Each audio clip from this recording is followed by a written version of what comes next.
Attention to the pits, attention to the pits. Hey, Quick Rod, need you the lanes for your pairings for round number 2, please. Quick Rod, to the lanes for your pairings for round number 2. Superstock, you are on standby. It's promised to be just an action-packed Friday here, starting off round number 2 in Hot Rod Eliminator. If you were with us yesterday, it was just a great, great day number 1. Here at Darana Motorsports Park, Benson, North Carolina, the IHRA Outlaw Nitro Series. Race number 1 on the tour. What a great way to start it. Just a spectacular race facility here. And thank you all for coming out. Appreciate it. Hot rod cars are back in the lanes there. Stock Eliminators in line. Quick Rod's been called. Superstock, you are on standby. Superstock, you are on standby.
There we go, just like that. Round number 2 in Hot Rod Eliminator, Willie Lynch. That's the Camaro. And Hayden Lambert, that's the other Camaro. Hayden, the 83 Camaro for C. Varner Designs.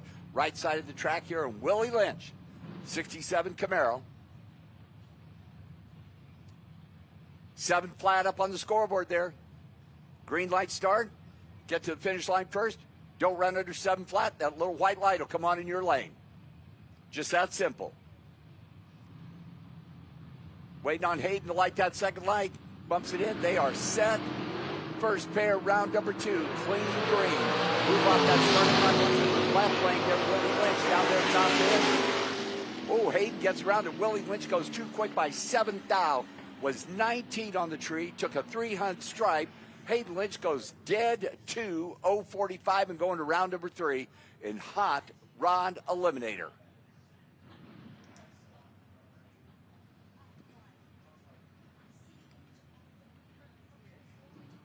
Jamie Massey, Matt Datus, Matt 67 Camaro, for Mickey Thompson Tires, J-Line Performance, Jamie Massey, 71 Nova.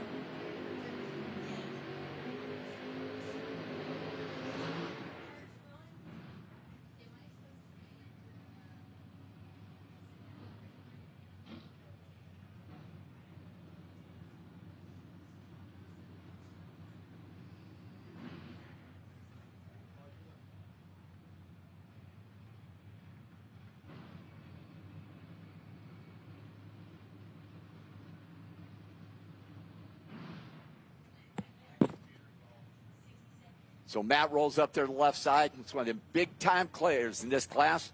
Oh, Jamie Massey ain't no weak dog himself.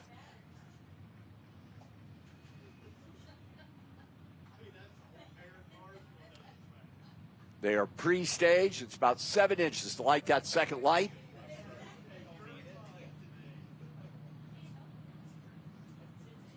Jamie's in. Matt's in. Matt drops back with the throttle stop. Then it starts to come on big time down there at the top end. Better than 2 reaction time than it is Matt Datus. 7:05.5. 016 on the tree. Jamie was 35 on the tree. Goes quicker, 7:04.2 by 6 thousandths of a second. Matt Datus moving on to the next round in Hot Rod Eliminator opening race. The IHRA Outlaw Nitro Series is Nick Furr for Hoosier Tires and Par Racing Engines, and Brian Crumpler Brian will be in the 68 Camaro, the Crumpler Mason Camaro. Nick for the Nova. Nick's one of the guys who came up here yesterday, got one of them donuts. Perfect reaction time. I'm missing a pair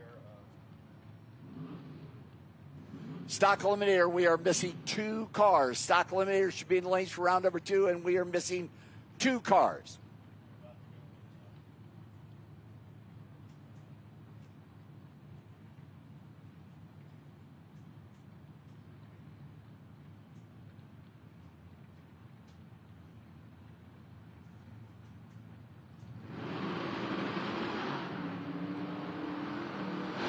Move off that starting line, goes to Brian in the Camaro. Nick Furr trying to run him down there top end. It'll be Brian Crumpler. 12 on the tree, 7:029 for the win. Nick wasn't bad. He was 25 on the tree and 7:033 and headed to the trailers. Their next pair pull into the water box. Cool car, by the way. Put it in my dream driveway, I did. Neil Hobbs. That's the Nova that I love that car. Just so cool. Camden Cayenne. Pair of Novas. Neil will be in the 64. Camden coming up in the 70. In qualifying yesterday, Neil was dead 7, get the number 3 spot.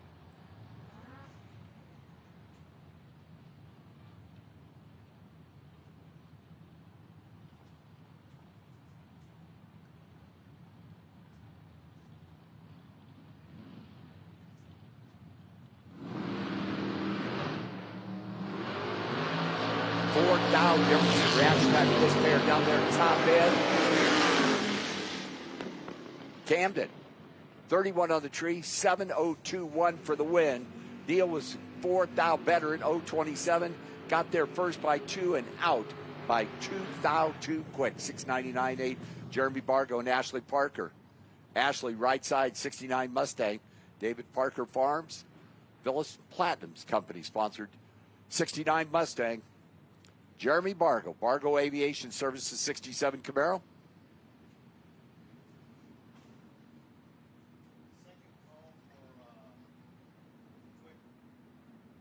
Attention to the pits, attention to the pits. Quick Rod, round 2 to the lanes, please. Quick Rod, round 2 to the lanes, please. Ashley lights that second light, the Mustang. Jeremy's in.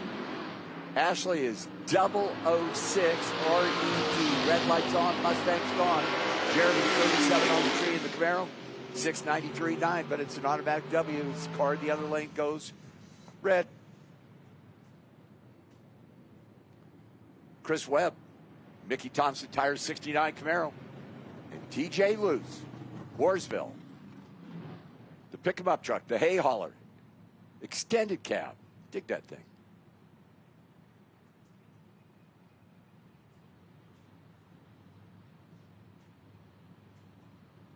Little North Carolina matchup here. Now they're set. 2 thou. Difference in reaction time. Advantage going to TJ in the pickup truck. Down there top end. Heard a whop whop. 7:033. 0:21 for the win for Chris Webb. TJ was 19 on the tree. Goes out at 7:049. May gave it back to him. Don Webb, Lawrence Payton. Lawrence, another one of the pickup trucks. Pennsylvania. And Don Webb, 70 Nova. Don Webb was dead 4 in qualifying yesterday in the Nova.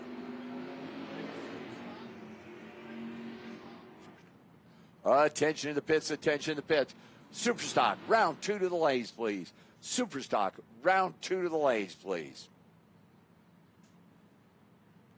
It's round number 2 of Hot Rod Eliminator. The index category, 7 flat up on the board. The very smoky S10 pickup truck, because it was the burnout.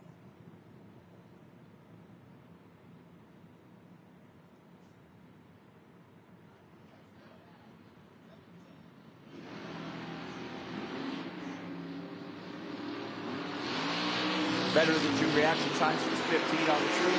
At the finish line, oh, saw the nose drop in the Nova down there.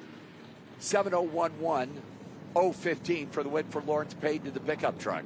Don Webb was 28 on the tree, 7:012.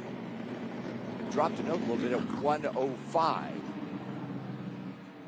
Nick Rivas, the buy run. for your number 1 qualifier, the Haw River Flooring 68 Camaro. Dead 1 for the top spot for that Camaro. So it gets to show off. Final car in class. Stock Eliminator, you will be out next. Stock Eliminator, you will be out next.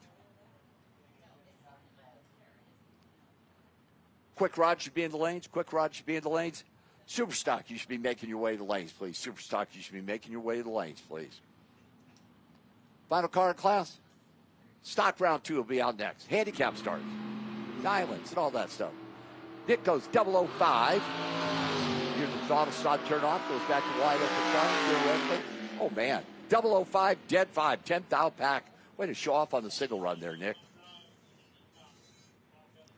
Stock Eliminator round number 2 in the box. Now it'll change a little bit. Going to be a 3 amber tree, handicap start. Slower dialed car, obviously getting the head start over the fastest. And theoretically, should get to the finish line at the exact same time, theoretically, as Dawson Pauly.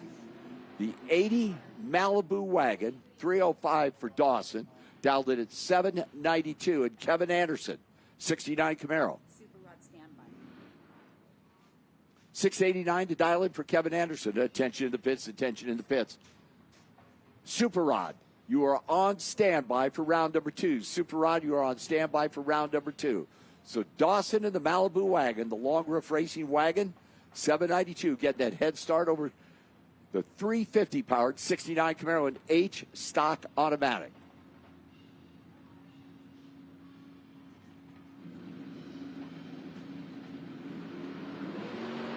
Clean green, both cars. The 305 powered Malibu wagon out in front. Here comes that Camaro making a move down there top end at that finish line. A 1 over 690 with a 5 on that 689 dial. Kevin Anderson was 018. Dawson got down there. Dawson had a 3-striker. Tardy got there second and broke out by 8 thousandths of a second. Good.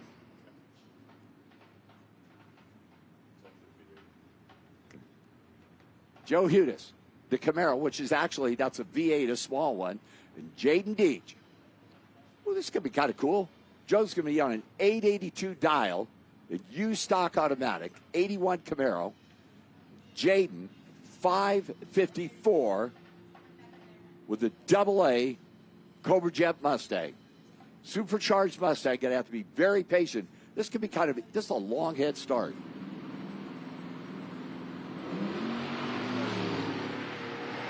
Well, neither one of them are going to actually make the honor roll for reaction time. Down there top end, it's going to be Joe. Trip 8s with a 0 on that 82 dial. Jaden, well, Jaden goes dead 5. It did not get there.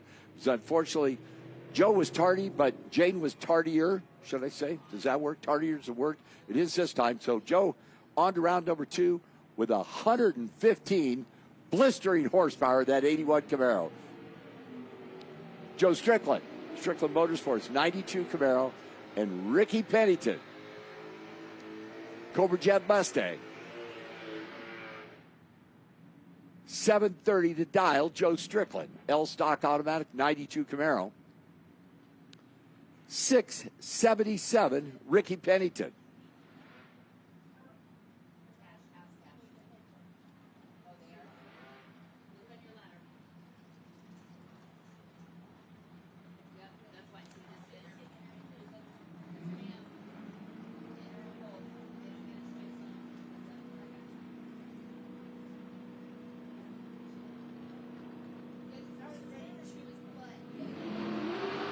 Green light starts. Oh, 2,000 difference in reaction time this pair.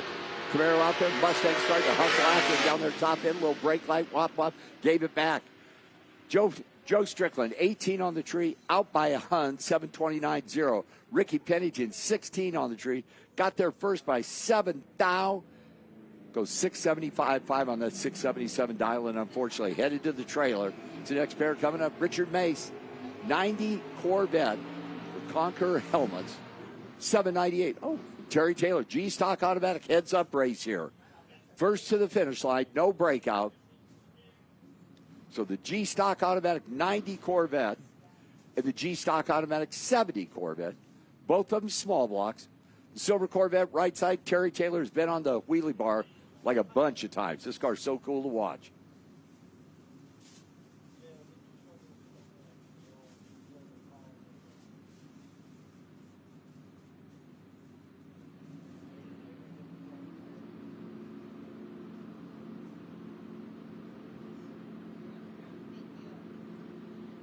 Little staging belt. There we go. Terry's in, waiting on Richard.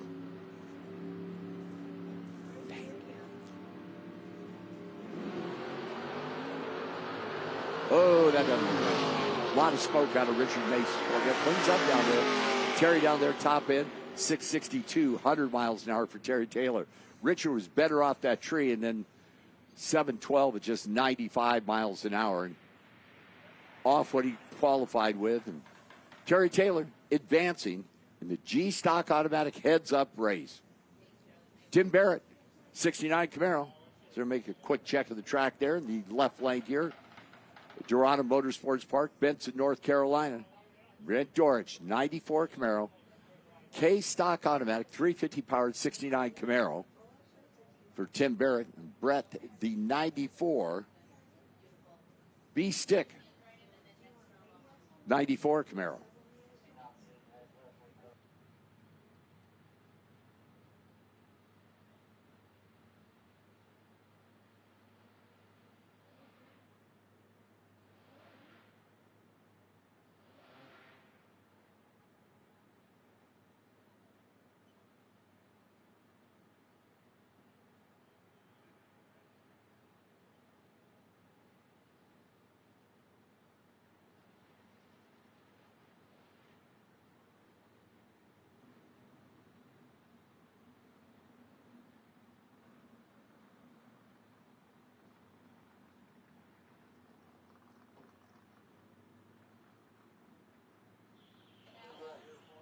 So we're going to roll the drags there real quick. Shouldn't be too long before we get back in action. Round number 2 of Stock Eliminator. Let's see.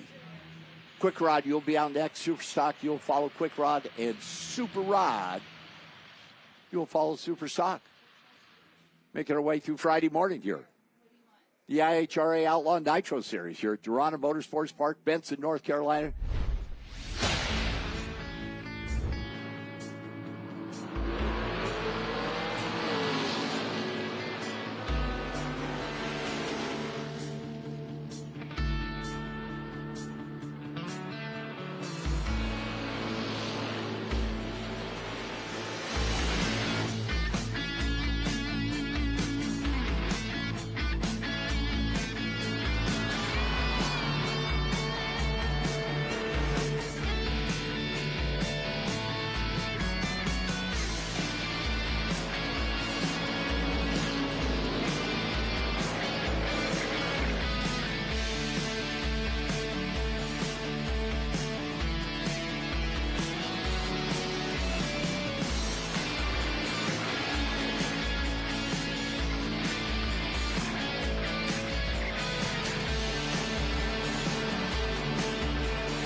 Brett right side, 650. The stick shift, 4th generation Camaro. Yes. And we'll have stock here in a second. Is that what we're running right now? Oh, I'll put them in here. No, I'll make copies. Thanks. Tim Barrett pre-stage left lane, waiting on Brett to roll up right side. There we go. Brett rolls right in, lights both lights. Now they're set. Head start left lane. That's 717 dialing. Red light start. The stick shift car coming back. 96 on the tree. Brett dialed in at 650 down there, top end. 6565 104. Tim Barrett was 023 RED.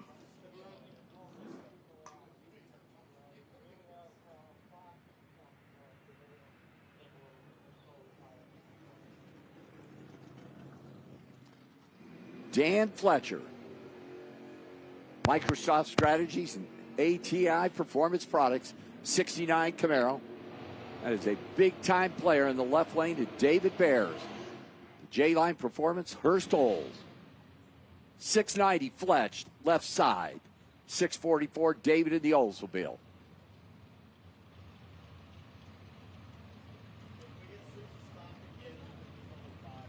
Attention to pits, attention to pits. Superstock, round 2 to the lanes. Superstock, if you're not in the lanes, you are late for round number 2.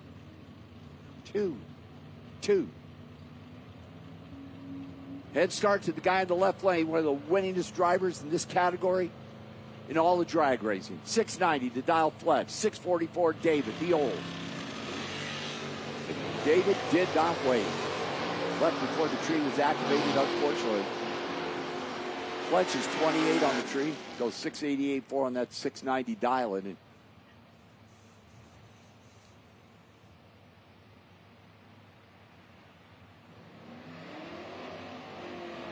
Joe Collins. Joe and Francis, 69 Camaro. Stick shift guard.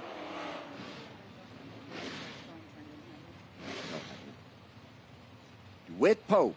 85 Camaro, DeWitt G-Stock automatic, 719 DeWitt right side, Joe Collins 722 in the stick shift 69, like 22 left, 19 right, that's like a heads-up race.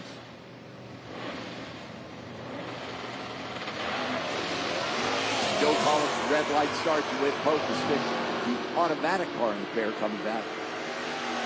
On that 719 dial, DeWitt Pope is 713.7.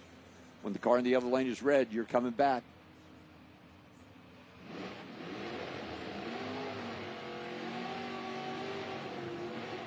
Jim Marshall.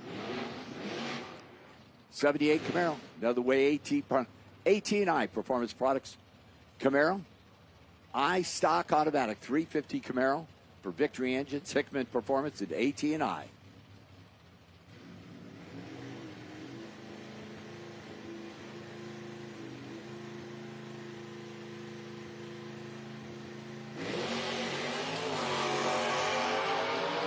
Nice wheels off launch in the 78 Camaro. And top end, 683.0, 96 miles an hour, and that A82 dial. Quick Rod, you will be out next. Quick Rod, you will be out next.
Quick Rod started off the weekend with a whole boatload of dragsters and one roadster, that McNeil Freeman, and unfortunately went out in round number 1. So it'll be nothing but the long cars now. Kathy Smulligan, AA Auto and Hoosier Tires Dragster will be on the left side of the track there. Pennsylvania, Jeff Conradic. Wright Trailers, Powder Coat Finishes, JKR. In from Maryland will be the right side of the track. 570 up on the board.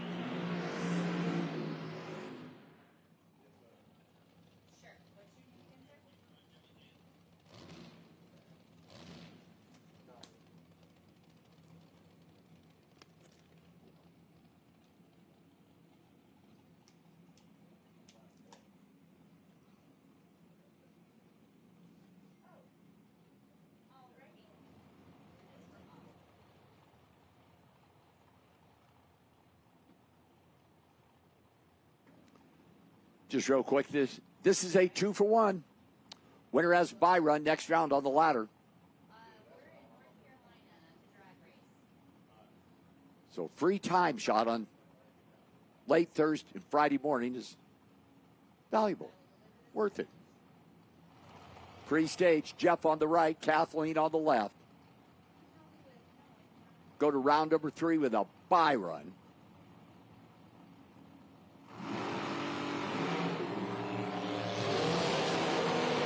Different throttle stops. Kathleen was 003 and goes too quick by 7 thou. Jeff goes 25 on the tree, 571.6 on that 70 index to advance in a bye run next round. J.J. Brock and Jim Glenn. Jim used to live up in the great Northwest in Washington, now relocated to Wisconsin. Glenn Transportation, Dragster. And J.J. Brock, South Carolina. Qualifying wise, yesterday Jim Glenn was dead 7. So JJ rolls up right side. Miller Race Cars Chassis Dragster. The Glenn Transportation team car.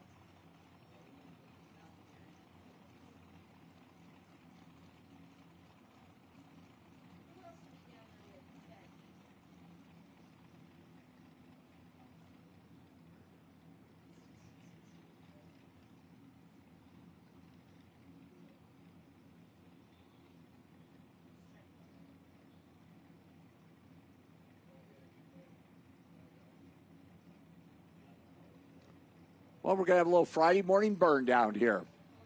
Pre-stage lights are on, and they are going to sit there.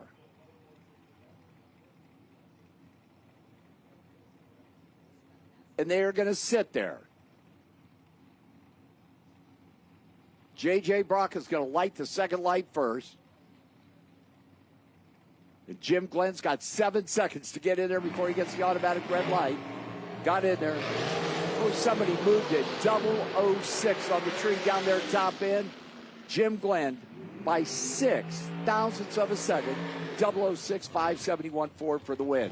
J.J. Brock was 29 on the tree. Got there and out by 3 thousandths of a second is Ryan Mason.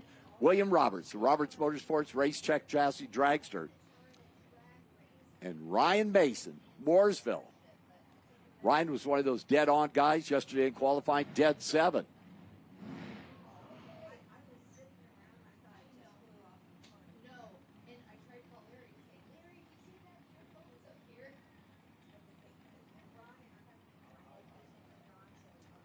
Courtesy Sage, Ryan Mason going to have to back up. He lit both lights by accident rolling in there. You both have to pre-stage together. As Ryan does there, lights the pre-stage guy. They're going to wait on William Roberts. There we go.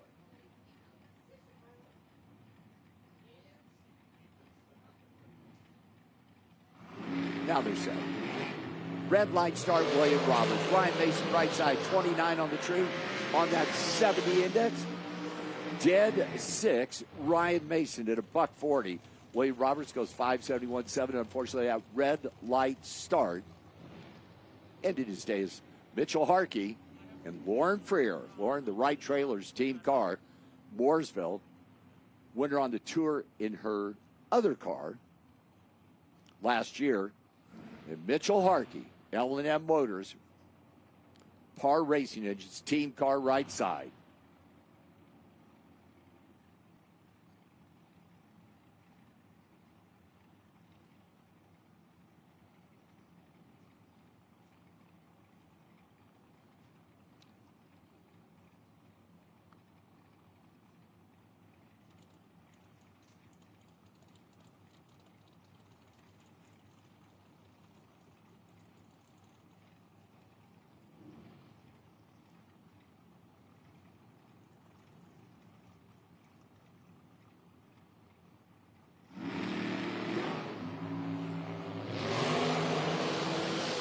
Better than two reaction times. Right side Mitchell, top end Widlight Mitchell. 17 on the tree, 574, 139. Lauren was 49 in the tree. Goes under by 3, getting there first by 3.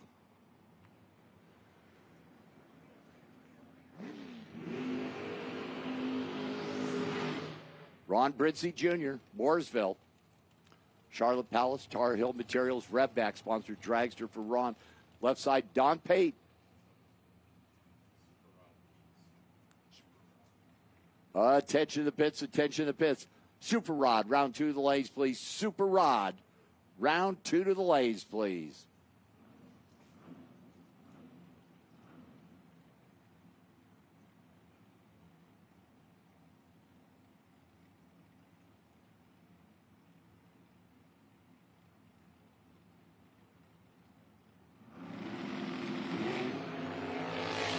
Don Pate is 001 red. Ron Brinsley Jr., 66 with a 4, shut it off at 88 miles an hour. Don Pate goes 001 red, 574.6, 143, and headed back to South Carolina.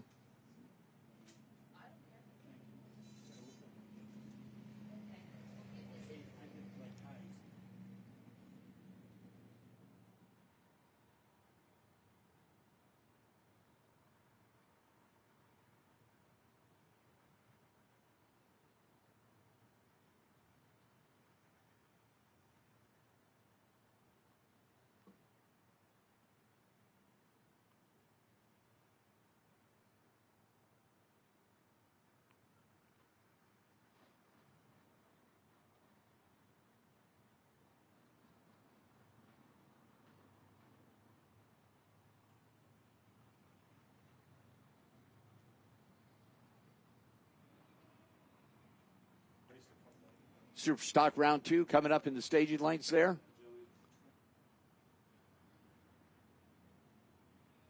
Alan Reinhardt in the announcer's booth. Alan going to take you through round 2, Super Stock.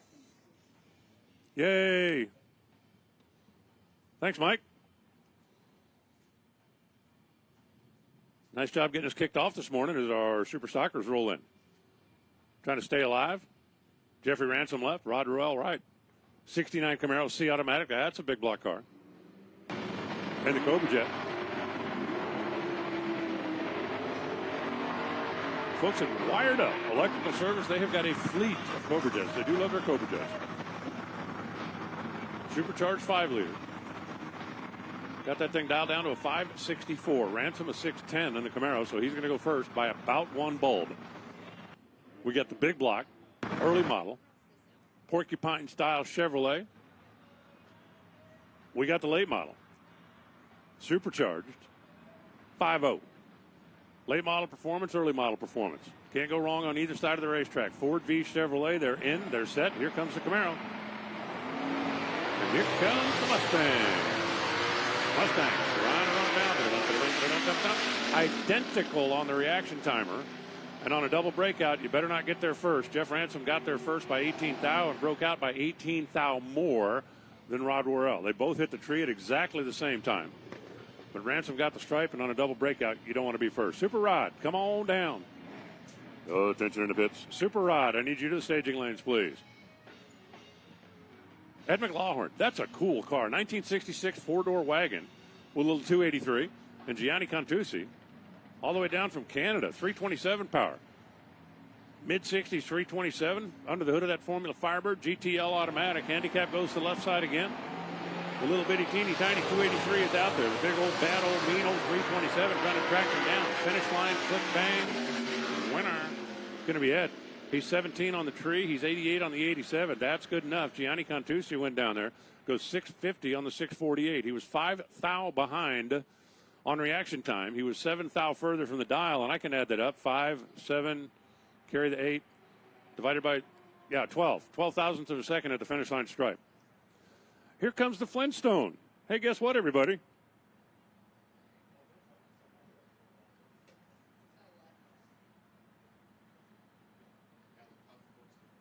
Top sportsman, I need you now, please. Top sportsman of the staging lanes.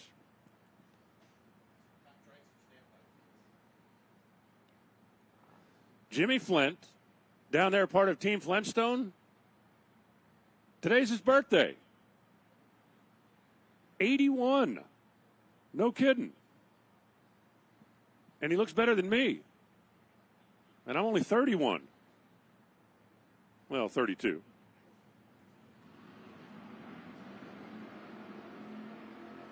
But Josh Barsky, driving the Flintstone machine, trying to win it for his grandpa on his 81st birthday in that really cool 67 302 hot rod.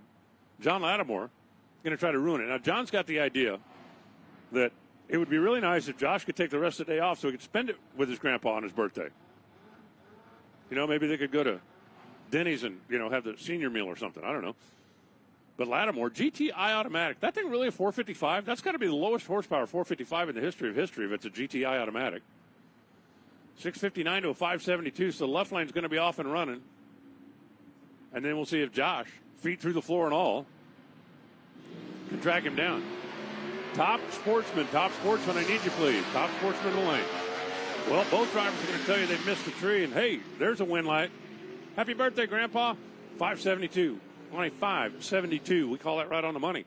Honey Lattimore goes 665. Looks like he got down there and bailed, but he dumped to a dead on in racer speak. And Josh Barsky on Grandpa's birthday gets the win light. Oh, look, 1 car, 2 car, red car, blue car. Kevin Reiner left. Russ Gent right. Super J automatic. Hey, guess what? It's heads up. No dial in, no handicap, no breakout, and it's WOGO. Win one and get one free. Whoever turns on the scoreboard down there is going to have the buy run in the next round. Big time matchup between a couple of Super J automatics. They're both 4th gen 350 Camaros. In qualifying, Russ Gent was better, but they were both one under the index. Off the starting line, Russ Gent is better. And down to the finish line, Russ Gent is, all together now, better. 614 at 108 miles an hour. Kevin Reiner goes 636, right where he qualified, but he gave up 6 hundo on the reaction timer in a heads-up race. Russ had the quicker car. He'll take the win light, and he will have a free ride in the next round. Now it's going to be Rick Watson. Factory Super Stock C, another one of those wired-up cars. I told you, these guys have got a fleet of those things. A corral full of Mustangs. A barn full of Mustangs. Will Sloan off and running. The engine builder with a little 302 under his modified stalker hood. Off the starting line first, Sloan. To the finish line first, Sloan. Winning, Sloan, 595. 115 miles an hour. He's 19 on this end. 595 at that end, and that was more than Rick Watson could handle. J.J. Brock, we need you back, please. I know he just ran in Quick Rod, and we need him back in his other car. So, J.J., quick as you can get here, please. We're about ready to run, you guys. And the hits just keep on coming. Brent Posse, 69 Camaro, right trailers, Jet Hot SS 396. Howie Adams, the Homer Body Shop, Team Spevco, the little black Chevy 2 wagon with the 327. Now, try this on for size. The 396 Camaro is going to get the head start. They turn loose that modified 327. Howie Adams turned the tire a little bit. Wow. Double breakout. Brent Posse gets the win. He goes 660 on the 662. Howie Adams had a couple thou in his pocket on reaction time. It spun the tire a little bit, but he still broke out by a tenth. He got there first by a train length to break out by a tenth, and then Brent followed him across and broke out by less than a tenth. So Brent going to come back for the next round. Kevin Locklear, super automatic. That's the best in 3/4%. Another one of those modified stockers, high winding. Little 302 coming out of that Sloan horsepower factory, Lexington, North Carolina. 588 to dial for the C modified stocker. So Kevin Locklear is going to get the head start with the Duster. He'll have the front end up in the air and be charging past the tree by the time the Cobalt turns loose. Just like that. Just like we drew it up. Mike Truel, finish line. Got him. 591 on a 588. 24 on the tree, put 2 in his pocket there, takes 18th out at the finish line. That's a winner. They both ran 2 over the dial. But Mike Truel, a little bit better at both ends, 18th out, the margin of victory. Oh, what a great matchup. Let's see, how many jokes could we make here? We've got the hippie fab car on one side. We got the shotgun boogie car on the other. There's a song in there somewhere. There really is. I'm going to get Tucci to get his banjo out, and we'll see if we can put something together before the end of the weekend. The shotgun boogie out of Homer's Custom Paint and Body. Homer did it. Says so right there on the fender. And the hippie machine, classracer.com. That's Jim Rollins. Rollins is going to have to wait about a bulb. And they both get away on the green. Gilbert trying to hold on. Rollins trying to catch him. Give it to Rollins. He's 53 at this end. Not spectacular, but good enough. And then takes double 0-7 to win it. 583 at 114 miles an hour. Carty goes 35 on a 34. 69 on the old reaction timer. Comes up 7th out short at the finish line. Once again, top sportsman needs you. How about Corey Taylor? 68. Chrome bumpered Corvette. And Rick Nicolau. West Virginia Paint and Decorating. Classic little 65 Chevy 2. Another modified car. Oh, love the Corvette. Wheels up and boogieing. But can he hold off the Nova down to the stripe? He can. 15 on the tree. 6 flat on the 595. That's good enough. Rick was 5 over the dial. Goes 605 on the 6 flat. Difference at the start basically was the difference at the finish. Corey Taylor had 26 thou in reaction time. Got the stripe by 28 thou. And got the W. And just like that, we got Super Rod in the water box. Hey, one more time, top sportsman. Oh, attention in the pits. Top sportsman, I need you to the staging lanes. Super Rod coming at you. We changed the number on the scoreboard down there to a 640. And instead of putting a number on your car, now you got to put your car on the number. Todd Barton, the 55 Chevrolet. Derek Willard, the 68 topless Camaro Roadster. I'm guessing even if you're not a real car aficionado, you could probably tell the difference between a 55 Chevy and a 68 topless Camaro Roadster. Red light start. Todd Barton goes 003 R-E-D. Let me pack it up to head H-O-M-E. Derek Willard goes 637 on the 640. He was 008 on this end of the racetrack. And then once that wind light came on, he just ran it out the back door to a 37. Now it's going to be Keith Mayers. The Alfa Romeo. And Todd Sinclair. If you told somebody you went to the races and watched an Alfa Romeo face off against a 48 Anglia, where do you think people would think you were? In a time machine? Let's go back about 65 years. Keith Mayers.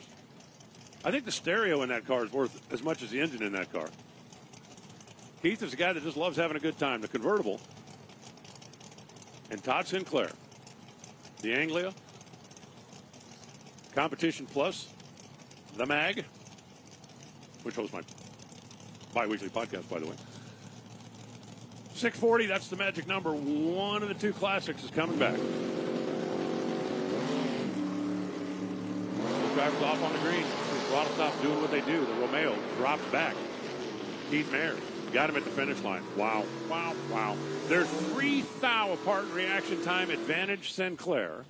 They're 2 thou apart at the finish line. Advantage Keith Mayers. Looks like Todd Sinclair was trying to tighten him up down there and gave it back by 2 thousandths of a second. Keith, 19, taking 002 for the W.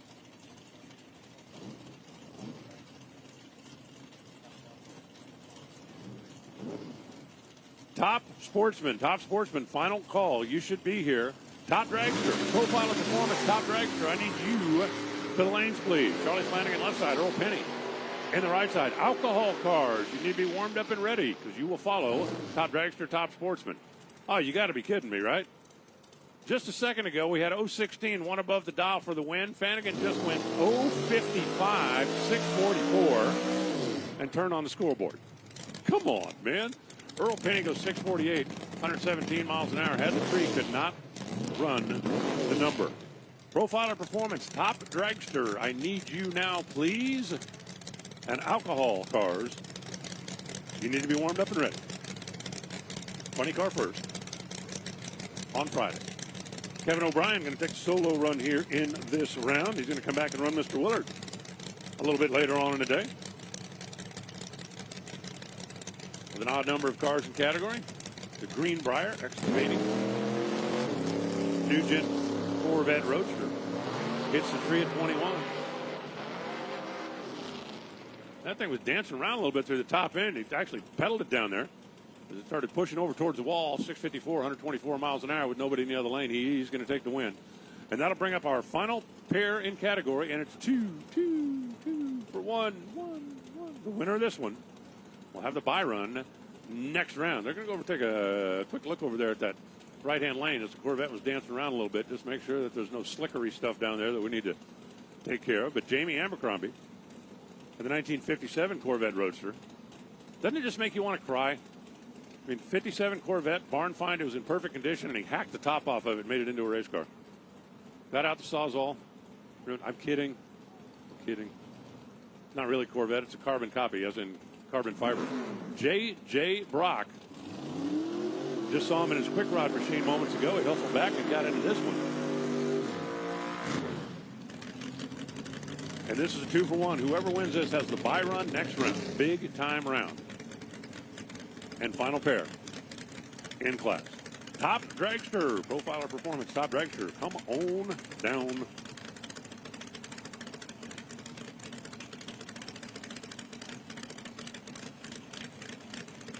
Ever so gently bumping their way in. A couple of drivers from South Carolina making their way up here to Darana Motorsports Park in Benson. One of them is going to the semifinals.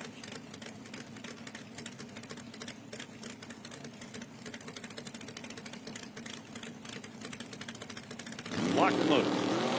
Oh, and a red light start. J.J. Brock looked like he left on nothing. That thing took off way early. 641 for the win, 115 miles an hour. And J.J., just in case he's not sick enough, dead to. You know, if a guy goes up there and goes 5 thou red or 8 thou red, yeah, okay, you were going for it. When J.J. Brock goes 120 red, something was wrong. He flinched or blinked or finger slipped or something. J.J. Brock does not go 120 red, but he did that time, and Jamie Abercrombie said, thank you. So that red light came on, and Abercrombie goes straight to the semifinals. Morning, everybody, and welcome. Darana Motorsports Park, Benson, North Carolina. Absolutely great to be here, kicking off the IHRA Outlaw Nitro 26 campaign. It's going to be a fun year. It's going to be a wild year. And everybody's looking to get off on a good foot here at the first race of the season. We've got our top sportsman cars getting matched up and paired up back in the staging lanes. We got our Profiler Performance Top Dragster cars making their way this direction. We're going to do a quick little touch-up out there on the racetrack as we're about to turn up the horsepower and performance. And whoa, the drone. You ever try to fly one of those things? I tried. My drone coach told me another year or two of practice, and I might suck at it. So I gave it to my nephew and said, "Here, have fun."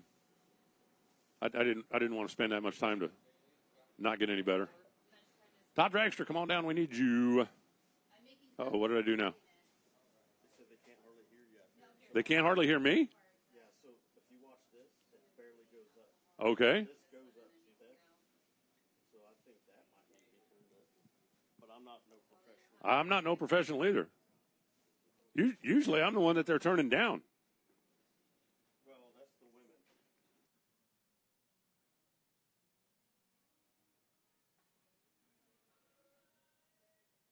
Is that any different? That's not really any different either.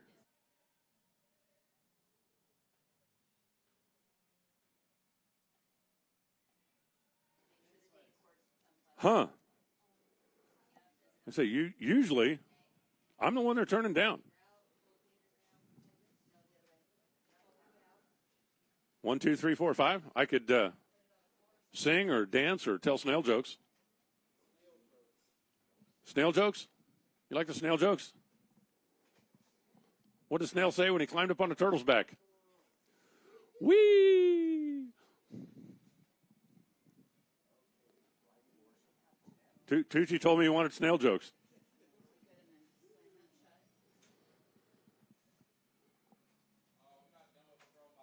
Guy hears a sound at the door. He opens the door. There's nobody there, but there's a snail.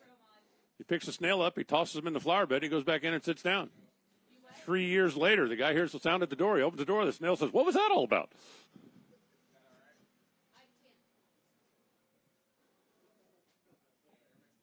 This is what happens when the top sportsman cars don't show up fast enough. All right, you get a little sticky stuff out on the racetrack, and Brent Carver's going to be rolling in here momentarily. And are you guys going to tag team this thing? Oh. Carver and Tooch. Going to talk a little round one, top sportsman, and then top dragster. Just a little run of show for you race fans and those of you that might have missed the memo. Breaking news. We've got top dragster, top sportsman, round number 1 coming up next. Snowmobiles will be out for qualifying following that. And then we're going to turn up the performance even more. Alcohol funny car, Q1. Alcohol dragster, Q1. Then fuel alters, then outlaw pro mod. Then we kick off a new era. I've been watching the tractors. Watch the tractor when he lays down the slicks and see if it spins the tires. Boy, that one about parked. I hope nobody's going to complain about the bite here at Darana Motorsports Park because there are loads of it out there. A new era here in the IHRA. A new generation of pro stock. We're going back about 56 years for this. Factory-built cars, like when pro stock started in the 1970s. It was Camaros, it was Mustangs, it was Barracudas. Well, it's going to be Camaros, it's going to be Mustangs, it's going to be Challengers, but new generation, supercharged small block, factory-built cars, they are the pro stock of IHRA. And that kicks off here today. Should be fun to watch. I just talk into it. I don't do anything. If I start pushing buttons, smoke starts coming out.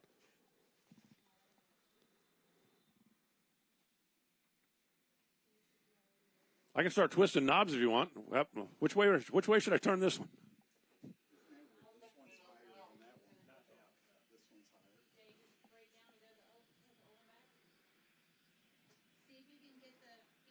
Put them on the ceiling. Just jack them all the way up there. There we go. There we go. Now I'm going to whisper just to annoy somebody. We're making field modifications up here to the public address system. Well, wait, if they couldn't hear me, does that mean I have to tell the snail jokes again? No. I took a quick poll up here in the tower. You know how hard it is to get people to agree on something? Well, they agreed. A unanimous. No. No way. No how. No chance. All right, the tractors, I do believe, going to make one more lap. We've got our top sportsman guys getting suited up. Top dragster. Attention in the pits. Top dragster. Final call. Going to be Brent. Going to be Tooch. Going to be next.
All right, listen up. Top Dragster, we need you in the lanes, please. Top Dragster, we need you in the lanes. Top Dragster, bring them down to the lanes, please.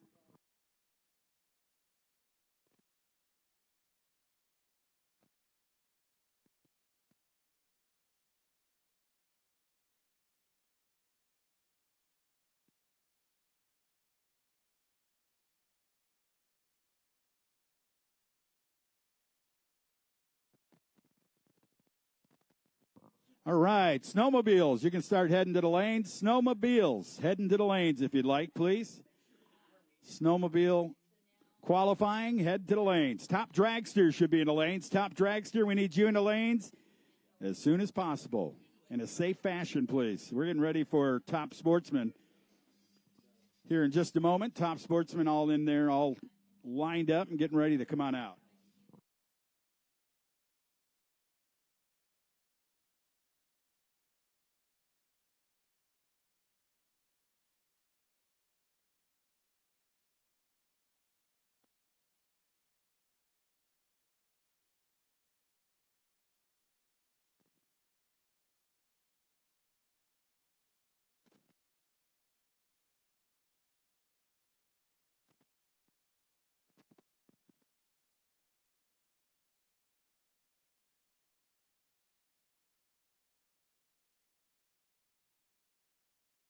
All right.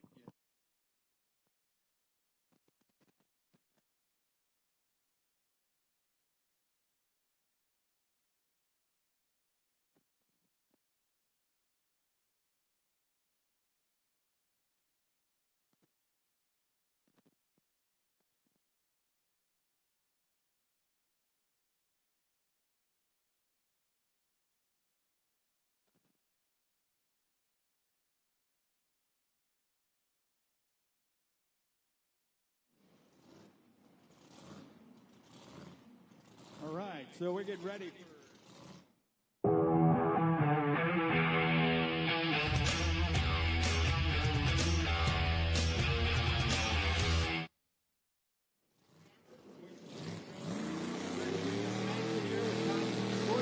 Al Tucci, we are here for round number 1 of Top Sportsman.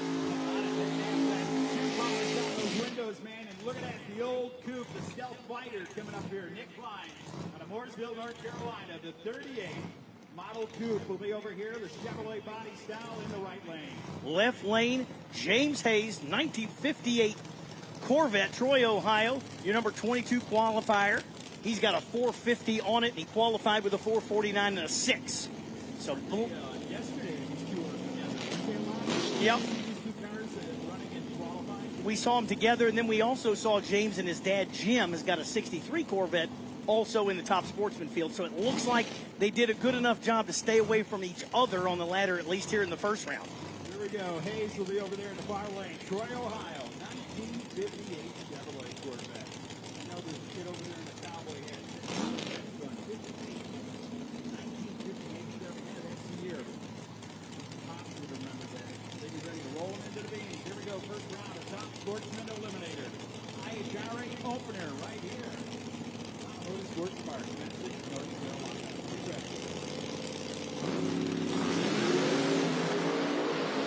Boy, about 30 thou apart on the starting line. Starting line advantage goes to Nick Klein. Win, light shines for the right side, the 38 coupe. Moving on to round number 2, 429 on his 427. He had about 25 to play with on the starting line, and he made it work.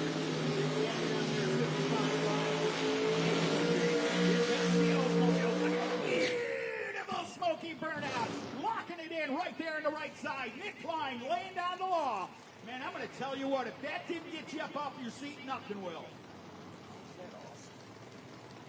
All right, hey, check it out. Jay Kirk, right side. Robbie Stewart, the very classic Top Sportsman car. Looks like probably used to be a Haas car, maybe, but got that very familiar Oldsmobile. I bet Larry Morgan is choosing the car on the left side because that looks like an old Morgan Pro Stock car. The old Super Sling cars or what? Remember the day? Yes, sir, man. One of my heroes back in the day. The old Pro Stock category. First in the nitrous oxide. So we got number 10 on the right side of Jay Kirk. Number 23 on the left side. They're dialed 453. The a 4:30 for the quicker car of Kirk. 2/10 head start for Stewart. And Kirk will see if he can get him at the big end. Kirk, man, laid down the law on the burnout. Now it's time to go to work right here. 4.30 seconds. The performance prediction in the right lane. Performance prediction in the left lane. 4:53. They are dead on identical with each other on the starting line, and dead 3 is what it takes for Jay Kirk gets there 22 thou ahead, but they literally were both 23 on the starting line. How about that, Brett? That burnout paid off, didn't it? Man? Yes, it did. With a 3 at 164 and a mile per hour in the right side for Jay Kirk. Gotta love it. Everything that's going on now at here at Top Sportsman this morning. Here comes a good-looking car. Conson, yep. Out of Cheptico, Maryland. 2007 Cobalt. And look at that. One of your favorites in the right lane. Who you got there, Al? Oh, I just like those old Monties, man. And you know what? When they were new on the showroom, I didn't like the older one, you know? If you look at this car, man, it's a race car right here. So Kenzie Whitley's coming up here. There's a lot of cars back in the day that you might not have been too excited about. But when you stuff a 36-inch tall tire under the back end of them and tub them out, every car looks good that way. I'll tell you what, at my age, a Ford van with a wheelchair holder to get you up in it is good now. It's pretty good looking. So Kenzie will be over on the right side of the racetrack. Yeah, Conson, the number 11 qualifier, went 4:33.6, dialed 4:32. Whiteley qualified with a 4:55 smooth and has 4:55 on the window. Top alcohol funny car with a very short standby. Top alcohol funny car, very short standby. Both cars staged, and here comes the treat. Oh, they are 4 thou apart. 4 thou apart on the starting line. Conson makes it up, goes dead 2 for the W. Man, did he wheel that reaction time in the left lane. Conson was right there. You could see the charge he put onto the 330, and he runs on with a 2. 32 and a 2. How about that? So Dale Conson. Yep, Dale Conson moving on to the next round.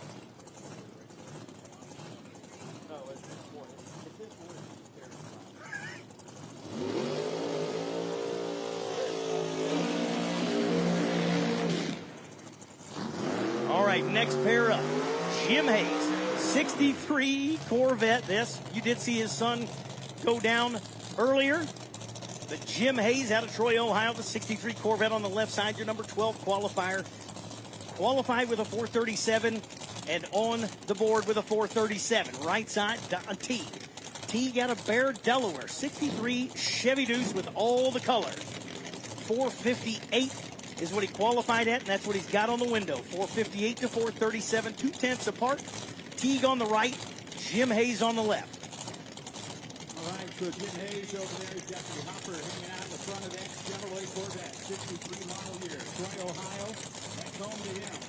Chevrolet in the right lane is Brent was talking about Teague. Teague's got good looking cars. I love the paint job on that Teague machine. It's just beautiful out there in the sunshine. That hadn't come out when I was a kid.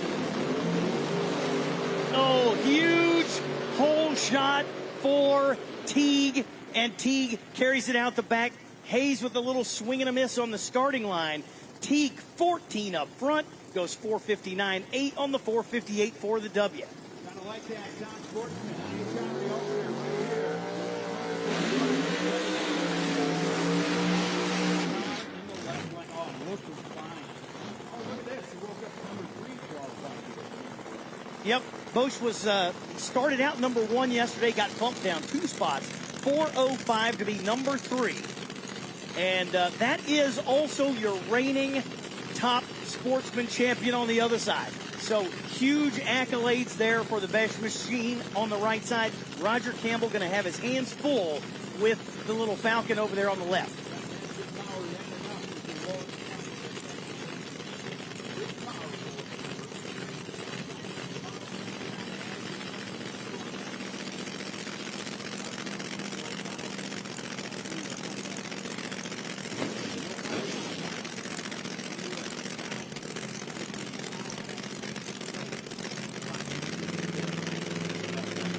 So you see that number 1 on that window. That stands for, that's exactly right, number 1. That's right, number 1 in the world last year. So, yes, he is. 413 on the window for Bosch.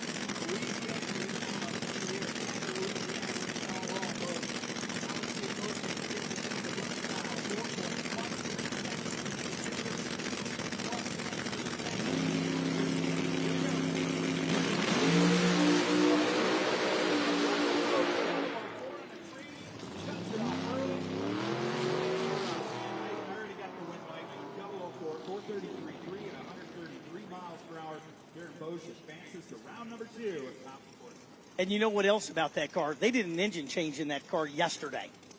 Oh, Bosch did. Yes, they did. I saw a post and he said, oh, got a little trouble in paradise here. We're having to do an engine swap. So that's probably why he slowed down the dial a little bit but didn't miss a beat. 004 is always going to be hard to beat, especially when your competitor does not lead the line. Mike Nitchie, left side. After hours wiring 2008 Cobalt over there on the left side. Your number 19 qualifier went 442 in qualifying, got a 442 on the window. Coming up here, Irmo, North Carolina, I believe. Irmo, North Carolina, Buddy's Concrete Service, sponsored machine. Got a 69 model Chevrolet, good-looking purple car. The Ghost trucks on it. And number 6 qualifier came in at 6, and he ran very well this last qualifier. 20 to the 1, 20 flat, 169 miles per hour, and he does the right thing. You see that? He watches the weather, it's a little cooler out. He says, I think she'll go 492. He also wants to make sure he can run it out the back. When you're trying to drive a stripe at 170 miles an hour, you don't want to leave a whole lot. We're not our bracket racers that are racing in the 7s and we can see a stripe coming. It comes on you in a second. Absolutely. So with that, they'll roll in. Here comes Nitchie. Nitchie over there. Left lane. Goes to the top light. Free stage. Now they're ready to watch that Lincoln Blitz and the go to work.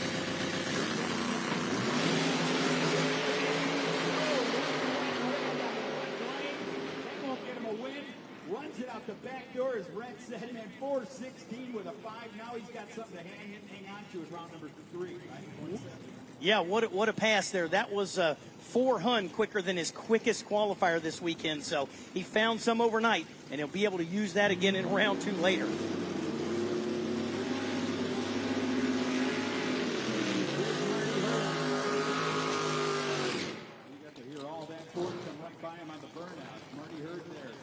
North Carolina, your 68 Chevrolet Camaro. So Wilkes Power under there, Silver Racing and Fan, and Mega Graphics, and all the guys helping out. It's number 17, went to a 41.6. He says, I think performance predictions, and we'll go a 4.41. How about the right lane? Right side, Jamie Thompson, Pittsboro, North Carolina. The 2010, and it does not look like the Ford Escort that you drove in high school. No, you were still in a horse in high school. But the RJ race cars, Ford Escort ZX2. Purging the nitrous there. Your number 4 qualifier. That thing went 408 on the final qualifier and went 410 and 411. I think I know why he has a 410 on it. The thing is dialed absolutely perfect, and we're going to see it's going to be won or lost right here on the starting line. Hurd going to be on a 441, and Thompson going to be on a 410. So 3/10 head start, and Thompson, we'll see if he can get him at the big end.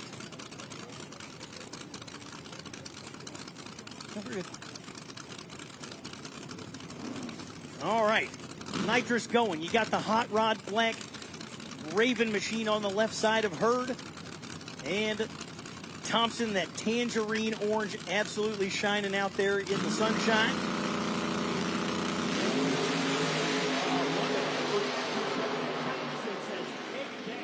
Down there in the top end. Look at that, 2 off the number, but 412. He just 1 and a touch off the number for Hurd. But man, that was a good drag race, wasn't it? You look at the reaction time, go down to 60, good. Yeah, they were two. Yep, and 200ths apart on the starting line, 17th thou apart at the finish line. So they really kept them together within 3,000ths of each other on the whole pass. It's incredible. Now the Studebaker. What'd you say? Tim Seiler coming up? Yeah. In North Carolina, Entertainment Tech sponsored machine, 53 model Studebaker. William Luther. On board. Over here in the far far left lane, looking down track, first federal side of the racetrack. Luther on. See him on the right side. I got Bill Luther over here out of Mooresville, North Carolina. 470 the dial, and it only went 2 qualifiers yesterday, a 73 and a 70 with a 5. So he put a 70 on it. Nitrous on both these cars. Good, close race, number 27 and number 14. They got 3/10 apart on the starting line. The starting line advantage or takeoff first will be Luther on the right. Seiler will give chase 3/10 later. Luther says he's had 2 runs this thing, 73 and 70 yesterday. 40 to 38 to 61. So Seiler's just getting a hold of it. Let's get that 39 pops up here in a magical way. This is the original driver of that car. Tom Dragster, final call. Tom Dragster, this is your final call to the lane. Tom Dragster, let's get him there. Oh, they are only 9 thou apart on the starting line and on a double breakout. Seiler, look at that. Seiler's final qualifier, he went 438 with an 8. He just went 438 with an 8. Identical to the 1,000th of his final qualifier, and with a little bit of a hole shot, he's closer, lesser of the breaker outers, and Tim Seiler on a double breakout gets the win. You can almost see his brain set there, his numbers, because he said, 39. Just make it a 39 on. I don't know if she'll go that good this morning, man. She runs right where she left off last night. Literally exact to the 1,000th. What a performance there for Seiler. Good for him. So instead of in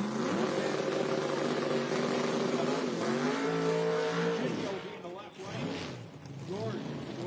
03 Mustang.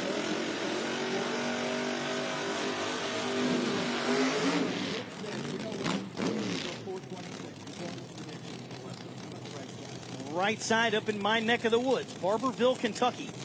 I don't really live in Barberville, but it ain't far away, and you love the old school look of Jeremy Bargo. The Bargo Aviation Services 68 Camaro out of Kentucky. Number 20 qualifier went 444.2 in the final qualifier, and he is got a 444 on the window. We just have 2/10 apart here. Bargo will lead first. Pitts will give chase in that New Edge Mustang over there on the left side of the racetrack.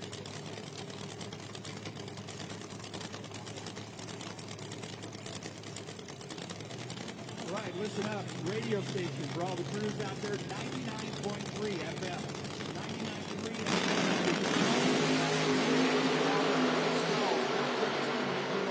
Look at that, double 04 for Bargo. Goes down in the right lane. Makes the hard charge for Kentucky. That's right. Listen, he had some to play with. He was 4 hun ahead on the starting line and tightened it up to 11 thou for the margin of victory. What a driving job there for Bargo. Putting Kentucky on the map there, going to another round. Here we go.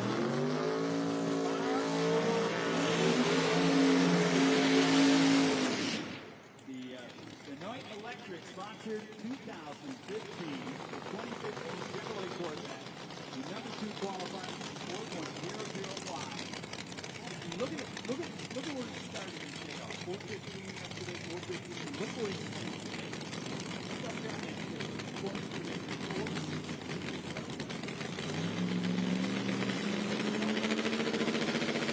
David Elrod out of Bluffton, Ohio.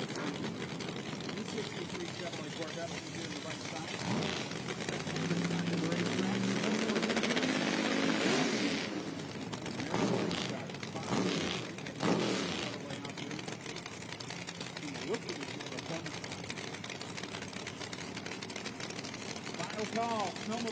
Final call, snowmobiles to the lane, please. Final call, snowmobiles.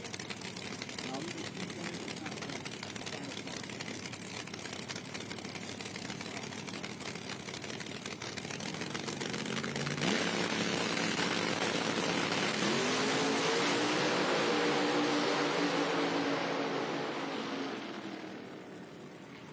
Hole shot for John Benoit.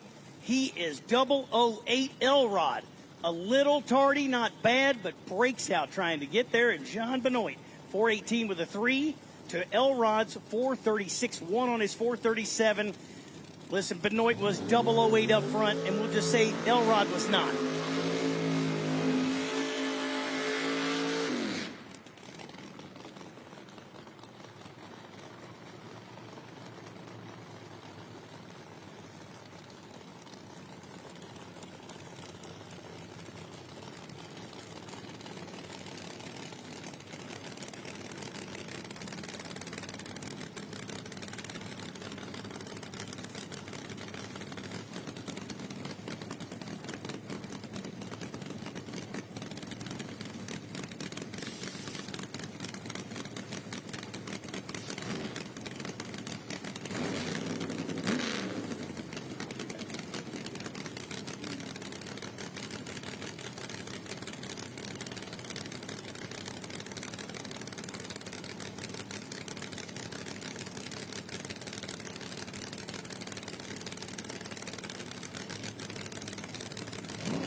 Hey, look at there. Donnie Gibbs, Moorville, Kentucky, or North Carolina, left side.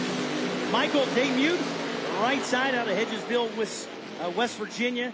They are 4 thou apart on the starting line. Win light shines for Gibbs. He's going to see if he can repeat his final performance last year where he went for the win.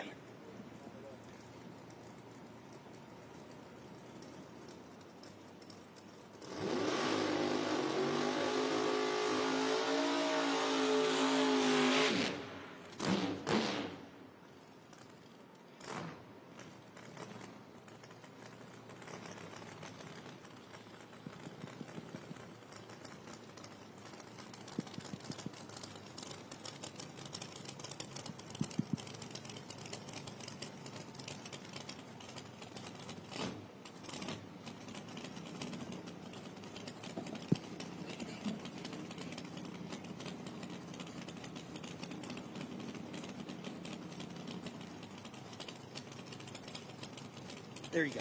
Perfect. I think we've got it. All right, so we're back into Top Sportsman Eliminator. First round of eliminations, I believe. Yeah, this is probably the second or third to the last car as I look back there. So Ronnie Proctor is going to get the chance here out of Hedgesville, West Virginia. Ronnie is not going to get the chance because Sean Morrison moving on as Proctor is a no-show. He got a brand new engine combination and cannot make the call for Proctor. Oh, man, sorry to hear that. Well, you could say Sean Morris got a gimme there. Top alcohol funny car to the lanes, please. Top alcohol funny car to the lanes. Top alcohol dragster. Short standby, guys. Top alcohol funny car to the lanes. Top alcohol dragster to the lanes with a short standby. Need you in the lanes. Safe and sound. Thank you. Here we go. Next two coming to the line. Going out of Kentucky. Right side will be the... Well, that's the Firebird of Aaron Glasser. So Aaron Glasser will be down there in the right side. You see the single pass here? We got someone testing the track over there in the left lane. It doesn't look like it's Kyle Petty, but anyway. Kyle was here yesterday. Look, what a nice guy he was. Super nice. Kyle Petty, look, we're up in the tower yesterday, and Kyle Petty walks through. I was like, and you're like, yeah, I think it is. Yeah, that's him. It's the guy who plays in my band. Right. So here we go. Looks like Glasser going to be the benefactor of Chad Morrison not making the call. So Glasser on a 410 as your number 5 qualifier, and I'm sure not scheduled for a single, but I'm sure he will take it here this morning. 410. Dial in. Let's see how close Glasser can put that Firebird to the number. Well, it's always a test run for him to see how his day's going to start out. You see the tire track there, man, .994, 60 foot on Glasser's big block nitrous assisted machine. 006, Shepherdsville, Kentucky is in the house. 412 with a 5 at 173, Brent. All right, now we are to the scheduled single. That is the Wise guy. Scott Weiss out of Ashland, Virginia, 63 Weiss Corvette. Your number 1 qualifier went 395 in qualifying yesterday to go number 1. He's got a 395 on it. He's got a scheduled single. So he gets a freebie to round number 2. Well, not a freebie. He earned it yesterday going number 1. Well, he took out the Louisianan out of the number 1 spot with this Chevrolet Corvette. Weiss in the left lane. 395, as Brent Carver just said, 187 miles per hour to be in the first Federal side, trying to make things happen. So it's your deserved bye running category right here in Top Sportsman.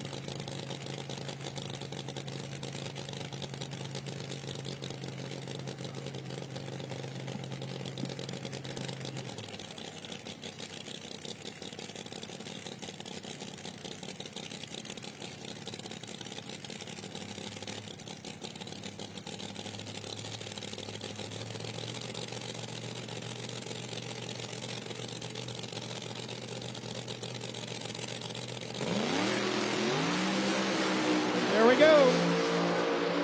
048 on a tree, goes down there. Wow.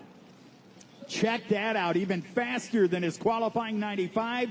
He goes 92.1, 187.680. Slows down just a touch on the mile per hour, but man, he found it in ET, didn't he? He sure did. And 9:51 60-foot out of a top Sportsman car. That's wild to me. Very good. Good working machine right there. So,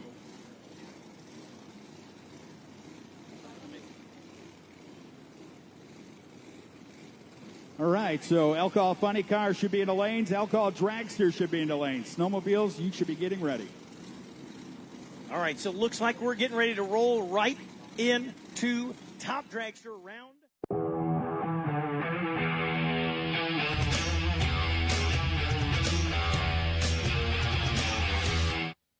Intake manifolds for those who demand power, proven power, durability, profiler performance, made proudly in the USA, and they are the sponsor for Top Dragster. Profiler performance, Top Dragster going into round number 1. Used to make a heck of a cylinder head, man. Profiler, check him out. Here's Jessica Pritchett coming up now. Elkin, Maryland. The 11 undercover chassis Chevrolet powered dragster. 4.08 the performance prediction. The number 5 qualifier comes in with an 08.3 from yesterday's run.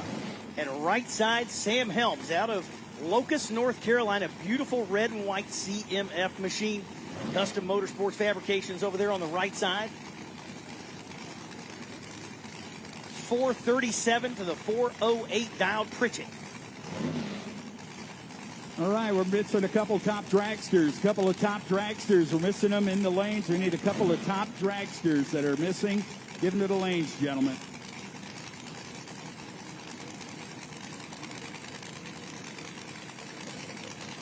All right, so first pair of top dragster got number 5 versus number 17. 3/10 apart on the dial in. Helms going to lead first. Pritchett going to chase.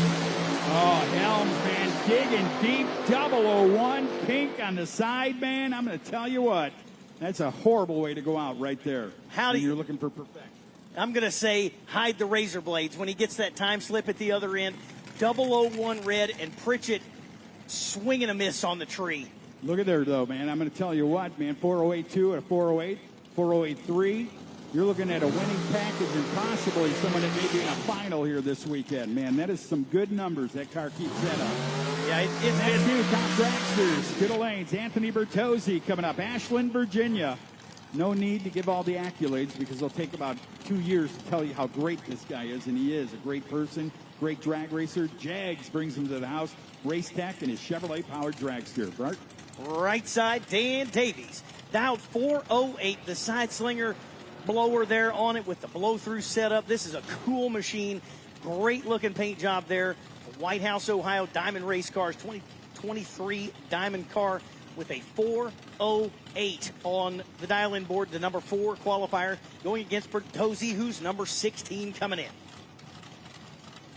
So they're going to be 3/10 apart, 435 to the 408 of Davies. Bertozzi leaves first. Davies going to see if he can get him at the big end. Davies went 407.6, got a 408 on the dial-in board. They both let go, and they are both away, and they are 00 on each side of the track. 004 for Davies, 007 for Bertozzi. Look at this, 00. The margin of victory, 0.006. Here, hold on a second. See that beard? That's about that fast. That's four. That's that 6/10 thousandths. Bobby Bennett. Is that all? 6/10 thousandths for Dan Davies. He was 004 on the let go and wins it by 6/10 thousandths. There is no such thing as a closer drag race than that right there. Man, and Anthony and the company is going to be going there. He's looking at that thing 2 or 3 times, doesn't he? That time slip. He's going, what? Really? Yeah, he was dead in some change for the loss and 007 up front. I mean, absolutely. So Boyd Bennett now will get the shower here, the left lane. Well, not the shower, but Shallwater, Texas-based machine. I'm sorry. Yeah, and he's driving the McNeil entry there. Jacob McNeil was looking for somebody online to drive that car in Top Sportsman, and he found his driver this weekend. He's going to go up against James Glenn out of Germantown, Wisconsin. Wow, right close to home for me. Is that where you live? No, Illinois, but I mean, it's only an hour away. All right, then. 2022 American with all the color on it. Your number 24 qualifier for Glenn on the right side on a 470. Bennett, 430 the dial in there for the first federal machine of McNeil. and Bennett. So they'll get ready. 70-30. Handicap's going to go to Glenn here out of Germantown, Wisconsin, in the right lane. Let's see how he does. I think that was home of the hipsters back in the day, if I'm not mistaken. We got some hipsters. We don't have many hipsters around Actually, I us. was talking about a trans brake guy. I know what you were talking. Transmission guy. I know what you were talking about. We don't have hipsters in Kentucky. No? No. Nowhere. All right, there's the let go. They are 6 thou apart on the starting line. Which way is the wind light going to shine on the double breakout? It is Bodie Bennett getting the first win there. He is a double breakout, goes under by 13 thou. And looky there, 23 thou behind James Glenn. They were both 006 for Bennett, 12 for Glenn, and locked out. All right. Alcohol funny car. We need you in the lanes. Alcohol funny car. We need you in the lanes, please. Alcohol funny car. Make your way to the lanes, please. Here's the next two coming up. Bruce Holland coming up. Lexington, South Carolina. Holland Automotive. 17 model Maddox Dragster with a Chevrolet power plant on the back end. His performance prediction 431. Bart, Brent? Right side, Chris, I don't know. Chris Stein, right side, North Manchester, Indiana. 2024 Diamond Machine with the dark burgundy and a bunch of carbon fiber showing through. Beautiful looking car there. Your number 3 qualifier went 407.7 and 406.6 in qualifying to be number 3. He's got a 407 on the dial-in board, 431 on the board over there for Holland. So Holland going to leave, and basically 3/10 later, Stein going to give him chase.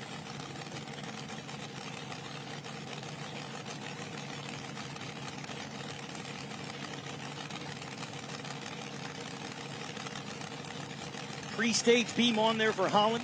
Stein creeping in. You see those little wiggles as they keep moving on and on. Beep, beep, beep. Trying to get in and just barely nick that light on, and here it goes. There it is. Lincoln Boykin down there. Oh, no. Wheel standing red light in the left lane for Holland. Going to end the day and going too quick, but it's, first or worse. 406.6 and a 407 for Stein. Takes that win and goes to the next round. Yeah, sees that red light on the left side. Stein was 009, runs it out the back, goes under by 4 thou, but he knows exactly where he wants to be for round number 2, and he gets to move on to round 2 via that cherry under the tree for Holland.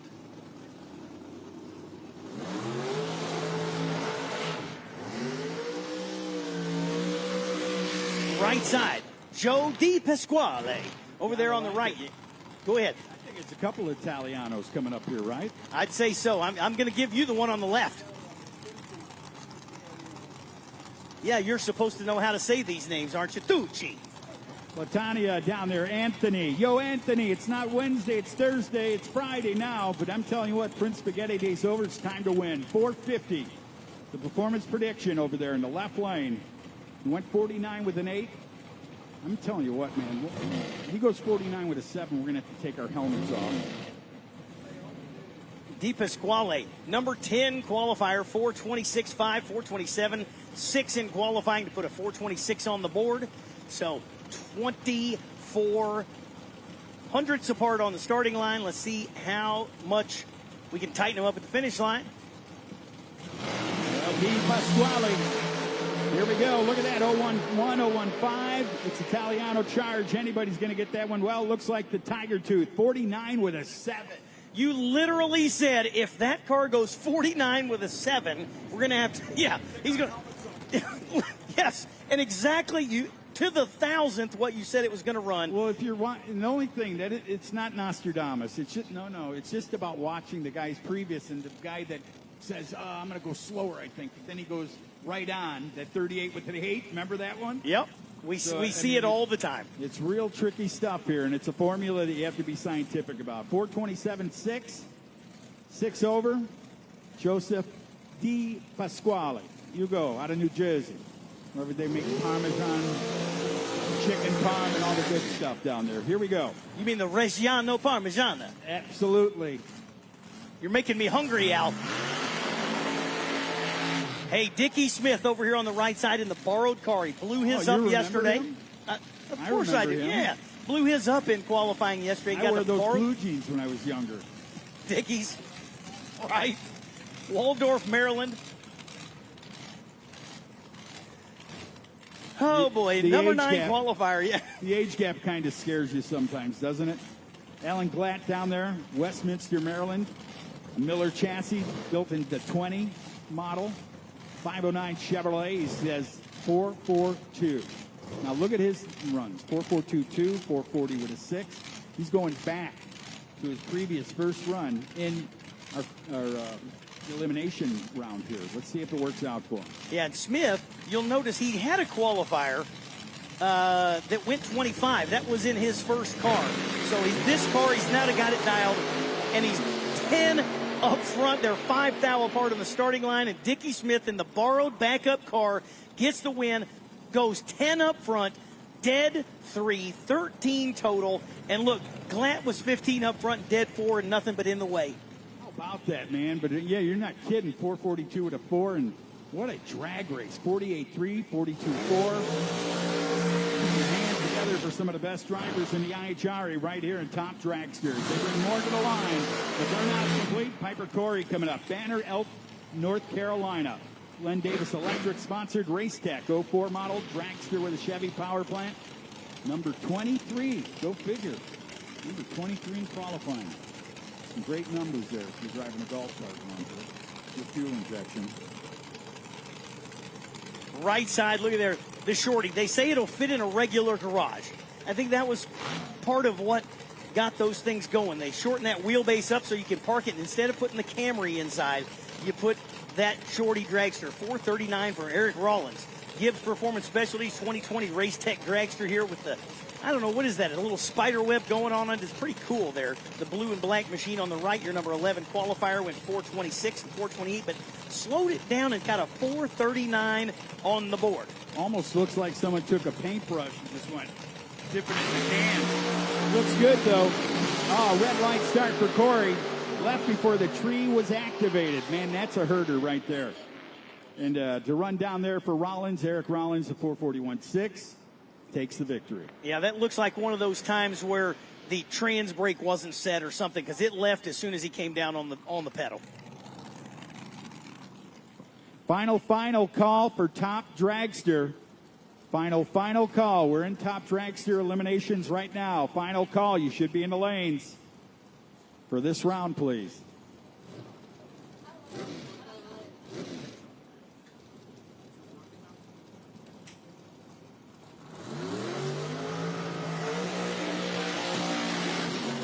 There's the burnouts coming up across the line. Top Dragster Eliminator. Budakowski. John will be in the left lane. Washingtonville, New York. The 2013 M&M Nesbitt-powered dragster will back up as the number 18 qualifier in competition here today. Says I'll go 439. How about the right side? Right side, Tisha Wilson. I said it yesterday. The quickest single carburetor, no power adders. Quickest one in the country right there on the right side. Wilson went 4:14 with nothing but atmosphere. So a lead foot doesn't count as a power adder? It does not. That Get 'em Performance carburetor on top of that thing is obviously getting it done. And that thing is amazing. It's the quickest. What did you say? Look at the back two of her number, her entry number. You know what I'm saying? And then Tucci right behind that. 23 Tucci. Yeah. Top Alcohol Dragster to the lanes, please. Top Alcohol Dragster to the lanes. So Wilson over here in that Greenbrier excavating and paving machine. Going to be down 415. Budakowski 439 in the Traveler. And they are, what is that? 16 thou apart. Yeah, you're all right. Budakowski 39 on the dial-in board, goes 38 with a 7. Just like that one before. 223T. Yeah, 223T. Moving on. You're moving on there, Al. 416.5, 165. Here's Darian Bosch coming up. Kenner, Louisiana. 23 model racecraft dragster. Got the blow-through deal on the carburetor. The number 1 qualifier. Came in at 394.2. 190 miles per hour to find that performance out of that machine. Maybe left lane. $397. You got to sit there. It's like waiting for a week, isn't it? Yeah, and you're spotting a guy 4/10, and that guy is a 430. I mean, we're talking about getting it done. That's Chad Traylor, Providence Forge, Virginia, 2026 Maddox here on the right side. That Par Racing Engines powered machine out of Virginia. Going to be down 431 is your number 13 qualifier, and Bosch over there on the left side, number 1 on the board, the MKD machine out of Kenner. Look at that look over to the right. You see that Darian Bosch took the helmet, turned completely right to see his opponent, and see what's going on over there. Now it's time to go to work. So Darian, the son of the Bosch family, now ready. He's in. Here comes that handicap. 4/10 of a second. All top light starts down there in the top end. 397.9 at 174. What a round there for Darian Bosch. He gets the victory down there in the left lane, the first federal side of the racetrack. And how about Traylor? 19 up front for Bosch, by the way, and dead 9 at 390s. I mean, what a package that is. That's why he was number 1 in the world last year in Top Sportsman, and that's why he's moving on to round number 2 here in Top Dragster as well.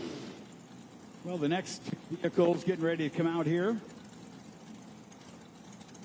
Couple more. We got the pink machine coming out, being pushed down towards the water box area. But right now, 2 more rolling across the water box, lighting those hides up. Sean Corey.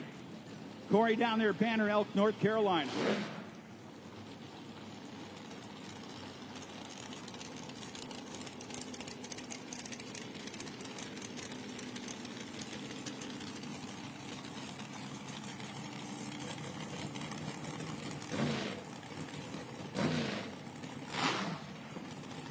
All right.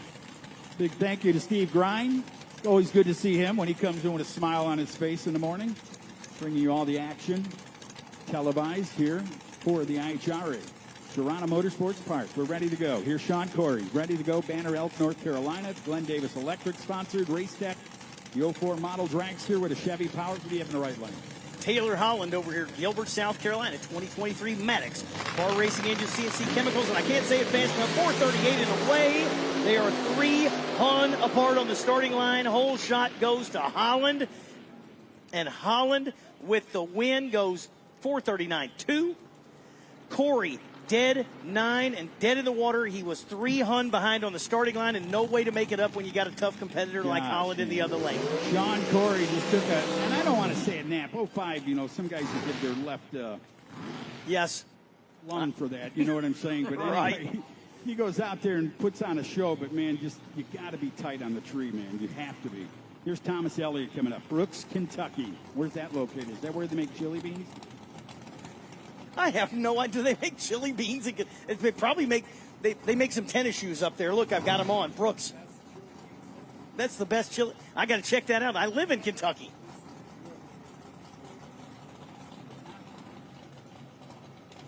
I'll never get anything else. Bill Pink. Pink carburetors, right side. 2024 Miller, your number 20 qualifier, and they are dialed both. No, they're not.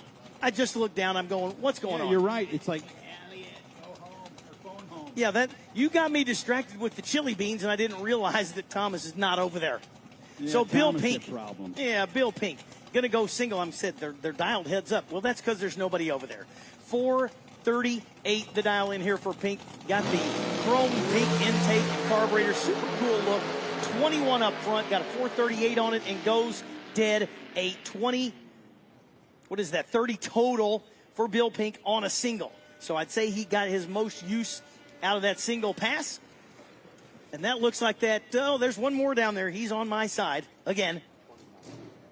29 total. Yes, it takes the guy with the, did you work that out on your abacus there, Mike English?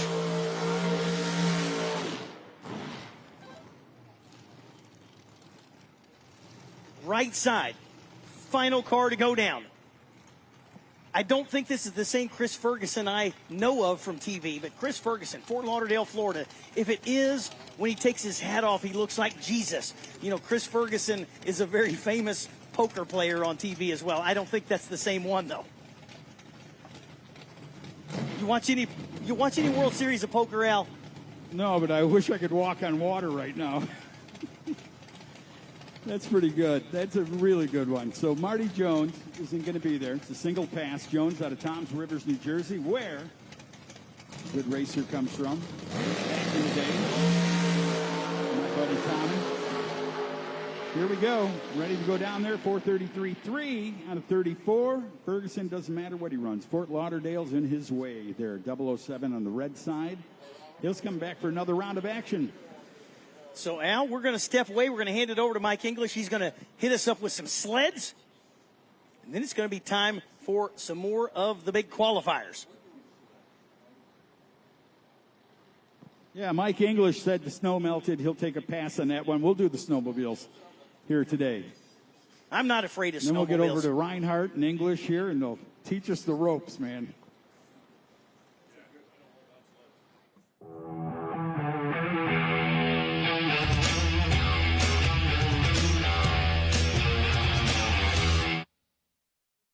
To the lanes. Fuel altered. First call to the lanes, please. Final call. Alcohol funny car. Final call. Alcohol funny car. You should be in the lanes. Final call. Alcohol dragster. You should be in the lanes. Final call and first call for fuel altereds to the lanes. Look at English. He's getting a sweat on. He's here. Altereds. He's going right back to Bakersfield back in the day.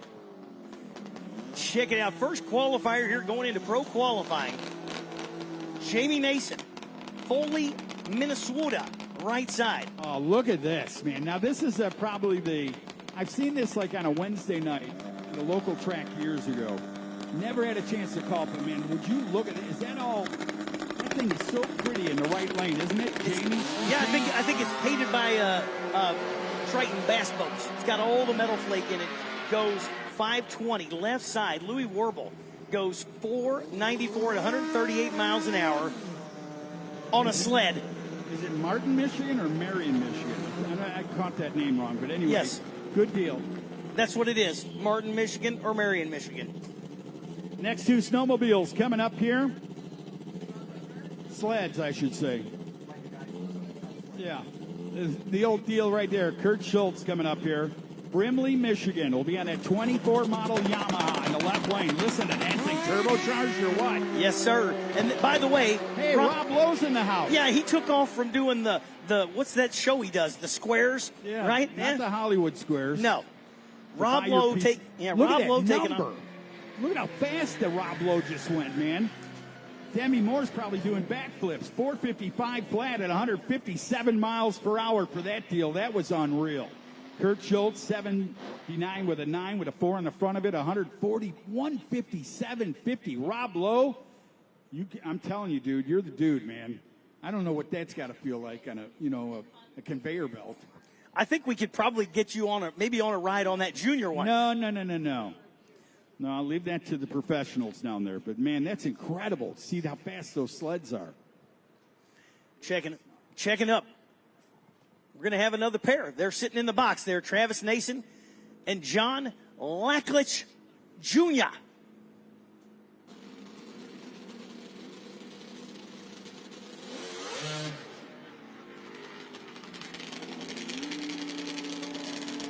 Hey, here's something else cool. This class, by the way, is brought to you by Relevant Sunglasses, and I have a pair. Al, do you have a pair of the new sunglasses? Thank you so much to Relevant. I'm telling you what, they're beautiful sunglasses. You know, when you're sunglass shopping, right, and you think, no one, I know the best. No, Relevant's got some great sunglasses. Here we go, down to the sled, down to the right lane, man. He is pouring it on.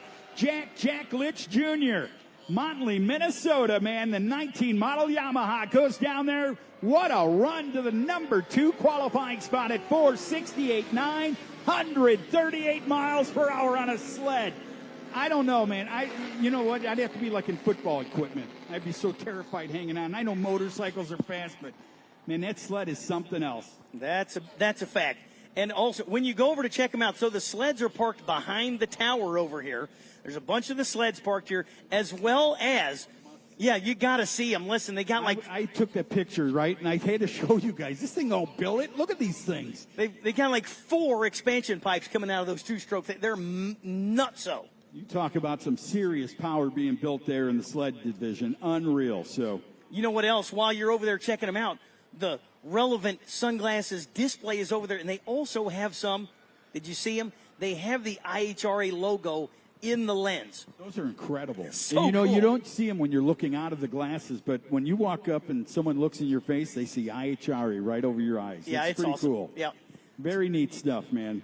And the snowmobiles are cool, too. And I know they do it on snow and they do it on asphalt, but that is something else to watch. Yeah, IHRA is actually doing some actual snow Really? racing. Yep.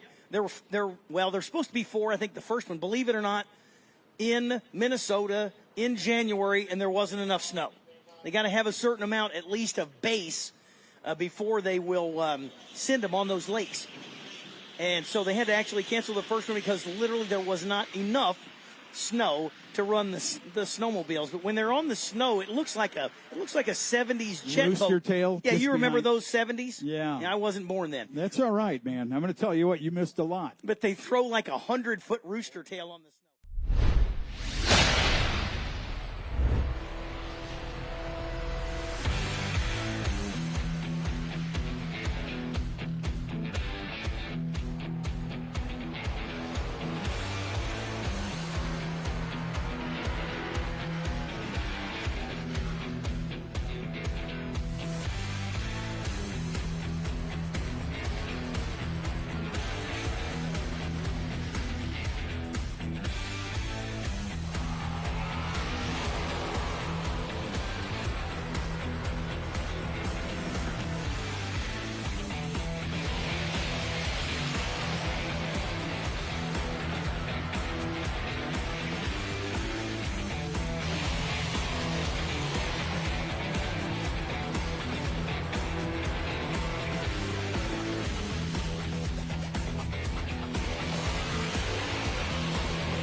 comes out, and you'll still be able to hear the PA. How about a big thank you to Relevant Sunglasses and all they do right here behind the tower. You go down that little snowmobile path there and see the hot snowmobile, see the hot sunglasses from Relevant, and thank you for all you do.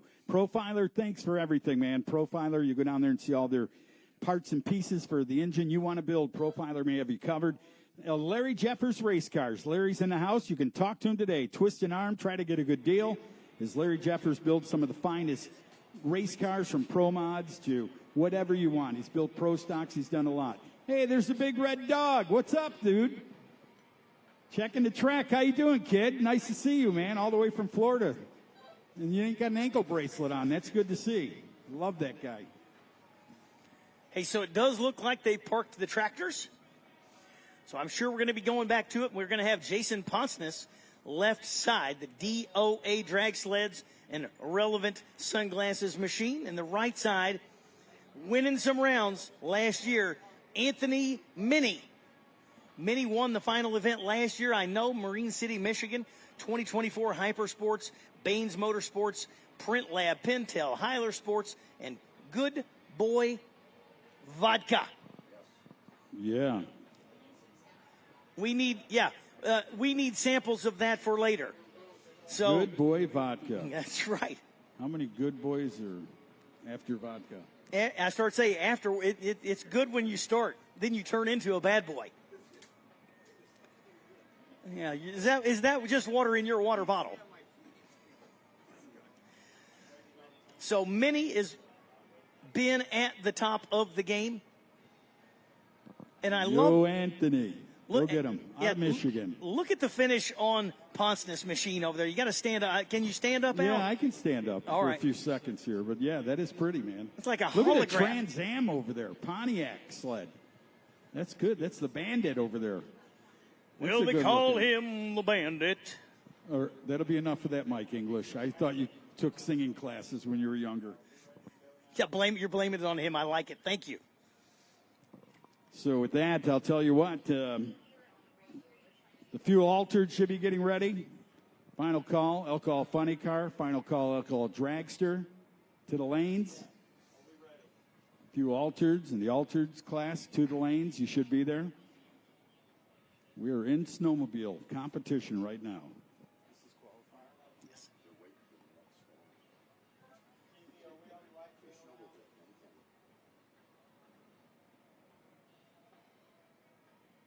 Here we go.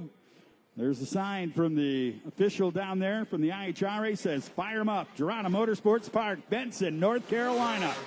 Calling home right now to some of the baddest sleds in the country. The fastest sleds in the country.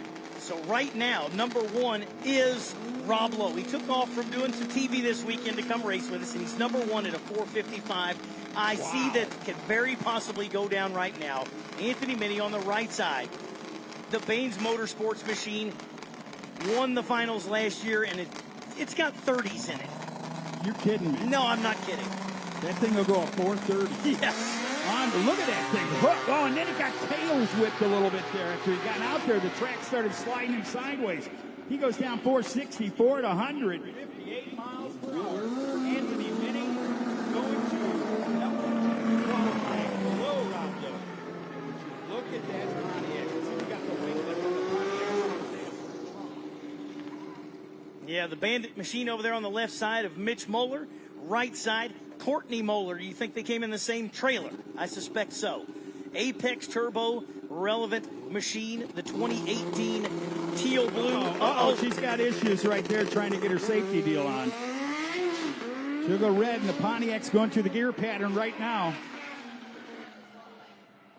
Mitch Moeller down there out of Wisconsin, Wapun, Wisconsin. Apex Turbo, Launch Pro Line, and the 20 Yamaha machine that looks like the cool bird down there. So he goes 540. She had some issues there. You could see she was trying to grab something on the steering bars, the handlebars, excuse me. Yeah, Courtney and, then it started moving forward on her. She's like, nuh-uh, wait a minute, something ain't right. So she'll get her figured out. She's got some more time today, right? Yeah, she tried. It appears it was kind of like not getting a trans brake set. I mean, it all of a sudden jumped through the beams. So trying to figure out the deal down there. But Courtney jumping it through the beams there after the tree was on. So we'll be. That's it. That was qualifying, so she's got to push it off. They said you took the light, and that's part of the sport of drag racing. You know, Yep. you hate to see it, but Courtney, you'll get another shot at it. Yes, sir. Say the good news is they've got another one. Good job. Beautiful machine, too. And I remember her last year, listen, every time the sled would just get faster and faster and faster and faster. It was really impressive last year. And so she's going to put that thing back together and come back for another round here of qualifying coming up shortly. And what do you see pulling up to the lanes except some of the baddest ones out here, the top alcohol funny cars? And I'm going to hand it back over to Alan Reinhardt. Absolutely. Here comes Here Al. you come, Alan.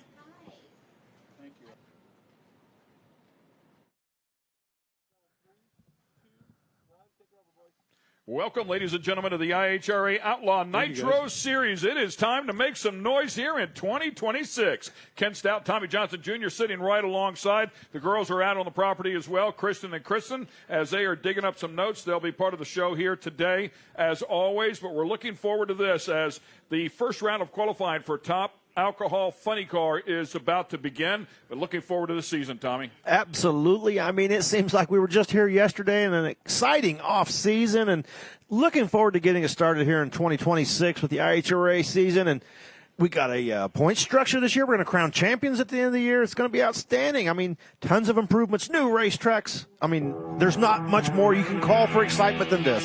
Yeah, 8 rounds of racing, as Tommy was talking about. The points championship will start today here in round number 1 of qualifying. There are points for qualifying at the top of the field. Here's a little bit of the rules or class info for top alcohol funny car. 8 events in that points championship, $9 million in payout. It is a nice package. We will also, a little bit later on in the day, we want to get too confusing here, but we'll have a separate Triple Crown event, which pays $1 million if you can win all 3, but each one has a nice, healthy, I believe, $150,000 to the winner.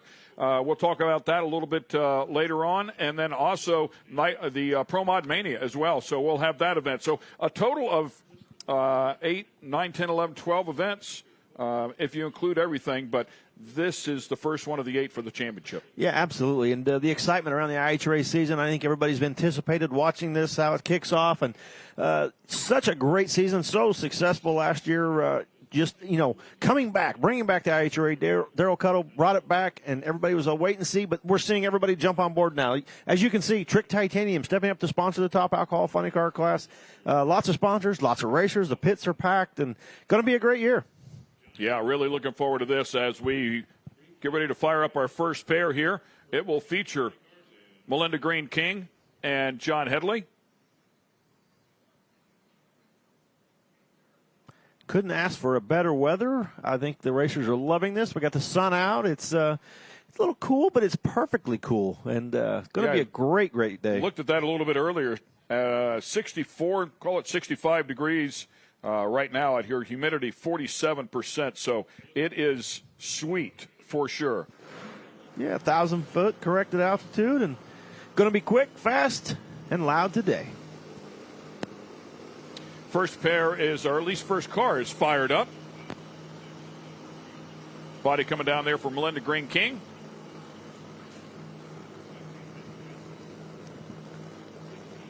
Lance King, the engine builder here.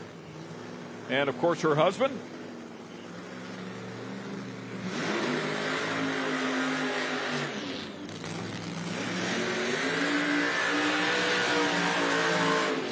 Simply a gorgeous car lined up alongside Headley out of Newportville, Pennsylvania.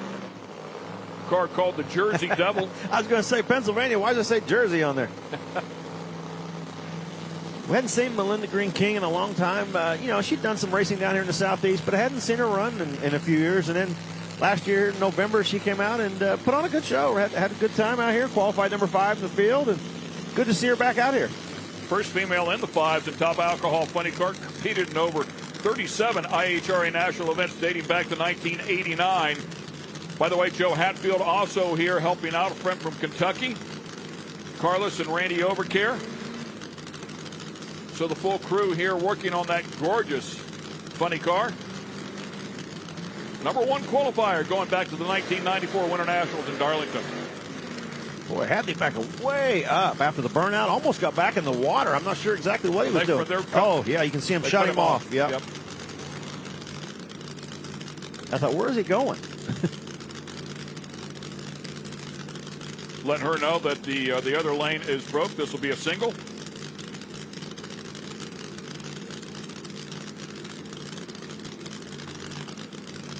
Current ET record here at Galat, 217 miles per hour for mile per hour, and ET a 359.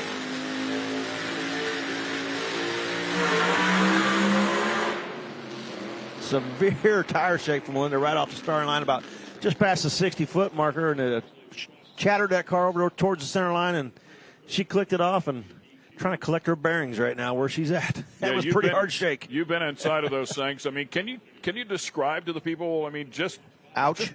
Ouch. That was tough. That was a pretty hard one. It rattled her pretty good there for a little bit. But, yeah, I mean, it's the old adage. You know, everybody says, well, like putting your head in the paint shaker. Well, it is. I mean, I've never had my head in the paint shaker, but that's what it looks like it would look like. So, yeah, your vision totally goes away. It's just beating you to death. And everybody says, well, how do I know when it shakes? You'll know. You'll know. Trust me.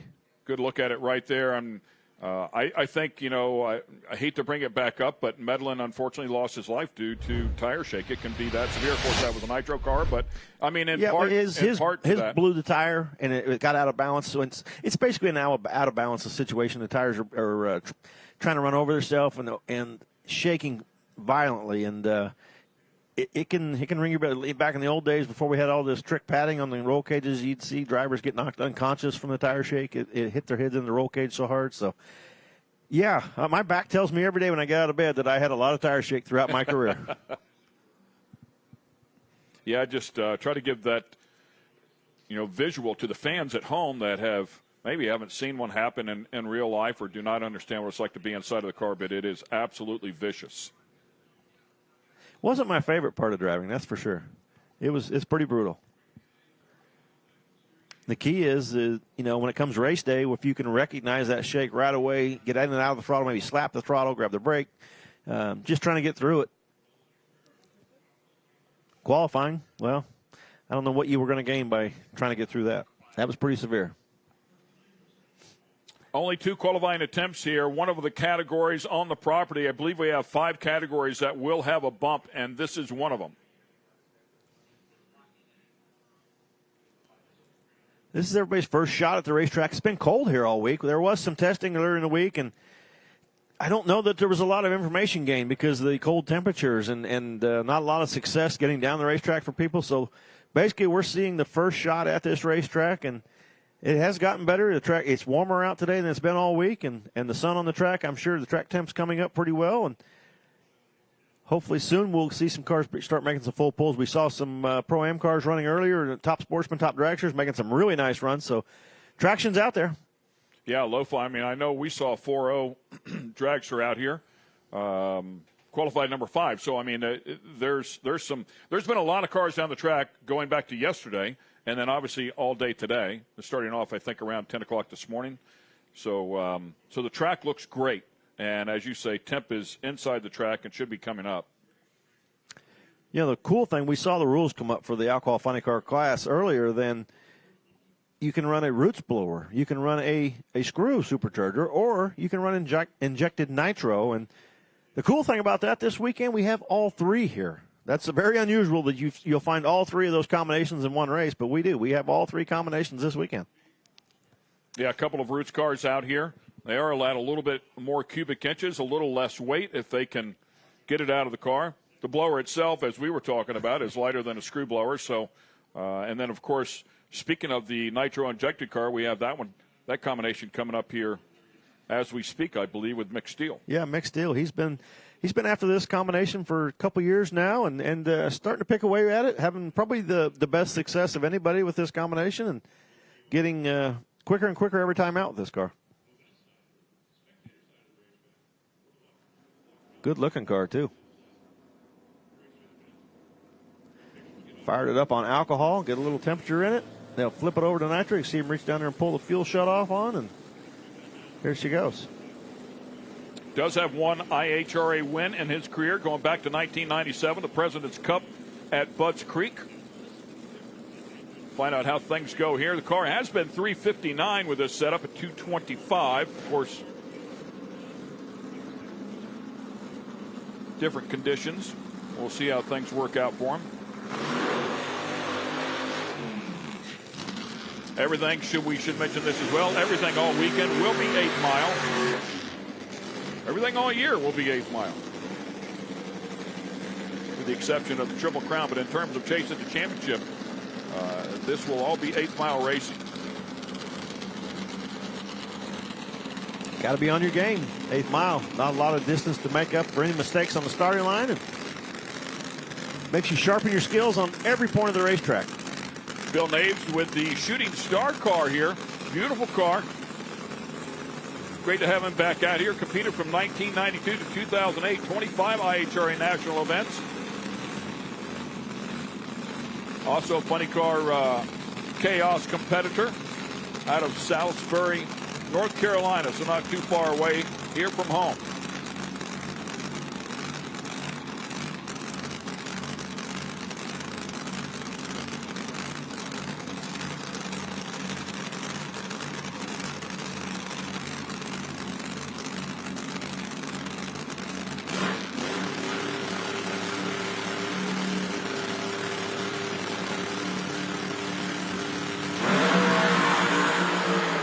Problems for Mick. And out of the throttle. Yeah, out of the throttle early on for Bill as well. Yeah, Bill did something really interesting. I watched that. We saw Moon King come out here and shake the tires, really bound off the starting line. We just saw Mick Steele blow the tires off on the starting line. Well, Bill, he left at a really low RPM. I thought, man, usually the alcohol car, you rev them up about, 6-7 grand and drop the clutch. Well, he left it almost an idle, and it seemed to pay off. The car didn't leave great, but it did leave the starting line and get off the starting line and get going, and just started moving over to the left. But I don't know. I was like, wow, questioning. Yeah, I got way over there. But I was just questioning what he was doing. Man, not too sure that wasn't the trick to get off the starting line.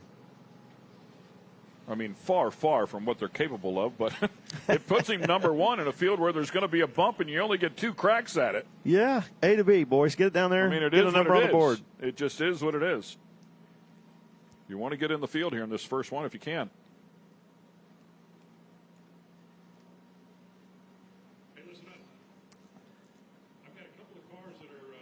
We'll see if we can get a couple pair off the starting line and get them down towards the finish line a little further. The crew's out checking the racetrack, trying to get an idea what the grip is out there. And yeah, walk us through that device.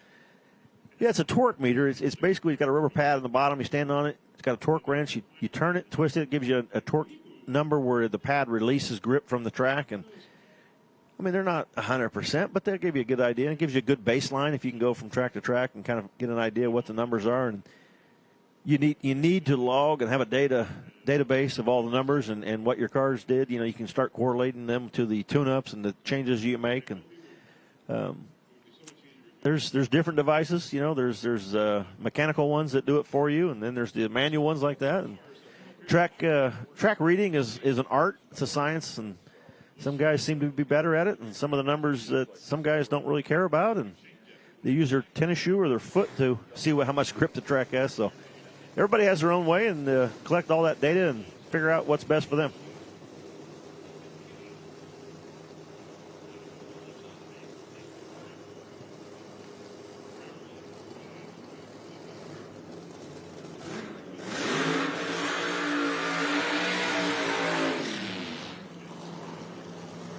Chip Everett with the burnout. And Ryan Stack will be in the left lane.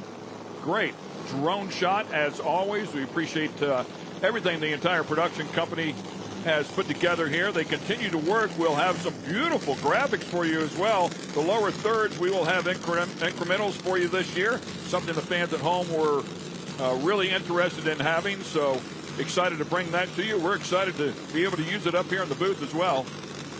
Good look there at Chip Everett's car. Another beautiful example of a top alcohol funny car. Chip qualified number 3 here in the fall last year. And Went a couple rounds to the semifinals, alcohol funny car.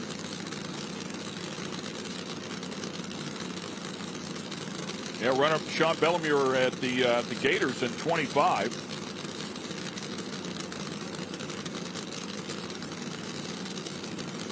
Larry Dobbs, crew chief and owner for Ryan Stack out of Wingham, Ontario. Part of the ladder program coming out of the junior dragster ranks. The starter was trying to tell the crew guy, get out of the staging beam.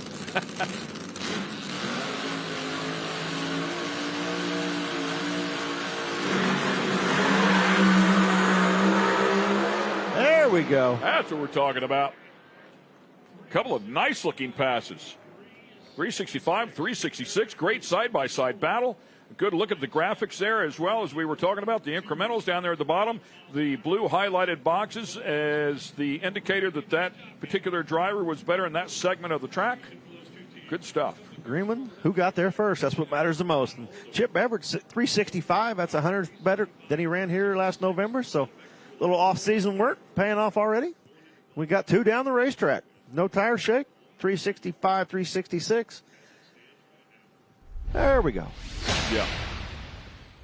Now starting to get a handle on it. Well, it wasn't easy. You see them fighting them down through there a little bit. It's a small quiver and moving. Yeah, Stack really had to drive that thing. Yeah, driving it back over. Went to the left, drive it back to the right.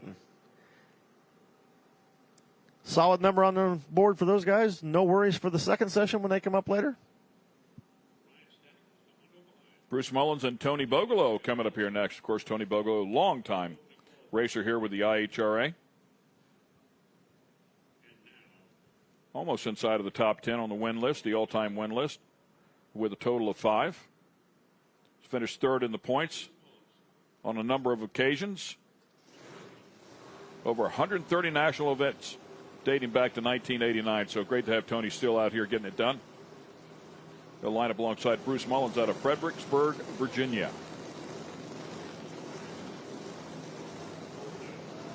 A lot of work been done to Bruce Mullins' car. All paint, no wrap. But a lot of body repair since last year to this year.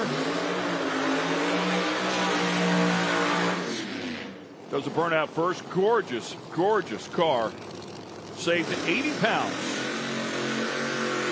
All said and done, even with the paint. Good looking. Very good looking. Spill plates are carbon fiber.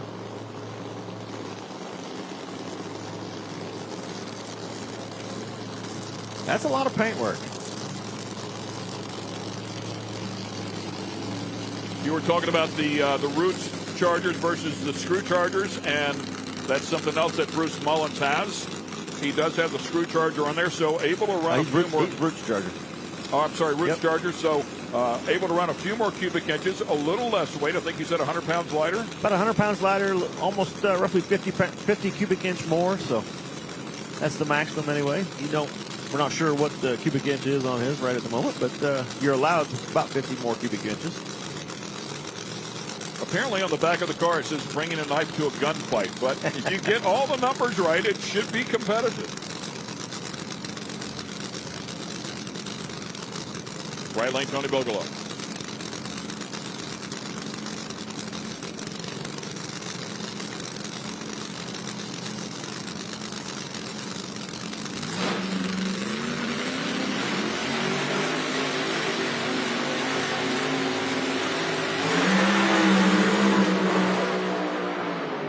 Oh, man. I think Bogolo hurt his as well, and then Bruce Mullins definitely hurt his. Yeah, look, really nice run for Bruce, and then you could just hear it. You can even hear it here in the tower. The motor just goes south on the thing, and really sour sound, nosed over on him. You can see the smoke come out of it, and the sound and the smoke was a telltale sign that's not a good end. Tony's car really shaking again out here. Right there, you see Tony's car really shake the tires. He tried to pedal a little bit, and then, yeah, okay. Right there, you see the left-hand side, a little bit of smoke out of the left-hand side, and had that death sound to it when it went out there. Yeah, that's why I saw a little puff of blue out of Bogolo's car as well on the right bank. So Maybe he didn't hurt anything after he got out of the throttle. Yeah, it sounded like maybe his foot maybe slapped the throttle a little bit there when he was shaking and kind of trying to decide whether I should pedal it or not, but I think he was trying to figure out where he was at. Phil is sitting back there with the ultrasonic sponsored machine, and boy, did he have a season with us last year, going to all 5 final rounds, won 4 of them. Pretty impressive effort. Yeah, I was going to say, you talk about somebody dominating the Trick Titanium top alcohol funny car last year was Phil S. Yeah, he was number 1 qualifier. Seemed like every time we rolled into someplace, he'd be the number 1 qualifier and holding the trophy at the end of the day. Yeah, matter of fact, the only one he didn't qualify number 1 at was our first event of the year at Columbus, and Sean Bellemere stole that one, but he had 4 number 1 qualifiers as well. The only one he didn't win was Columbus 1. The first time we were at Columbus, he lost that one to Stan Sipos. So, but incredible low ETs, all 5 events for Phil Ez. I mean, he just had a great season last year. 3 top speeds along the way.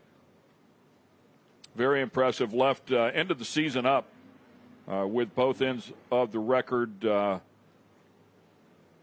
the 1,000-foot or quarter mile, and then ended up with the ET record, the 8th mile, and Mick Steele with a mile-per-hour record in the 8th mile.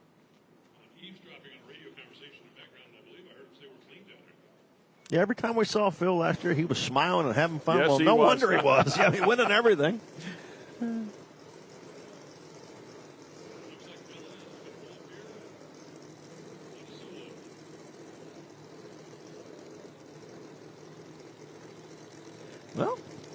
Well, Phil's fired up. There's no oil on the racetrack. Check the track. Great. Track is clean, and bring on the next one. Phil will give us an official bump spot here. John Headley will be out.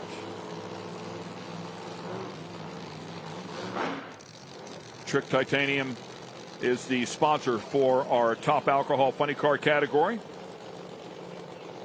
We appreciate them coming on board along with a host of class sponsors.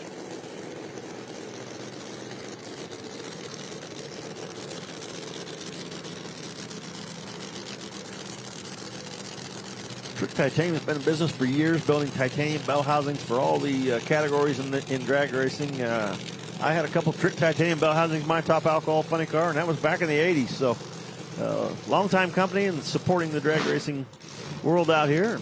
I think it's under new ownership now, and good to see them still involved. Great stuff.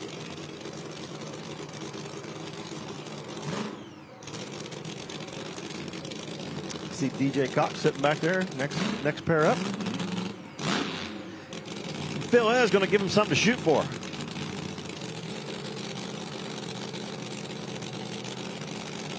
I believe Zagota was supposed to be beside him, but not making the call.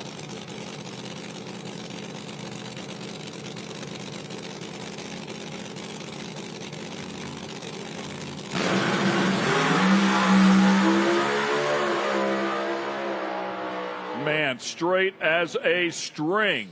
3:57.0 goes right to the top of the chart. Excellent hit right there. 2:14 both ends.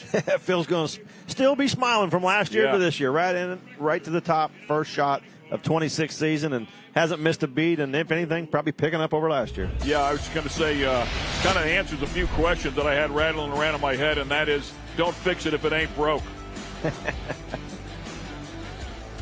Very, very impressive Ed here. We were just talking about the records as well. 3:59 with a 5 was the previous ET record. That 3:57 with a 0 is an ET record. The 2:14 not quite fast enough. Mick still hang on to that, but Phil Ez beating his own ET record here from last fall.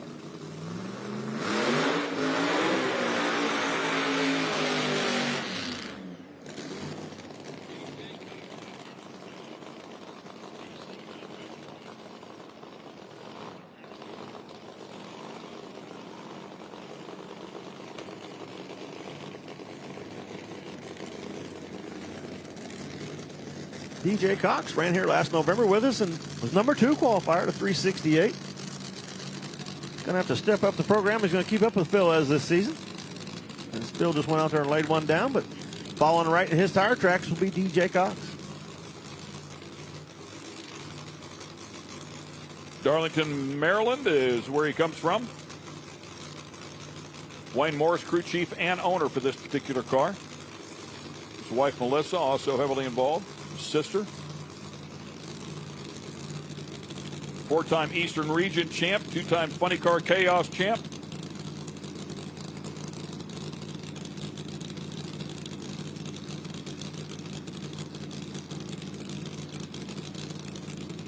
A handful of national event wins as well. Talented driver. Tough team here. We'll find out if he's got anything for Phil.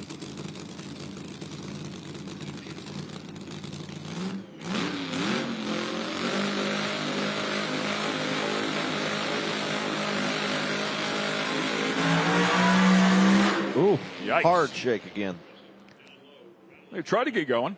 It just shows you that, the track conditions out here, the tune-up wise, all the different ways of doing it, you got to get it just right. You saw Phil's car go out there, nice, smooth, barely even a quiver of it.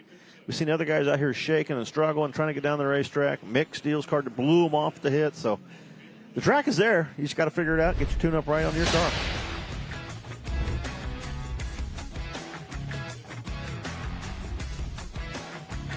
Right about 60 feet, that thing started shaking, and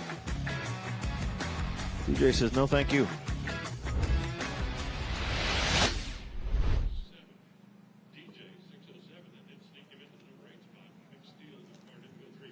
Even shutting it off, that'll get him on the bump. At 6:07 will be number 8. Mick Steele, the only car out. Yeah, and Henley, of course, he was not able. They had to shut him off in the water box, so that'll wrap it up for Top Alcohol Funny Car. We'll move into Top Alcohol Dragster. Noonan. Jamie Noonan going to be competing in Top Alcohol Dragster and actually sponsoring the class. Noonan Alcohol Dragster. Very cool. A lot of these guys running Noonan parts right there. The rules, you can see the injected nitro or a screw supercharger and Roots supercharger, same as the Alcohol Funny Car class. Different rules and weight breaks, and a lot of them will be running Noonan heads, Noonan components on these cars. The alcohol class has put on some great shows for us last year, and love having them out here. And in particular here for Top Alcohol Dragster, we had 5 events, so a possible 10 different finalists. We had 9 different finalists. The only person to go to more than one final was Rich McPhillips, who is on the property as well. We'll be out here qualifying in just a couple of moments, but pretty cool. And when it comes to final round wins, we had 5 events. We had 5 different winners. It was very diverse. We also had 4 different number 1 qualifiers, 4 different people setting low ET, 4 different people setting top speed. So, I mean, very, very competitive field. You didn't get your shot. It's because you didn't show up. Right. Good turnout of cars again this weekend. As Tommy mentioned, Noonan Ultimate Race Engines. The Lightning Edge is the sponsor here for the Top Alcohol Dragster category. Here we go.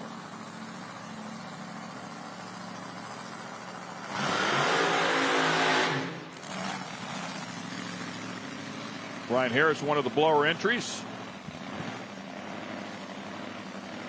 2018 Horton chassis out of Burford, Canada. See Atchison Machine as one of the sponsors, and I believe Rob Atchison just inducted into the Canadian Motorsports Hall of Fame here as of recent. Outstanding IHRA competitor back in the day. And funny car. Yeah, Dave telling us that Ryan Harris just getting his license as recent as I think yesterday. Yesterday, yeah. That's what I heard. Okay, here's too. your license. Now let's go out here and see if you can qualify this car. Yep.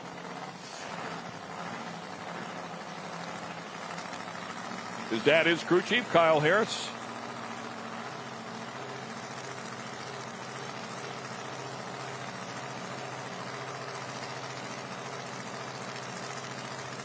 Looks like that's the root style blower on there from here.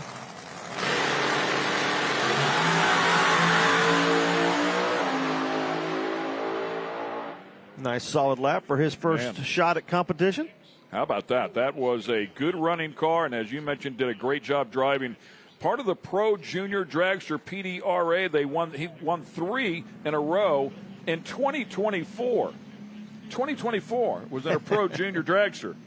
It's 2026, the beginning of 20. There's only 1 year in between the two, and he just ripped off a great hit right there. 366 at 202 miles per hour.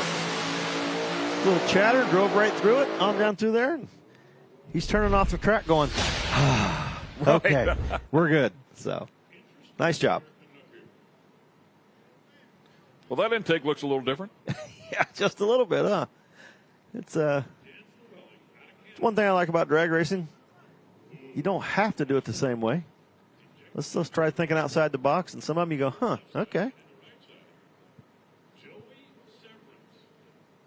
Joey Severance coming up here. It's the first time we've seen Joey Severance, I think, over in the IHRA series, and he's had some pretty good success racing an alcohol dragster. I think he's done okay, winning a few championships maybe, and done all right. Yeah, and a hike across the country to get here.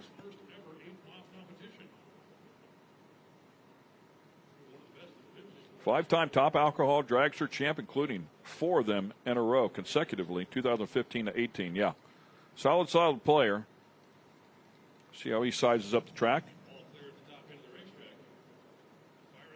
And Dan Flueling should be alongside. We see a lot of injected nitro cars, in the category of the alcohol dragster, and the longer tracks, the quarter-mile tracks, they probably have a little advantage because they really come on strong on the top end. If you keep that thing running all the cylinders and high miles per hour. But 8th-mile racing, those blower cars tend to accelerate a little earlier in the track. And if I had to guess, I'm going to say the blower cars might have a slight advantage on the 8th-mile races. So Joey says, well, let's go find out. We'll see. Flueling making his first appearance here with the IHRA out of Nebing, Ontario.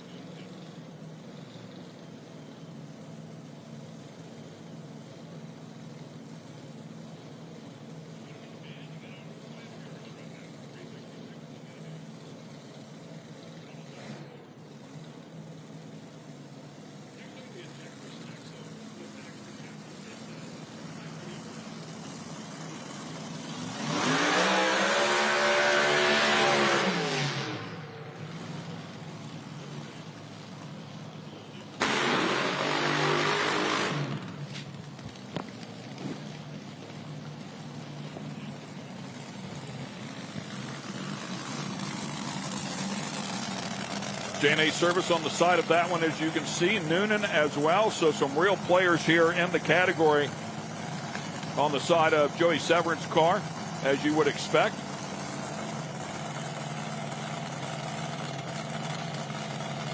Beautiful ride.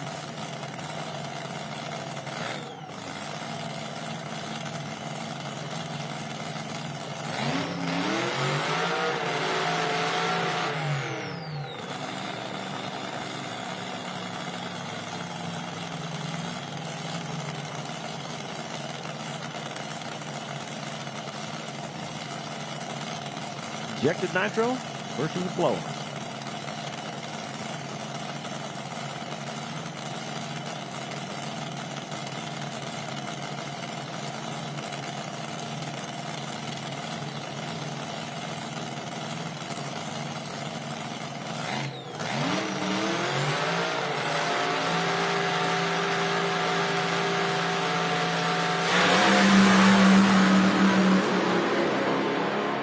I'll tell you what, man, that was a great battle.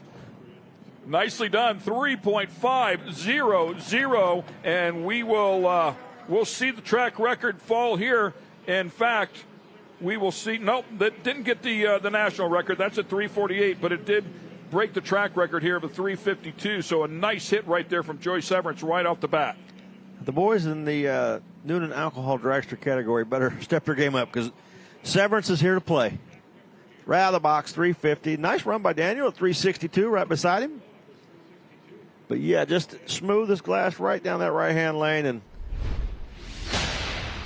I may be new here, but this is how we race. Look at that. Great, solid pass right out of the box, Joey Severance. Wouldn't expect anything less.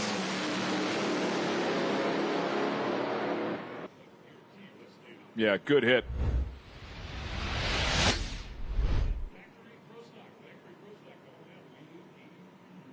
It was good to see Flueling get down through there as well. Great to see one of those nitro injected cars get from point A to B under full steam.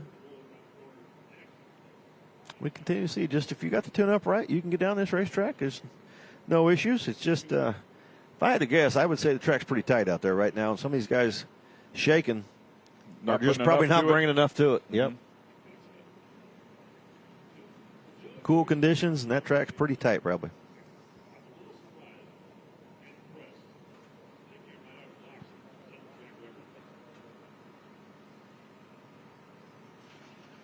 Joe Gertelman and Eric Hindenberger will be our next pair here.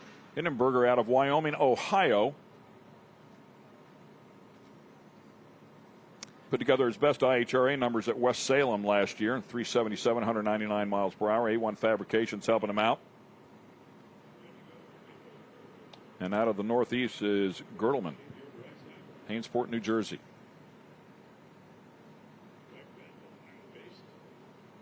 Solid field of cars this weekend. Hainesport here in the fall and put together some respectable numbers there.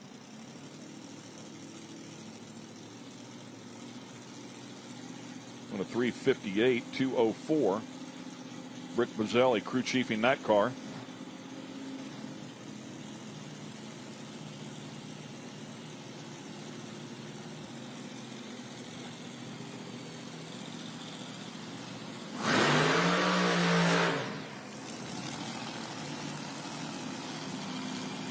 Hindenberger in the left lane, Gertelman in the right lane.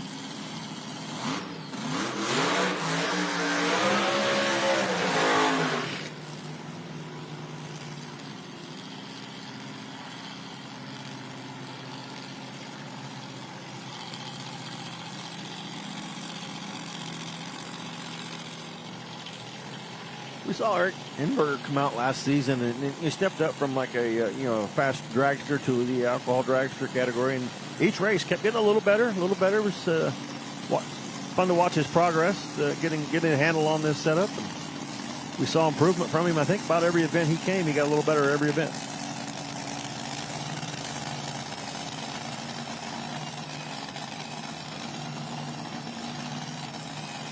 Yeah, baby steps if you can approach it that way. You try to throw the kitchen sink at it. Usually it doesn't work out so good. But he's done a nice job as he continues to pick away at it.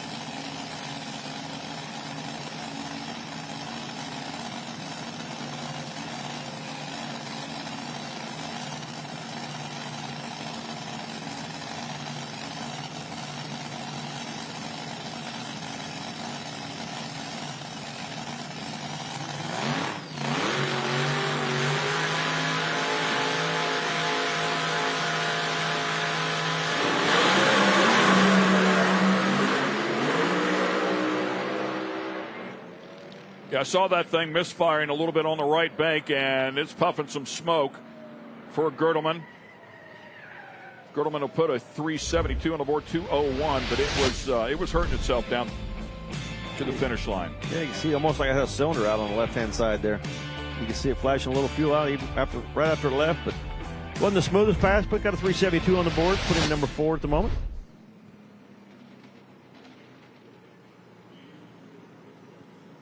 Another category that we will have a bump spot in.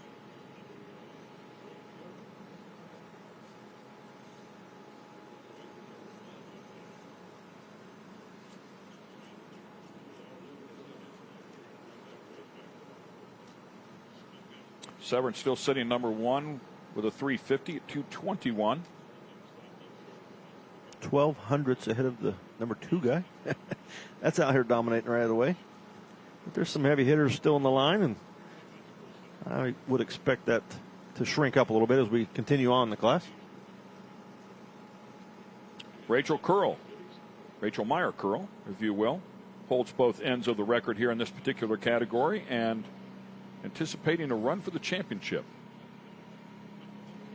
Yeah, I talked to her dad, Randy, last night, and he was excited about that. He wanted to come out here and try to get that championship, and so he's going to have a couple cars out here throughout the year, and her sister probably driving a few races as well. So Meyer family coming back out in full force.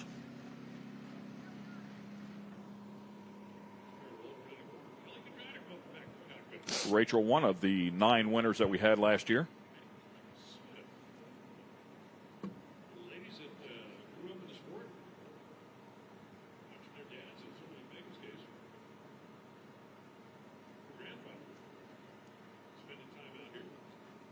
Next pair up going to be Megan Smith over here. I believe her dad might even be racing funny car this weekend. Her grandpa has brought his funny car here. Paul Smith, the legendary Paul Smith, has his car here. Not too sure her dad isn't driving this weekend. Whole family out here participating this weekend. Pretty cool. I think I've raced against her mom, Rhonda, in the Top Field Dragsters at one point. Kelly Kondratik. Taking a look at Kelly's car there. Noonan power plant on that one. Nitro injected, of course.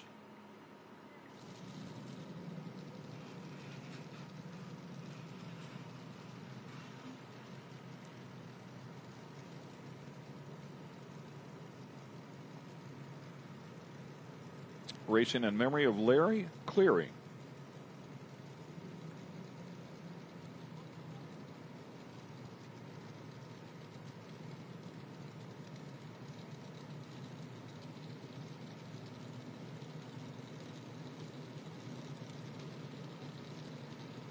Yeah, tough team over there. John Bodie Smith, father. Rhonda Hartman Smith, mom. Daughter of John and Rhonda. Fastest female top alcohol dragster racer, 285 miles per hour.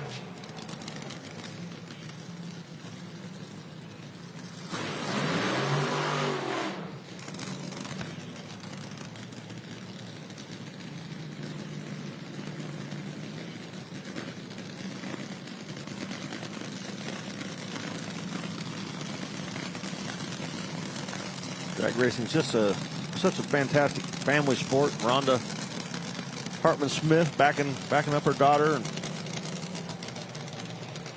oh, that pop of the nitro is just so awesome, man. Redline Oil helping them out. Paul Smith Racing.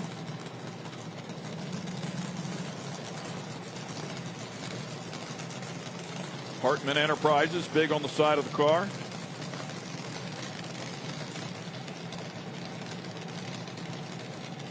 Number 2 qualifier last time we were here. Noonan Race Engineering, also a sponsor here for the top alcohol dragster category. Thank you once again.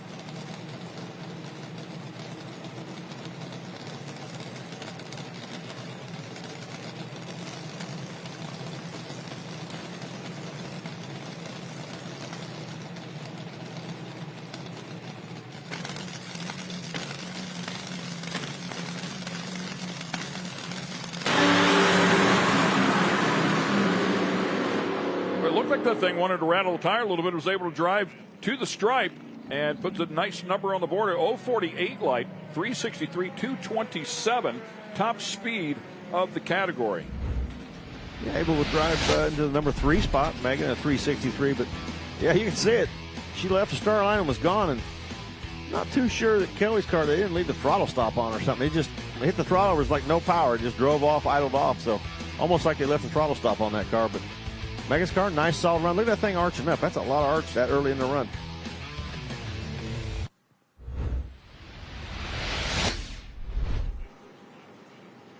Thought I saw the tires on the back of the thing shaking just a little bit, but just quivered. Just quivered. Just a little quiver. Just a quiver. Yeah, it's all good. Just getting up and getting sorted. Is that one of those when you're sitting in your seat and you're like, come on, come on? That's one thing you go, ooh, ooh, ooh. Ah, okay, we're good. You think, I don't make it. You always think that, don't you? Well, of course. Well, maybe not. Yeah. Maybe not on some of them from the hit, but.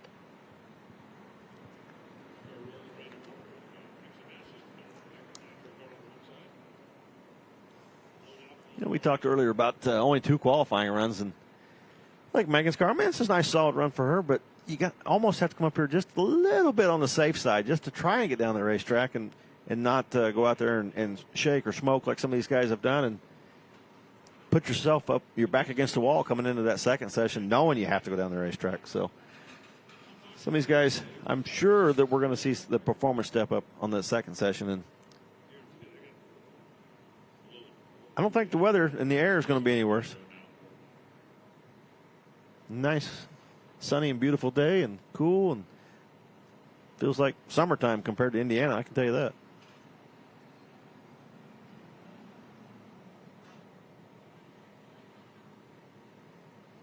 Next pair will feature Tom Fox out of New Jersey and Rachel Curl. Tom had a great race here last November. Took home the trophy. Yes, he did. Number 1 qualifier as well. Low ET of the event. That was good hit for him. Current ET record holder here at the track, 352 with a 5. Former, I should say. Former record holder. Former record holder. Until about 3 pair ago.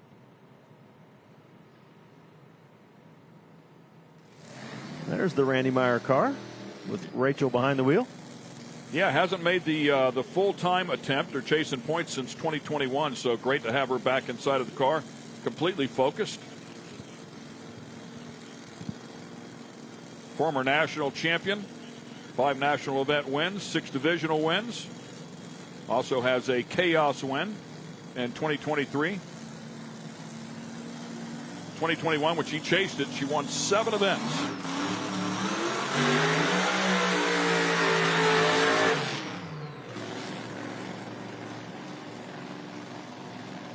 That was a little different. Usually the Nitro car starts up first on alcohol, warms it up, and then they'll give the nod to the bone car, and they'll fire up, but almost in reverse this time.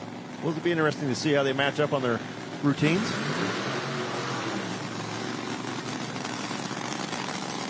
Well, looks like they had some communication before. Yeah. She must have told him, like, I got a short burnout. Go ahead. Yeah, yeah, right, unless that was the plan B. I also find it interesting here for Rachel that she's also responsible for the clutch setup in between rounds on this car. We have made some trips to the pit area over there every time, and I've not seen her with clean hands yet. Right. She's not afraid to get dirty, get in there, and get to work, and keep her destiny in her own hands. You grow up in that family. You know where the toolbox is, and if you want to get it done, go over there and grab a wrench. Yeah, I don't see Randy saying, hey, I just sit back, let me take care of it. No, he said, get in there and get busy. If you want to do it, get out here and do it.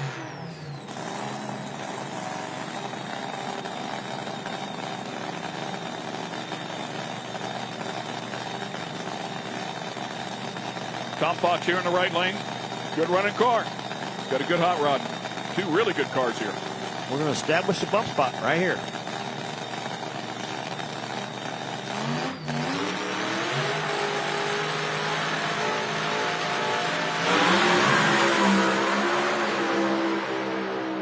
Fox goes from A to B, does a nice job, 357, 211 miles per hour. Unfortunately for Rachel, she had some issues. Yeah, blew the tires off right at the step of the throttle like we saw Mick Steele do in the injected nitro funny car, and just missed it a little bit on the starting line. Easy to do in the injected nitro cars. You talked about the bump spot. That is Kelly Kondratic, and the one out is Rachel. They made it about a full turn of the tire and come loose. The other lane, Tom Fox picking right up where he left off last fall. He ran a 56 in the final here in November and ran a 57 Q1. What'd you do this winter? Nothing. Yeah, not too far away. I mean, it's nice to have that data right. And Rachel now with 1 attempt at it to get it into the field. Yeah, that's one of the really interesting and unique things about the IHRA qualifying format. 2 runs. You get it right, or you go home.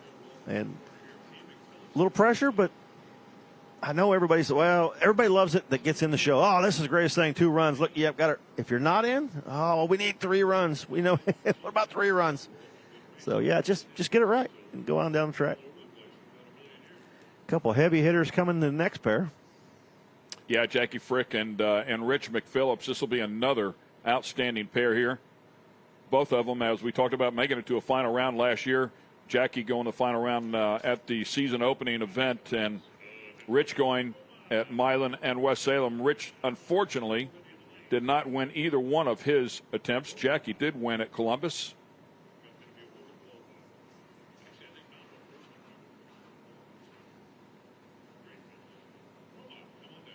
Rich was in a few weeks ago getting some parts from me, and was telling me how much fun they had and how much they enjoyed racing last year, and you know, it can be with them. I mean, they run a couple cars from time to time, and the grind, and I think it brought back the fun element to it, and him being able to jump in the seat and have some fun. And we saw that same thing like last year with Del Worsham. You saw that smile on their face. You're like, oh yeah, the hook's in again.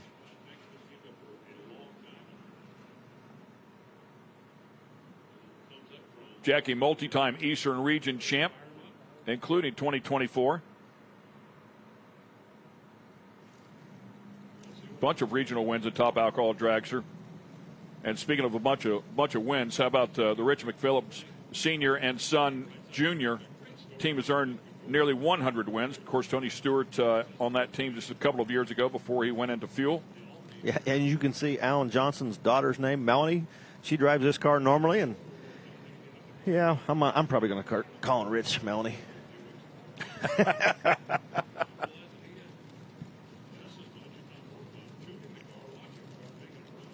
Yeah, two really seasoned teams here.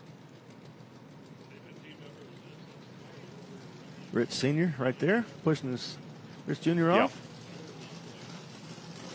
John Pick will be on the other side, crew chiefing that one. Also, with some wins as well, won a couple of Eastern Regional Championships.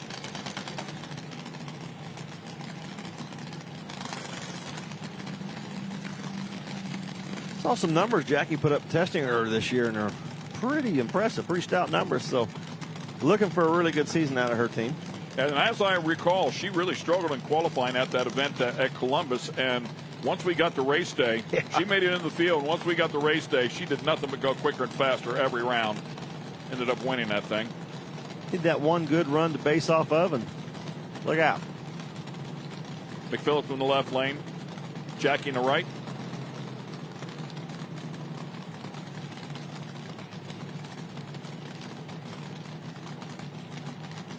Soft bump at 635. Dad pulling his son into the beams on one side, sister pulling the other sister in the beams on the other side.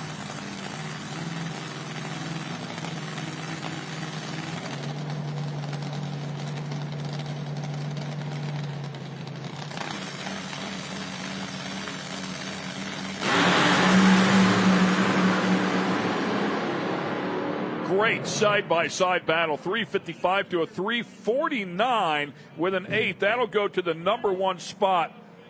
Really, really nice pass. Just 100th off of the national ET record. Really nice job by Jackie and that team. We're out of the box, 349, and Rich right there with her, the 355. Great, solid side-by-side pass out of the injected nitro cars. And it's not going to be an easy year in IHRA if you're going to win this championship. A lot of really good cars, really good numbers thrown out of the box. Jackie will take over the track ET record here at Galat. 229 is also a mile per hour record here at Galat at 229.43, just short of Rachel's 229.83, which is national mile per hour record. We got Jackie in an injected nitro car 1, Rich injected nitro car 3, and separated by Joey Severance in a blown car.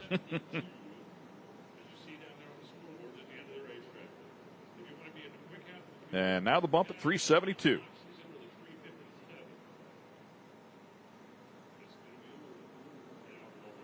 Up next, Mr. Noonan himself to make a pass in the Noonan Alcohol Dragster category.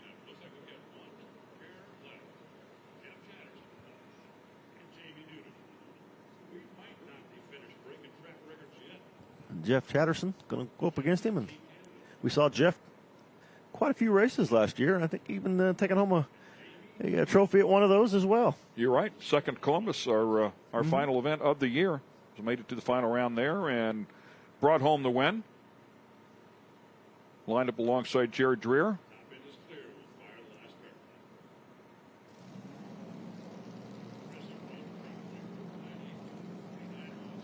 Going to have to run better than a 372.9 for these two to make it into the field at the moment.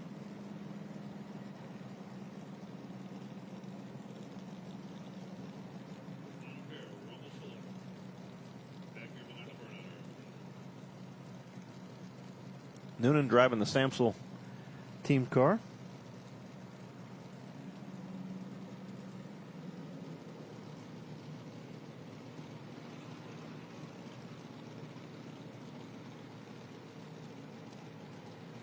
Jamie will be in the right lane. Jeff Chatterson in the left lane.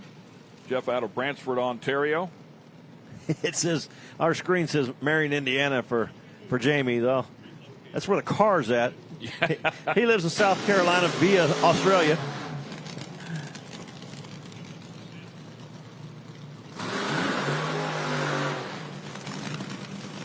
Noonan fresh off of a win at the Gators.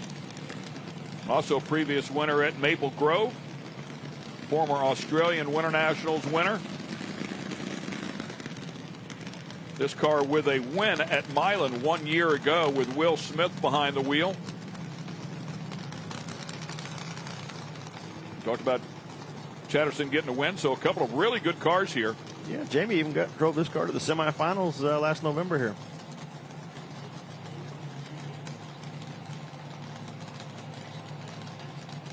I don't know if that #1 qualifier position is safe just right at the moment. We'll see.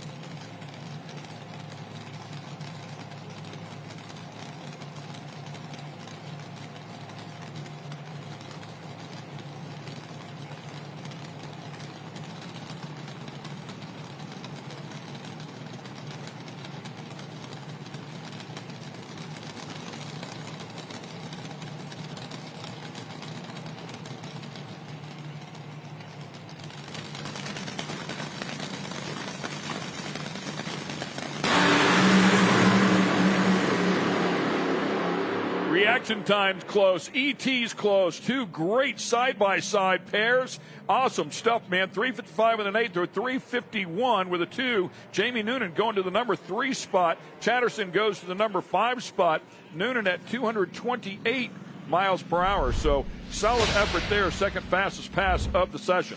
Yeah, nice side-by-side run. You can see a little bit of chatter in the tire there, but not much at all right down the racetrack. And, boy, the last two pairs filled in 4 of the top 5 spots. So watching everybody else getting a little better handle on the racetrack, and the team's coming out here and throwing down and putting those last 4 cars in the top 5 right out of the box. Bump spot, Megan Smith, 363 after the first session. Things got pretty serious, pretty fast. 13 cars into session that went down the track. And as you just talked about, Megan Smith sitting on the bubble at a 363. Tough player. That's where the pressure of a 2 qualifying, run field comes into play, because we got 13 alcohol dragsters trying to go for 8 spots. So even if you had a problem, you got to pedal it, try to get it in and get something on the board, because it's going to be a lot of non-qualifiers this weekend.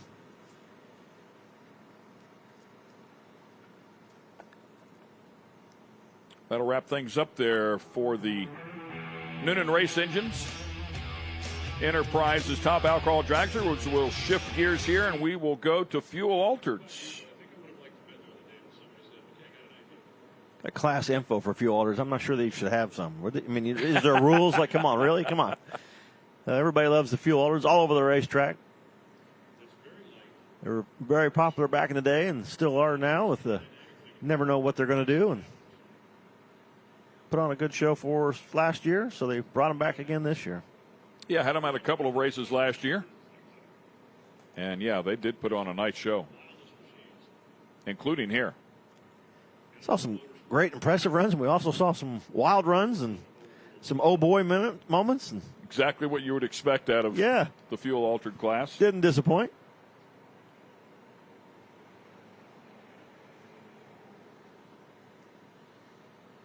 Looks like our first pair will feature Dan Pettinato and Brian Cunningham. A couple of Carolinians, South Carolina, North Carolina.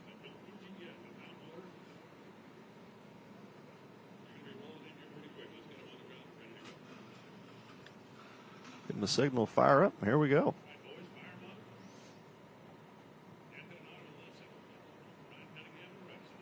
I think a lot of this was kind of what you talked about before. Last year, we came out, we put on some nice events, brought these cars out, and it looks like that thing started and then shut back off.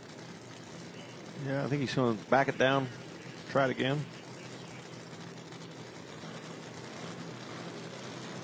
A lot of these cars sitting around out there, it's like, that looks like a pretty good time, man. Let's blow the cobwebs off of it, dust it down. Let's get things shaped back up in the off season and get it ready to come out here. Whew. I don't think he had a throttle stop on the burnout. That was pretty aggressive burnout right there. Dan Pedinato, they did back that one back down, putting the starter back on the front of it. Hopefully they can get this one fired up. Fontaine in South Carolina. Yeah. He's got her going.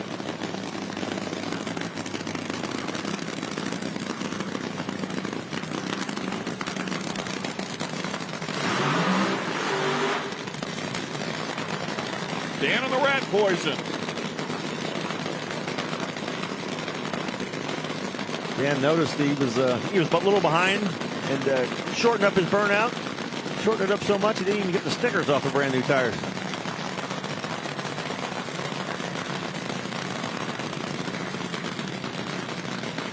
Dan, the 2023 AA Fuel Altered champ, Wally Parks Nationals, winning that Wally Parks Nationals, I should say. Track record holder at MIR, track record holder at Darlington, all going back to 2023.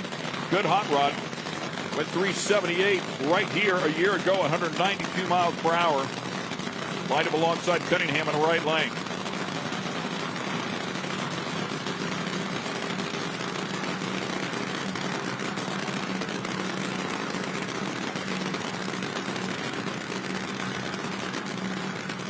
Here we go. First pair of fuel altereds. And they are cackling.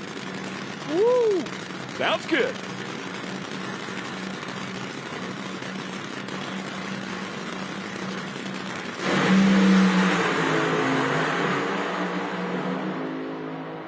Cunningham carrying the front end. Looked like he had to check up a little bit, then gets over the center line towards the end. And in and out of the throttle there at the beginning, picking up the front end. And finally set it back down. Pedinato to the other end, 399, 183 miles an hour. Yeah, that was fuel altereds right there. That was fuel altereds. Saw him in and out of the throttle. See him right there, picked the front end up, moved over out of the throttle, back in the throttle. Trying to Across get those the center line. Yeah.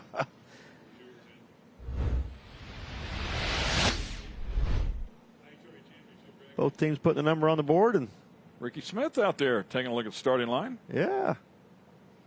Spent some time with him. He'll be enjoying the start in his 6th different class with the IHRA in just a little bit. Everybody's sitting at home going, okay, he's ran this, he's ran that, he's run this. What classes did you run it? You know? He'll be featured in an Outlaw Pro Mod here this weekend. Inside of a blower car. Did you ever drive a blower car before? 20 years ago. Said it was nothing like this monster. Well, I guarantee it was nothing like his testing run. He was telling us about the blower belt coming apart, getting locked into the injector and holding it open. And he said, yeah, it was a little ways before I got her shut off down there. It got interesting.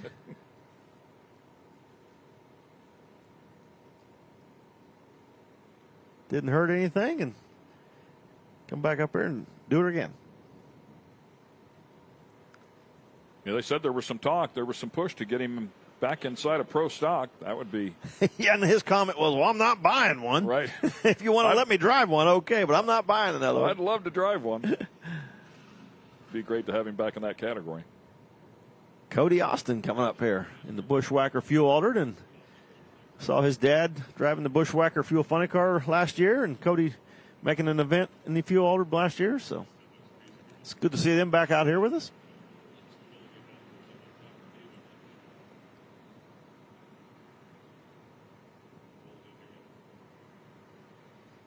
Paul Miller should line up in the left lane out of Nelson, Ohio. Went 368 West Salem last year, 208.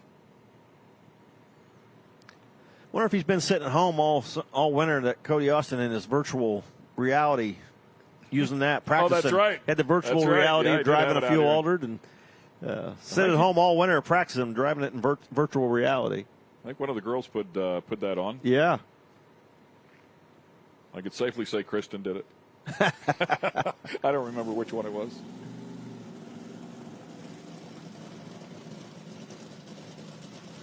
Bill Miller instrumental in bringing the fuel altereds to the IHRA.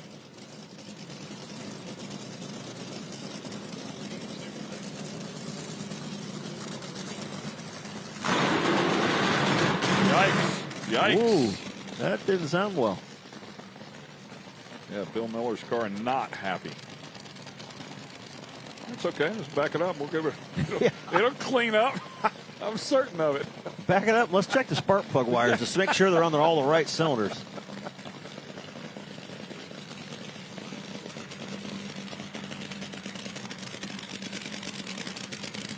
Oh, looks like Cody might be having an issue over there.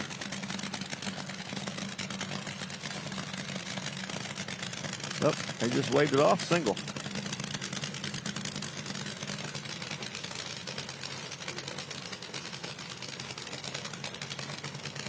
Oliver and Miller. Russell Oliver, the human computer.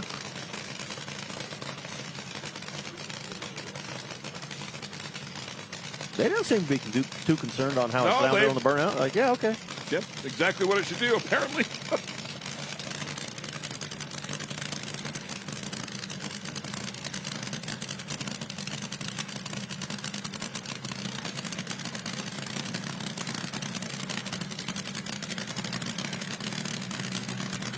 Look at the gauge down there. Is the gauge that he is looking at there to get it happy. Adjusting the idle.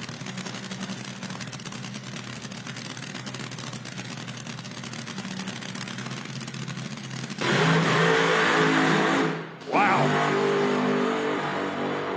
Man. There's a lot going on in that There was run. a lot going on. That second pedal, you could see the tires. It was trying to sling the tire off of the wheel, so oblong shaped, and then out of the throttle, back in it again, and then it went to the stripe pretty hard. Yeah, once he got her going, it looked pretty good. But And never mind that burnout. It Yeah. ran. It was ready to go. sounded just fine when he hit the throttle, but almost like his foot come off the throttle. He hit it, and he hit it again, and then it shakes. Something was weird there. Oh, something falling off of it down there. Cylinders out. Yeah, there was just a lot going on right there. All good, man. Okay. Absolute rebels.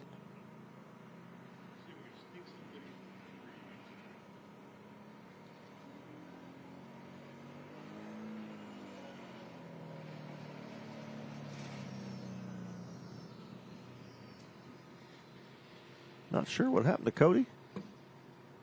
Yeah. We'll have to get it fixed and get back up here for that Q2 later on. Disappointing for sure.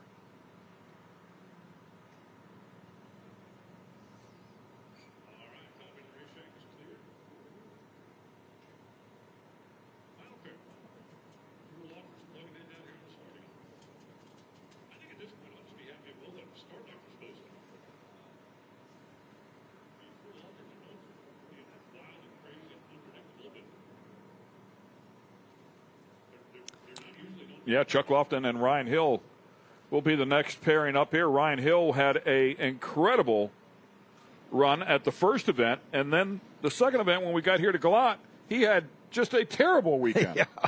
Look at those new uniforms. Those look good. He just couldn't get out of it. And it's such a talented team, and certainly proved that at West Salem. Currently holds both ends of the 8th mile record set there at West Salem, a 3:43, 2:26. Yeah, had a great weekend there. They got another issue here. They looked like they tried to start it. It didn't start. Took starter off. Put it back on. Qualified number one there. Went to the final, grabbed the win.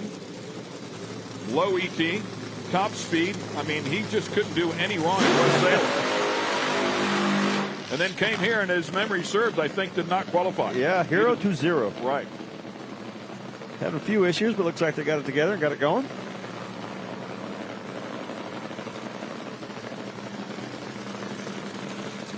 Of course, Chuck Lofton on the other side. And Lofton, so seasoned, long-time competitor. Ryan's wife, Mad Maxine, backing him up. Fixture in the fuel altered. Yeah, and a fan favorite.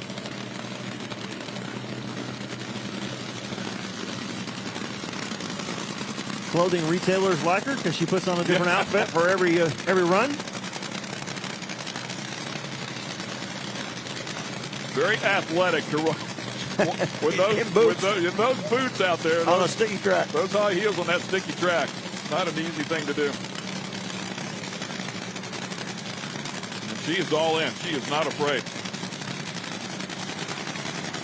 Not too sure, but I think maybe Chuck Lofton's driving Top Fuel and Fuel Order this weekend. Yeah, curious. We'll see if he is in fact doing double duty. Out of Texas, of course. And Taco Man in the right lane, ready to make some noise. Here we go.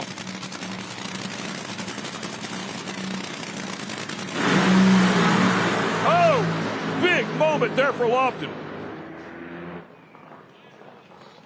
Wow. Hits the wall. I think the steering's broke on it. And I don't know what that was that blew back in his face at the head of the throttle, but it was violent.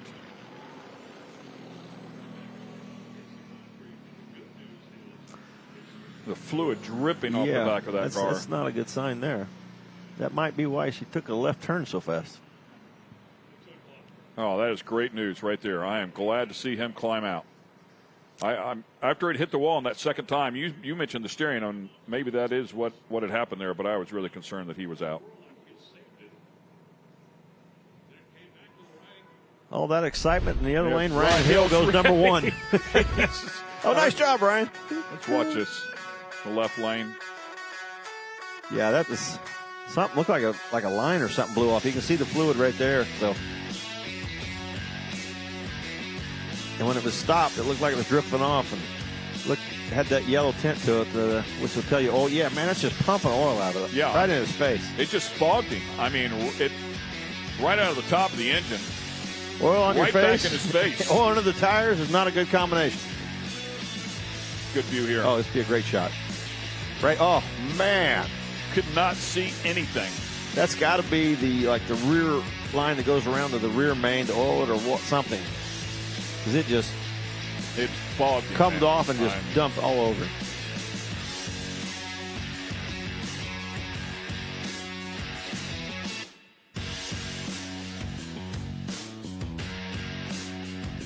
Oh, it's coming. Man, it looks like it was coming out of the bottom of the valve cover or something. When he hit the throttle, you can see it coming out of the valve cover, and then progressively got worse. Well, there's a visual of how much pressure's inside of one of those things. Man. Yeah, there's going to be some cleanup on that one because it was dumping. Ryan Hill making a nice run, 375, right to the top of the category.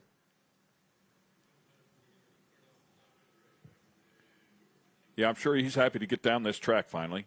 He came back out, and they came back out and did an exhibition run, and I don't think he got down the track then either. Yeah, I don't remember it being anything stellar if he did, yeah. So all winter to think about it and look at the data and go, we should have done this.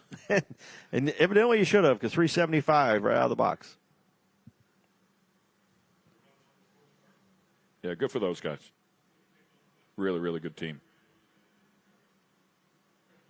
Yeah, it'd be interesting to see. I'll try to find out later what happened to Chuck's car, but you can see it on that one replay. Just shortly after you hit the throttle, you can see the oil coming out of by the cylinder head, at the back of the cylinder head area, and then suddenly sprang up over the front of the car into his face. And it was pretty immediate once he put the throttle down, or it was oil coming out of it.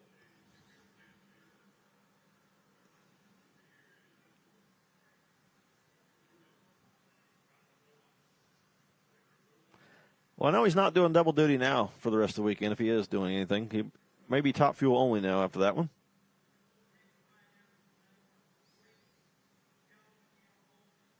Yeah, for sure crushed the Zumi on the left side. I don't know if there's any other damage to the car. Yeah, the rear wheel was pretty wobbly when he was coming to a stop down there, so that's all bent. And probably needs to have a look at the chassis to make sure that's all straight.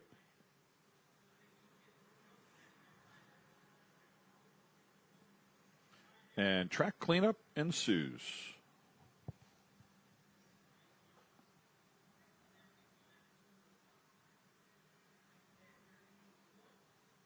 It's probably going to be a while.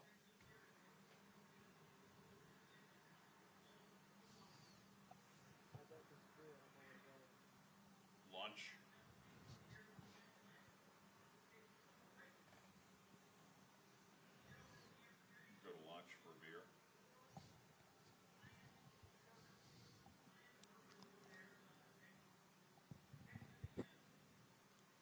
Oh, yeah. And they're mopping it up like that. There's a puddle of it. Car dripping.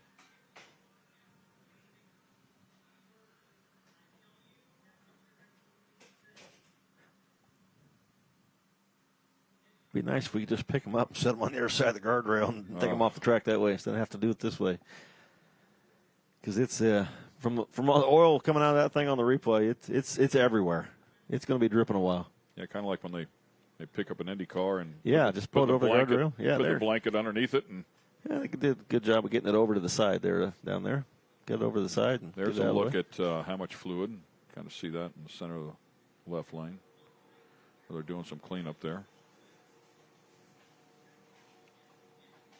Got the Zamboni out. You know, it was amazing to me watching those replays that usually you can see the oil on the track coming out on the track. You see the track shining pretty good, and it didn't look like there was a lot on the racetrack. You know, after the car went through there. So, but there was a ton on the car. So, oh yeah. hopefully it held it all till it got right there and dumped in that one spot. But right off the hit, I mean, I saw it just fog him down in the face. It's like, wow, that was a ton of fluid. Chuck was trying to do his best to soak it all up himself.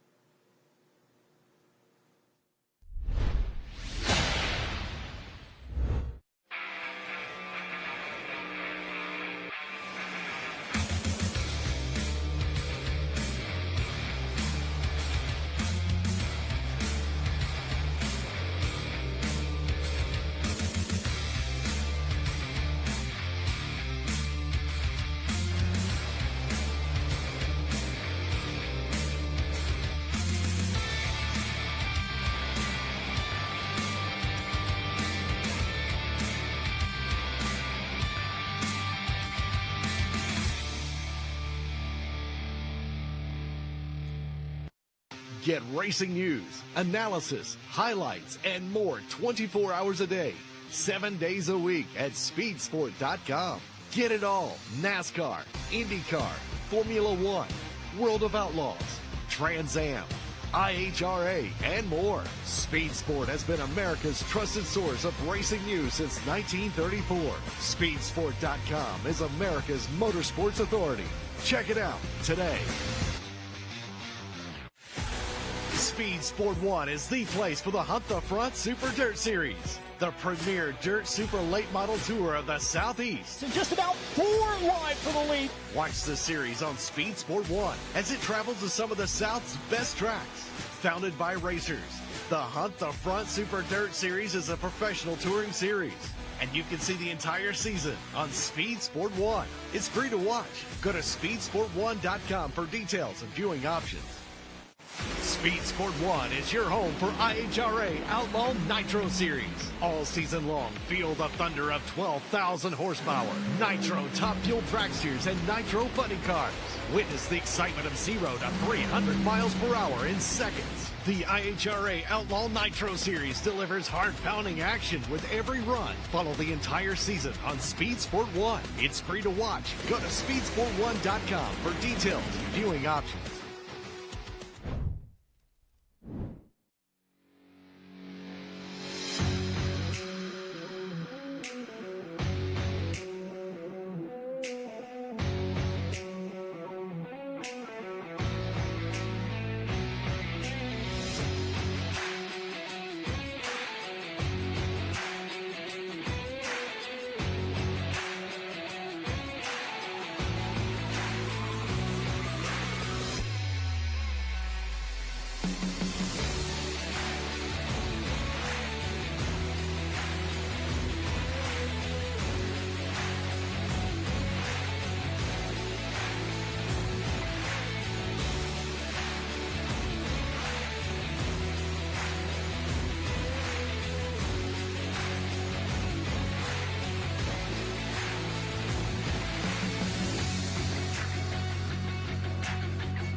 201 miles per hour.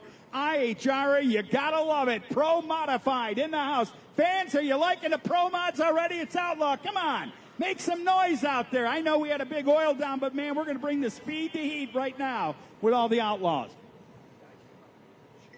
Yeah, I'm glad I got the guy to come out from under the blanket over there. That means my job's going well. You go, mister. Love it. Thank you for being here, sir.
get that feeling too? I mean, the boys of the IHRA, you've been hanging around for at least 5 races last year to watch some of these Outlaw Pro Mods. But I have this feeling that we're in for a special treat. We are 100%. If you're here this weekend, you're going to see, I promise there's going to be history made. Yes, it's coming. We're going to see, I think we're going to see 40s before the night's over in Outlaw Pro Mod. I think that's absolutely going to happen. I think we're going to see Mountain Motor Pro Stock records being crushed this weekend. We are getting ready to be part of one of the most baddest races in the country ever. You're right, and that's the goal is, and Alan Reinhardt already brought up that alcohol funny car, alcohol dragster has already broke track records here. Darana Motorsports Park, which is incredible, and guys coming all the way from the other side of the planet to do so, from Oregon. And I mean, this stuff is just unreal to watch. And you know all the years that you've been sitting in a tower watching cars, to see a guy come that far to a track he's never been on in his first 8th mile and to take the 8th mile record, that is something else. Yeah, absolutely. And Joey Sever's coming all the way across from Oregon. They own and operate Woodburn Drag Strip. And, man, go right to the top until Jackie Frick showed up. There you go. Well, that's what it's all about, man. You try to be the best on every given day, and there's always that one person lurking back in the lanes that wants a piece of that, you know? You know who it is wanting a piece of this right now? They're rolling towards the front. Absolutely. Well, I know you see what I see. I see Bubba, and right behind him, I see the first man to the 50s. I see the first man to the 40s. The mad man, Frankie Taylor, sitting back there 2 cars back, getting ready to put his out here on the racetrack. Yeah, how about that? Frankie Taylor and Paul Taylor, legendary Texas racers, brothers who have been together for so many years, and it's such a treat to watch those two do their work. I mean, not every day you can see them come out and lay down the law, but when they've got the funds to do so, believe me, these guys show up and they try to take everything. And I'm calling them pickpocketers, but these guys well deserve to being one of the best in this industry. That looks like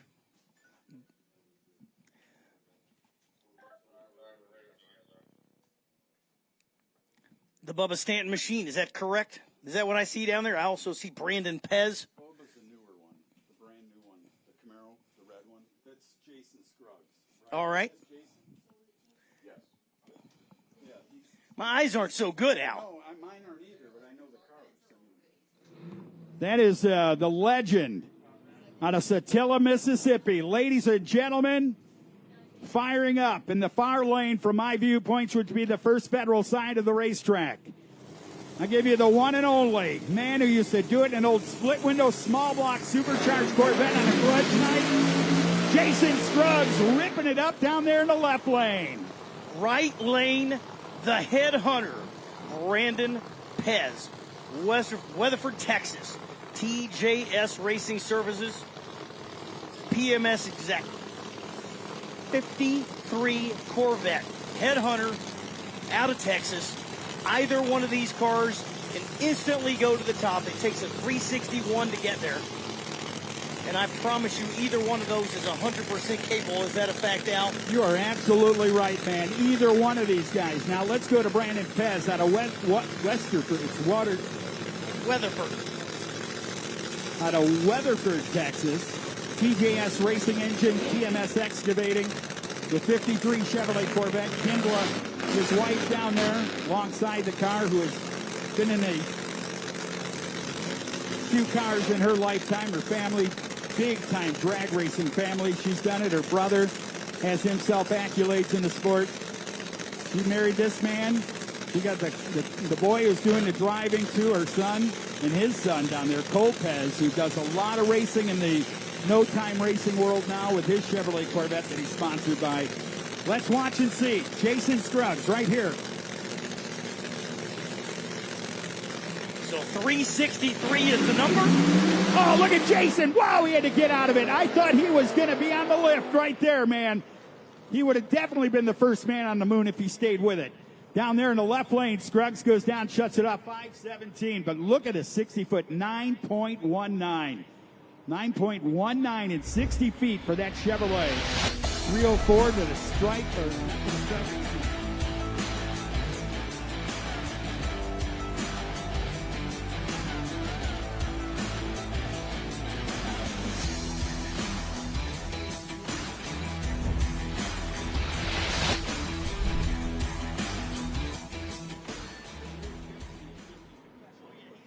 And we are ready to go here. Welcome back. We had some technical difficulties there, and the outstanding crew here with Windy City able to get everything working here once again. So welcome back. Yeah, just saw one of the players here, and Brandon Pez, who had such a great year last year, struggled out here. Both cars actually struggling to get to the other end in that first attempt at qualifying here in Outlaw Pro Mod. We've seen some really good runs in Outlaw Pro Mod, and we've seen a lot of tire shake as well, but currently Randy Weatherford at 363 sitting at the top. Madman Frankie Taylor will fire up the Corvette. He's going to be alongside the guy that was outstanding here in the fall, left here with both ends of the record, and Bubba Stanton. Bubba Stanton put a 351 on the board, 217 when we were here last fall.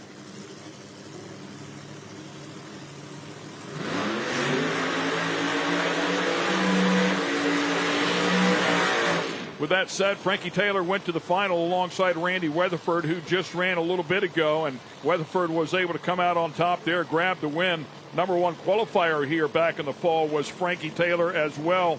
Low ET, as I talked about, in top speed, Bubba Stanton. So that's some of the players that were here, and two of them on the starting line here in this first qualifying session.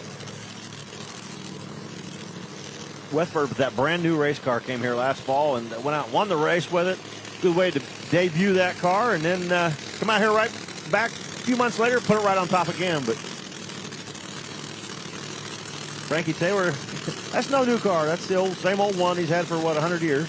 Yeah, that's what I was just going to say. 2010, I believe, Jeffers' car, which, by the way, Quartermax Racing, the sponsor for the Outlaw Pro Modified, and Larry Jeffers race cars will be the sponsor for Pro Mod. So speaking of Larry Jeffers race cars, that is what Frankie Taylor is sitting inside of now. But that one born back in 2010.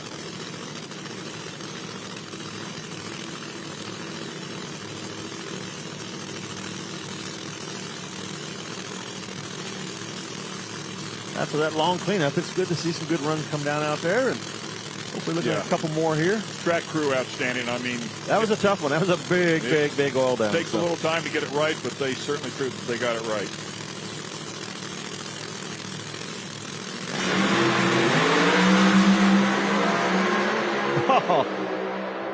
Great job of driving for Bubba Stanton. That thing was shaking so hard, he pedaled it and got it down there to a 372, but Frankie Taylor, 363, no problems in that right-hand lane. He went right on down there, but great job of driving by Bubba Stanton. Yeah, and I think we have conditions to get into the 50s, but the guys have to find that sweet spot, of course. How about Bubba Stanton, 015 light? Not that it matters here in qualifying, but I mean ready to rip. He was on his game from the time the tree come on. I mean, it's hard to pedal these cars, and he did an outstanding job. That thing was really rattling the tires. He gave it a quick slap, recovered, and went on down through there with a 372. Good hit for Bubba.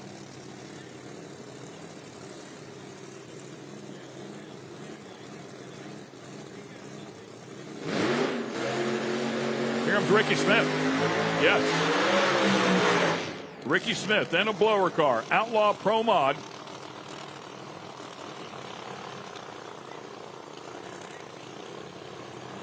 We were talking about it earlier in the broadcast. This will be the 6th different class that he has entered here in his career with the IHRA. Incredible. Going to make him make a single. You know, the rookie in a category, you got to make him make a single before you put him up with somebody. And Whiteley's car, so it's a good piece.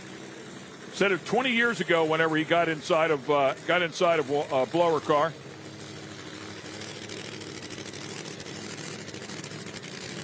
That's not a correct statement, because I'm pretty sure he drove Scott Palmer's top fuel car here about a year or two ago. Does that count? Well, it had a blower on it, didn't it? Blower car. Yeah. Two-time IHRA Super Modified champ, 5-time IHRA Pro Stock champ. Ran IHRA Pro Mod in 97 for the first time and won 2 races, finishing 3rd in the points. Not much this guy hasn't accomplished in his career. Outstanding. Should be fun to watch this one. It's an animal. They had it on the track yesterday in some testing. Day before, I should say, Wednesday.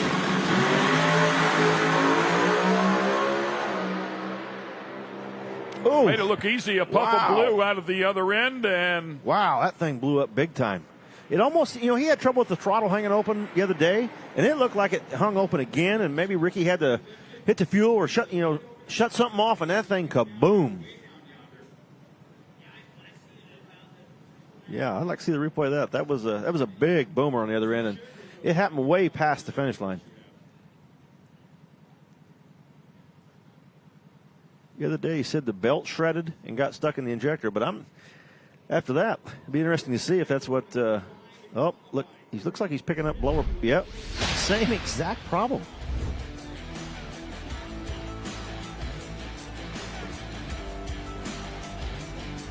good straight pass. Boom, way after the finish line. That throttle was hung open again. Here we go, big great shot right here.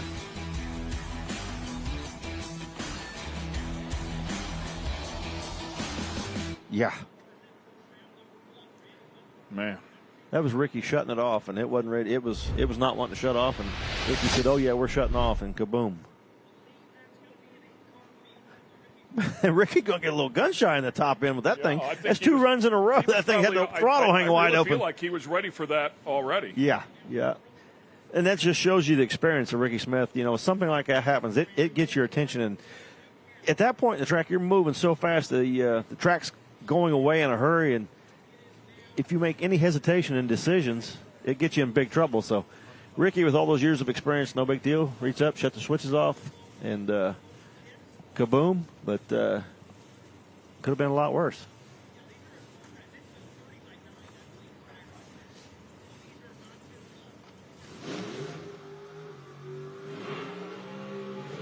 And we will change categories here.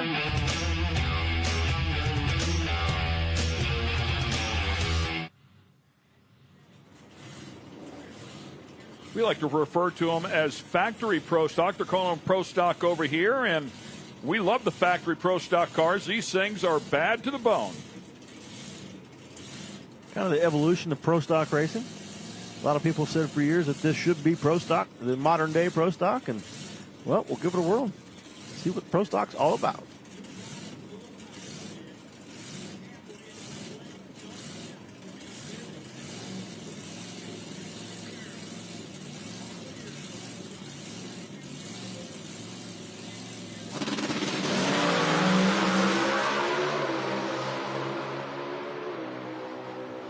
Man, door to door. Great stuff. 494, 490. Tony Scott, Doug Hamp, the first two to get out there and get after it in the category. Be the trivia fact for years. Who was the first one to run pro stock?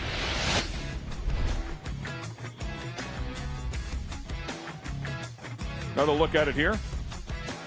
They sounded good going down there, didn't they? Tony Scott there in the right lane. Tony Scott to win, going to the final and the winner here back in the fall. He was alongside Taylor Deach. Of course, the Deach family having a run of the table, if you will, a year ago with Jason Taylor and Jaden all making it to the final round. Jason and Taylor both grabbing wins along the way, along with Kevin Skinner and Tony Scott, who we just saw right there. Tony Scott with low ET set here last year at 488, to put that in perspective. Not far off of that. Yeah, I was just going to say, yeah. He's right there. He's right there.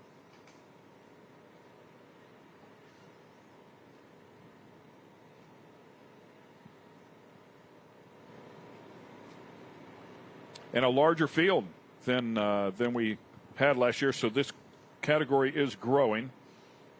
Great to see.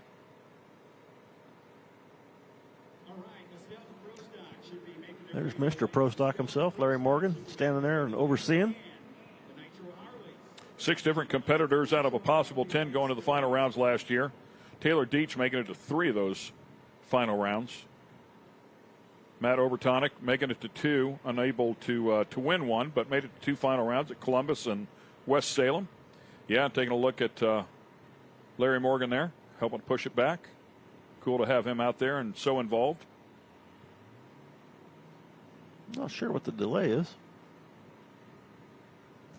I know these guys had rolled through the water and was ready to do burnouts, and I think they got held up and told them to shut them off. And so we figure out what the delay's for, we'll get going.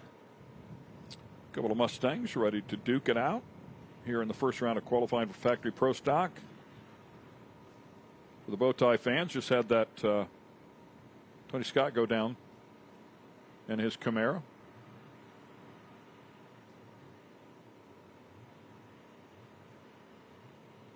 Daddy Warbucks, too. We have some nostalgia cars here, and that'll certainly bring back one of those nostalgia names.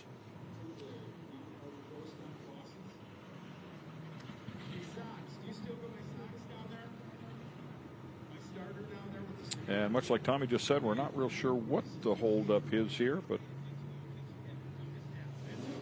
looks like they fired him up. Sounds like sounds like it's over.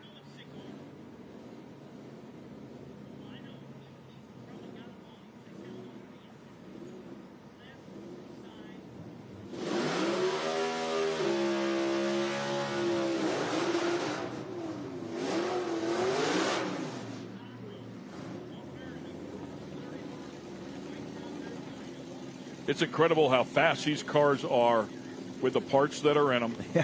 When you get everything right inside of one of these cars, man, they are absolute rocket ships. They're not light either. These cars are not light, all steel. Yeah, I mean, do we hear 3,600 pounds? Are they really that heavy? Yeah, around 3,800, I think. Wow. Pretty heavy.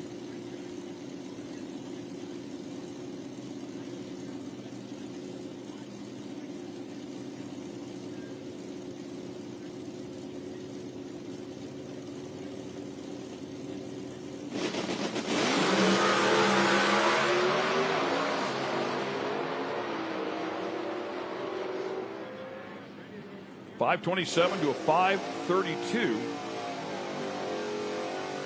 Carl Task, I believe that was the better of the two, lined up in the left lane.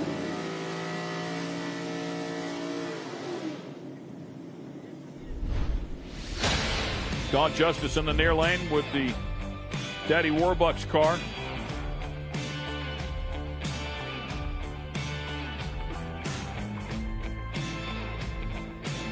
And Carl Taskett driving away here.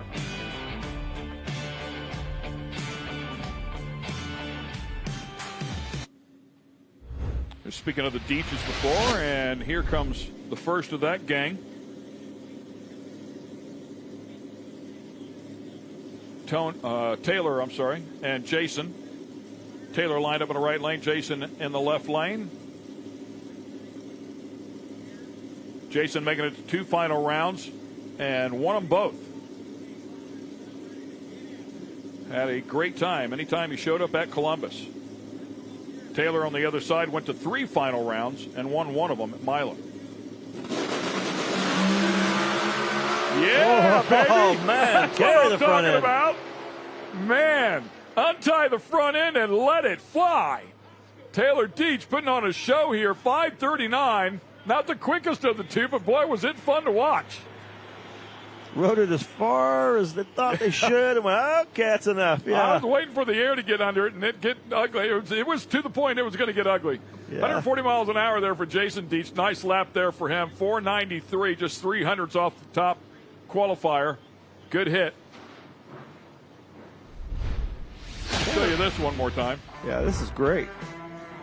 Watch that thing pick it. I mean, right from the start. Picked it up on the bars, just carrying it out. Ah, maybe not. Okay, set it down. There we go. It just powered that thing up.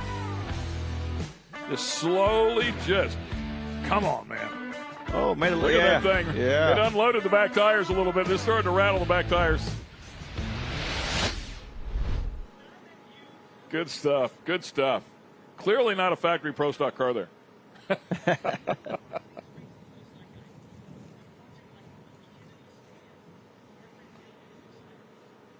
We're going to shift gears, and we will go into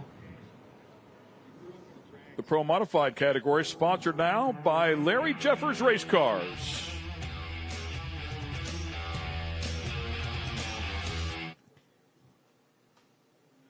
King of this category with a total of 44 final rounds, 28 wins, 16 losses, is still one Mr. Scotty Cannon. Shannon Jenkins, the Iceman. Ed Hoover, Mike Janis, Al Billis, Quayne Stott, the players inside of this category over the course of time. Tommy Mooney there inside of the top 10 is on the property.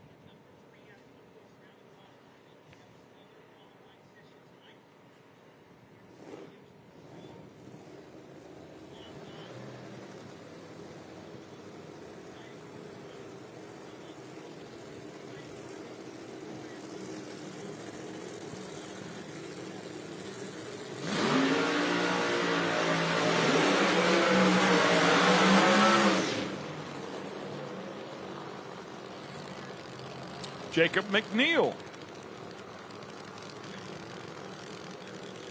inside the Pro Modified category there. Sporting some new colors. Yeah, driving the car for the Whiteleys. Yeah, pretty good opportunity.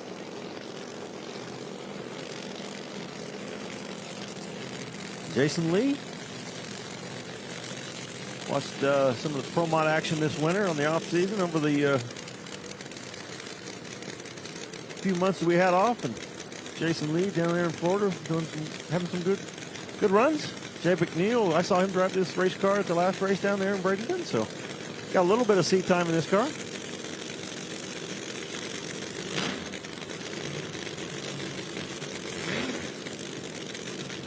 John Stauffer, not sure that's correct there.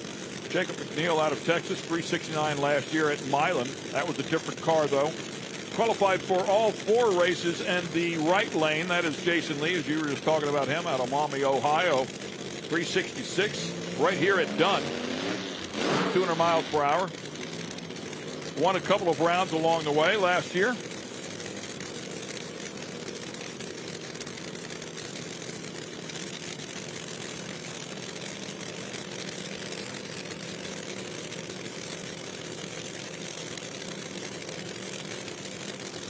Yeah, the Whiteley's showing up here in force. Car and Outlaw Pro Mod, car here. Alcohol Dragster. Alcohol Dragster, yeah. Great stuff. We appreciate the support.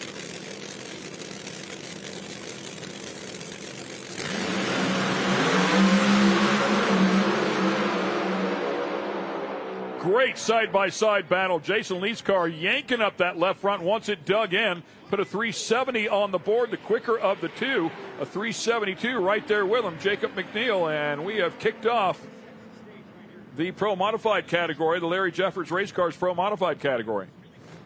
Yeah, interesting to see how those, each car got that ET. A 370 for Jason Lee at only 193. Jay McNeil, 372 at 207. So one got it early and one got it later. Yeah, Jason Lee's car just kind of looked lazy when it took off, but you could see it, man. It yanked up the left front tire when it got out there about 60 foot, and he was off to the races after that.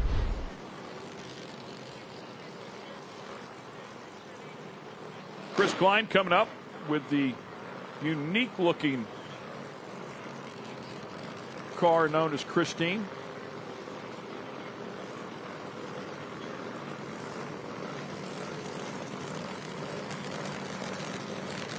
Talked to him yesterday, and he had all kinds of trouble when they were here last time and didn't make the show. The car was going left. He was trying to get it to go straight and just had no luck at all, and thinks he's got all that squared away now and took a bunch of weight off this car. He said it was heavy before, and he said he took 80 pounds out of this car. Wow. So, well, it's huge, so yeah, at least put it on a diet, as Doug Winters will pull up alongside in the Chevelle. I think they also, 69 Chevelle. I think they also gave a little break to him on the overdrive on the nostalgia body cars. Okay. Doug Winters, longtime competitor with the Corvette back in the day.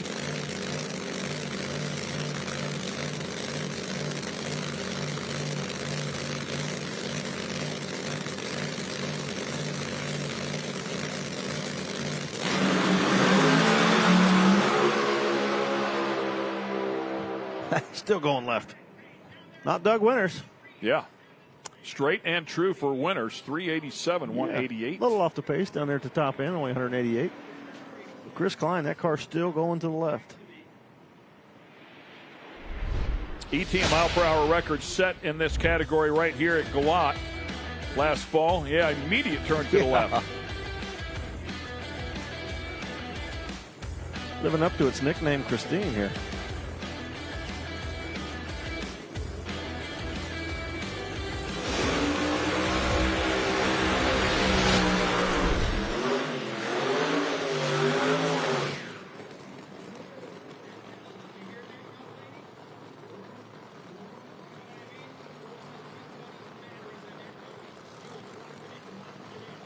Mike Decker Jr. in the right-hand lane coming up. Tony Wilson in the left. Yeah, we'll see Decker the third here before it's all said and done as well. Mike Decker Jr. and the big change car. And Decker salvage. 361 here last fall. Personal best for him. Tony Wilson's personal best as well set here with a solid 358 last fall. Watching these guys over the winter, running down there in Bradenton, Florida, and throwing out some big numbers. So looking to see this field a lot more cars in the 50s this weekend, especially as good as the air is out there and cool conditions. Yeah, DA still about 1,000 foot. I mean, it's good here. Humidity 35%. Temperature in the low 70s. Beautiful day. Crisp horsepower in the air.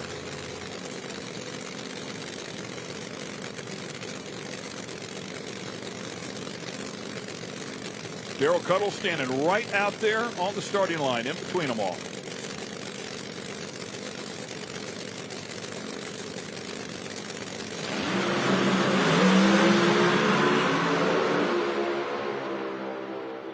Engine issues for Tony Wilson. Decker charges to the stripe, puts a 364 on the board, 207 miles per hour as well. Nice solid run from Mike right out of the box. To the number one spot. Have to watch the replay. I'm not sure what happened to Tony's car. You see it going out there. You can see it mixing its cylinders up pretty bad right there. Shutting it off. See him not firing both sides, having the cylinder out on it. Wisely shutting that one off before the worst damage happened.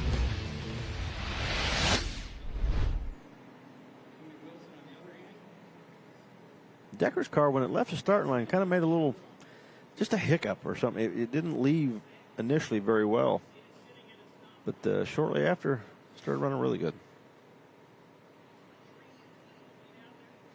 Yeah, if he's got some more in the front end of that one. Yeah, couldn't tell if it was spin the tires and just kind of squatted and hesitated and then took off.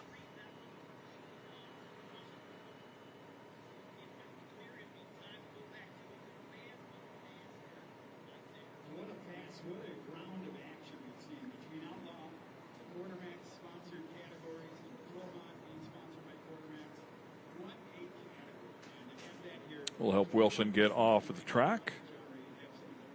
Looks like no fluids. That's a great sign. I'm with you. Glad he clicked it off early. That one was going to get expensive if he stayed in it. It was done. Yeah. Sure he felt it lay over.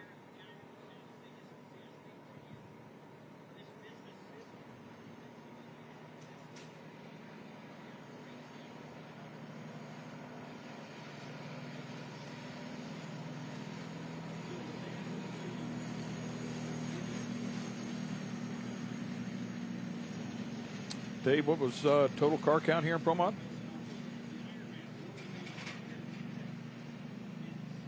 25 in a 32 car field. It's an all run.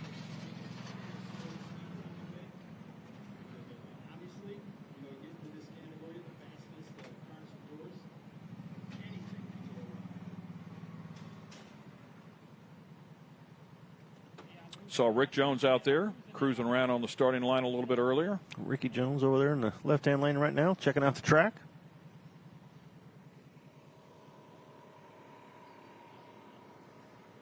Saw Pat Musey out walking around a little bit ago. Yeah, Pat Musey was out there talking to Darrell a little bit earlier when we had that downtime. We were doing some track cleanup. Great to have Pat out here.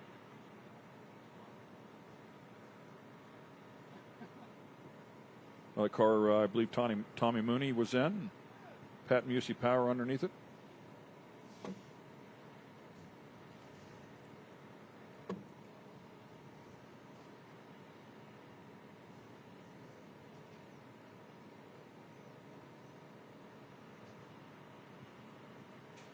get a little weight break in Outlaw Pro Mod. So a couple of nitrous cars wanting to play ball in the Outlaw Pro Mod game.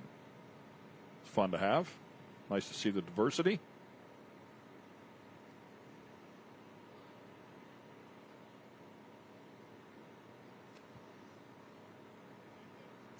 Here we go. Jay Cox coming up.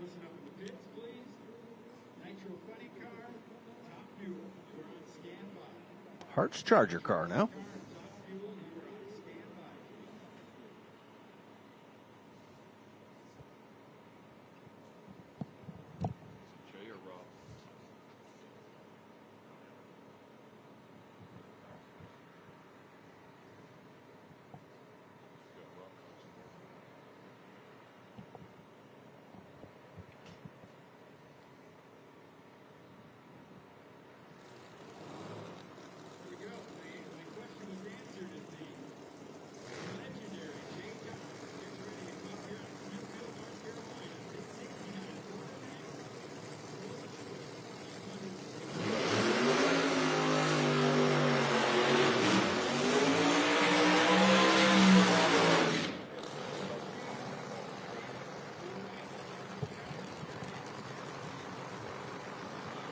Next pair fired up, ready to make some noise. Paul Gibbs lined up in the right lane out of Mineral Bluff, Georgia.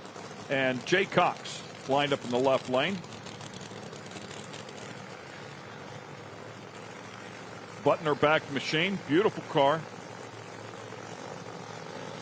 My memory serves me right. Jay Cox used to be a turbo car, switching over to the Hart's Charger. I've been known to have been wrong, but I think that's the case. Butner Construction. Pro Line over there. Pro Line Racing. Our Charger. Pro Charger. Paul Gibbs. I'm not sure if nobody out front of him backing him up. And well, Gibbs did a burnout earlier, and they pushed him back. As you recall, you thought you saw possibly some fuel coming out of the car or something had happened. What was happening? That was in his Outlaw car. Getting hand signals, and I'm not sure what those were. Nope, all good, he said. Yeah, he was backing up. I thought he was going to run over the tree for a minute. Yeah, so the Hart's Charger in the far lane. The Butner Construction back Jay Cox.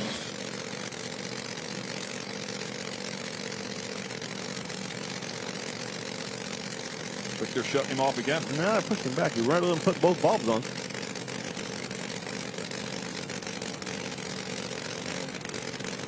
That's always dangerous. When I'm not sure what's going on here. It's a hot mess is what it is. Yeah, it is. Yeah, it is. Just glad that. All right, boys, come on. Jay Cox setting over. Let's go.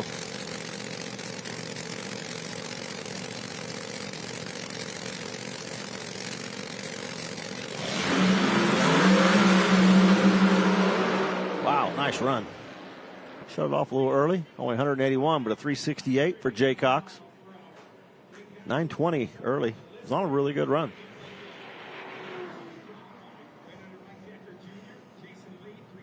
Shutting that off a little early down to the top end, but he'll be happy with that for his first shot at it. If we only get 2 shots, you want to get a good one in the first time, and lots of information.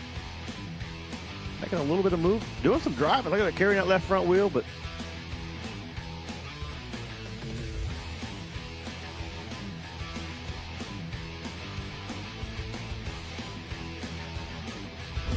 that looks like fun to me. Thing dancing the front end up in the air, and looks like fun.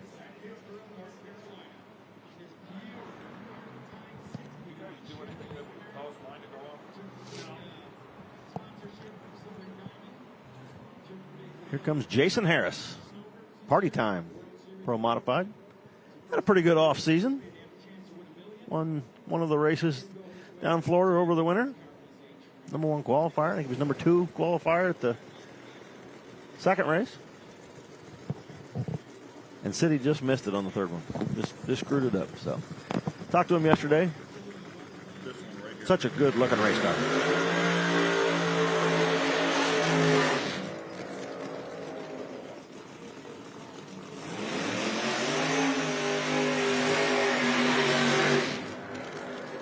Randy Weatherford doing double duty, racing Outlaw Pro Mod and Pro Mod. That's what he did last November.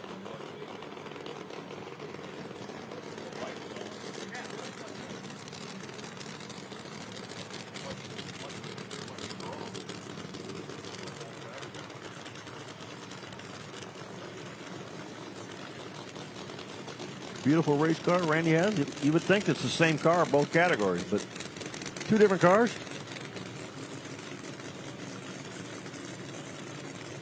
Love the looks of that Jason Harris car. Tribute to Harold Denton, Party Time. 8 different finalists inside of this category. 1 year ago, Randy Weatherford left here in the fall with the mile-per-hour record at 211 miles per hour.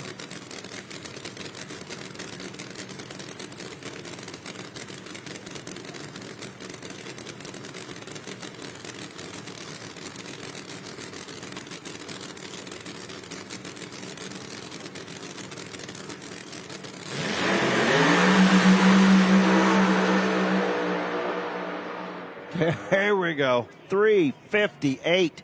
2:11. Yeah. 2:11.26. That's a mile per hour record. Congratulations to Jay Harris. Nice hit right there. 2:11.13 was the previous, just sneaking by. Two solid side-by-side laps. First 350 of the weekend. I don't think it's going to be the last, but what a nice way to come out of the box. Randy Weatherford, 361 right there with him.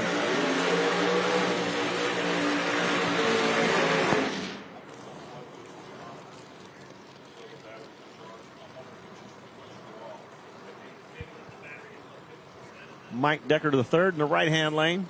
We saw his dad run earlier and laid down a nice lap for the number 3 spot at a 364. Now the son come up and see what he can do. John Dock in the left lane.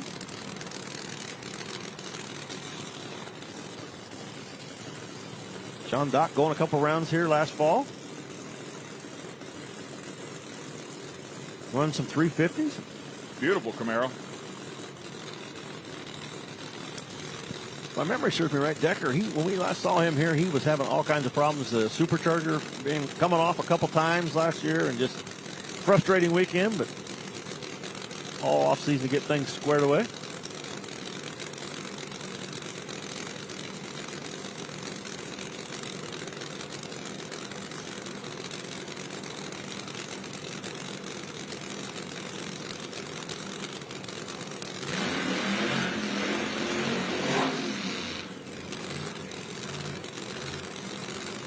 Hollywood clearing that thing out. Ready to pull it up here. Turn on the pre-stage beam. Round number 1 of qualifying for the Larry Jeffers race cars pro modified category.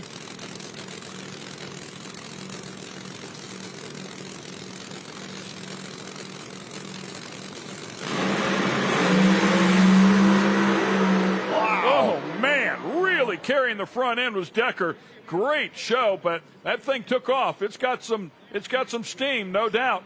360, good for the number 2 spot for John Dock. Nice hit, 208 miles per hour. And Mike Decker the third, I mean, they've got something to work with there. It picked up the front end, carried a long ways. They get that thing calmed down a little bit. Chassis-wise, it's ready to go. Yeah, he stayed with that thing for a long ways. He just, made a little move to the right, and he shadowed off. But, man, it was on a pass. But both those cars, low 920, 60 foot. You can see that thing just keep riding the front end up. They made just a slight move to the right, and he said that's enough. John Dock up to the number 2 spot, 360 with an O, just missing those 50s.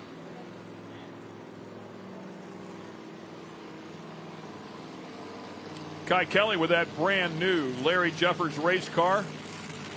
It's not brand new anymore. Yeah, he debuted it last year, didn't he? It's got like a half a year on it now. It's got one off season on it.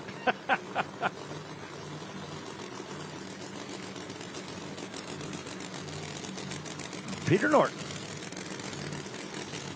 He had a pretty good winter series. Peter did. Peter Wharton out of Franklin, Indiana. Ran really well the winter series in Florida.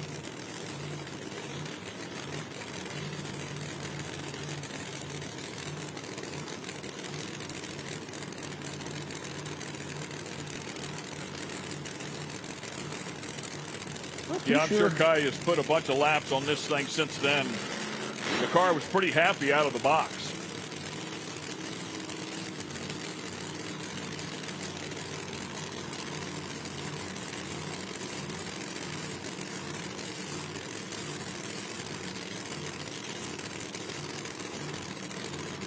suggested the wheelie bar for Peter Norton.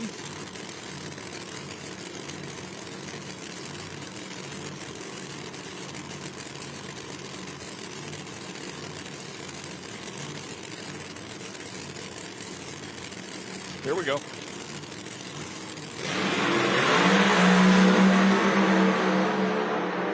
Norton leaving a little early. Kai Kelly doing what he does, man. That thing picked up the front end. I don't think he set it down till near half track. Puts a 61 on the board at 199. And let me tell you something, man. That was a white knuckle ride for Kai Kelly. Peter Norton, a nice lap there. Nicely done at 360. And I believe was good enough to jump to the number 3 spot. Both cars really good early. Just dancing the front end and great looking side-by-side run. Look at the front end on Kai Kelly's car.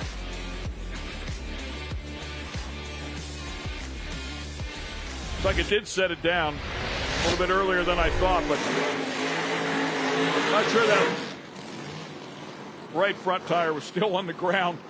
It was way out there. It was slowly wandering off to the left as well. Another tough player, Callie Mills, coming up. She had a really great season last year. Really kind of come into her own and became one of the dominant Pro Mod cars. When you came to the event, you're going, oh, got to watch her. She's going to be tough this weekend. So. Yeah, West Salem is when she really put it together. She qualified number 1. We know that car is very, very capable. She's going to line up alongside Sully. Craig Sullivan, who went to the final round at Columbus and grabbed the win over Disco Dean Carnes. A lot of changes for Sully this winter and this offseason, and hoping to make a little quicker. It's a big old car trying to push through the wind, and that's a good. That overhead shot shows. Look at the nose comparison in the two. Just big and wide and flat.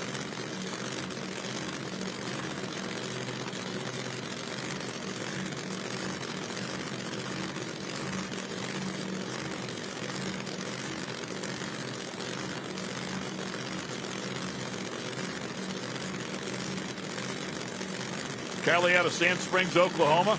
Solid player.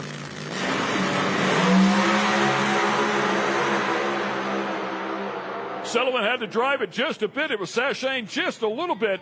360 with a 3 for Callie Mills, right to the top of the heap as well. That'll put her in the number 3 spot behind Jason Harris and John Dock, just ahead of Peter Norton. a couple good side-by-side runs here in a row.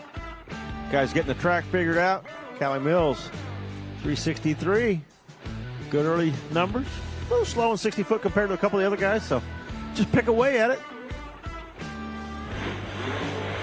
Sullivan's car a little loose going down through there, sashaying. Staying with it, get it to the finish line.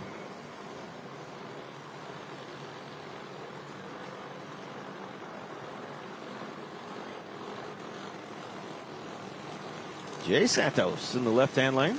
Beautiful Camaro. Bubba Green in the right lane. Let's see what headers we have on today. All down. Got the lower zoomy headers on. Nothing to the side. The upper ones.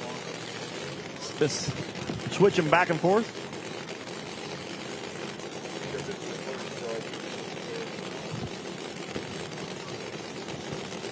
Jay Santos also doing double duty this weekend. Outlaw Pro Mod and Pro Mod.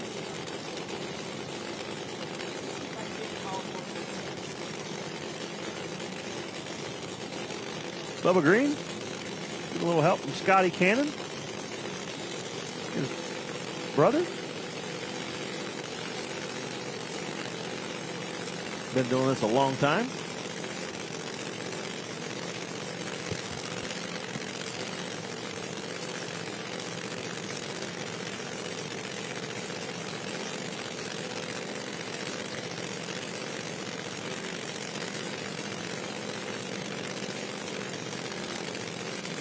Santos out of Halton Hills, Canada. That 69 Camaro.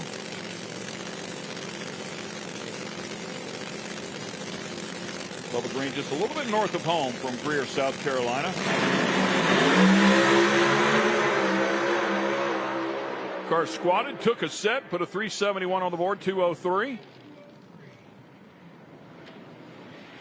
Yeah, he was tiptoeing out there. I think moving to the left, and Bubba staying with it, pulling it back over slowly, back into the groove, and 371. Probably scrubbing off a little ET doing that. But just outside of the top 10, number 11 hole. Jay's car right here, you see it rattle the tires, turn it left, just like a lot of them have out there. Having to shut it off. Right here, you can see Bubba's car make a little move to the left. You recognize it, pull the back right there, slowly work it back into the groove and stay with it.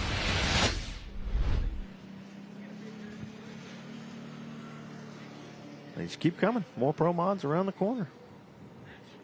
18 of them run so far. Jason Harris still on top. They only 350, 358 with a 7. A slew of 360s right behind him. 360, 363, 367, 361.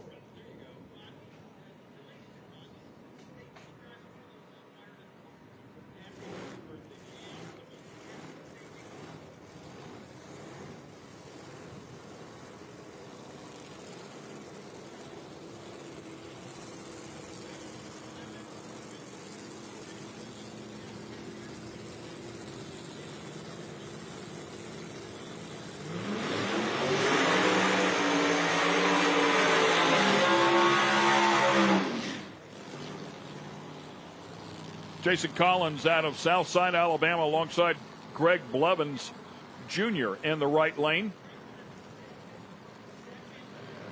Good look at Blevins' beautiful orange 69 Z28. And that is Jason Collins with that gorgeous Corvette. Promax Performance helping him out, American Rigging, PSS Services, all on board for Jason Collins.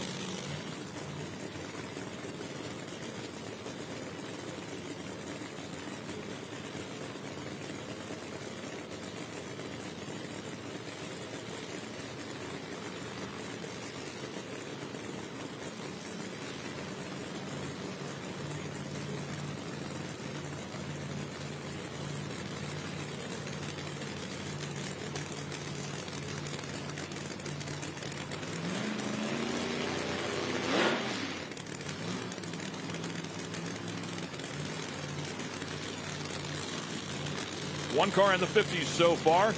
As Tommy was just talking about, everybody else stacked up just behind them, getting pretty tight at the top, as you would expect. Category so tough. Hart's Charger in the right lane.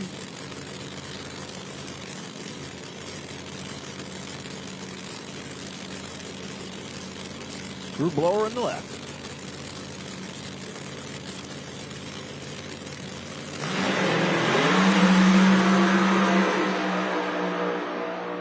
Front end way up in the air for Jason Collins. Finally had to get out of it. And how about a 359, 1, 210.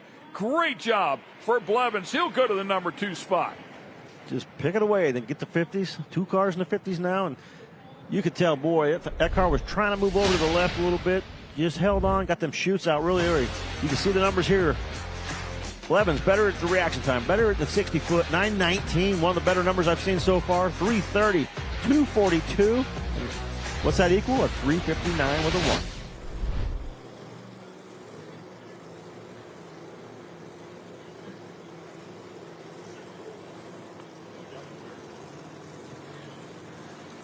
Candyman coming up here. Hats off to our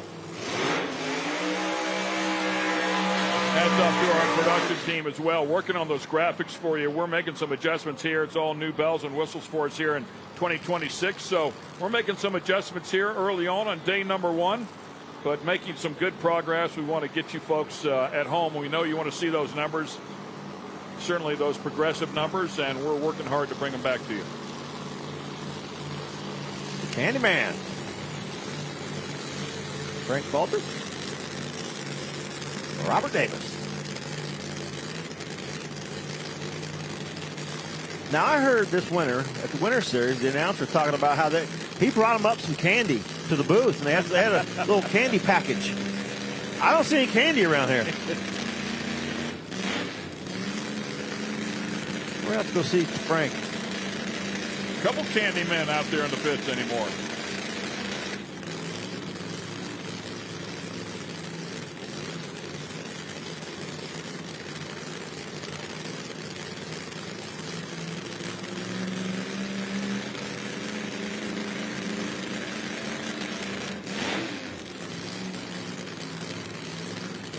All these guys sitting back, watching the cars in front of them, taking in all that information, and we just keep seeing them picking away. Keeps get faster and faster. That bump get into that top half. The number 8 qualifier already is down to a 364. So good runs already.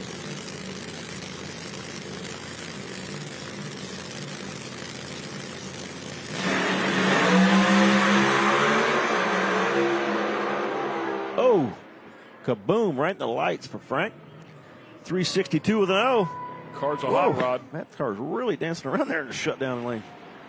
Robert Davis, that car was bouncing around, and it looked to me like Robert Davis's passenger door wasn't latched, and I thought it was going to come off. I thought the door was going to come off on that run, but it stayed on. Won't be able to see it from that shot. Well, there's why it might have come unlatched. Look at that thing shaking the tires out of the groove and drove it back in, stayed with it. Watch the far lane here. Look at that. 928, 60 foot, 243, and then kaboom. 362, up to the number 8 spot.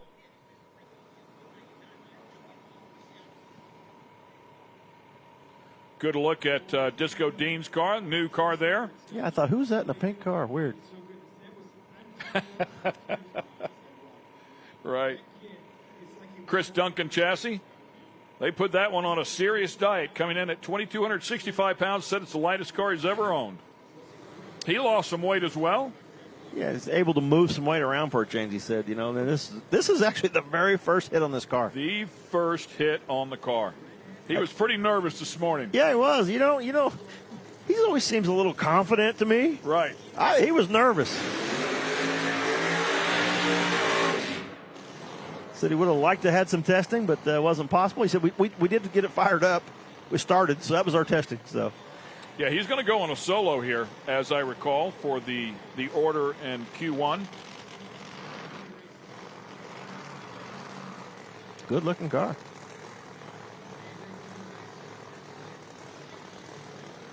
Something going on. Oh, here he comes.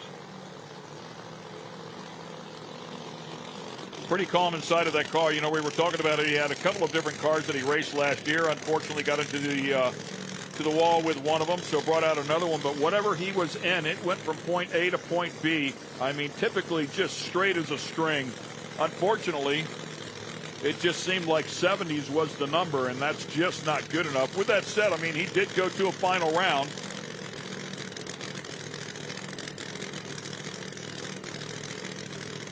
But it wasn't necessarily on performance of the car itself. He's an incredible driver.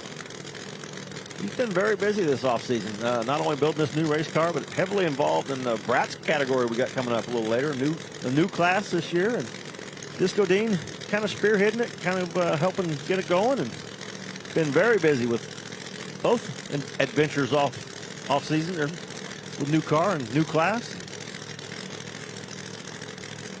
Let's see if it all pays off right here. He said he was hoping to make it to 330 feet straight, and then it will make it to the finish line if it does.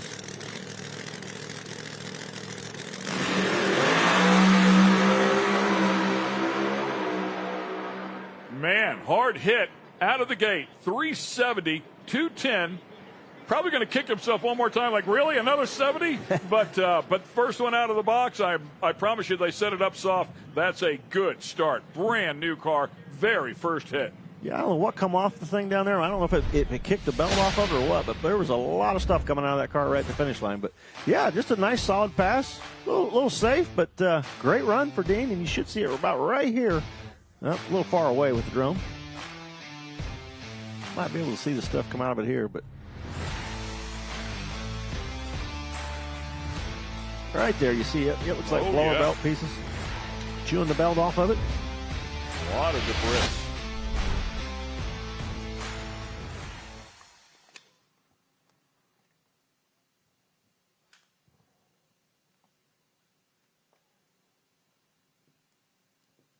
Roberts will be up next. He'll also go on a solo.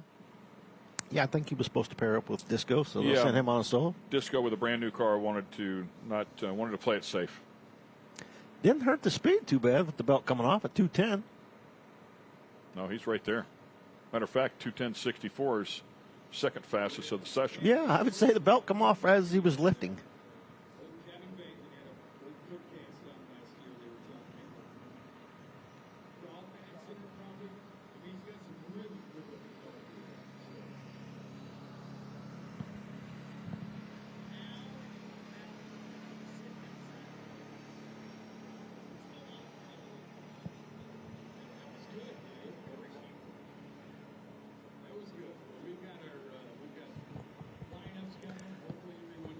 Robin Roberts last year ran really well. I think he got number one qualifier. So, He did? Yeah. At Milan? Yeah. Well, there's a lot of more belt pieces out there. Look at all the pieces.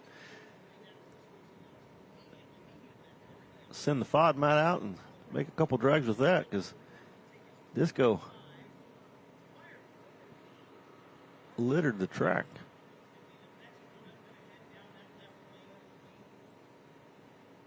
Yeah, low ET and top speed at Milan for Robin Roberts, and we know that car's good. There was a lot of shrapnel down there in the right lane, and some of it did blow over into the left lane. Yeah, he didn't discriminate. He spread it out evenly. I think he'll be pretty happy with that right out of the box. Yeah.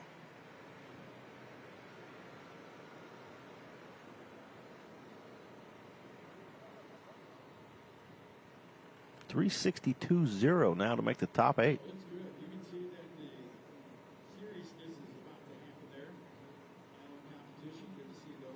Yeah, and there's some cars in there with, I mean, if you take a look at Kai Kelly, 199 miles an hour, so 361, currently sitting 7th with a lot of steam left inside of that one, I'd say. Yeah, Jay Cox at number 10, 368, only 181 miles an hour. So, yeah, tight field already, and get a little information from this first run. Second run tonight should be real interesting.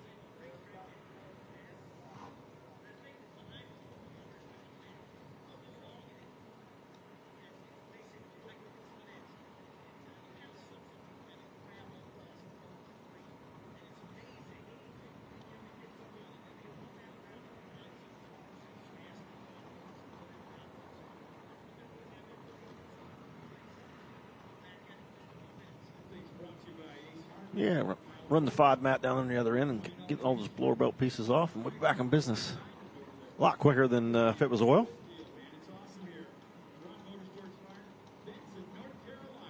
Some of the Nitro Harley guys walking out here to take a look at the starting line.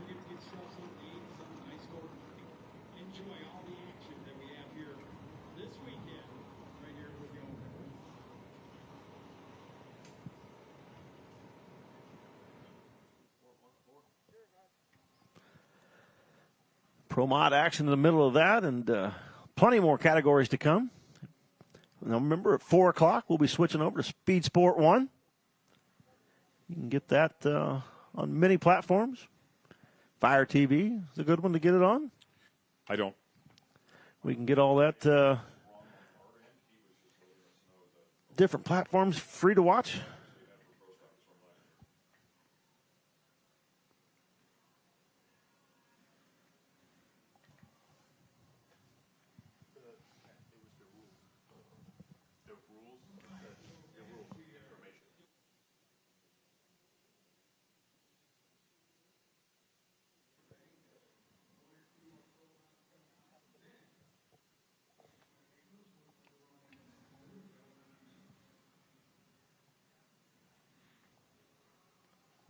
Mountain Motor Pro Stock to follow Pro Mod. We got a slew of those cars as well. I think there's 22 or 23 cars on the property.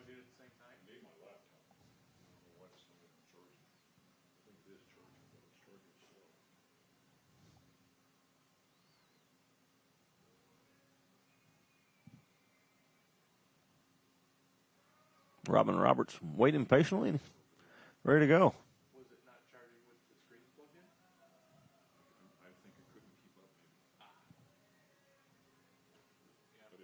Pretty good breeze. Headwind kind of off to the right. Couldn't ask for better weather here today.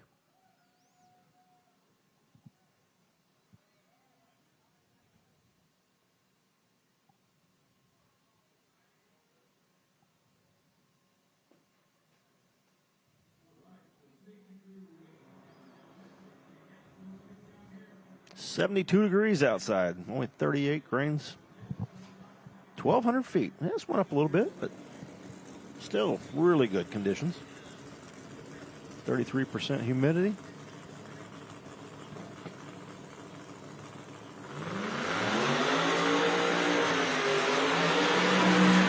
Sounds like 350 something weather to me.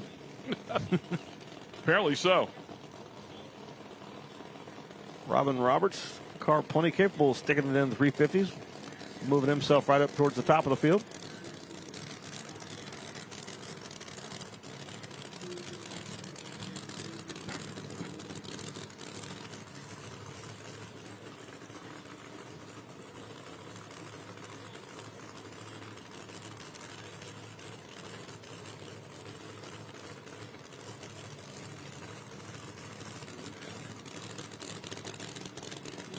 Run the Hearts Charger.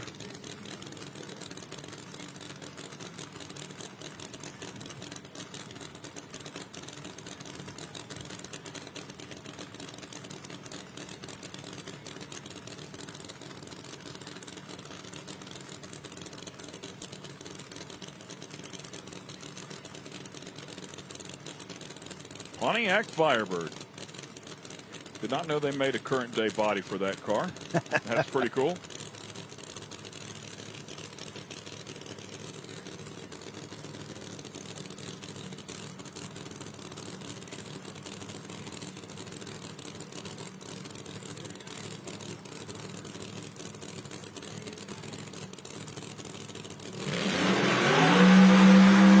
Wow. Big time rattle. 925, 60 foot, but then just drove into shake and pulled the left. We've seen that out of the left lane a lot. The cars go out there, start rattling the tires, and drive that car to the left and having to get out of the throttle. And Robin Roberts will have to come back tonight and try it again.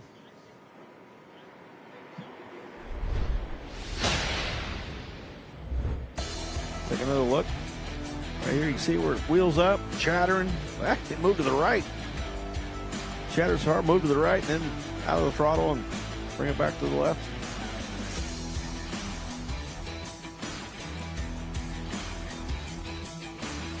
Hard shake for Robin.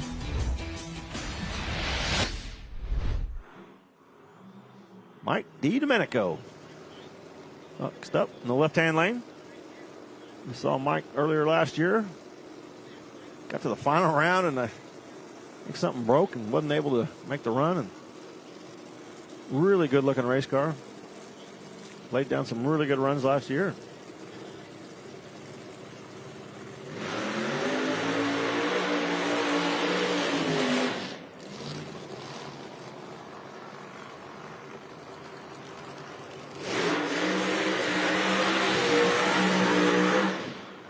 Kevin McCurdy, right-hand lane, Angry Farmer.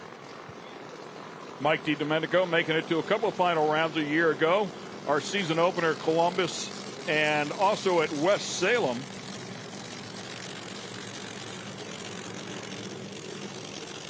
Ended up a little bit short to Frank Taylor and to West Stefano. Love the 55, man. Old school. Yeah. We got 3 or 4 cars old school out here. Yeah. And again, that front end, man, it's just like a brick. The X1 connecting rods, a product there of the DiDomenicos. Personal best 368, set it back at West Salem a year ago at 203 out of Bedford, Ohio.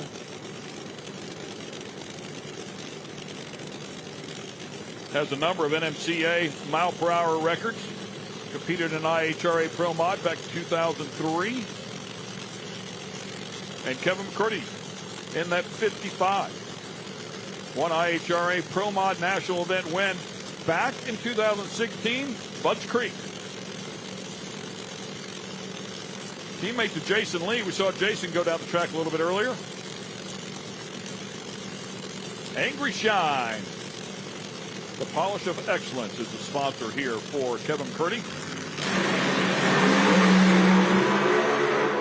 Oh, that 55's got some steam, man. Once it got hooked up, it yanked the front end up. It just wasn't happy. 363.207. Pretty good hit for DiDomenico. Yeah. Put him inside of the top 10. You said his best was a 368 right out of the bat, 363. So, going to be happy with that result. Nice looking lap for Mike.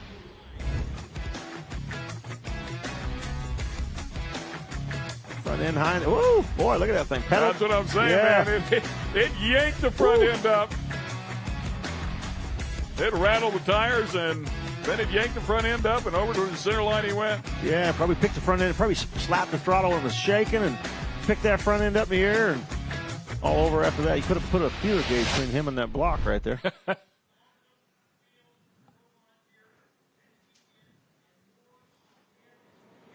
lot of tire shake early for some of these guys. It's just, I think the track might be a little better than that they expected.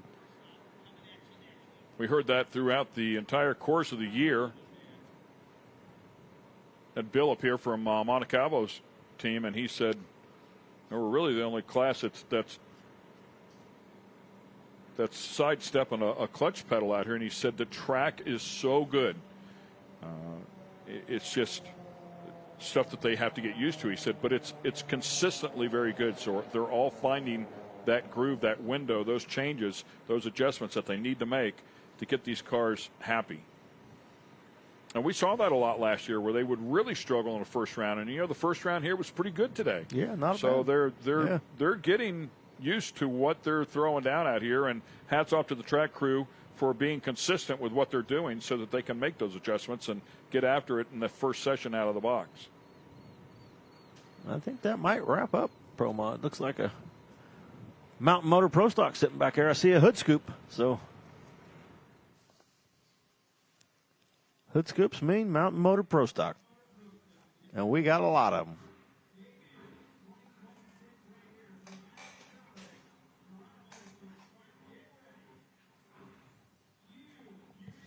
What is it, 24 cars here for 16-car field? 22, I believe we're down to.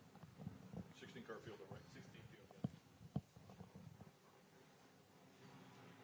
We'll kick it off with our first pair. We will have a bump spot in this category. We believe 22 cars on the property, qualifying for 16 spots.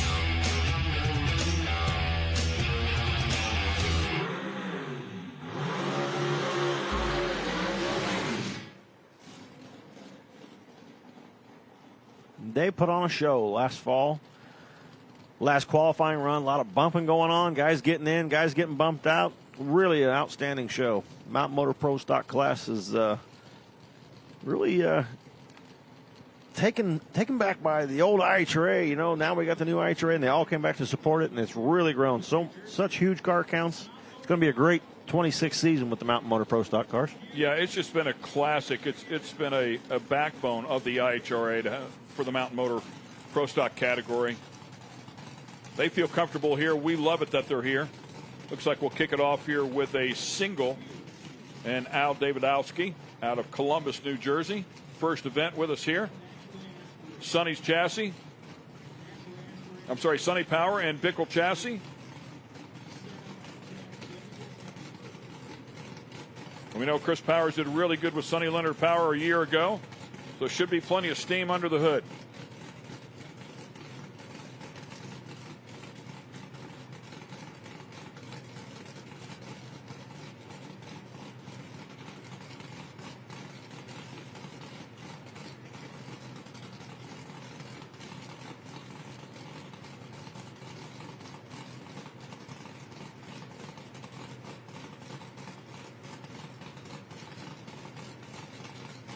All eyes on Al. You see all the other teams standing there watching. Let's see what this track has got from Mountain Motor Pro Stock.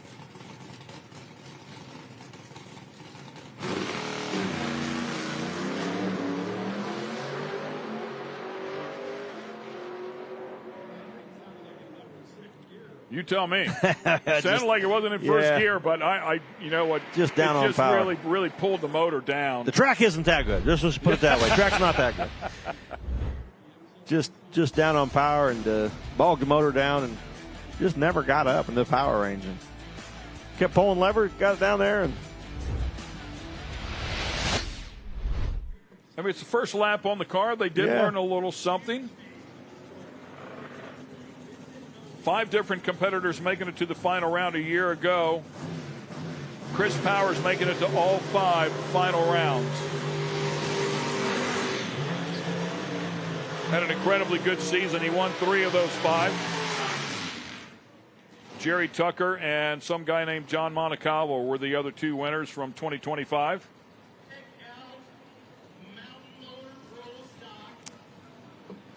here's a name that some of the guys might recognize from the back in the day in Mountain Motor Pro Stock, Nobile. But it's not the Nobile you might think of. It's his son, Benson. Vincent Nobile coming out here to play with the Mountain Motor Pro Stock guys. And Camry Caruso's car being driven by Buddy Perkinson. Cammy's healing up from a little illness and just didn't feel like she needed to be in the car yet, so Buddy filling in for her. Yeah, great to have the Nobiles over here. Saw John out in the food line there last night. It's great to see John. Of course, we were both looked at each other and said, man, 26 years ago. You're old.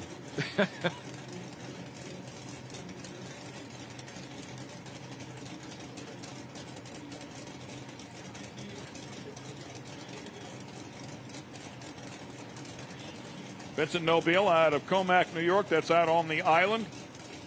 Of course, Nobile and Monacawa have been in this category as long as I can remember. Buddy's there from Long Island. And Buddy Perkinson out of Prince George, Virginia.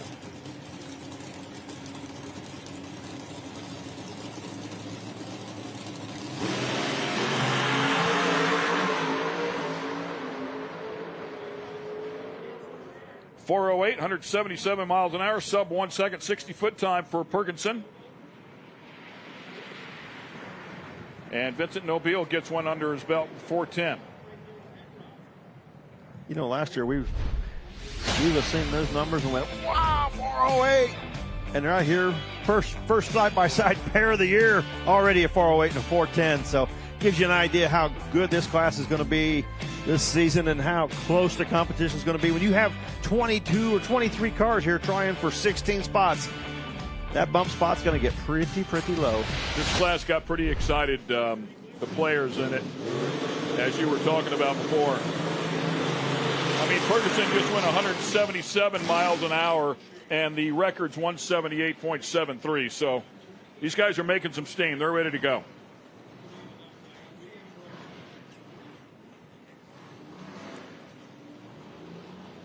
By the way, the holder of that 178.73 mile per hour record and the 8th mile for Mountain Motor Pro Stock is sitting in the right lane. Lenny Lodig doing a good job out here at Galat 1 year ago. And he'll line up alongside Dave Hughes out of Nazareth, Pennsylvania. Seems like there's another racing family out of that town. Yeah, Lenny, I mean, he had just bought this car not long before that event here last fall and came out and had a great showing in it. Yeah, Columbus last year, our second round at Columbus, put a 408, 176 on the board. So solid effort for the car in the left lane.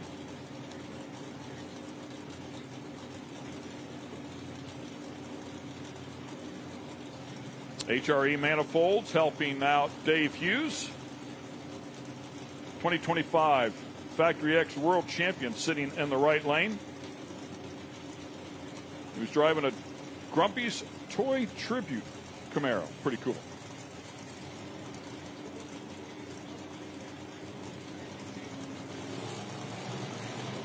Made his debut here 1 year ago. See what he's got. Good side-by-side action there. 406, 178. Lenny says, yep, I'm ready to go. 178.45.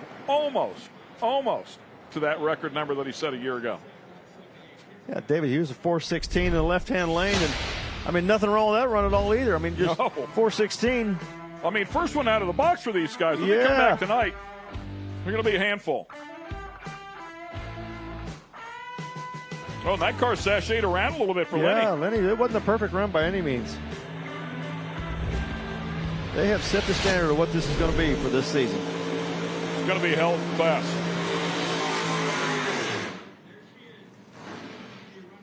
Legendary Kurt Neighbor pulling up to the starting line will be in the left lane alongside Jeff Fleming. Kurt having probably one of his better seasons last year with that car. A lot of success, a lot of great runs. Having fun. We think it's Dennis Furcus. It is Dennis Furcus here in the right lane. That is not Jeff Fleming. Furcus, a three-time Chicago Wise Guy champion.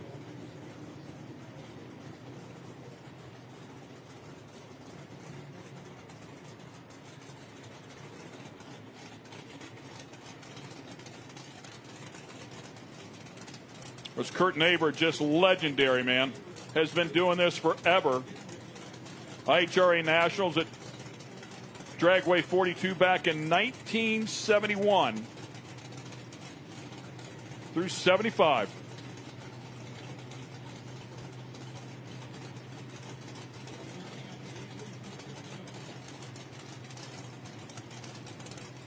We will be switching over to Speed Sport 1 here in just about 30 seconds or so.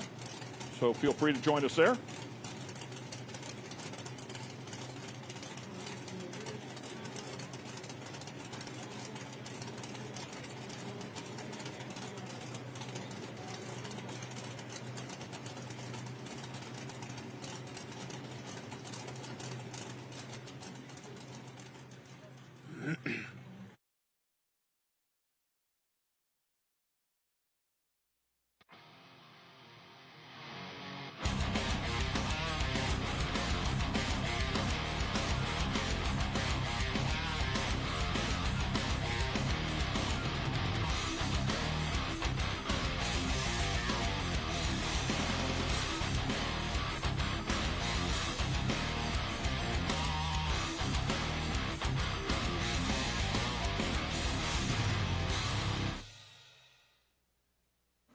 Welcome to Darana Motorsports Park for the start of the 2026 IHRA Nitro Outlaw Series. We can't wait to get things going. I'm Ken Stout, standing beside me, one of the few people on the planet who have won in both Top Fuel and in Funny Car, Tommy Johnson Jr. We have spectacular weather here. Numbers are already very, very impressive. And we have an 8-race championship season that's about to begin with $9 million on the line. It's time to go racing. That's a lot of zeros. Well, we saw the off season, the PRI show, big, huge announcements of a new schedule coming out, lots more races, new tracks, a ton of excitement, and now we're about to get it all started. I mean, I couldn't wait. It was December, PRI show, all this news, let's get going. And now here we are, March in North Carolina, kicking off the 2026 IHRA season.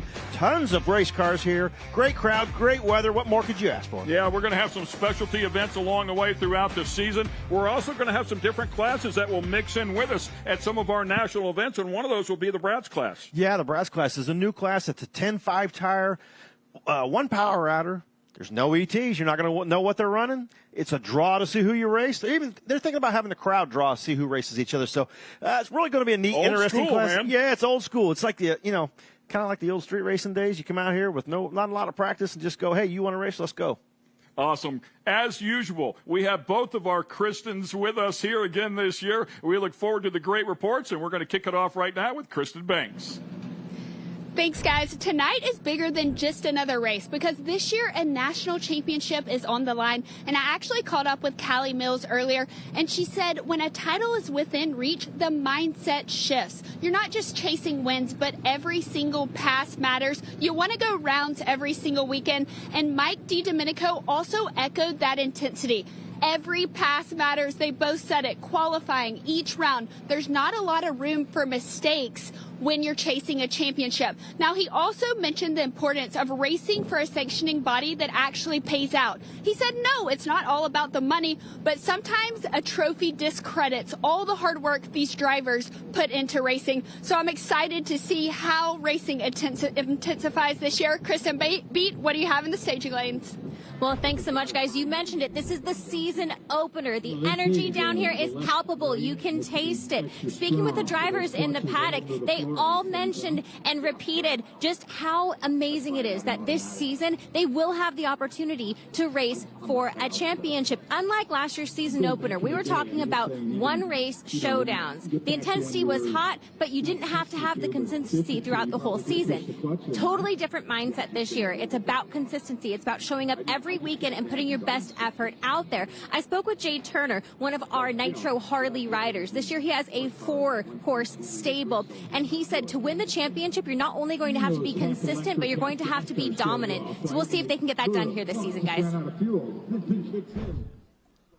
And we welcome you back here to the booth. I'm Ken Stout. That is Tommy Johnson Jr. standing right alongside. As we mentioned before, super excited to get this going. Round number 1 of qualifying taking place now. We do have a couple of categories where we will have a bump spot. Top alcohol dragster and top alcohol funny car. Yep. Right now we have just begun Mountain Motor Pro Stock, another bump stop category, and it is exciting. There's a lot of them. I think we have 22 cars shooting for 16 spots, and already the first couple of pairs, outstanding numbers. Some of the best numbers we saw all season last year already in the first few pairs. So it's going to be a great season. Got a lot of great racing going on, and I just love the weather. I love the attitude, and I don't know what they're talking about. It is all about the money. It is always about the money. There's no doubt. Yeah, you mentioned it before. The numbers here that we've already seen in Mountain Motor Pro Stock are very impressive. Top mile per hour within just a couple hundredths of what the record was set here last year and the fall. So, yeah, we look forward to continue on here with round number 1 of Mountain Motor Pro Stock. Brad Waddle and Jerry Tucker should be our next pair here. Some of these guys had the opportunity to come down and test really just a couple of days ago. I know for John Monaco had not been in a car for near 6 months. So a chance to shake off some of that rust. Just get back into your system. I know all you guys have a system. You get inside of the car, familiar yourself with it, with that system again, so that you just react without thinking about it. Yeah, the muscle memory's there. It just needs a little refresher course once in a while. And, you know, we had some really cool conditions here this week, unusually cool conditions, and a lot of the teams struggled to get hold of the racetrack, but even with that, there were, you know, even if you didn't get the performance you were looking for, it was the muscle memory that you were looking for, just to get back in the swing, doing the burnout, backing up, getting the rapport with the crew, just kind of getting back in the swing of things, knocking the rust off. And looks like the first few out did pretty well this week, knocking some rust off. Right now, Lenny Loddick, 4:06 with a 7, number 1. Buddy Perkinson filling in for Cammy Caruso at a 4:08. Vincent Nobile, 4:10. Yeah, and good to have Benson out here. We were talking about that just before. We welcome everybody here on Speed Sport 1, by the way. Vincent Nobile, son of John Nobile.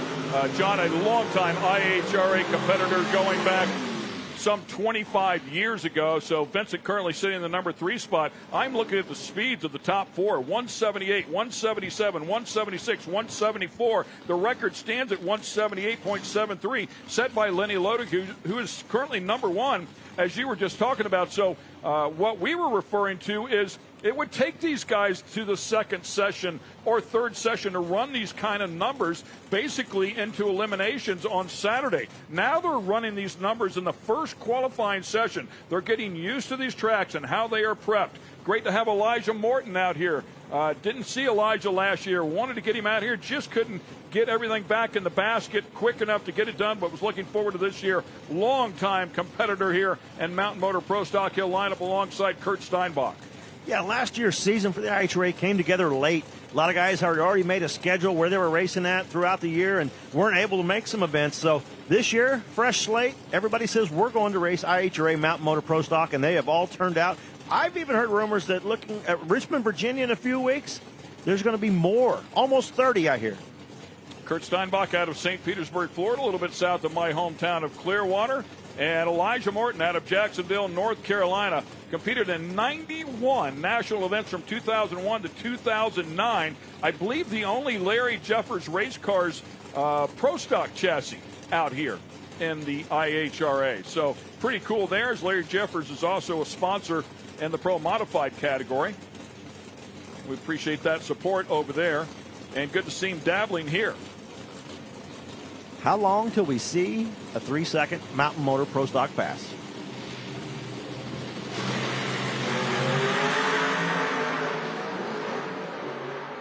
Elijah from point A to point B makes it look easy, puts a 410 on the board, 177.35, and again, the mile per hour there. These guys are making some steam. The weather is perfect for it, and he goes to the number 3 spot.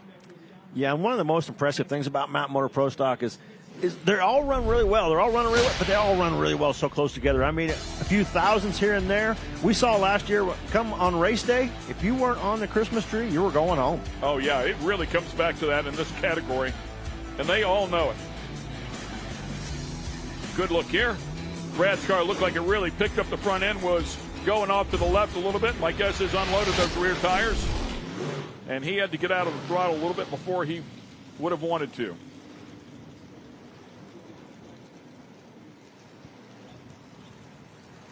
Jerry Tucker coming up here next out of Lindsay, Oklahoma. Brad Waddle out of Solomon, Kansas.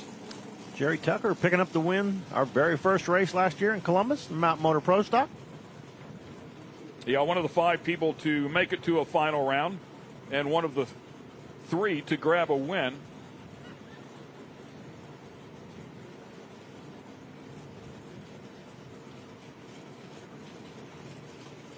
Looks like they might have some radio communication there for Jerry Tucker's team. Possibly just headphones, but does have a mic on it. I think he was telling him to move over. See another crew member there with, yeah, they all have all headsets and mics on. So there is a little bit of that kind of working its way in. I'm really surprised it's not a bigger element, to be honest with you. Innovators West sponsoring Brad, lined up in the left lane. Tucker also qualifying number 1 at Milan, had low ET there and top speed. Very capable car.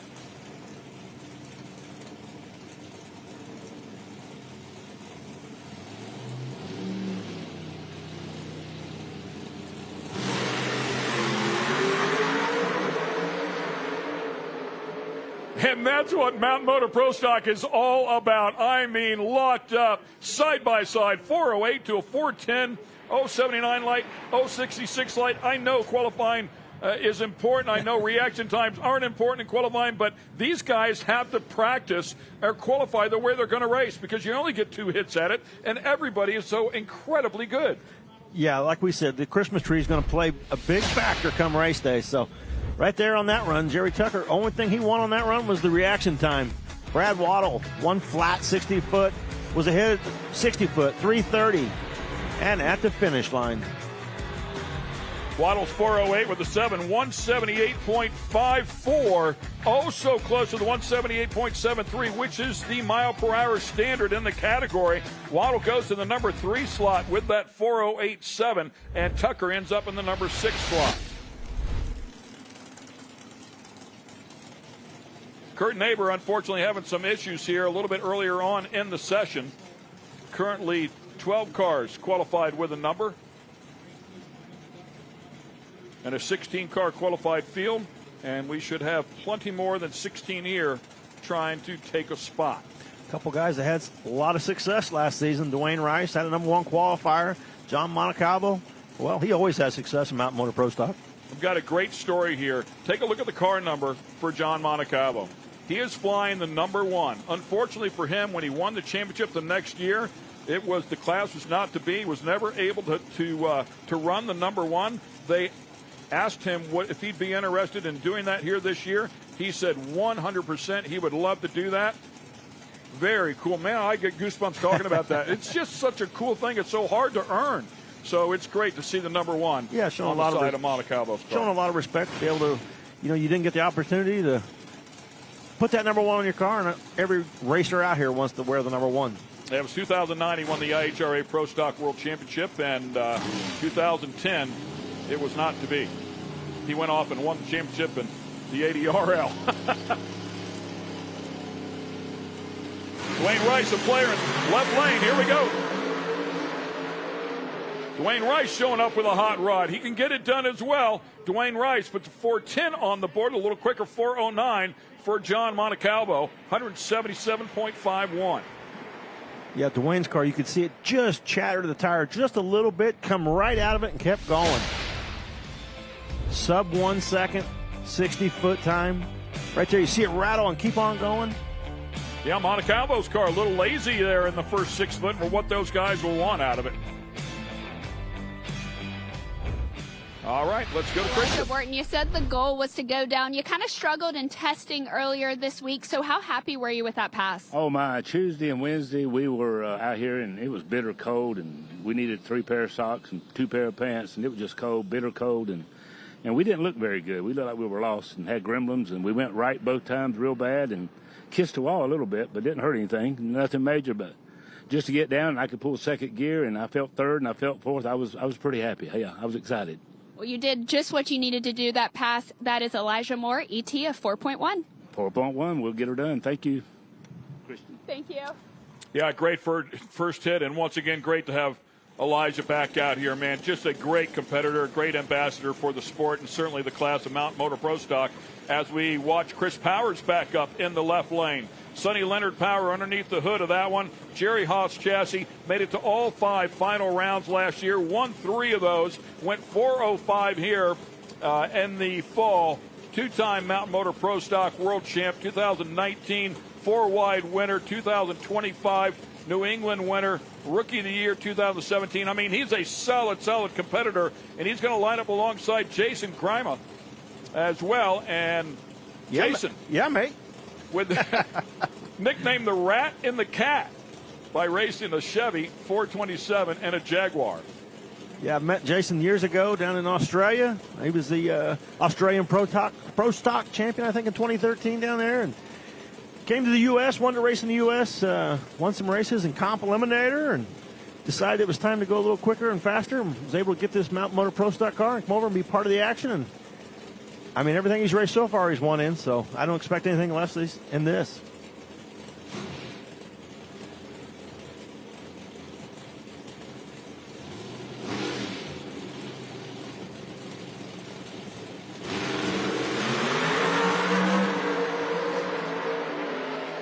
Again, side by side. Boy, this class putting on a show here today. 4:06.5. That is good enough to go to the number 1 spot by just a couple thousandths of a second. Great job. Incredible effort there. 176 miles per hour. Chris Powers goes to the number 4 slot at 177. Puts a 4:08 with a 2 on the board.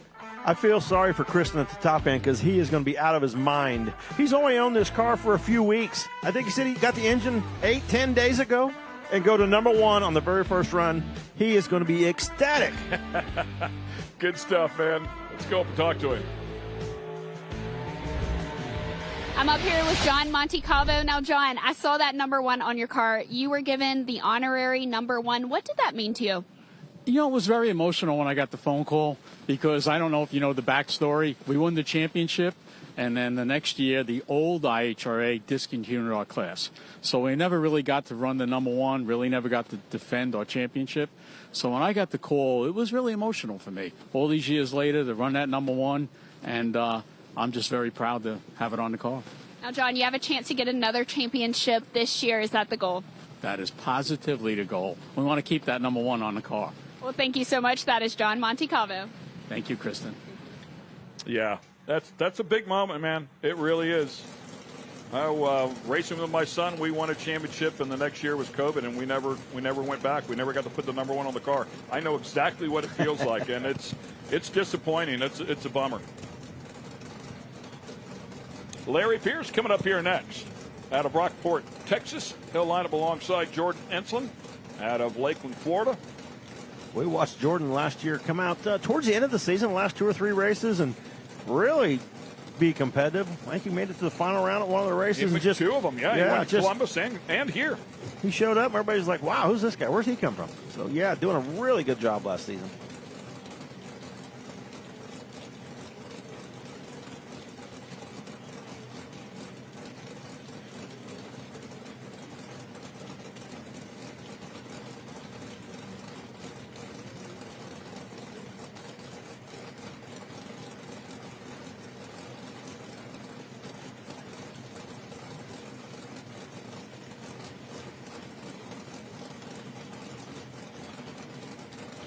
Taking their time here, both of these guys. Larry Pierce, by the way, was a big speed at Columbus a year ago. Oh, man, picked up the front end a bunch, was headed over the wall, both of them out of the throttle early. Pierce really trying to eat the wall over there. It just yanked that front end up and, I mean, planted the wheelie bar. There's some bull riding going on tonight after we're done, right around there. There's some right now. Yeah, I think Jordan, he looked like he was practicing. That car was bouncing all over the place. I mean, it was up, down, wheels off the ground. Whew. That was tough for both guys. That's a pretty fast left-hand turn up there. That was a frustration turn right there. Yeah. And one more time, let's go to Kristen Banks. Okay, they're about to come to us. I'm up here with Jason Grima. You have to be excited because that is your first time racing this car. I mean, you just got in it last week. Yeah, we were doing some testing, and we've had some electrical gremlins. I had no shift lights during testing, and we sorted them out last night. And today I had the shift lights, and hopefully I've hit them all. But it seems like the car is on point. My crew's on point, and thank you to all them guys, and thank you to IHRA. Well, I hate to break it to you, but one of your competitors just came up and called you the FNG. Yep. We're going to say the bleep new guy. Yeah. So you already got a target on your back. That is Jason Grima. We look forward to seeing another pass from you. Not a problem. I don't mind having the target on my back. I've had that before. Well, thank you so much, Jason. Woo! It's okay, Kristen. We can say fun, the fun new guy. It's all good.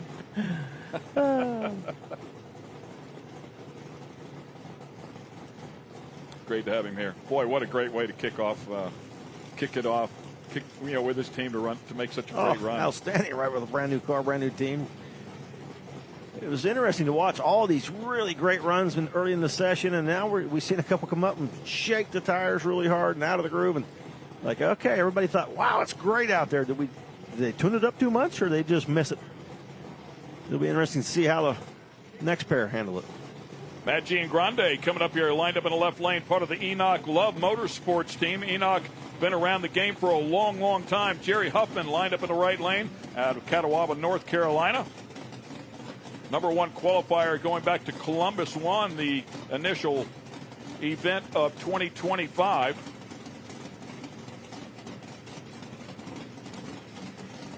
Giangrande, winner of the 2023 and 24 Drag Illustrated Mountain Motor Pro Stock Invitational.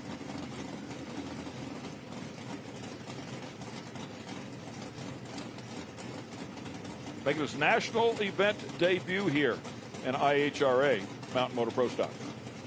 John Causey power under the hood.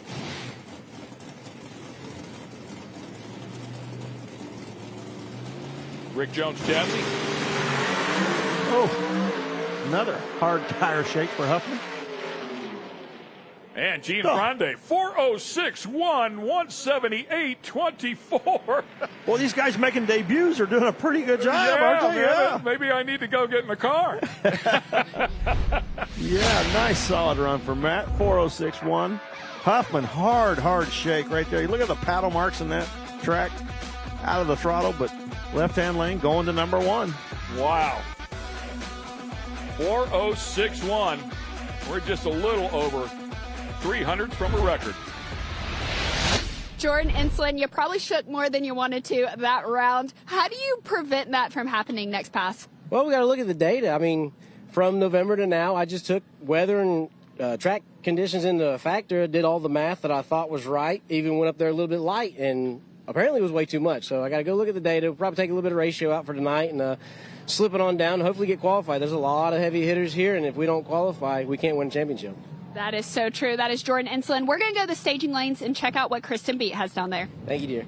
Looking towards the funny car class, Terry Haddock, after a collision in Gainesville, you're running the backup car this weekend. Yes, ma'am. At Gainesville on the last qualifying session, we got run into in a finish line incident that totaled our race car. So we worked all night, ran the backup car for first round, and we only got to make it about 300 feet, and it shook, so we shut it off. So putting a lot of work in it, and I hope this car runs good. We don't know what it's going to do yet.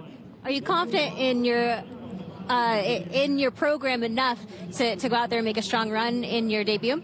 You know, I'm confident in enough. It doesn't make me not worry about it. You know, this is tough over here. You only get 2 qualifying attempts, so this first one in the good conditions counts the most. Terry, thanks so much. And guys, one note, Terry Haddock is the defending IHRA champion in the funny car class, so we'll see what he can do. When did you win that championship? In 2008. In 2008, guys. Thanks a lot. We look forward to that here in just a bit. In the meantime, we do have a bump spot here in the Mountain Motor Pro Stock category. 6:06 with the 2, still pretty soft. Expect that to fall here pretty quickly, and it could happen right now as one of the best. John Placino is lined up here in the left lane. Placino, second-generation Pro Stock driver. Mountain Motor Pro Stock champ, 24. 2018-19, also an Outlaw 632 champion. I mean, this guy's a seasoned racer, and expect him to have a really good car here. Dylan Voss, no slouch either. We'll see if Voss can put a good number on the board, lined up in the right lane.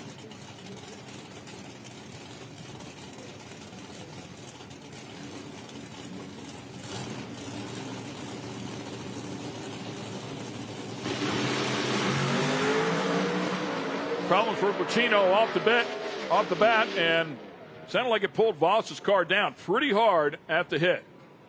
Yeah, I'm sure they were looking for a little more than that 417, but at least they got it down the track, got some information. Johnny has no information from other than the starting line when he dropped the clutch, so going to be tough for that team to come back tonight, make some changes, and hopefully get that car in the show. But Dylan Voss, 417, we've seen that car run a lot better than that. I know he was looking for more, and you're right. It was a little bogged the engine down a little bit when he left the start line, and took it a while to recover right there.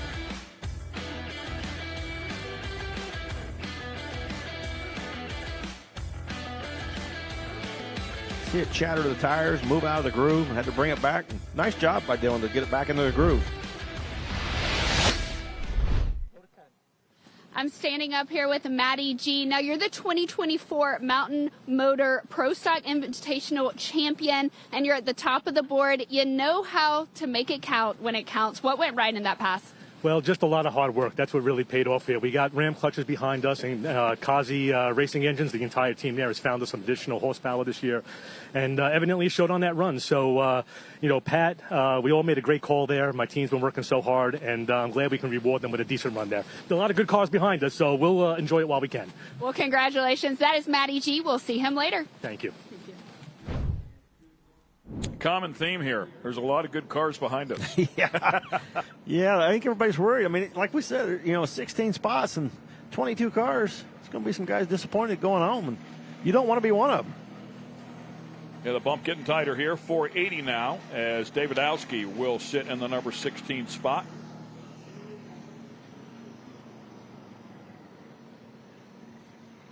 You've got to run a 4.0 if you want to get inside the top 8.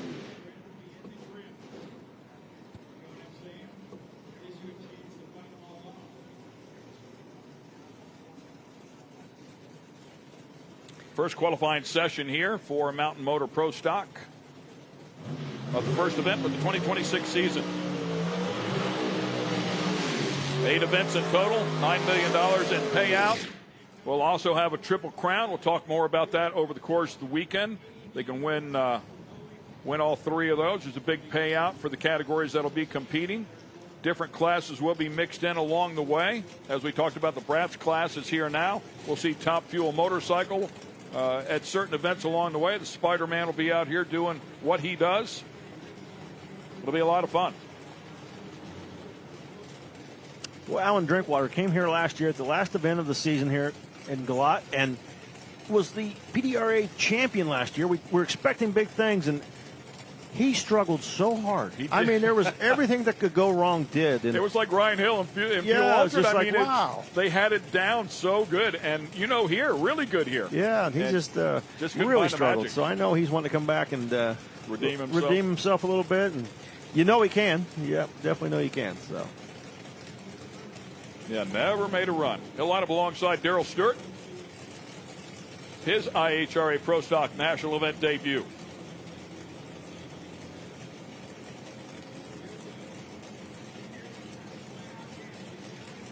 Kazi and Kazi. Yeah, Haas in the far lane. Chassis. Not sure what it is for Darrell Stewart.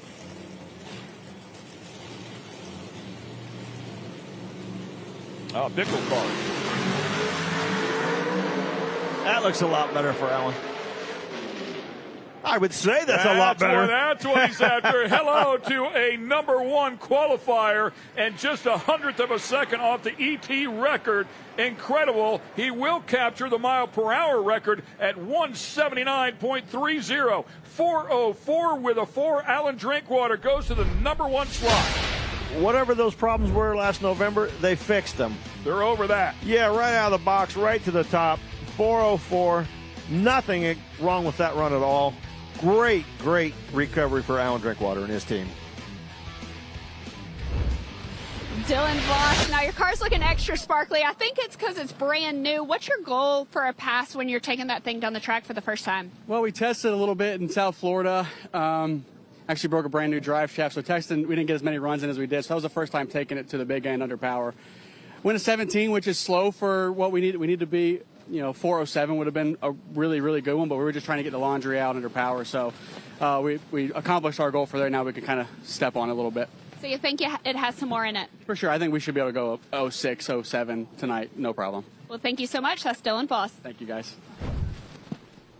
I hate to tell him, but he's probably going to have to run those kind of numbers to be anywhere near the top of the field. That's a wrap for the Mountain Motor Pro Stock. Man, 404, #1. Bump is Furcus at a 4.454. Next one after that is a 428. So it dumps pretty hard, man. Yeah, he's in the number 14 slot with that 417. So it's going to be tough tonight. It'll be exciting. Little old school coming at you now. Yeah. Pro Stock from back in the day. Jerry Ekman car. Yeah, Bill Warndorf, Jerry Ekman. Mark Johnson doing the driving there, as you can see.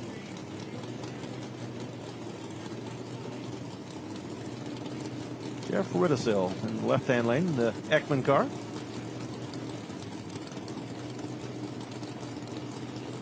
It's like you fell asleep and you woke back up and you think, what year is it? Man, the cars look spectacular, They do don't look they? just like they did.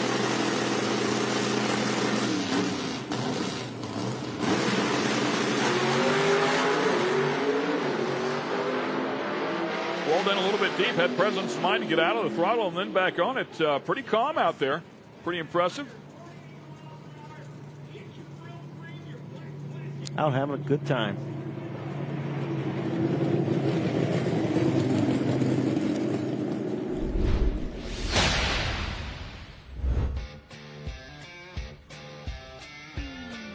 Rudisell doing a good job right off the starting line. Rose the lever inside of that one, gets to the finish line first. Alan Drinkwater, now last year you were here with us, but you didn't even make it to the tree. So how does it feel to come out here in qualifying and be at the top of the leaderboard? It feels good. We had some misfortunes last year at the last event.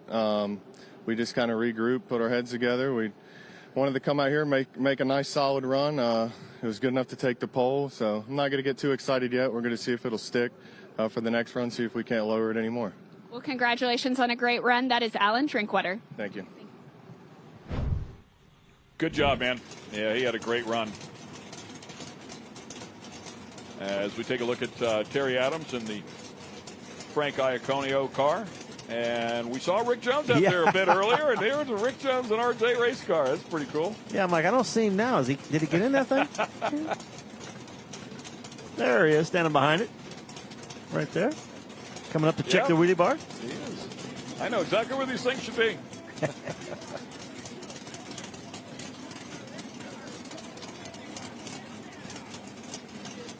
Terry Adams, he's made a few laps in a pro stock car before. Go ahead, send him.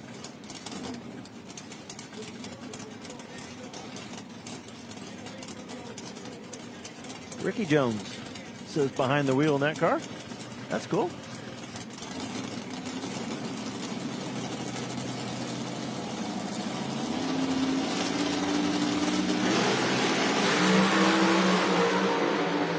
Reaction time advantage to the right lane, and Terry Adams, and it looks like the performance advantage is going to go to the left lane. 435, 163, 24.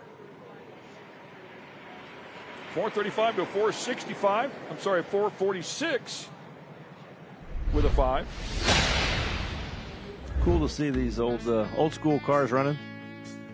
Brings back a lot of memories and putting on a good show for the fans.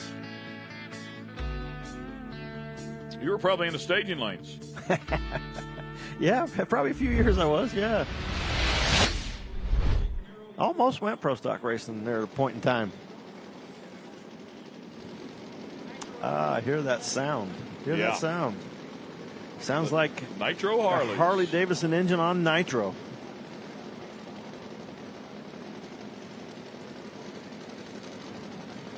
Yeah, while they are firing up, we want to send our thoughts and prayers to the family of Haley Kalk, who unfortunately lost her life testing just last weekend, I believe it was.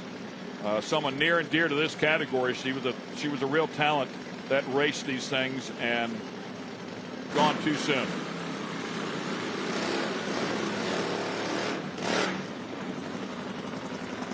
Some these riders, these drivers, whatever you'd like to call them, either way, are so talented, they're so good, that we take it for granted many, many times of just how dangerous this sport can be.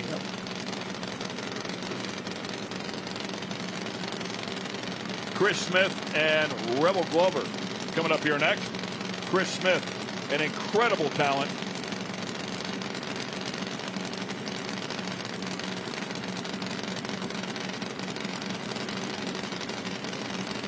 First qualifying session for Nitro Harley.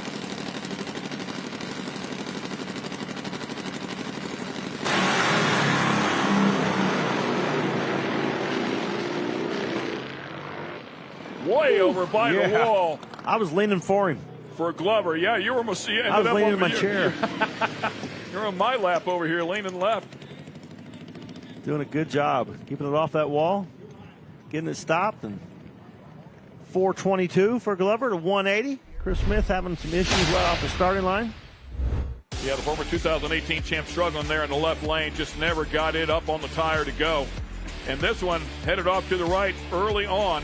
And she talked about before, man, that body English trying to pull it back to the left. He wasn't using the front wheel to come left, so he was leaning way over to the left. That front wheel was up in the air, and you could see it almost looked like he'd come out of the throttle just a little before the finish line, so more left in that thing. Looks like Mike Beeland coming up here. He joined us in the booth last year for a bit. Name of the bike, Big Booty Judy. 700 pounds, a really light bike, one of the lighter ones in the category at 196 cubic inches, 98% nitro, 93-inch wheelbase. Personal best on the bike, 675 at 200. His personal best, 642 at 221. And let's go to Kristen B. Jasmine, this will be your second IHRA start, this time in the state of North Carolina. What are you hoping to accomplish here this weekend? We came out here just like everybody else to come and win a trophy. I'm having a lot of fun being out. This is my second IHRA race, first time at Benson. The facilities are really great. We're really happy and excited to be out here. We want to turn on some wind lights, maybe set some new records for IHRA, and just have some fun. We're still kind of getting our tune-up a little dialed in. We were at Gainesville earlier this month. Gainesville test is what we're calling it. And, we're just, once we get the car dialed in and go and running really good, I think we'll feel really good about it. So we're here to have some fun, win some money, and hopefully take home a trophy. In which direction are you focusing those adjustments? Mostly the starting line, honestly, and kind of like before 3:30. So honestly, running the 8th mile for us is really perfect. And also for a part-time team that we are now, getting to save some parts, save a little money. It's a really great opportunity for us, and we're really great and happy to be out here. Guys, focusing on that first quarter. Racing Ray Robinson lined up in the right lane. Former funny bike racer.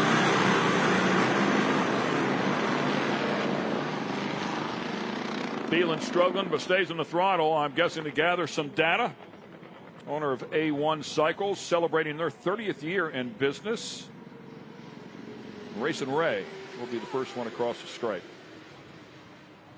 Yeah, I'm sure Mike's not going to be happy with that. It sounded like it was on one cylinder instead of two. It just couldn't get the other one to fire. And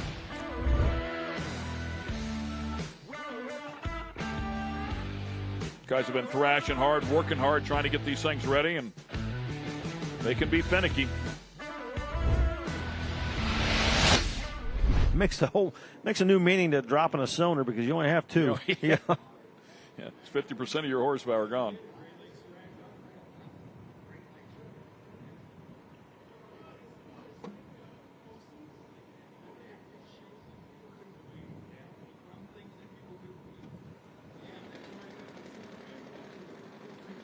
Looks like Jason Leeper coming up here next.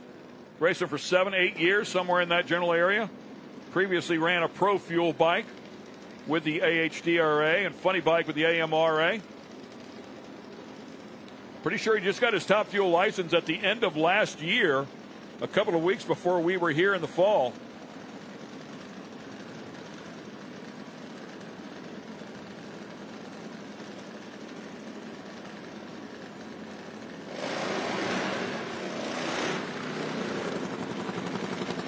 Robert Stewart will be lined up alongside, affectionately known as Ziggy. Jason in the left lane. Robert Stewart in the right.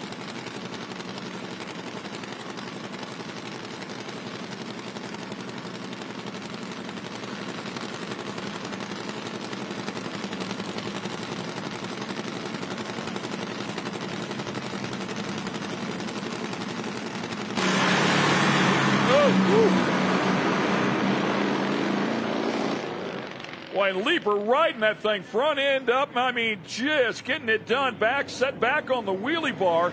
And Stewart, it rattled the tire. He leaned it to the right a little bit, and things were really going to get ugly. And he said, yeah, no, I think I'll save this one. That was pretty interesting. I've never seen that hard of tire shake on a bike. I mean, that thing, look at that thing rattle the tire like crazy.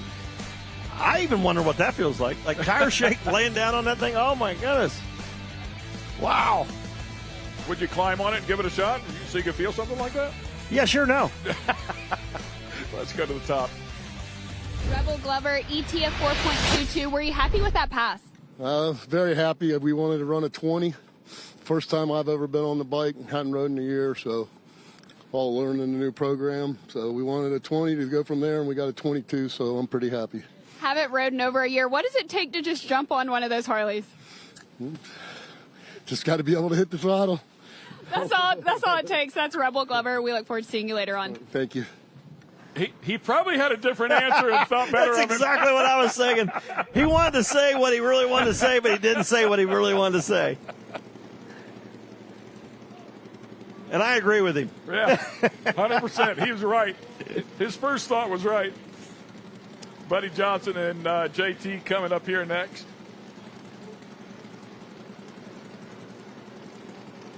John Toth, owner of JT Auto and Cycles, partners in the AMRA. Started out racing dirt bikes back in '75. Great looking bike. Got on one of these. They're a lot safer than dirt bikes. You think? Buddy Johnson, teammate with Ryan Peary.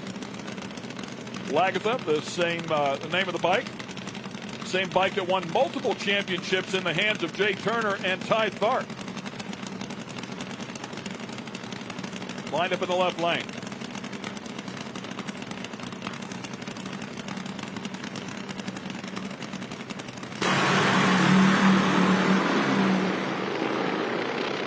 And JT was on the gas quick, man. Ready to go, but unfortunately, both bikes laying over here. Yeah, Tosca bike left really well, and then you could hear it probably drop the cylinder out there. Looked like it laid over and put a cylinder out, clicking that thing off.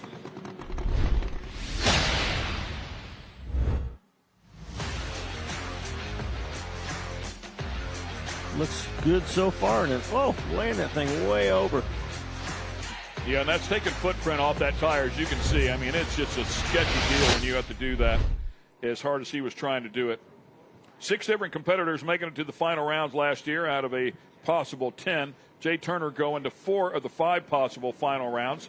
Great effort out of him. Be interesting to talk to one of those guys and see if when it does drop a cylinder, if it, like in a funny car, if it puts a cylinder out on one side, it wants to drive you that direction because you're losing the force out of the exhaust, and it shoves the car. And seeing that bike right there, that's about where it put the cylinder out, and if it pushed them to the right, I'd be interested to talk to them, see if that's what it does, the torque and the exhaust. Maybe it's the exhaust shoving the thing that way. Well, it's a great point. I mean, obviously the cylinders are front to rear, but if you look at the exhaust pipes right there, one out of the left, one out of the right, so it makes sense. Good point.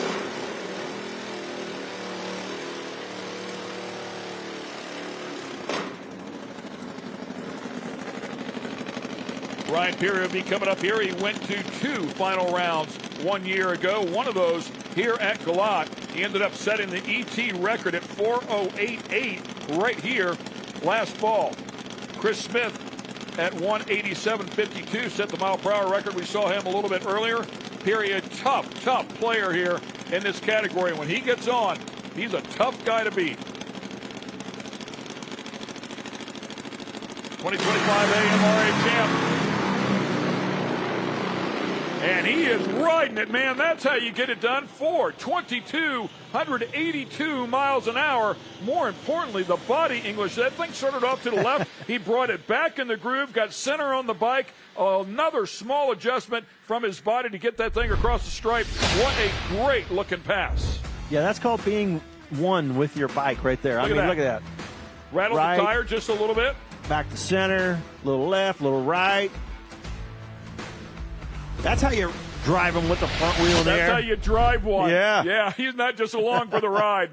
That rider was getting it done. So that'll wrap up the Nitro Harleys. Excellent stuff here. Good overhead shot of the entire pits. It is packed here for the season opener. Stay with us.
Welcome back to Darana Motorsports Park here in Benson, North Carolina on a beautiful day. I am standing beside Gary Pritchett. You have now assumed Doug Foley's Top Fuel ride for what you hope to be the entire season. Tell me, what are the emotions here today on the season opener?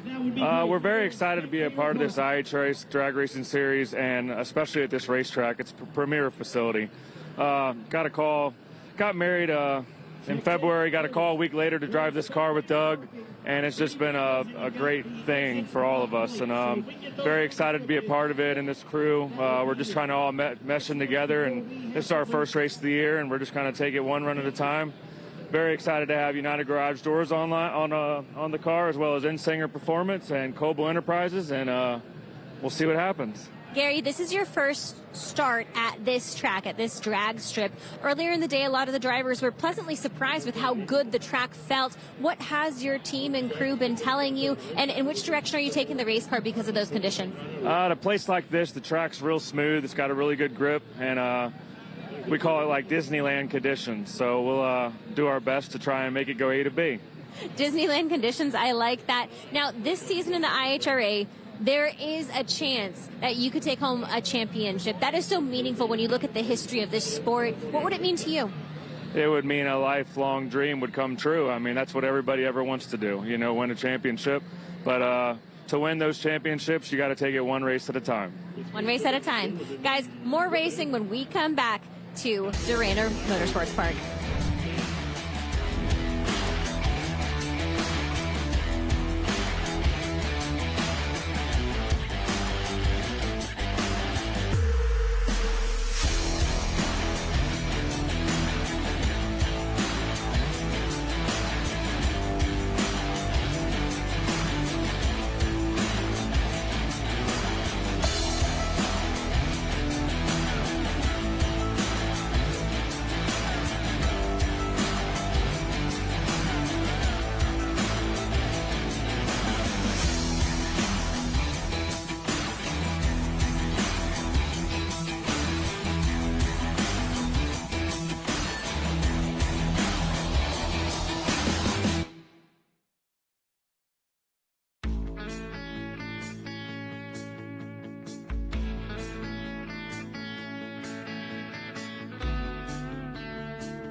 Here in staging at Darana Motorsports Park for the season opener, Kyle Sattenstein. Now, the last time we were here in Benson, North Carolina, you took home the W. What did that take? That took a little bit of luck, a little bit of skill. That was our first win ever, so it felt great. As a top fuel driver, to get out there and make, one round after another, I felt like I got in a really good groove. And our crew chief, same thing. The more laps we make, the more he gets in a groove. So we felt really good about it. So we made a few changes to the car for this year. Hopefully, if we can make one good pass, another good pass starts to string some stuff together, hopefully we can find that groove again. How would you compare the conditions in the racing surface to what you did so well on last season? And can you come in with a similar setup? Yeah, so I don't know. We haven't been out there yet, so I can't comment how good the surface is, but the track temp is right where we kind of want it to be. So we're hoping it'll go down the track and make a good pass. What are you telling yourself as you enter the season opener? Yeah, I'm telling myself a lot of things. Don't screw it up is one of them. I haven't driven this car in like 5 months, so it's like I'm trying to remember just how to drive it, let alone be good at it. And yeah, just trying to, as a driver, I'm bringing no money to the table. So if I don't do a good job driving it, then I'm really worthless. So I better do a good job. How do you stay ready in the off season? You talk about being away from the seat for 5 months, and we know in other forms of racing, they may have iRacing, they may be able to test. How do you stay ready? So, I mean, as you probably know, they have practice trees and all this other stuff. I really don't do any of that because I don't think it really makes a difference. Some professional top fuel drivers have a cockpit that they actually can simulate, leave off the brake, hit the pedal. They have like a lot more of an elaborate setup. That's great. I'd love to have one of those, but I don't. So honestly, my opinion is you can't really replicate what goes on up there. Once this thing starts, when you stage it, both the engine behind you, the horsepower, the situation, right? And the pressure's on. So I don't think you can really simulate it in practice. So just go up there and try and do your best. Kyle, our defending winner here in Benson, North Carolina, thank you so much. And we're going to check in with a few of our sponsors.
We welcome you back to Darana Motorsports Park here in Benson, North Carolina.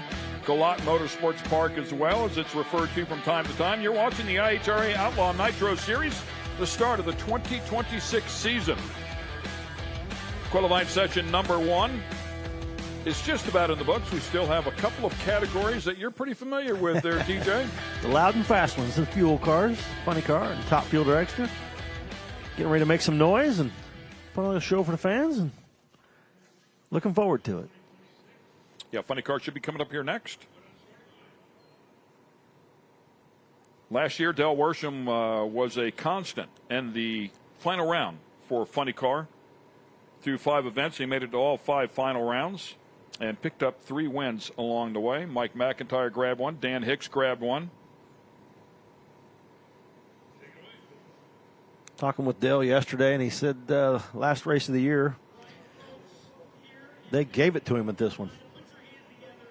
So as we get the cars pulled around here and put them into the water box, let's get it over to the PA announcers, and we will take care of opening ceremonies. It's all for you. We're here to entertain you. We're here to put on a great show. We got the best racers in the world. They're all right here in Benson, North Carolina, part of the IHRA Outlaw Nitro Series. We finished up the season here last year. It was an amazing show, and we're here to make it even better this year. You got a free ride on the Ferris wheel. Anything you want, hop on.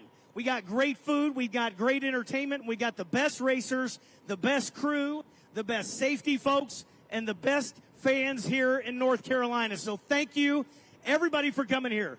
My name is Brent Carver. We're going to kick our show off this afternoon with Nitro Funny Cars next.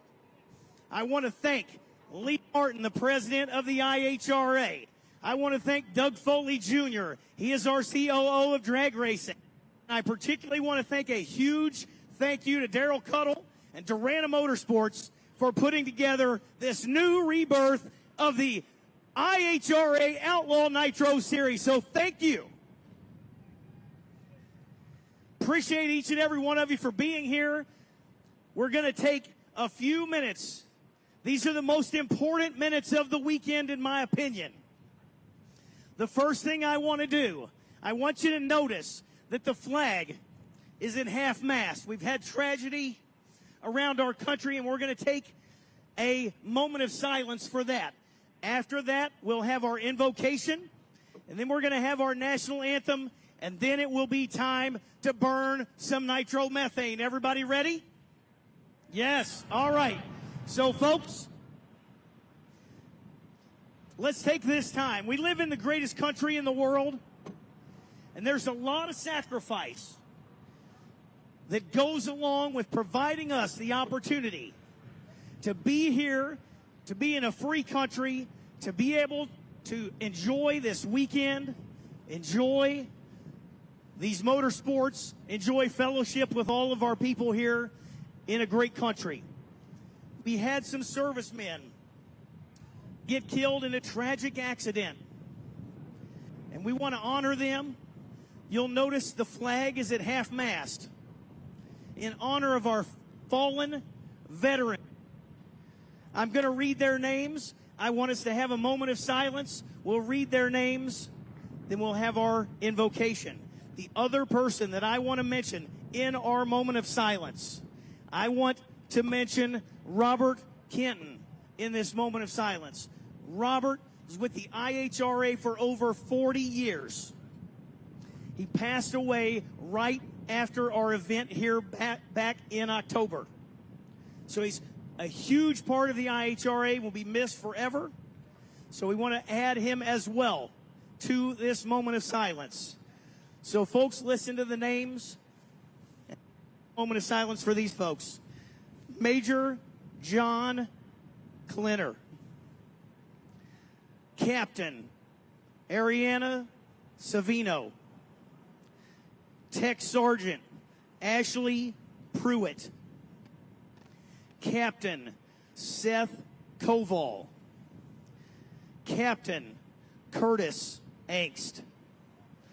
Tech Sergeant Tyler Simmons.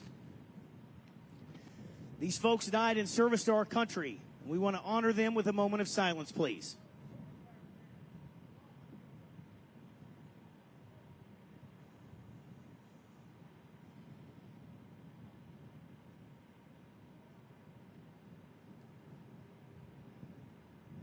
I'm going to hand the microphone over to our chaplain, Mike Imhoff.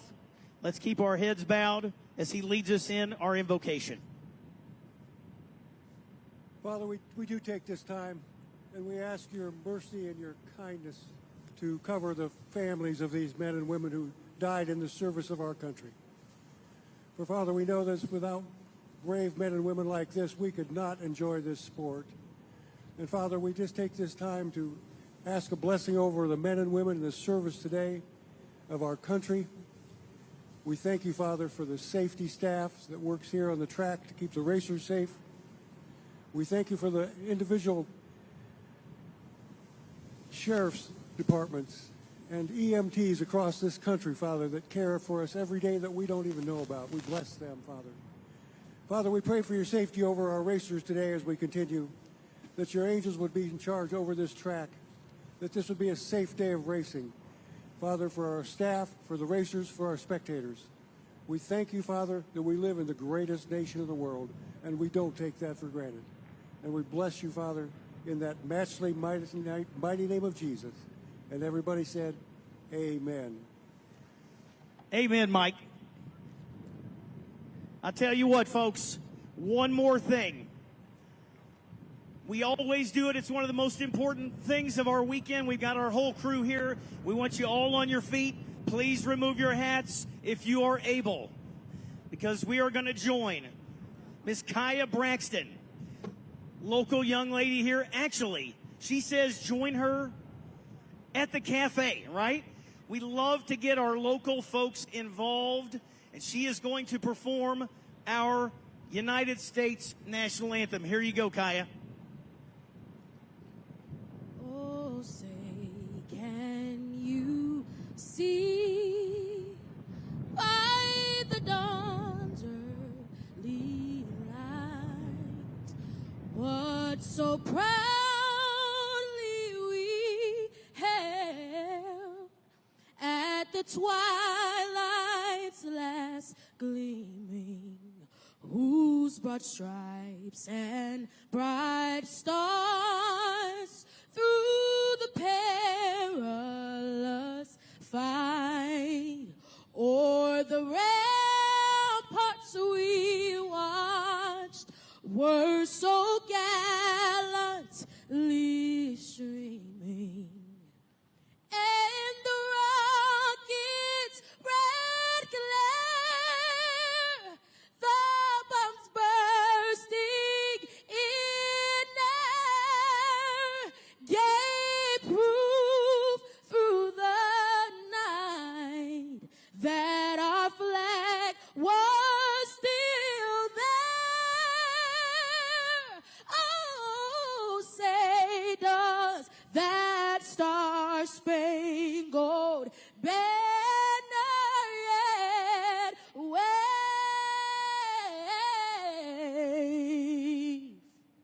o'er the land of the free and the home of the brave. Wow, wow, wow. It is time to burn some nitros. Awesome job, Kaya. Wow.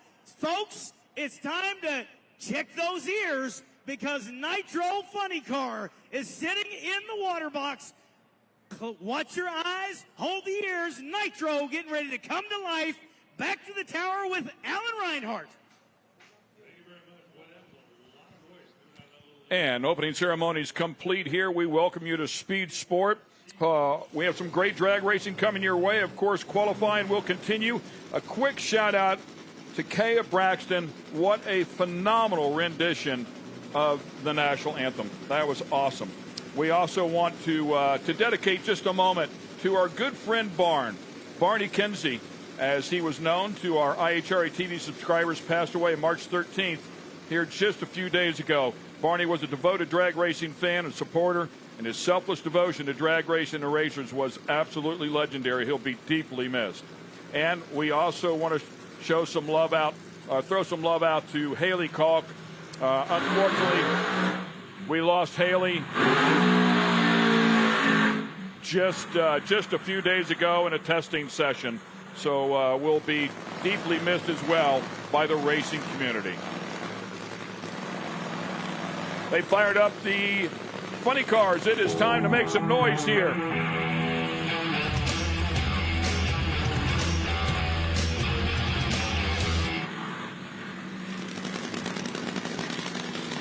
First qualifying session here. As you take a look at some of the class info for this particular category, Dave Gallegos and Joey Haas will be our first pair here. Gallegos lined up in the left lane. Mike Ruger doing the tuning on that particular machine. Ran with Mitch King and the Leverage Racing Top Fuel and IHRA back in 2009. A couple of wins, a couple of runner-ups in the Chaos Series.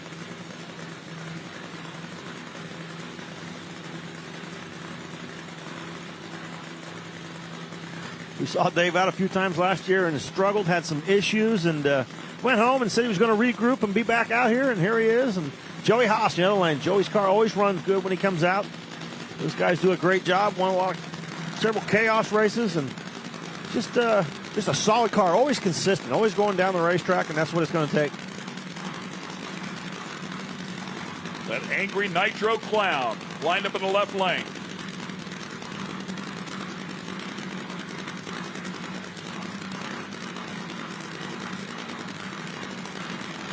First qualifying session, Nitro Funny Car. Here we go.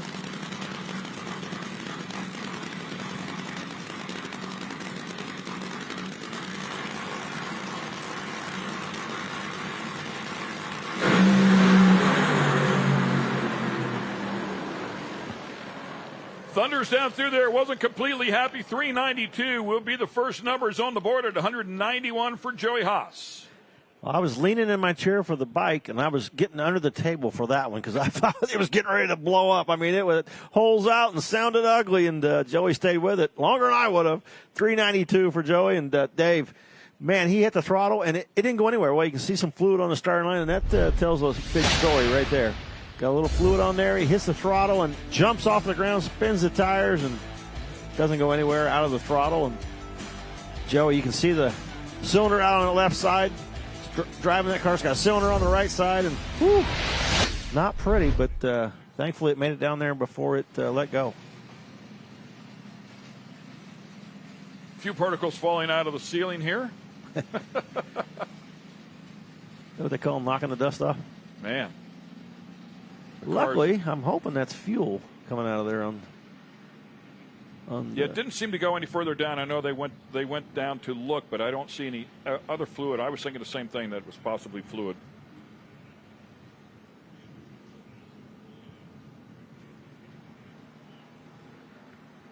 Should dissipate here pretty quickly, and we'll get the next pair over here. Let's go to Kristen Beat. Lex, here in the IHRA series, you and your wife, an incredible team. I had the chance to talk with Gerda earlier today, and not only is she your crew chief, but she is also your mental support during the weekend. And I mean, tell me about that relationship. Yeah, well, do you have a moment or two? It's so much, but the bottom line is, it's really, really nice and cool that you can trust someone, and I can trust her no matter what is going on. And to have a soulmate like that in life, that's I'm really blessed, and the rest follows. It's more than a dream come true. This is it, and yeah, we keep going, and it's awesome. Just so unique and so incredible to see that relationship on display here, not only in the IHRA series, but also in sports. Now let's talk competition. Moving into the season opener, you were always a threat when it comes to this class. And last year, at times, it got a little spicy between you and Scotty Palmer. Do you expect that to carry over to 2026? I don't know. It's, it's more, it doesn't really matter who it is. If you run against someone and they are not behaving the way it should, because it's like, you try to be a good sport, then, it's adrenaline is really high, so things can happen. But the bottom line is, let's see what happens. It's you want to win, so no matter what. And it doesn't mean you punch someone in the face, but it can be hot so now and then, and I don't care, because I will stand my point. And I don't have to do that for myself so much, but I have to do it for Gerda and the rest of my team. It should not be right that I just don't care. I do care, I want to win, and if we don't win, at least we put everything in it. Lex, how have you guys been chasing these temperatures and these conditions? In which way are you setting up the car? Well, the problem here is that this car is brand new for us, so I have no clue. I don't know what's going to happen. We might smoke the tires on the hit. We might just make a pass. it can run 300 miles at the 8. I don't know. What we do is we make a lot of horsepower right now because of the weather conditions, so you need to be careful. The track seems to be really good, so for all of that, if I had to tune up for the car ready, I would know what to do. But for now, we need to take it easy and be careful, because if you smoke the tires, you don't know anything. So if he can make a pass, even if it's a 5-second pass, then at least we have data to look at and we can be better the next run. So that's our focus. Let's check in with Kristen Banks on Top End. Thank you so much, Lex June. Thanks, Kristen. I'm up here with Joey Haas. Now, Joey, tell me about some improvements you made to your car this winter. Well, we changed the body. We updated the body. We updated the truck and the trailer, which doesn't really seem like a lot, but that's a huge, huge deal. Made some improvements to the car. That run may not have shown it, but that was a first run with a new injector, new clutch management, MSD grid, command module, new body. So if it felt good, I was going to take it to the finish line. I didn't quite make it there. It was kind of fluttering around a little bit, so maybe that'll get us in the show. Any changes you're going to make before the next one? We got some Darren Mayer superchargers that might be top secret, but hopefully we'll have them on for the next one. Not top secret anymore. That's Joey Haas. Thank you so much. Thank you.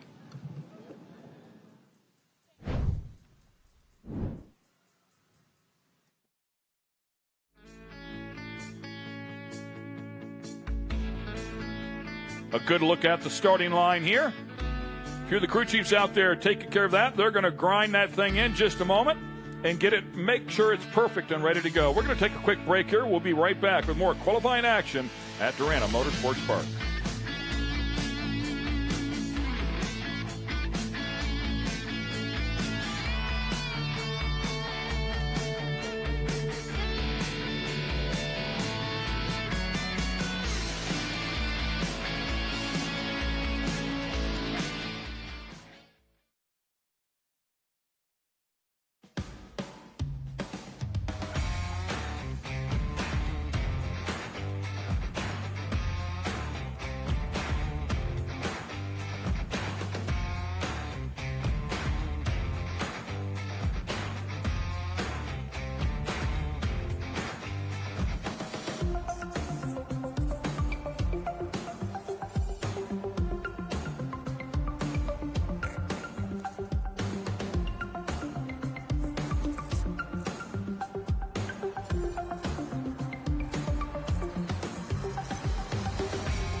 And we welcome you back to the Darana Motorsports Park here in Benson, North Carolina. You're watching the IHRA Outlaw Nitro Series. Funny car qualifying session number 1 has begun. Robert Bodie was supposed to be here in the category. Last time we were here in the fall, he set both ends of the record here on the 8th mile track, 3:17 at 2:77 in this category, but unfortunately was not able to make the call. Yeah, had some troubles with transport. I think some issues with either the truck driver or the truck or something, and weren't able to make it down here this weekend. I know they were looking forward to it, but I'm sure we'll see him at the second stop on the tour in Richmond, Virginia. Yep, we miss you, man. We'd love to get you back out here. That's such a great run. Just a little bit to go. John Smith, as you can see, backing up there alongside with Jody Austin. We saw family members of both of these drivers earlier in the day with Austin in the fuel altered, having some issues, not able to make a run, and John Smith, Megan, his daughter in the alcohol dragster, making a run, and here comes the dads out to have their shot at it.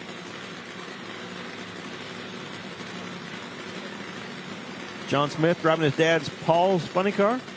Paul been at this a really, really long time.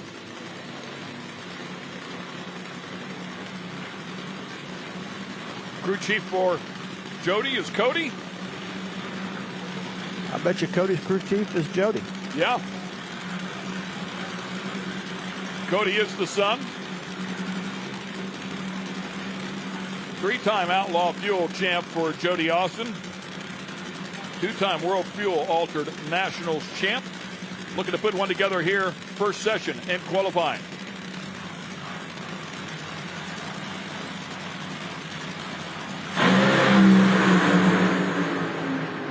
And John gets after it, goes in the number 1 spot, 324, 270 miles per hour. Really nice lap. Right there close, just 7 miles per hour off of the mile per hour record. Nice run for John right out of the box. And I mean, I was going to tell you, if you're looking to get a car down the track, A to B, Paul Smith is your guy. He can get these cars down the track. I mean, he can go down the return road with Paul Smith. So, nice run by John. There wasn't a shake, quiver, or anything out of that car. And the other line there was. A little shake, little wiggle, little sachet when Jody shut it off, hit the throttle again just to get it down there and put a number up. But nice lap. John Smith, number 1. Yeah, Jody's car was not happy, and you make a good point there. Just to put a number on the board, get back into the throttle, try to put a number on the board. I believe we do have 10 cars here for an 8-car field, so somebody's going to be outside looking in.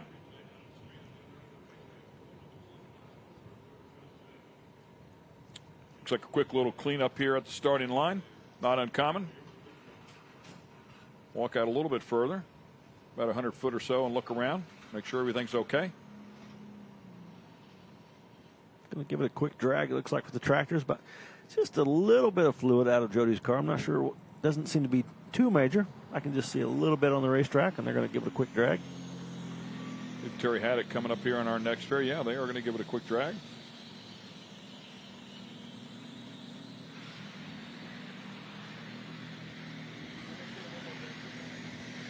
While they're prepping the track here for the next pair, once again, we will take a quick break here. We'll be back in just a couple of moments. Happy to kick off the season here with the IHRA Outlaw Nitro Series. The season debut here at Darana Motorsports Park. Stay with us. We'll be right back.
You're watching the IHRA Outlaw Nitro Series. Funny car qualifying session number 1. Ken Stout, Tommy Johnson Jr. in the booth here calling the action for you. Happy to be back here in 2026. Looking forward to a great season, 8 events long, chasing championship points, $9 million in purse payout. It's a big number. Of course, Kristen Banks and Kristen Beat also with us here.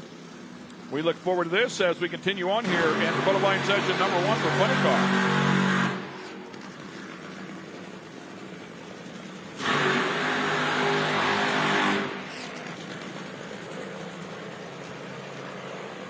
Terry Haddock and Jacob McNeil, and we saw Jacob out here last year cutting his teeth inside of this thing.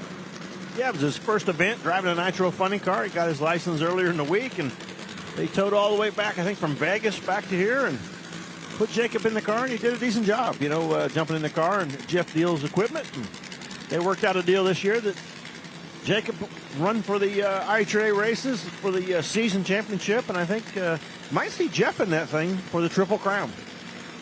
Sharing a seat this season. Yeah, I said we would talk about the Triple Crown a little bit later on. I guess now's a great time to do it. It will feature, of course, Funny Car and Top Fuel. If you can win all 3 events, it's $1 million laying there on the line. If you can just win one event, it's a pretty good payday. Absolutely. You might be sitting in this booth by yourself if I can find a good ride. I bring Big D over here. Dave, jump in the seat. We can cover you for a class. It got everybody's attention. Let me tell you, when they threw up the $1 million bonus, everybody said, hey, I think I might show up. 2008 IHRA Funny Car champ lined up in the left lane. As we mentioned, Jacob McNeil, new to the category. Made a lap in a Pro Mod earlier. Good lap. Let's see if he can do the same in the Funny Car.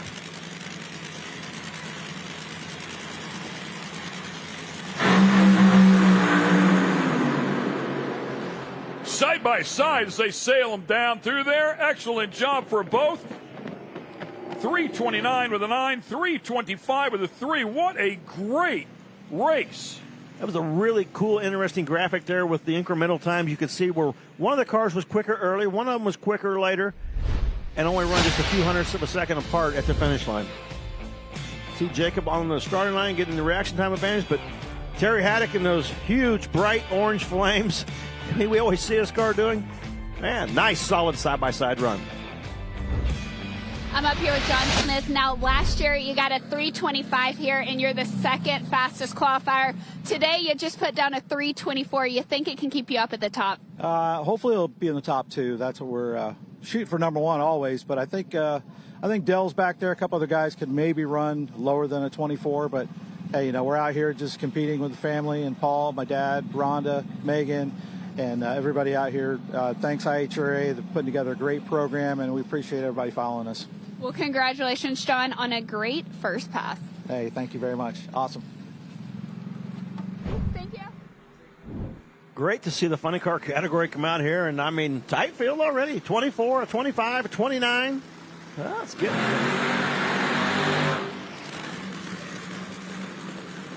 Yeah, it's already become a struggle to stay at the top, and he has done so far. A couple veterans up next pair, Dale Creasy and Jack Wyatt. At the top, 324, 325, 329. As we said before, there are 10 cars on the property here, so we will have a bump.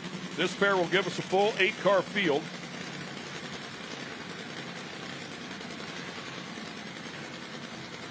Jack Wyatt, another seasoned veteran here.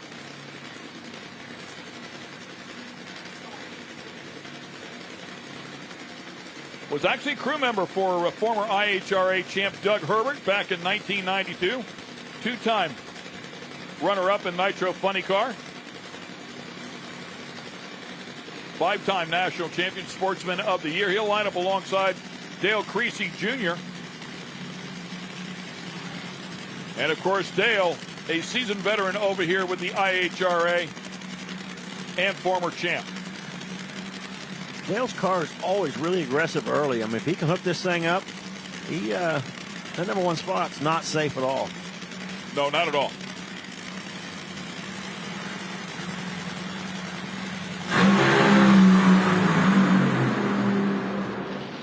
Dale's brother was out there checking out the track, and he'll throw a 29 on the board. Everybody jumping to the 20s.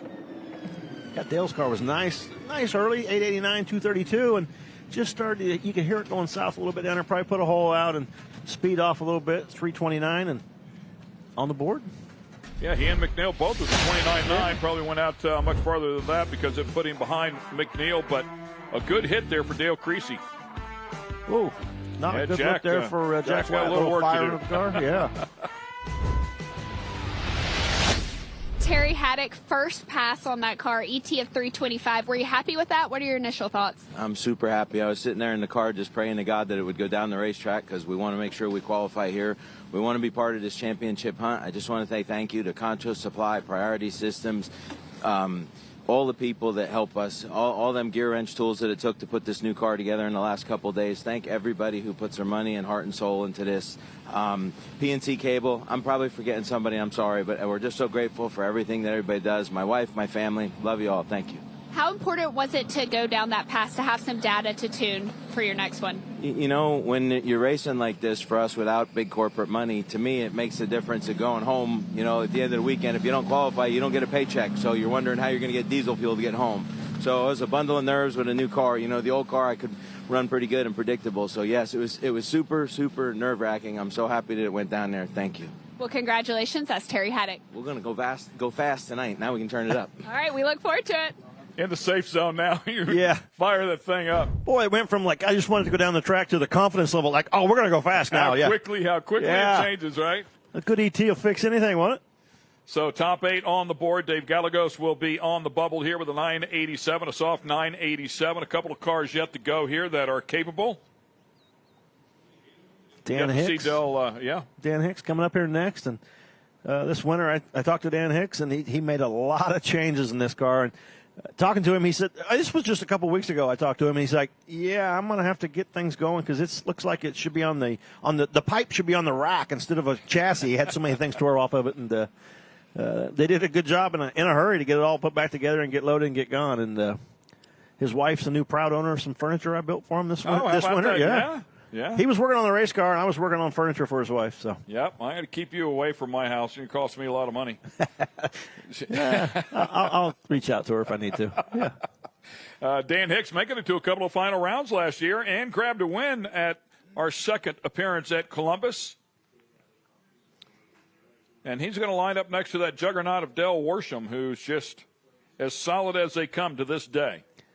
Last season, talking to Dale, he ran 3 different race cars at last year throughout the season. And he said, this year I've dedicated this car to run for the IHRA championship and put it all together. He said, it's going to be good. He said, last year they got pretty close to me here at this final event and gave it to me. I shouldn't have won this race. So he said, I had to step it up, so I built a new car for it. Dale Creasy, ET at 329. I think last year you got a 321 here. You think the car has something left in it? Oh, it's got a lot left in it. We were just trying to make sure we go down the track because you only get 2 qualifying runs and there's a bunch of good cars here. So hopefully 29 will make us safe, and tonight we'll try to go a little faster. Well, thank you so much. That's Dale Creasy. Go work on your car. Thank you. Yeah, it was a good call. That 29 should be a great starting point here. And much like we heard earlier from Sattenstein, I mean, you need that run to go down through to the other end and grab that data so you can make some adjustments, and now they have that. So many things can go wrong with a fuel car in a run, and a blink of an eye, you can be sitting on the outside watching come race day, and just get it down the racetrack, get some data, and your whole weekend seems to be dictated by your very first run on the racetrack. Everything else follows. If you got a good run the first run, everything seems to be easier the rest of the weekend. 3-time funny car champ lined up in the left lane. That is Dale Worsham out of California.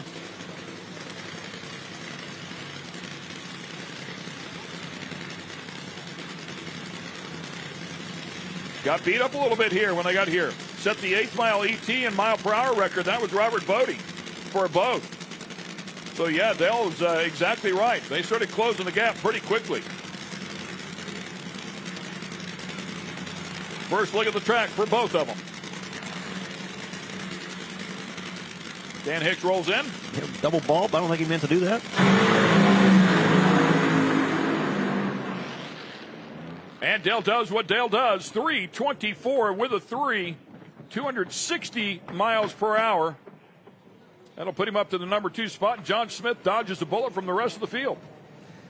Yeah, Dan Hicks's car hit the throttle, had cylinders out right at the hit of the throttle. That's what we saw last year when he was here, struggling with the fuel system. But you can see the incremental numbers. Dale Worsham, 901, out early. A little flash out of the pipes there, 229, and clicked it off just a tick early. 324 with a 3 at only 260. Go back, take a look at the parts, and make some changes and come out tonight. Again, I would think he's going to set that thing up relatively conservative. If you're going to throw everything at it. Yeah, Dale just made a 324 number 2 spot, being conservative. That 317 that we saw here last fall is gone. Come next session, I think we're going to see new track records for sure. Track looks excellent. I mean, a lot of the guys that made runs looked good early, no shake, just nice, solid pass. Dan Hicks with that 416 puts himself in the field, but in the number 8 slot. So in danger of being the first one to be bumped out. Jody Austin and Dave Gallegos, the 2 that are outside looking in. Dan's car locked up there on the top end, trying to rock it and get it broke free, and clutch welded together. Up in there. Welded together, and trying to get it broke free and get him moving.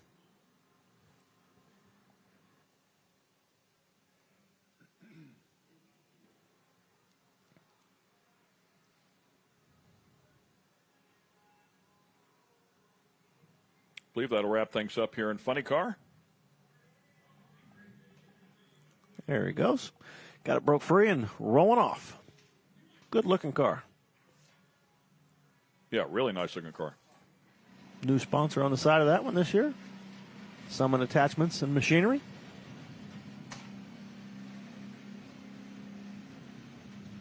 Yeah, great to see these guys picking up some sponsors as well. Putting the time and the effort in to come out here last year and show the cars off, and IHRA stepping up, putting together a full package, giving everybody a place, a platform to race, and things are coming together. That's what it's all about.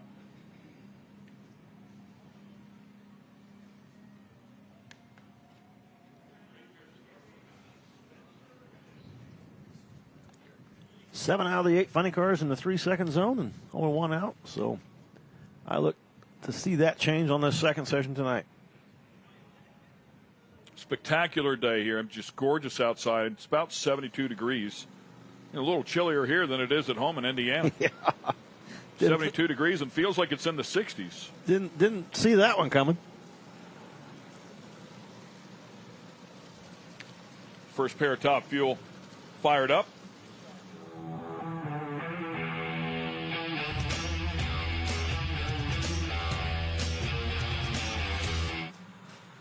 United Trailers jumping on board to sponsor the Top Fuel category.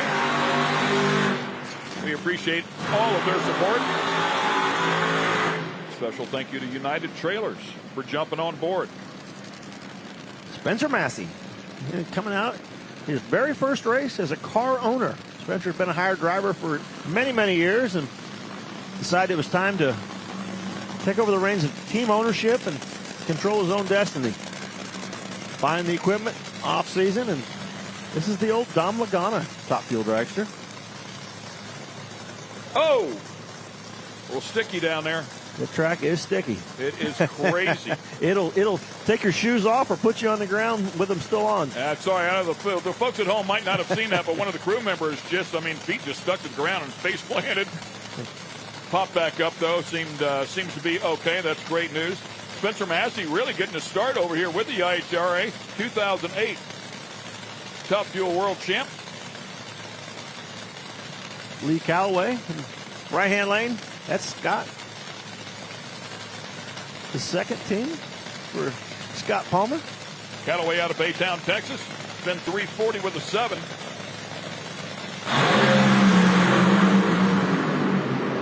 Both cars hit it right to the stripe. Nicely done. That's the way to kick off the category. 330 with a 6, 316 with a 4 for Calloway, and he'll take over the number 1 spot here. Yeah, nice job from Calloway and that team.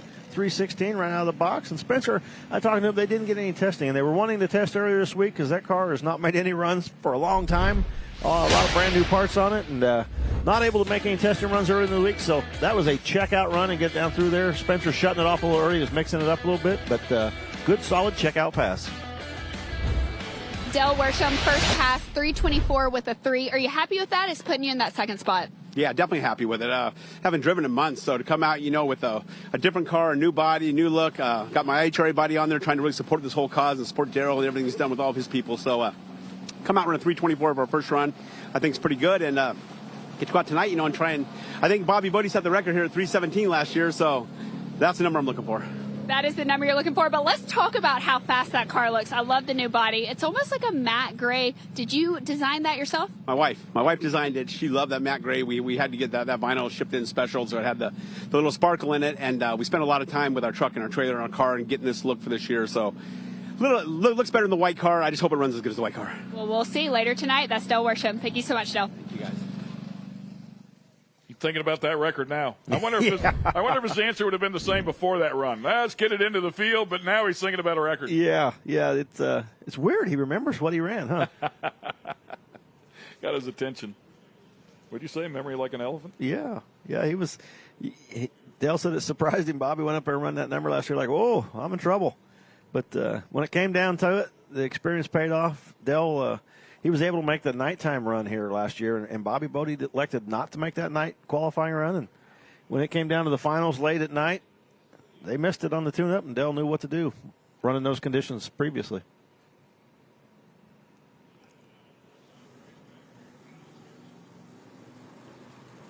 Jasmine Salinas here in the staging lanes, ready for her Top Fuel #1 qualifying session. She is the current ET and mile-per-hour record holder at the 1,000-foot with a 378 at 330. Of course, we're running 8th mile here. That comes back to Dan Mercier, who did it at West Salem, 302, 289.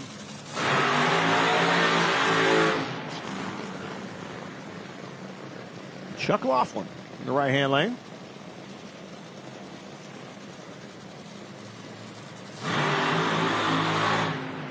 And speaking of Jasmine Salinas, we saw Chuck Laughlin about, 2 hours ago? Yeah, we did. In the fuel altered, and he went for a ugly little ride, man. It wasn't good. It's good to have him back out here for this qualifying session, and he was going to be racing double duty this weekend, and I'm not sure that's going to happen now. That fuel altered took quite a hit, and I think he'll be concentrating his efforts this weekend on Top Fuel Dragster. Yeah, I would think so, too. I stopped by and talked to Jasmine yesterday, and she's just pumped. It was cool to see her so excited about being here, and Todd Okahara coming on this year to be the crew chief on that car. They're running some limited schedule and trying to, go out here, raise a few eyebrows, see if they can't get some help to run some more. And it's a really good team, really good parts, and looking forward to see what they can do. First time she's ever raced an 8th mile race. See if they can get the car good in the front. Certainly was very good on the 1,000-foot at Columbus.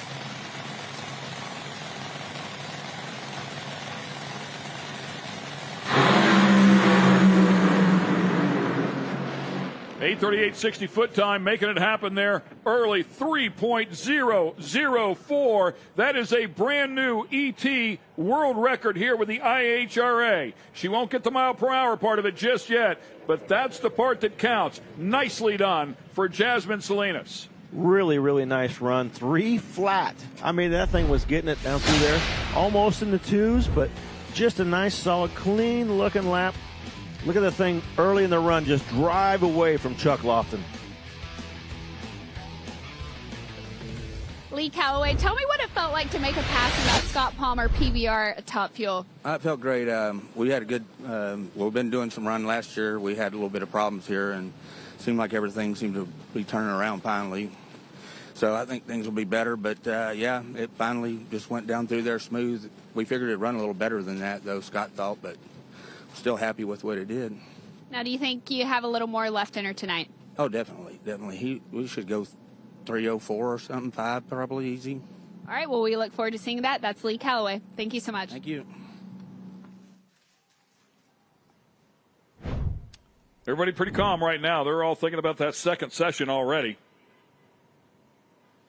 Find out what this track will hold, what the cars can produce.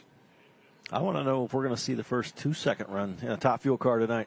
Conditions get better, a little cooler, and just as long as they don't get too cool. Wouldn't take much more, would it? About 5,000. 5,000.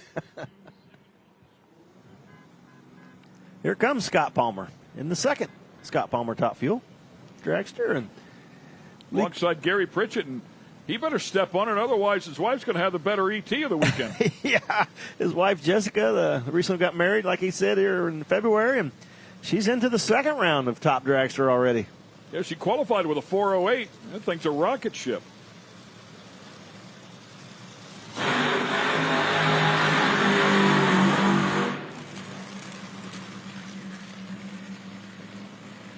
Not sure if I mentioned this before, but in Top Fuel, we had 5 events last year. Out of those 5 events, a possible 10 different people in the final round, and that's exactly what we had. 10 different finalists out of the 5 events, and we had 5 different winners. One of those, Scott Palmer, did it at the season opener at Columbus. He'll line up alongside Gary Pritchett here. Gary driving Doug Foley car. And last time we saw this car was banging off the wall here in November with Doug Foley behind the wheel. And Doug electing not wanting to drive anymore, wanted to find a good driver. And Gary got an opportunity. And happy for Gary. Known Gary a long time. He's going to do a great job for Doug Foley and that team. And go out here and try to run for the championship and win a few races. And like Gary said earlier, one at a time. Start winning the first one, then you got a shot at it. Yeah, and my apologies. There's 9 different finalists as Lex June went to 2 finals. He was the only person to go to multiple finals last year in the Top Fuel category.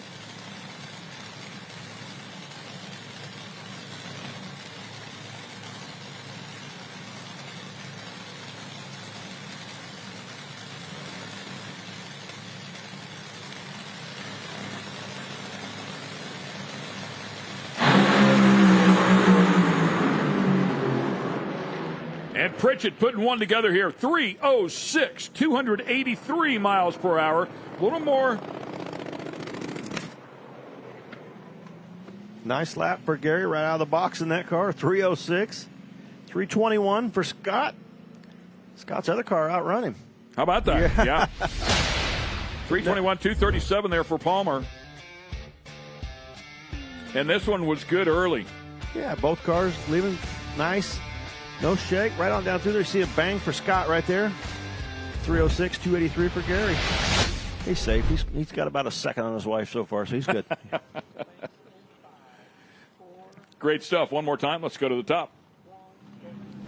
Jasmine Salinas, ET of 3:00 with a 4. I'm not sure if you know this, but it's actually an IHRA ET world record. How does it feel to know that? That's pretty awesome. Yeah, I know there's a bunch of people out there saying, they don't want to come out and see 8th mile racing. They want 1,000 foot. 8th mile racing is just as great. That was badass right there. I had just as much fun as I'm running 1,000 foot. So I don't know, y'all need to come out and watch this, but that was really badass. Well, y'all just heard it right here. That's Jasmine Salinas. We look forward to more from you later tonight. Thank you very much. Thank you so much. Currently sitting number 1. Gary Pritchett jumps up to the number 2 spot with that 3:06. Callaway sitting 3rd with a 3:16. Very respectable effort. Palmer goes to the 4 hole with a 3:21. Spencer Massey, 3:30. And Lofton with a 3:59. Lex June, Kyle Sattenstein will be the final pair here. I got to agree with her. It is pretty badass. I mean, sitting here watching this is good. I mean, and driving these cars before, they accelerate so hard. That 8th mile is quick, really quick.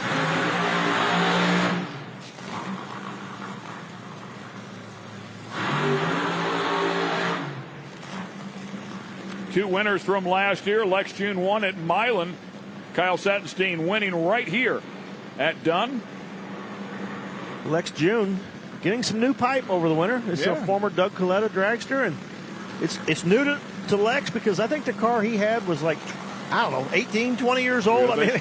I mean, they're putting it in a museum, I think it's so old. So it was, I remember them saying, I mean, it was super, super old, maybe from the 90s even. Yeah, it had been updated several times front and back, but the cockpit of that car was pretty old and updated. It's the new pipe, and I don't think it's never been down the track with him in it. No, they just finished putting it together last week. So, yeah, this is going to be a shakedown run.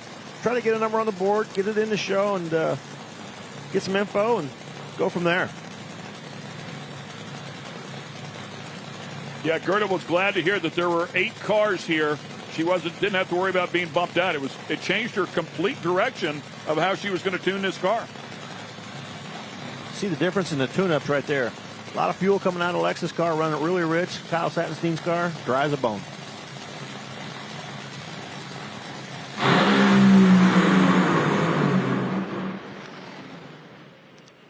Alexa's car had a hole out. Able to get it down there. He'll be happy, though. He got some numbers, got some info, and then Kyle Sattenstein's car just drove into tire smoke out in the middle about 300 feet down the racetrack. One of them just popped. Nah, they'll do that from time to time. Shutting off. Another look. You can see the cylinder out on Lex's car on the right side right away, and then Kyle just a little out of the groove to the right, spinning the tires. I'm up here at the top end with Gary Pritchett, ET of 306 with a 1. I think that puts you at the number 2 spot. Is that what you're expecting coming out of this? We were looking for a nice A to B tune-up, and that was a little bit faster than I think we wanted to go, but we're happy with it. I got to pretty much live a lifelong match race with my hero, Scott Palmer, so it was more of a match race than a qualifying run. Now that is he just called you his hero, Scott Palmer. You're sitting at that number 4 spot, and you just made his day by racing with him. How's it feel to know that? We go way back. He's actually drove the car that I'm driving right now and testing for me a few I mean, he's just my hero. He's my hero. His dad, we lost him a while back, but he was really our hero. So both these guys are heroes. We're going to go to staging Kristen Beat, and we'll see y'all next week at Evel Knievel Thursday. Yep. Kristen Beat? I don't know if I signed up for Evel Knievel Thursday, Kristen Banks, but I'm standing here with Rachel Curl-Meyer. Rachel, this is go big or go home for you right now. You got to get into the show. What needs to happen for you to do that? Honestly, we need to make a good, solid A to B pass. Something in the 350s, a low 350 would be nice, I think, is what it's going to take to get in the show and stay in the show. So we're the first pair out, so I guess we'll know soon if we're going to make it. But I have a lot of trust in my dad that he put the right tune-up in it. So hopefully, fingers crossed, we get in, but we'll see. We were just talking a moment ago. These conditions are changing quickly. You know, maybe an hour ago, we were in short sleeves. It was feeling good. The sun was out, but now we have this little overcast rolling through. And you were expressing to me, you said, I hope my dad has it figured out because of those changing conditions. Yeah, it's cooling off, so essentially the cars should pick up. So hopefully we have enough timing in there and enough motor to get the car to go and go down the track. The tracks should still be pretty hot out there, so hopefully it's not too far off, but I don't know. My dad does all the tuning. So in a moment like this where it is go big or go home and you're trying to get yourself into the show, what are you mentally telling yourself? How do you prepare for that moment? I don't know. I'm just trying to breathe. It's going to be what it's going to be. I don't know. Just hope the car goes. Hope the car goes. I love it, Ken. Sometimes that's all you can do. Just hope it goes. 100%. Sometimes you just got to will them down there. Take a deep breath and go, okay, here we go. She's got one of the absolute best in the business and her father, so get in there with a lot of confidence and go do your job. She'll be just fine. Stay with us. We'll be right back. Round 2 of qualifying is about to begin.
It is a beautiful evening here at Darana Motorsports Park. We're in Benson, North Carolina, just about an hour or so outside of Raleigh, kicking off the IHRA Outlaw Nitro Series for the 2026 season.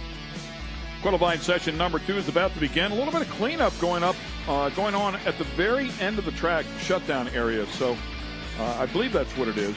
Nonetheless, looks like the lights just went out up there. Hopefully we're not too far away from firing up the first pair of top alcohol funny cars. Yeah, it's starting to cool off a little bit. Sun going down. Tracks get tight. Down to that final session of qualifying. That's the unique thing about IHRA racing. 2 sessions. And that's it. You either in or you out. Doesn't take us long to figure this one out. Who's going to be racing on Saturday? 9-car field here in top alcohol funny car. Phil is leading the pack right now with a 357 with a 0. Mick Steele, the injected nitro car, the only car out of the field. Got to get in. First car out be Tony Bogolo. Yep, here one running. Tony currently number 7.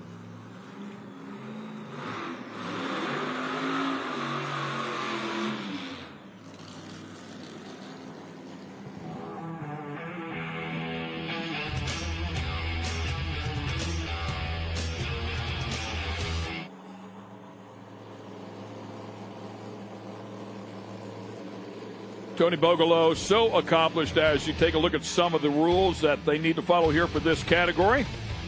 Screw supercharger there at 2,300 pounds. Roots 2,200 pounds. We talked about that a little bit earlier. Injected nitro. We got all 3 here this weekend. Trick Titanium, class sponsor. Thank you, Trick Titanium. Ohio Valley Antique Mall, the sponsor here of Tony Bogolo.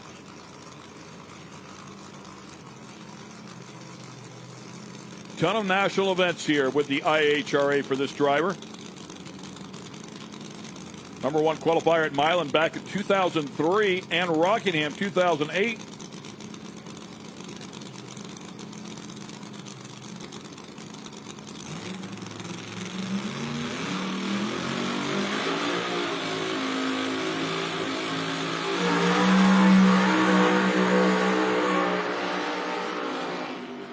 And charges to the other end. Puts a 381 with a 4 on the board. That'll be good enough to put him up into the number 4 spot for now. Yeah, I'm sure Tony wanted a little more, but he also had to get down the racetrack, make sure he got on the show so he could race tomorrow. And you could hear it. Just a nice, soft, easy 381. That thing wasn't aggressive by any means. Just drove down the racetrack and got himself in the show up to the number 4 spot.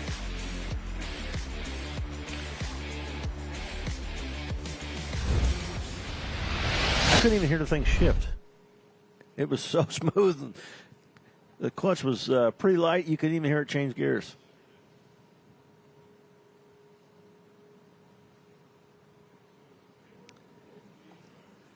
Mick Steele, still a car out. DJ Cox coming up next, and he is now on the bump. 6:07. Needs another run, just like we saw from Tony Bogolo, to go down the racetrack. Yeah, we know Mick Steele has a fast car. Set the mile-per-hour record here in the fall. We'll find out how he does when he comes back up here. One of the most beautiful cars on the lot right there from Melinda Green.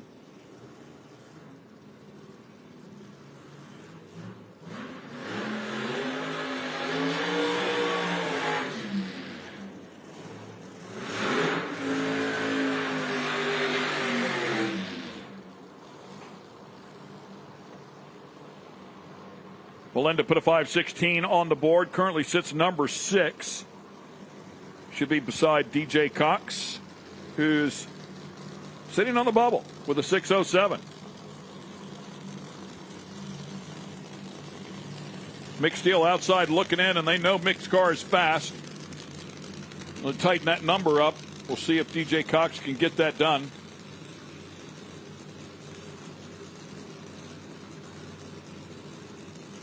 Another guy very, very capable. 4-time East Region champ, 2-time Funny Chaos champ, 4 national event wins. Cecil County Top Alcohol Dragster winner as well. I mean, a lot of seat time there. Saw a lot of tire shake from the alcohol funny cars earlier in the first session, and I think a few of them are going to calm them down just a touch and make sure they make it down the racetrack this time.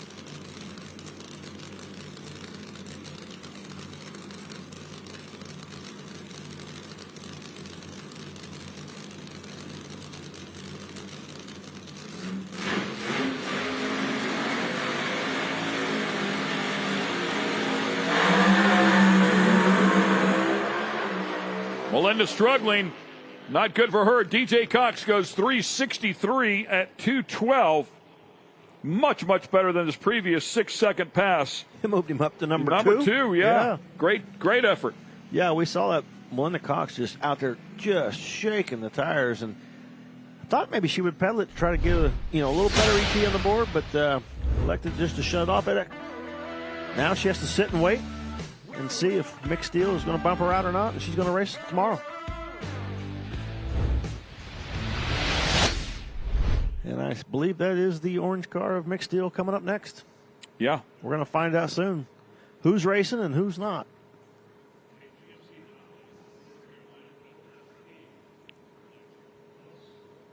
How tough this sport can be.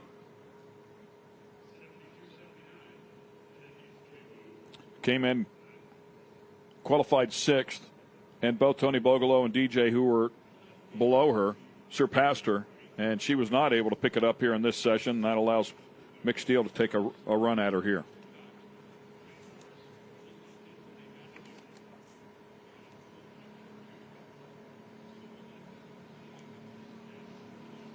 Yeah, she was able to run a 387 when we were here last year and come out this weekend and just tire shake, got the best ever, and couldn't get that number out of the car this weekend. And funny how it goes, because almost every event we had last year, the alcohol funny cars went down the track. Yeah, they put on a great show. And they struggled more here in round one than they did all last year.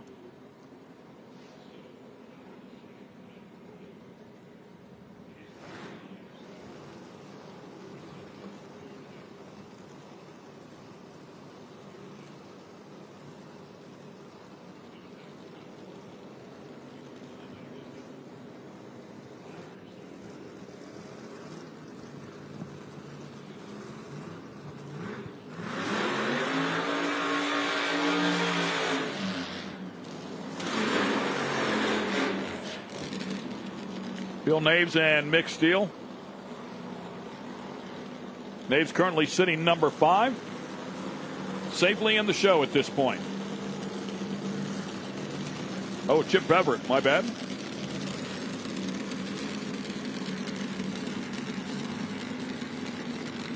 Chip Everett also safely in the show. 365 on his earlier run today. Number 2. We saw Mick Steele come up that first session and just blow the tires off at the hit of the throttle. Got to go back, get it off the starting line, but doesn't know what to do on the on the other end. I mean, once you get it off the starting line, they got no data down track. So you're going back into that record book, going, okay, if we set it here, here, and here, it should be good.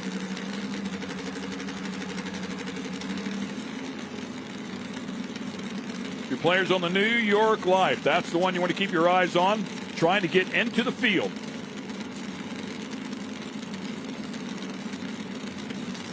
Got to be better than a 5.16 with a 1.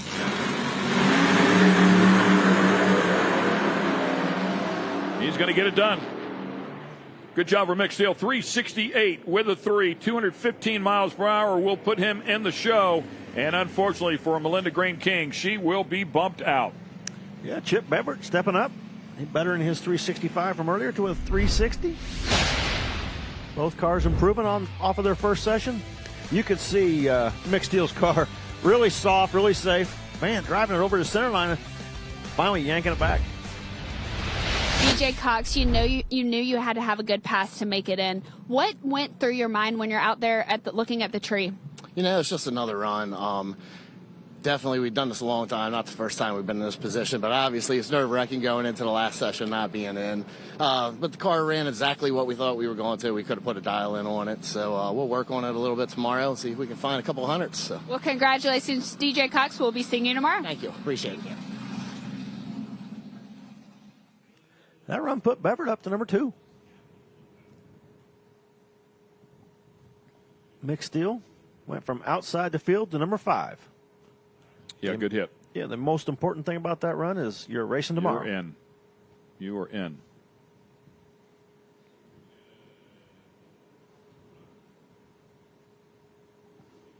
Continue on here with the second qualifying session here with Top Alcohol Funny Car.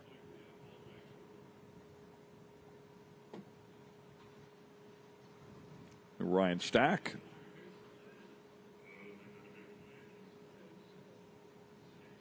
Not ready to fire him up as they put the starter on the front of that one. I actually forgot. Headley, he didn't get a time on the board. So he wasn't on the sheet from last session. Oh, that's so a really there good is point. another There's car one lurking in there. There's another car that could make it into the field. Maybe we're not done yet bumping.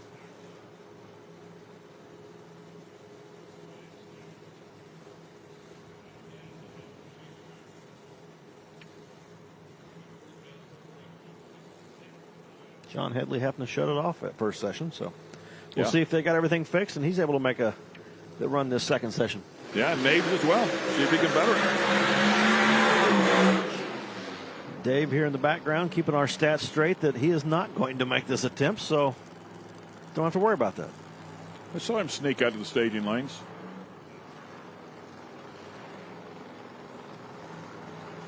Once we get in our cubby, that's pretty much it. Outside world is lost to us. I know what's in front of me right here. Ryan Stack. Ryan running a 366 in his first session. Yeah, it was good enough to put him number 3 at the time. We've seen everybody coming out in this second session improving on their time, so we'll expect that out of Ryan as well. I know that's what he's expecting as well, too.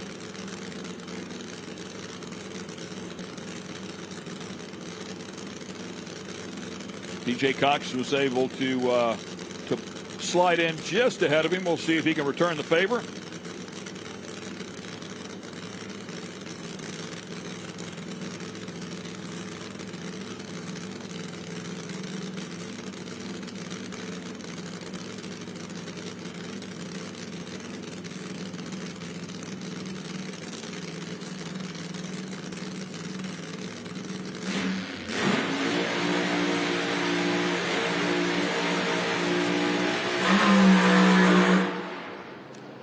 Took a hard right on him when he left the start line. Wisely shutting that off, but it was making some moves early. I didn't really see it shattering the tires either. I just not sure why it went right. .940, I believe, 60-foot time. Yeah, I just see it make a right-hand turn there. No tire shake. Just decided to go right. Chip Beverett, a nice improvement from that first run. How'd it feel? It was hauling buns, man. It left the line. The wheels were up. I knew it was on a good lap, so to get the 360 number felt really good. Now, coming into this, knowing that you only have 2 qualifying sessions to make it into tomorrow, do you feel any pressure when you line up? You do, and that's why the first run we ran a 365, because we wanted to make sure we got down the track, because there's 11 cars or something here. You got to be in the show. Well, you're in the show. Congratulations, Chip Beverett, on a nice run. I appreciate it. Thank you. Thank you. Yeah, that 360 really, really close to the previous record at 359 that Phil Ez ran here back in the fall. So he's right there with the players, no doubt. Of course, that record number was lowered a little bit by Phil Ez, now 357.0. But he's right there in the hunt, as you talked about before, in the number 2 spot. So a really good car. We're going to see if he's in the hunt, because Phil Ez is up next. Yes. And I don't think Phil Ez is going out here to run a 357 again. No. Phil Ez has said, yeah, well, that's pretty good. How about a 351, 352, you know? And we've seen Phil. There's so much confidence in the car. Yeah. We saw him struggle, and I don't recall, it might have been here in the first session back in the fall where he missed it. Yeah, right? wouldn't even start. Right. Yeah. And came back out here. So much confidence in the car, and rightfully so. I mean, the car just does what it's supposed to do. These guys have a great setup in it. It's very predictable, and they're able to make the proper adjustments given the atmospheric conditions they have to work with and the track that they're working on. And he has been just incredibly consistent.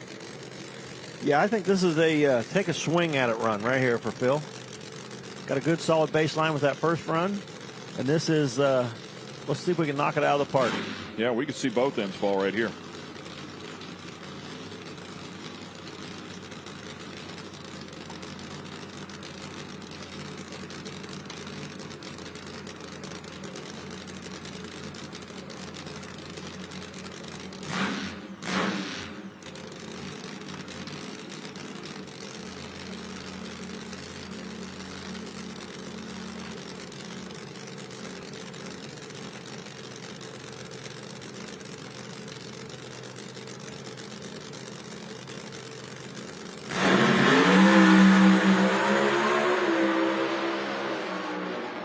.906.60 foot time puts 3:54 on the board, 2:11.49, and once again the ET record will fall. Yeah, I only missed it by a couple hundred. I thought it was 3:52 maybe. And then that was an outstanding run by Phil. And just what a great job of tune up on that car they're doing, and just going down the racetrack, run after run, and really good performance. Look at that thing, nice and smooth, no shake, no rattle, nothing. Just wanted to try to move over there a little bit. Phil did a nice job of holding it in the center of the track. It's a good solid AT. Number one qualifier again, Phil Les. Beautiful pass, man. Man, just get that thing running on the top end. He might do something. 2:14 last time around, 2:11, so I actually lost a little bit of mile per hour. And some would say he got there quicker. He didn't have time to build that big speed. Mixed steel right now. Top speed at 2:15.93.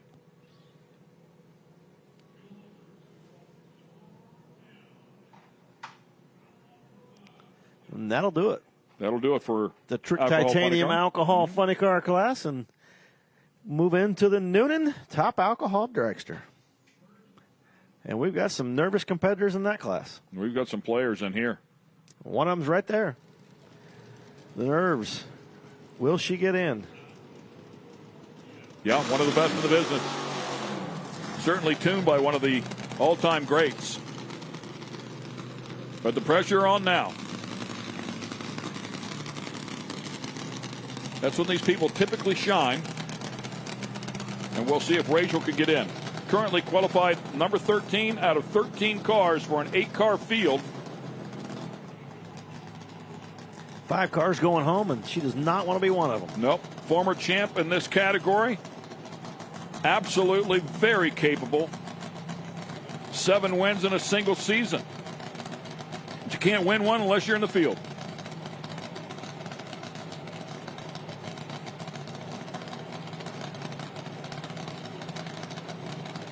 I'm pretty sure we're going to know real early in the run whether she's going to make it or not.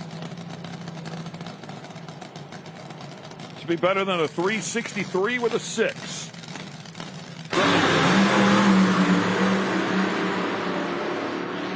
And there it is. How about a 353 with a 6? That's how you get it done. 223 and jumps up to the number 4 slot. No pressure, no worries. No, what was the big We got deal? this. Yeah, that was cool. Now, look, you watching it, blowing the tires off early in the first run, and as soon as I saw the thing leave, and it was nice and smooth early, and I didn't think it was going to go to number 1, but it's definitely going to get in the show. And she went. I just heard something outside. I think it's her sigh of relief. I wonder how much a situation like that rattles Randy, or if at all. He's been here. So many He's times. been here before, yeah. Went over, looked at the data, was like, I know what to do here. Yeah, she moved over a little bit, but kept it good and got her in the show. Let's talk to our number 1 qualifier. Phil, as he's up here, you don't believe that you actually beat your own world record, ET of 354. Well, I looked out the window and I seen 54 and I thought, hold on a second, I won a 47 before, right? No, it won a 57, so I won a 54, and you were telling me that. I'm like, oh my God, it did go that fast. Holy shit. Here we are.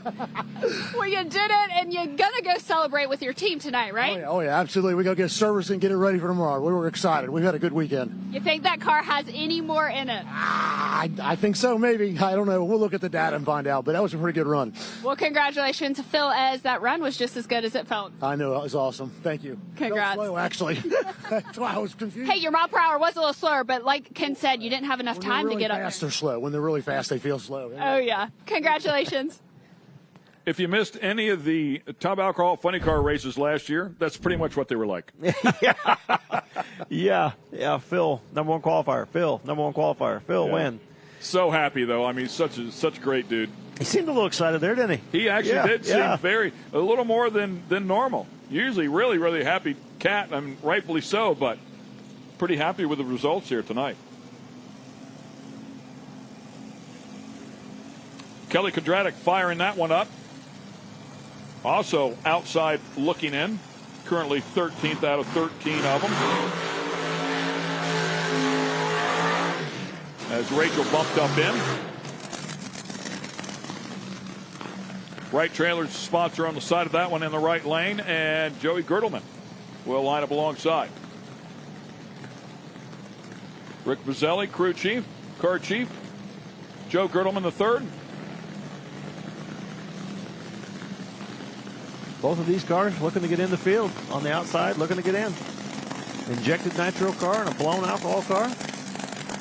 See if either one of them can step up enough to put themselves in the show for tomorrow.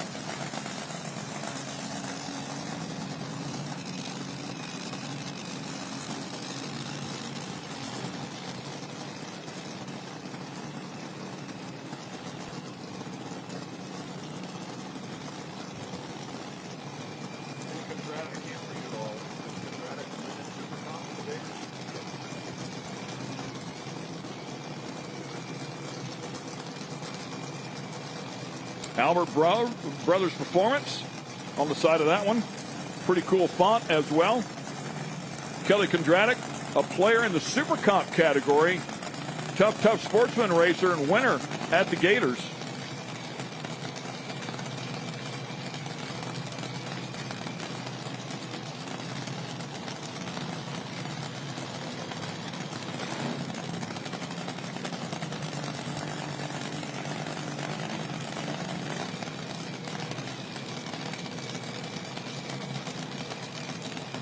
One of them's going to bring the RPMs up. The other one's going to leave it idle.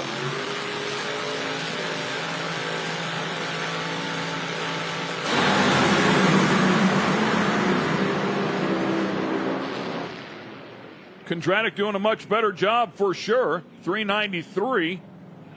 So a great improvement for him. Last time out went a 635.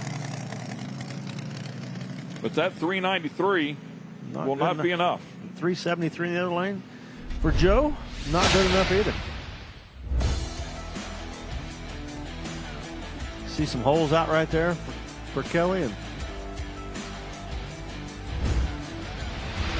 Rachel Curl, I know you talked to Kristen B earlier in the staging lanes, and you sounded kind of nervous, a lot of pressure on that run. How are you feeling now? I feel a lot better. You know, we did go a low 50. We went a 53, I think. So that should hold to keep us in the show today. I don't know where we're at, but I think we're in. So, yeah, a lot of nerves just washed off. So hopefully it stays. I mean, we were the first pair, so we have a lot to watch now to see how everyone does. But. Now, tell me what that feeling is like, watching, knowing that you've already gone, you can't go again, and you just have to sit and wait for results. I mean, it's a little nerve-wracking, but then again, I think a 53 should be good enough, so I don't know. Hopefully it'll hold. All right, well, you're sitting in that number 4 spot. We hopefully it will hold, but that is Rachel Curl. Thank you. Great driver. Happy girl. Yeah, should be tough on race day. Yeah, she can relax. She's in the field. I'm not sure if she's going to start from number 4. There's some cars behind her that can move up, but she's definitely going to stay in the field and be part of the show tomorrow. I noticed the flags out there blowing a little bit. It's a headwind, but it's about 10 miles per hour. Just check, about 10 mile per hour headwind. So McPhillips out there checking up the starting line.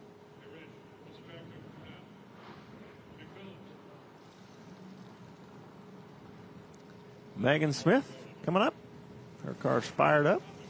Yeah, she's been bumped out in this session. Yeah. Another one got to get in. The other bump now 362 with an 8.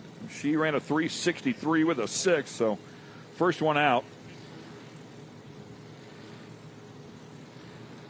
Up against Eric Hindenburger.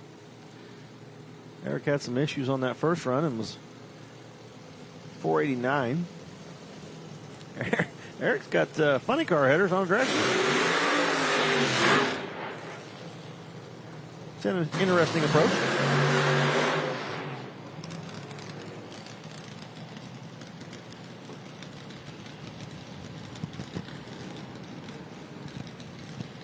Much shorter burnout there for Megan Smith. Once again, two different combinations here. Screw blower in the right lane and the fuel-injected car lined up in the left lane.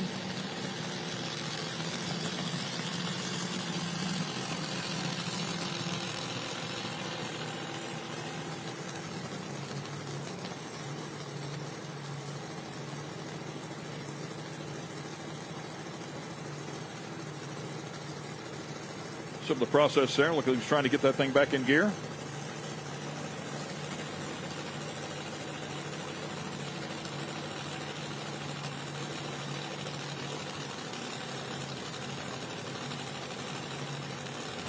Megan's dad, John Smith, there, getting ready to turn the screw for her. He's out here making a nice lap in the funny car just short time ago. And now up here with his daughter, trying to get her in the field. Yeah, he's currently sitting number 1. Hoping that Dragster goes to number 1 on this lap. Or at least in.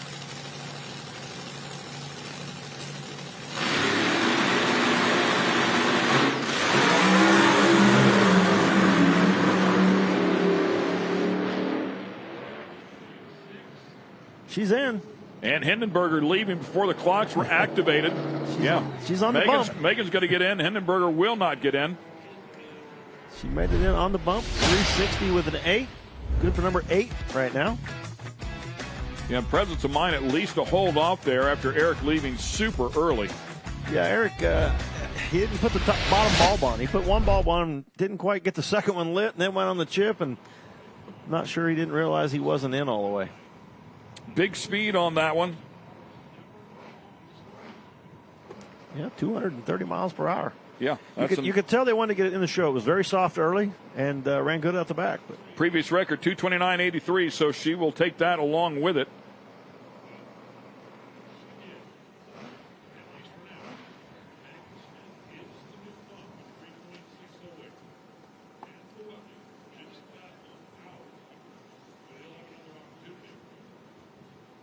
Tom Fox Jr. coming up here next.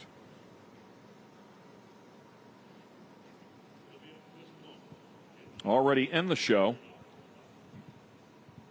I think there's a couple cars left that could knock Megan out, but we'll have to wait and see.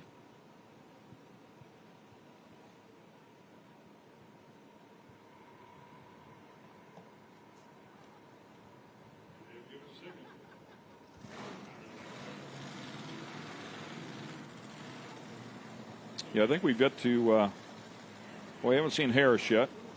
We haven't seen Ryan Harris yet. We haven't seen Flueling just yet. And both of those are out. So it could change here just a bit. Harris is up now, so we're going to find out on one of them.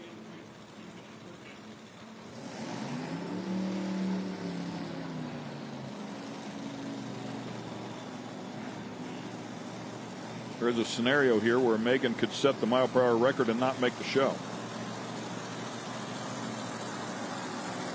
Not the kind of stat you want. No.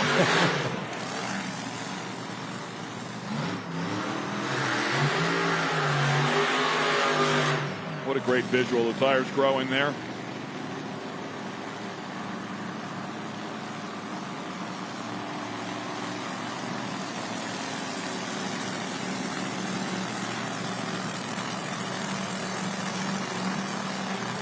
Tom Fox Jr. last time out, 357 with a 9.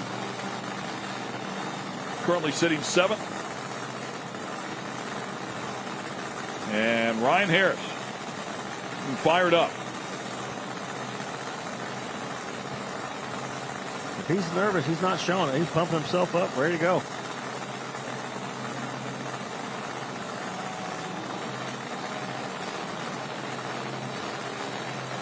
Tom Fox down to number 7. Won this race last November.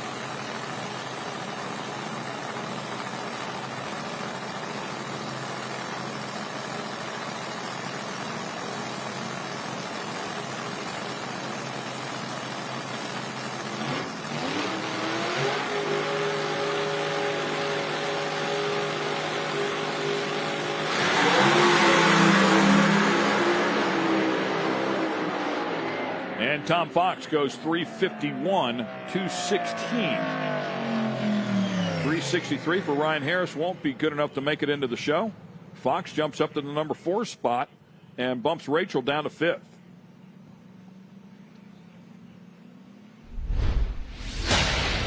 Megan Smith still on the bubble. Jeff Chatterson now 7th. A good effort out of the left lane. Nice job for Tom Fox Jr., our winner here in the fall.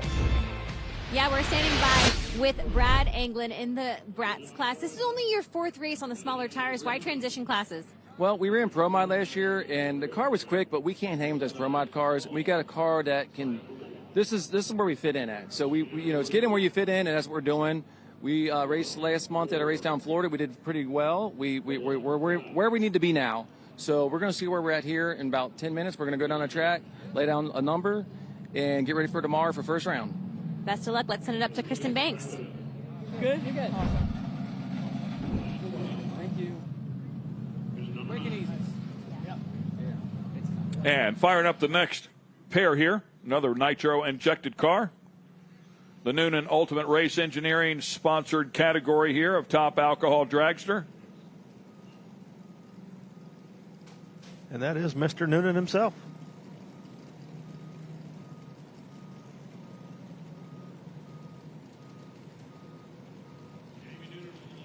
Yeah, after the first session, Jamie Noonan was sitting 3rd.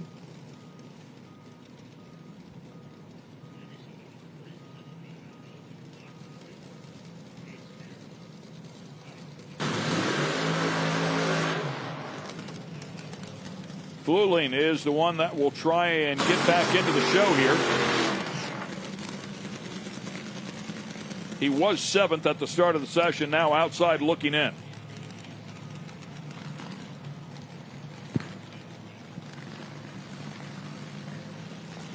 Noonan still number 3. We'll see if he can pick up the pace. Pretty tight up there at the top. 49.8, 50.0, 51.2. Jamie Noonan going to try to step it up a little bit and see if he can't steal that number 1 spot. And, of course, those two still sitting back there in the lanes. Number 1, number 2.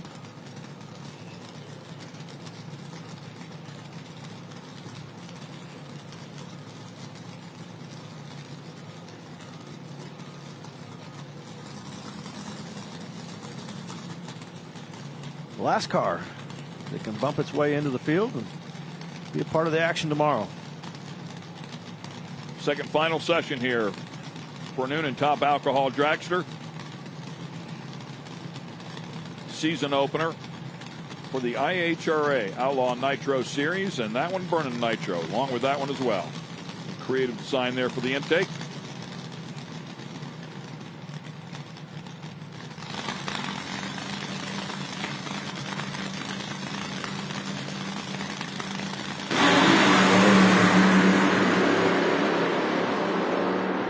Noonan makes a nice charge, 347 with a 2, goes to the number 1 spot.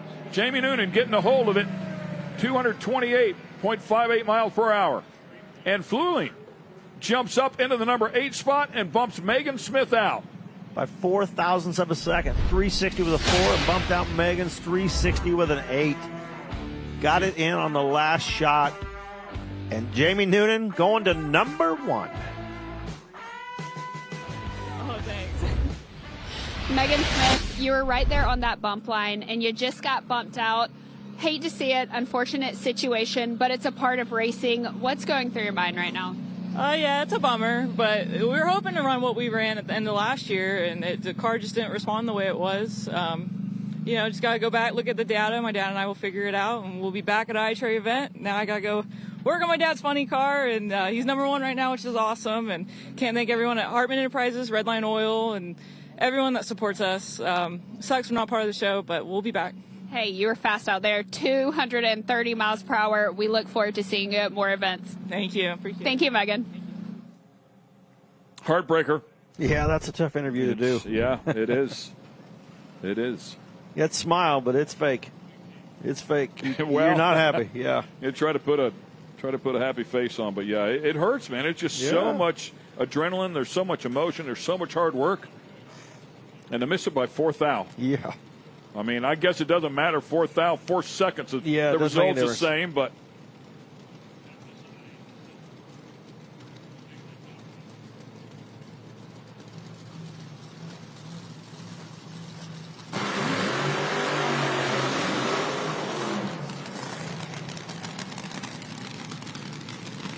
Chatterson firing up here along with Brick.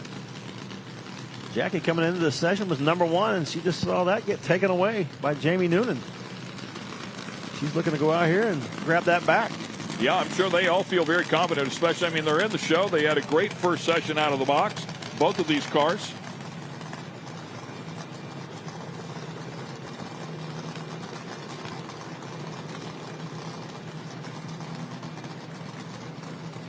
Chatterson with a 55 in the first session. We still have McPhillips back in there as well, sitting in the lanes if he's coming out. As it sits in qualifying right now, these two would face up first round if they don't move positions, but I don't see these cars staying where they're qualified at the moment.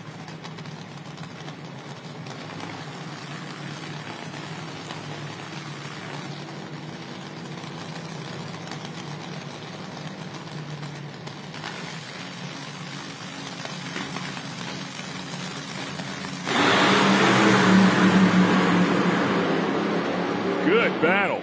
Great effort. 348 with a 4 is not going to be quite enough to take away that #1 spot, but does better her round 1 numbers by just a bit, about 100th of a second. So Jackie will stay in that #2 spot as it stands right there. Chatterson in the #7 spot.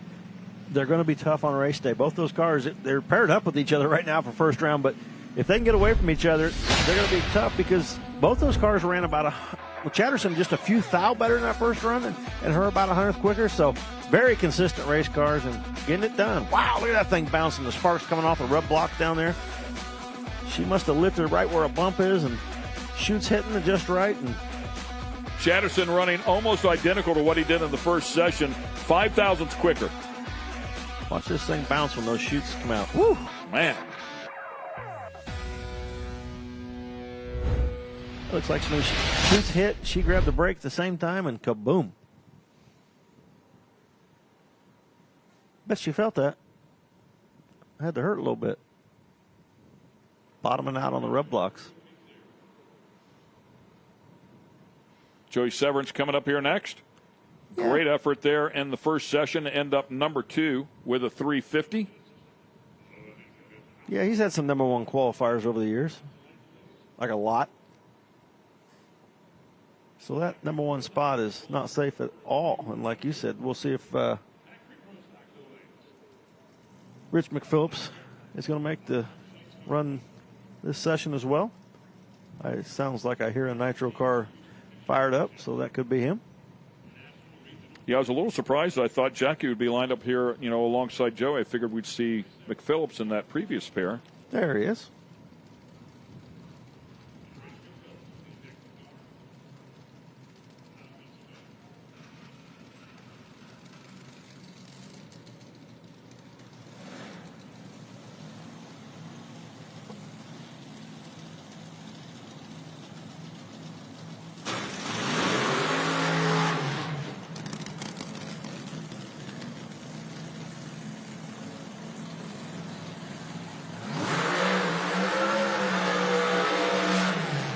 And the seasoned eyes of Rich McPhillips Sr.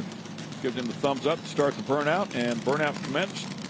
Backing him up now and Joey Severance on the other side. And the Whiteley-backed machine. You know it's going to be good. They are extremely good at what they do as well. Came out here and proved it in the first session. He goes half as fast forward as he went backing up. Should be pretty good. Man, he was coming back fast.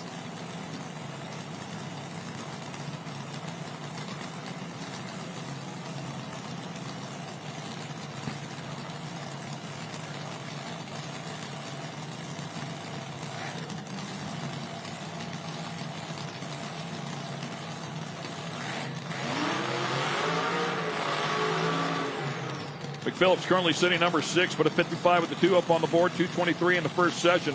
350, 221 for Severance. Currently sitting number 3, was number 2.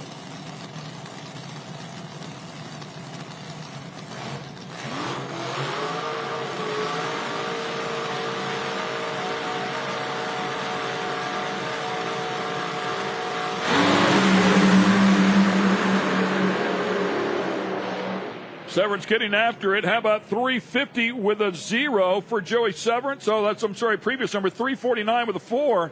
So a nicely done job there. Will stay number 3. It's a little bit quicker, but stays number 3. And McPhillips to the 354. So he goes about 100th quicker as well. Yeah, stayed in the number 6 position. And both cars very consistent down the racetrack, but not really sure that's what they were looking for. I think they were wanting a little more. Jackie Frick, you've had a good day. You're sitting in that number 1 spot. You got bumped to number 2, but hey, 2 great passes. How are you feeling? Really good. Really, the car's running consistent. We've been running really well all year. John has it tuned up perfectly. The guys are flawless.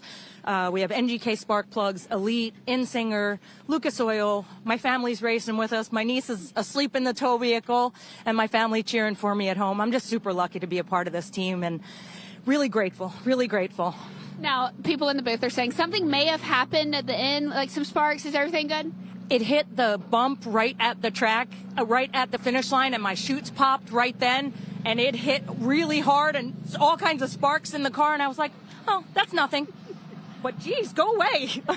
We're good. We're good. For today, we made it in. We're going to see you tomorrow. That's Jackie Frick. We look forward to watching you race. Thank you very much. I love racing in the IHRA, and I'm having a blast. Well, thank you so much, Jackie. Good luck tomorrow. Legitimate jump. Wow. I mean, talk about perfect timing to hit all of that stuff at the time she did. I didn't notice that from here. I mean, that thing was way up in the air. That was all about timing. The little bump in the track right there, the chutes hitting about the same time, and everything lined up to where it caught some air, and her butt might even hit the ground there.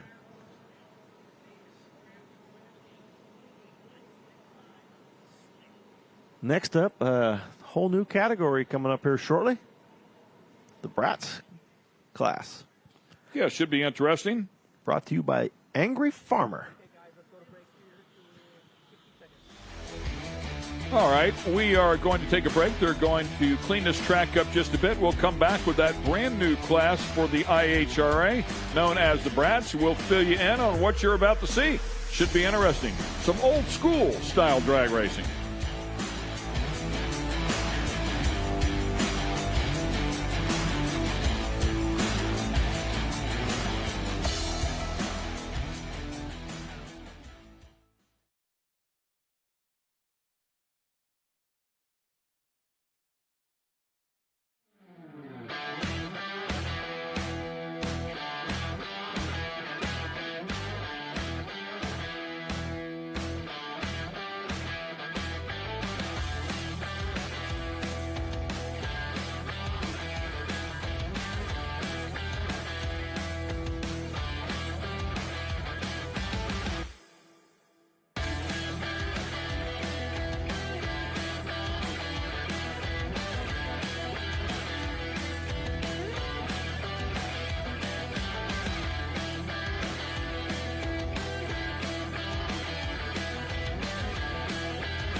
Welcome back to Darana Motorsports Park in Benson, North Carolina. While they are cleaning up the track, I'm standing by with Corey Reed and staging down here in the pits. Now, Corey, you are racing in the Brats class, which is brand new to the IHRA series. Explain to me and everyone at home what that is. So it's a true 28-10-5 tire with Pro Mod motors. Most of them have bigger cubic inch than Pro Mods. And normally it's an outlaw class where you can run double power adder. So this, but they put a little bit of rules on everybody, and single power adder. No nitro, so, only methanol only. So, shoot, man, we've been real fast in this car before when we had double power adder. So hopefully we can duplicate that with just one. So we'll see. The track surface here it's been really good all week. I mean, all week so far, but it's been cold when we were testing. So it's warmer today. So hopefully our tune-up from the other day kind of correlates to back to today. We'll see. How confident are you feeling heading into the season opener? I mean, this is a big weekend for us. It's like first day of school, match with season opener. How do you sum up this weekend for you? Well, I mean, my team's really confident. We've been racing all winter already. We went to all the winter series still for Pro Mod stuff, and then ran the true 10-5 class there. And I mean, the 2 times we lost first round, we ran Bill Lutz, who was like the fastest car on 28-10-5.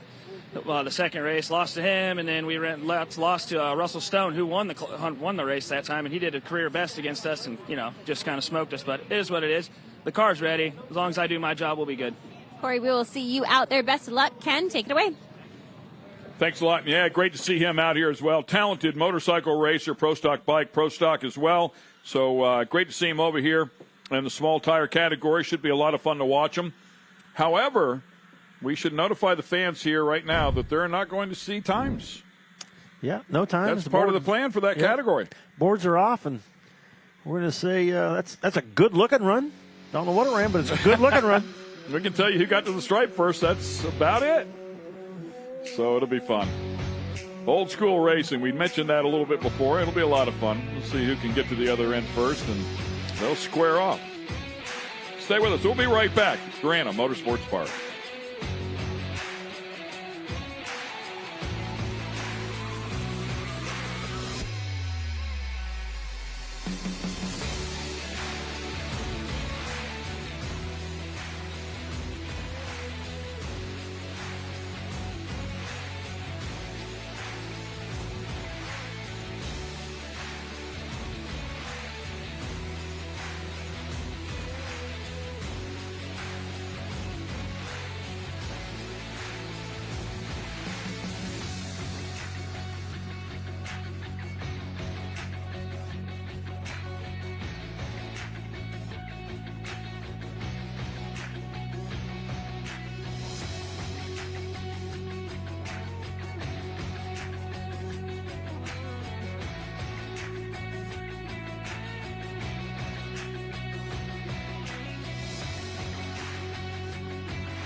And the sun is setting here in Benson, North Carolina.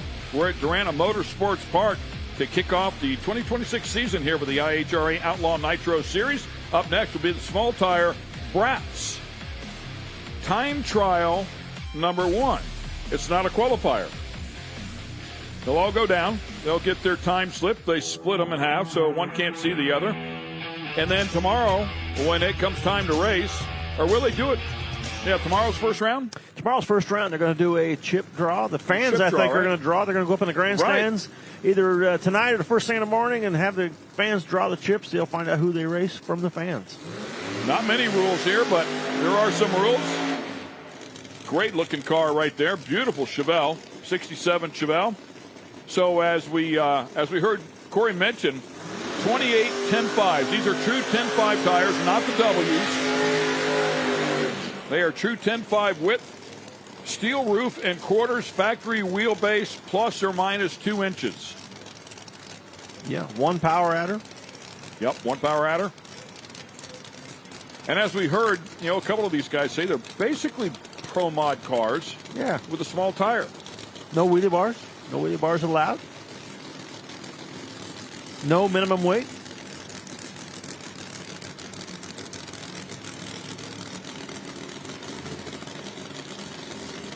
Adrian Hessery and Jake Mason will be the first pair inside of this category. Jake lined up on the right side with the 67 Camaro, the 67 Chevelle, as we talked about before. Sponsored by Shoot. Electronic parachute release. Nice looking 67. They did a chip draw to see who they would line up with this time trial run. They get one and only shot at the racetrack before first round.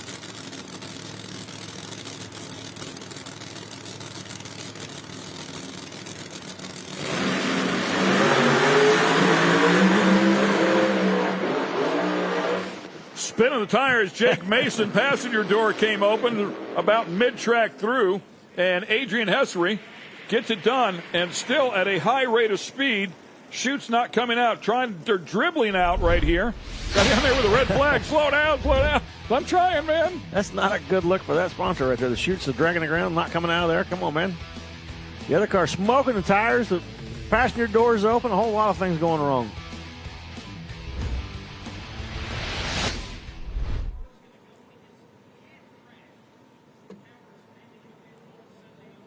B-Rad Eglian sitting there with that Chevrolet Lumina before you guys beat me up. It's one of Ken's favorite race cars out here. That looks like a Kai Kelly That is a Kai Kelly entry.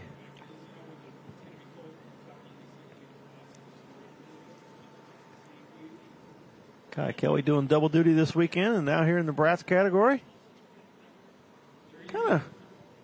Kind of up his alley. Oh, yeah, no doubt.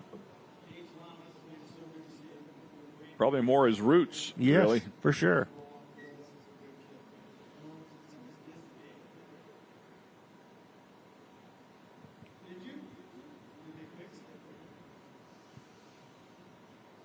And you see some of those guys come out of that, the street racing, the small tire racing, get to the big tire cars, and they do a really nice job, man.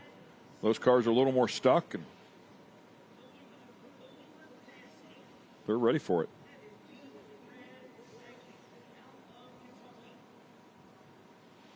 Not sure what the holdup is here, what they're waiting on here, but Kai wanting to know something and leaning in there talking to Kai and explaining something and ready to go.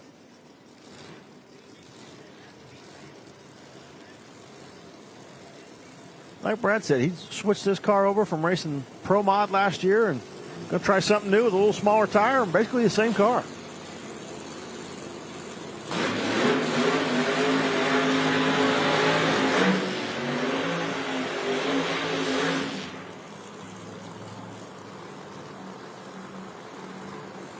Yeah, it's pretty awesome to see how hard these guys really have to be up on the wheel past half track. It wants to light those small tires up. This car's a lot of horsepower for a little footprint on that rear tire. Managing that horsepower.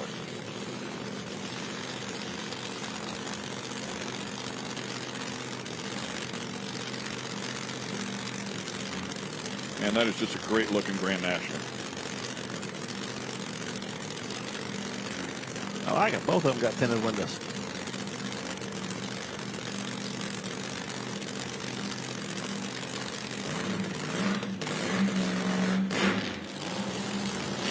Brad competed with us all last year in Pro Mod. Great to see him back out here in this category.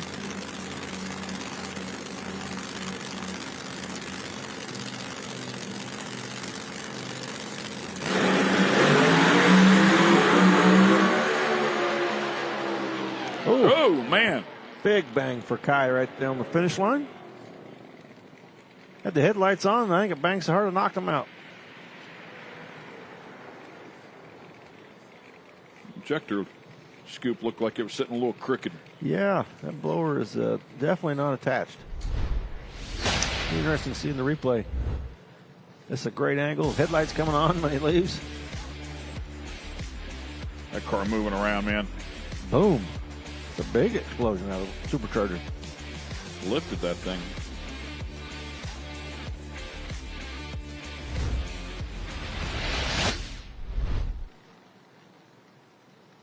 That's not what he was wanting to do tonight, to have to work on that all night. No. He's got to make another run the Pro Mod here shortly, so they're going to push that one in the pits and get the Pro Mod out and then come back and work on that one.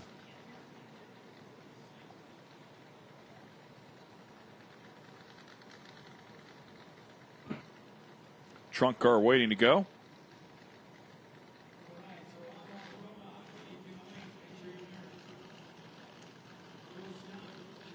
Looked like a nice solid pass for Kai up until that point.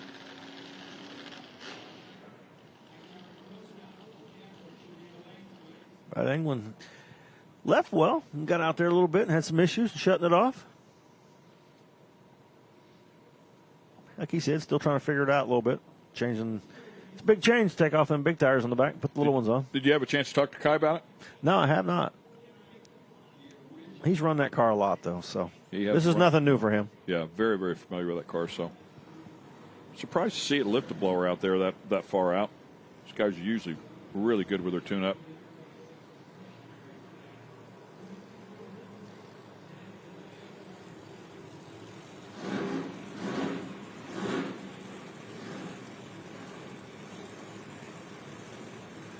Dustin Newborn will pull up in the right lane out of Muscle Shoals, Alabama.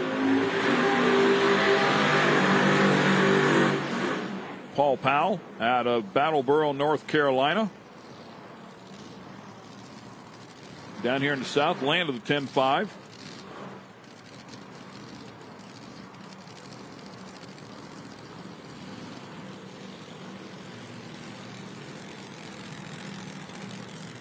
Great looking 68 Camaro now lined up in the right lane. The 1990 Mustang. Those trunk cars were just so wicked back in the day.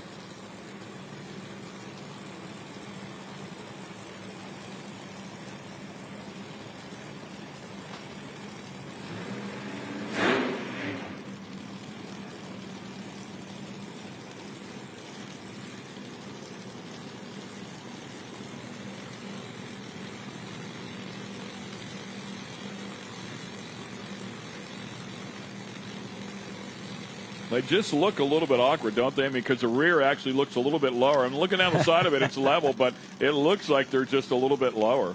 Yeah, I was looking at all of them. They all look a little low. Look like they're pushing the Camaro off. That's small. 28. Going to be a single. 28-inch tire in the back. Yeah, that's a shame, man. Leaking a little bit of fluid. I can see a little trail out there, so shutting him off.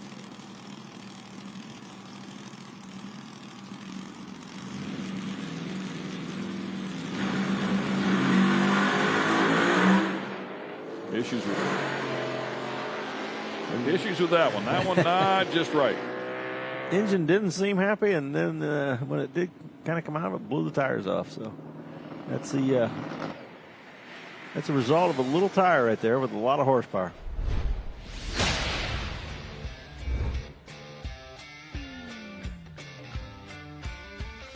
It's amazing.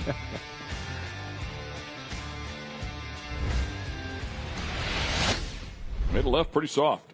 Yeah, that left really soft. I have a feeling that in this category you might see a lot of pedaling come race day because there's a lot of tire spin in these cars with that little tire on. Yeah, and that's when it's going to get good. I mean, they're going to drive these things to the other end, and they're not going to give up. It's almost like fuel alder with doors.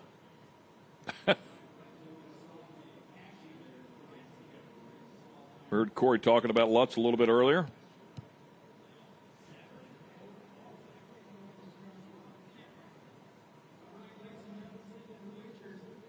That thing's had some body work done to it, huh? Got a patch here and a patch there. Yeah, things a little patch there. Probably don't always go to plan. It's in the car show. It's a drag race. Right. You wouldn't know most of the time. These cars are gorgeous for the most part. They are car show worthy.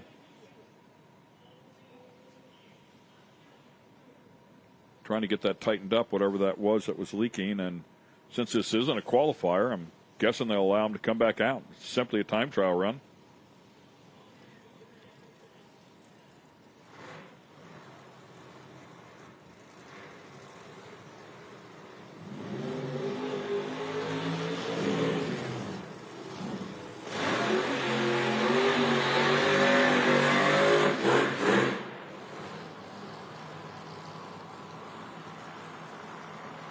And Bill Lutz out of Ohio. Keep an eye on the 67 Camaro as it backs up. We'll line up alongside Jamie Van Gleek's 1988 Ford Mustang.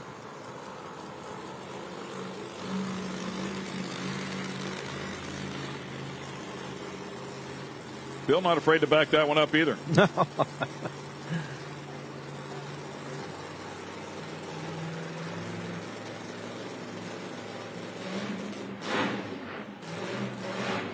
Single power adder for this class, so obviously nitrous in the left-hand lane, supercharger in the right.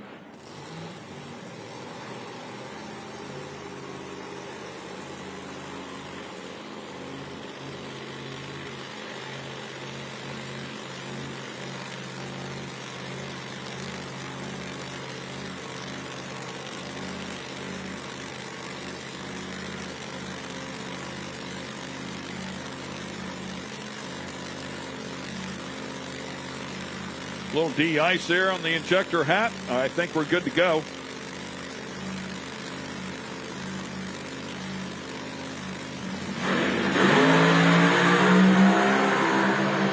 That's how you get it done right there. It works.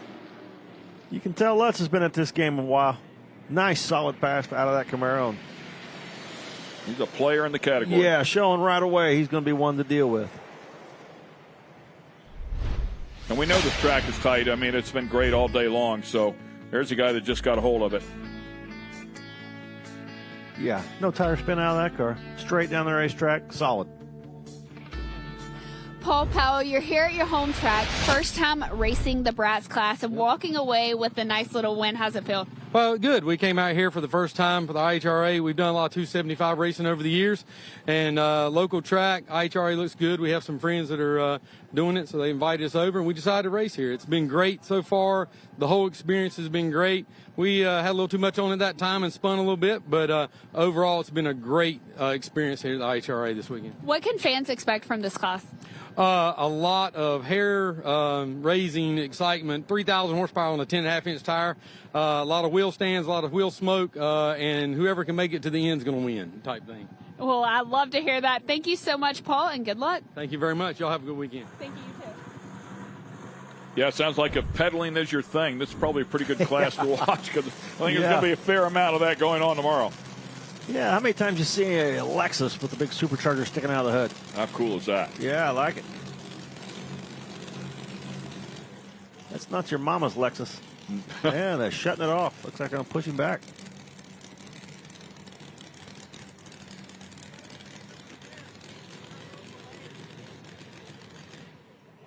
Not sure why. Both of them off. Oh, yeah. I see something on the top end. They've got there you go. A vehicle on the top end of the racetrack. Shut these guys off and take care of some business down there.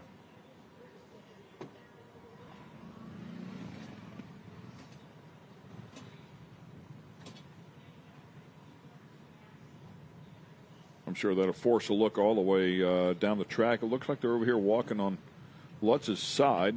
Not necessarily that he did anything, but that's where they're walking. Double checking. Might be a little something right there. It looks like they were pointing to on the ground. Not sure. Oh, yeah, there it is. There it is. Yep.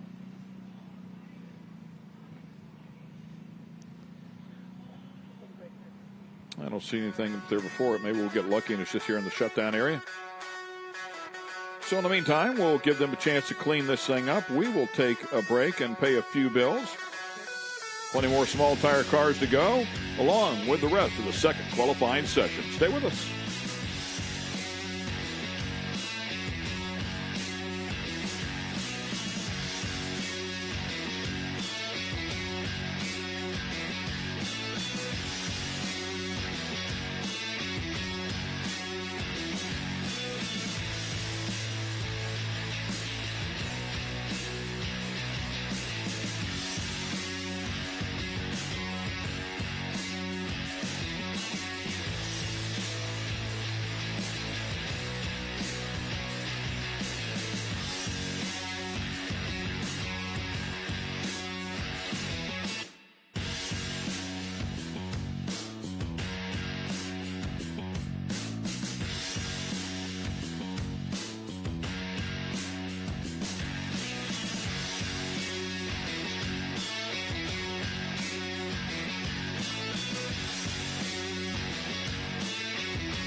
Welcome back to Darana Motorsports Park. We're right in the middle of this news class, the Brats class. With me, I have Bill Lutz.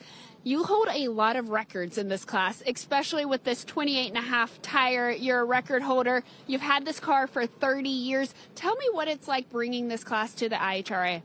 I really appreciate Daryl and Disco Dean and everybody bringing this class to us. You know, we ran the World Series of Pro Mod deal over the winter here. Set the record at 391.5 at 205 on the little baby tire. You know, and it's a great accomplishment for myself and my crew and everybody that helps us along the way. I mean, it's not possible without everybody. Owning the car for 30-plus years, it's pretty special. You know, it's been anywhere from a nitrous car to twin turbos, now a screw. The only thing we haven't been is a Pro Charger or a Hartz Charger, but we're pretty stuck on the screw right now. But the rule set's a little different here than it was at World Series of Pro Mod. You know, it's one power adder. We were allowed two there, so we were spraying the car down there. We were allowed good fuel, as I call it, which means maybe a little bit of nitromethane. Here, we're only allowed to run M1. So, you know, we just put F1 fuel factory fuel in it and go from there. So it's going to slow us down a little bit. We don't know how much yet, but we don't expect it to be a ton. But, you know, but I do appreciate the great deal that, you know, the great job that Daryl, Larry Morgan, Dean, everybody does to get us here. And we'll be at all the races. At the next race, we'll have Bumblebee, our other car there.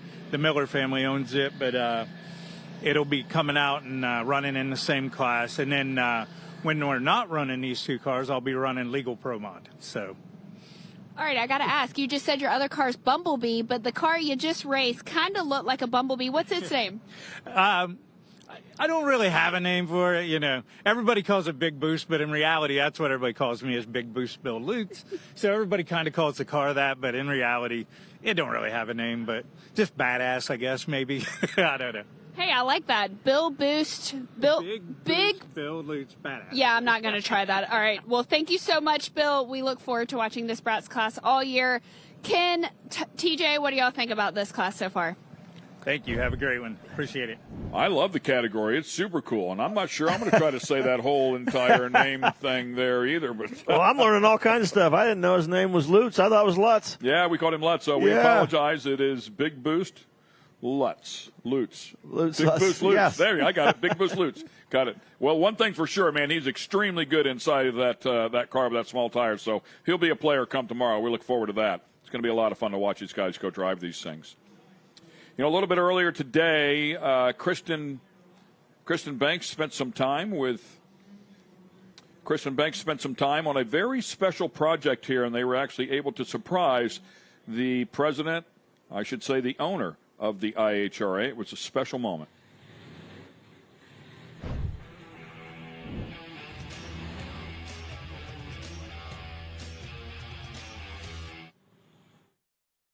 We're here at Darana Motorsports Park, and what better way to start this Nitro Outlaw series than with a little gift? We have the owner of IHRA, Daryl Cuddle, here with us. Also, we have the guys from DOA Drag Sleds and Pro Line Performance. We have Jimmy, we have Travis, and we have Frank, and they're here to present Daryl with a little gift. I'm going to let Jimmy take it over and maybe tell us a little bit about this sled. Yeah, so as you know, DOA Drag Sleds is a family-owned and operated business, as well as Pro Line Performance out of Rochester, Minnesota.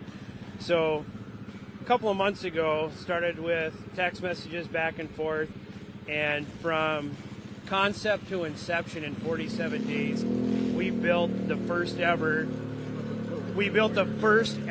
Junior Outlaw snowmobile. Travis built the carbon fiber hood and chassis parts. Frank came in and built an all aluminum built chassis.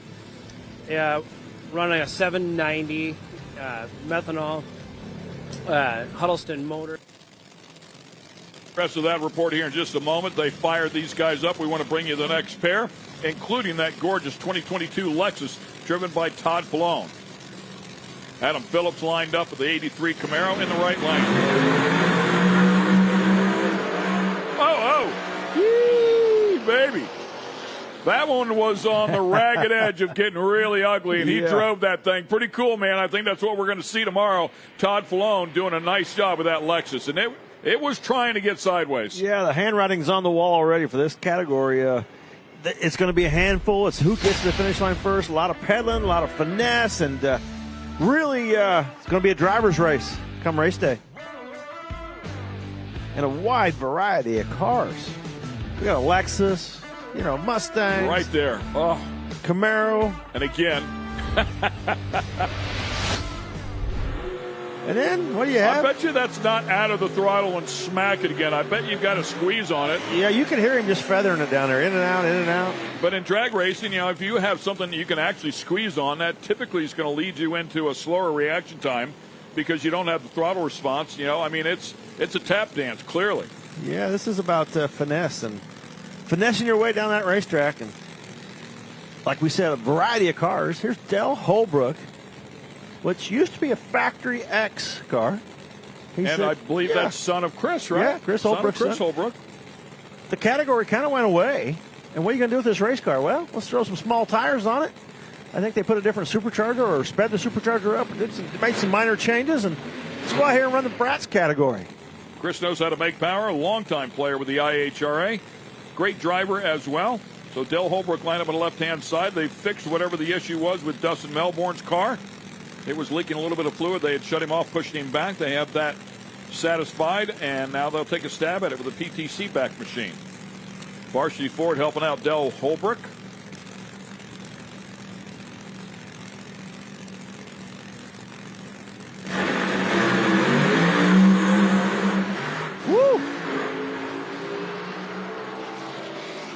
Del Holbrook hit the tire. Oh, man, way over there by the wall. Did he tag it? I saw sparks. Yeah, I don't know if he did or not. I don't know if it was bouncing. Side of it looks pretty good. Yeah, it looks all right.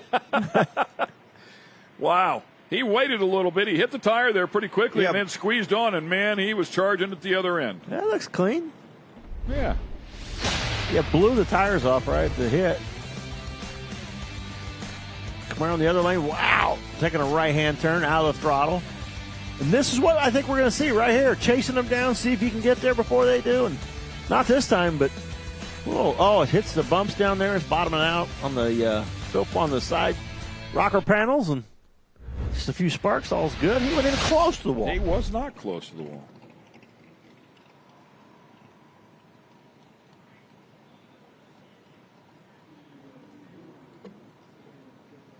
ProCharger car with some of the different power adders. Another Whiteley car. How about that? Yeah. Corey Reed coming up.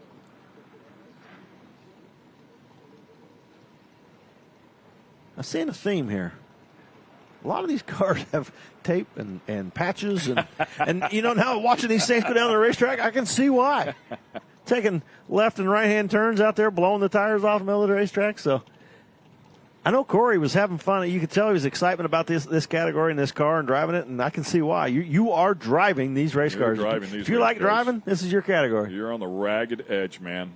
And it's not over till you get to the stripe, because you just don't know what's going to happen in the other lane either. Corey's a great dude, man. He's seen the highs and lows of this sport. Had some big wins, and he's been in some pretty serious situations. Yeah, had a really nasty motorcycle crash. Yes, he did. A long recovery with that, so it's great to see him back out here. And then, he and his best friend. Yeah, last year getting that win in Pro Stock was really cool. So now he's going to try something else. I think he has a lot of fun driving this thing.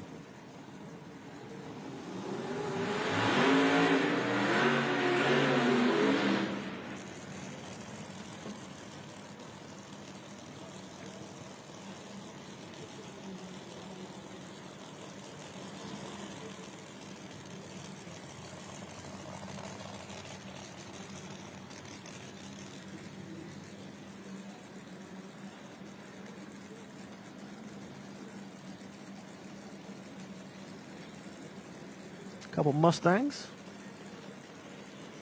Go pair off here.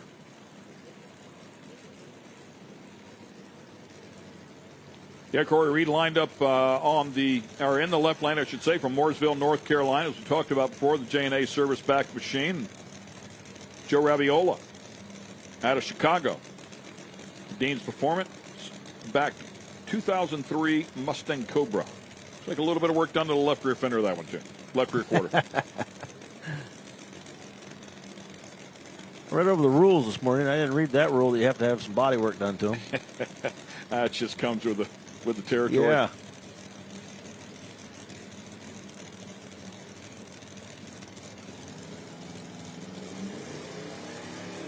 Turbo car.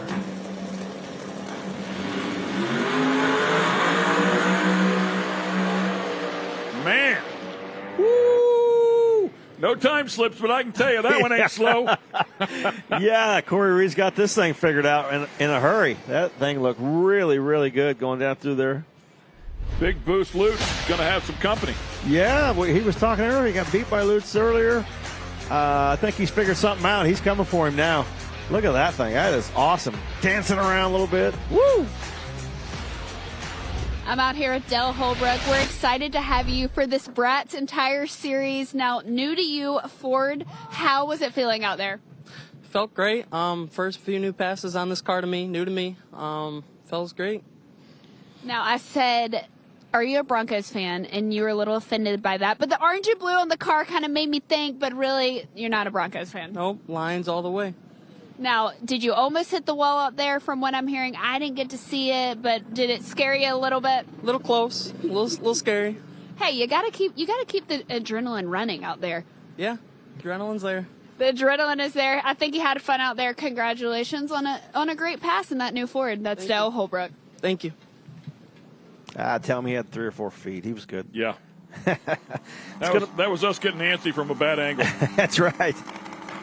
It's going to be an interesting year watching that class. It's going to see, I don't think we've seen it all yet. The sleds are ready to make some noise.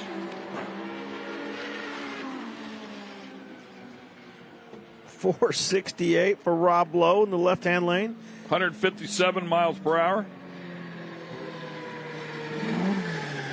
He's already number one from the first session of 455.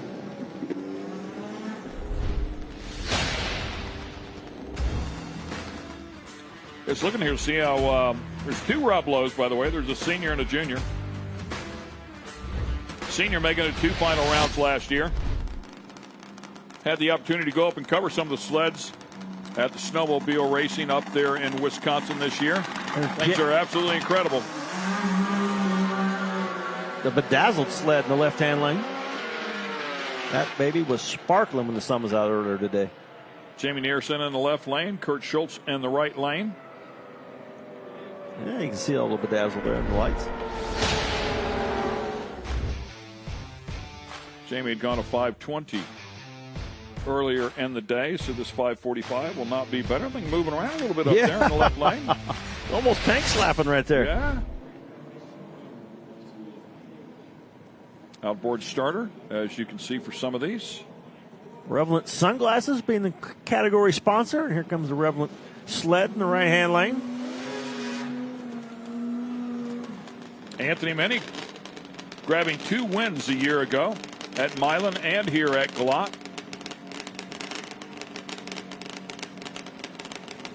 Good look at Anthony right there. Look at the prism look on that. I like it.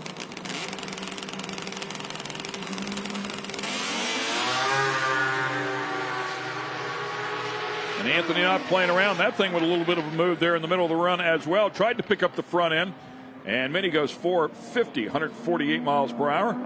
Nice improvement to the number 1 spot. Yeah.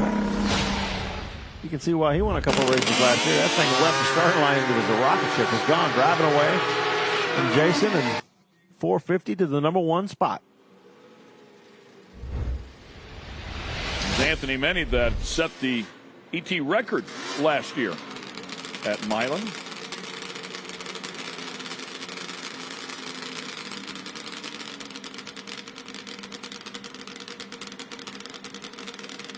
Travis Neeson out of Foley, Minnesota. Thing left and spun the belt, hooked back up, away it went. 572 for Travis.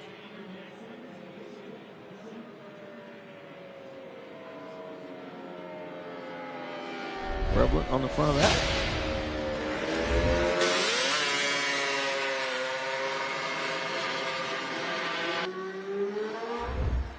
Daryl Cuttle with a big sled that he had up there in the snow. Courtney Moeller did a great job last year as well. Courtney grabbing a win at West Salem. She went to 2 final rounds, West Salem and here. Courtney had some issues on her first run, looking to improve on this second one.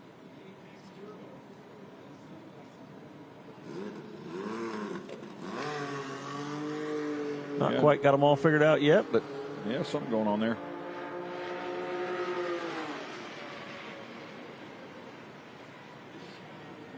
She's going to race tomorrow. She's got all night to figure them out.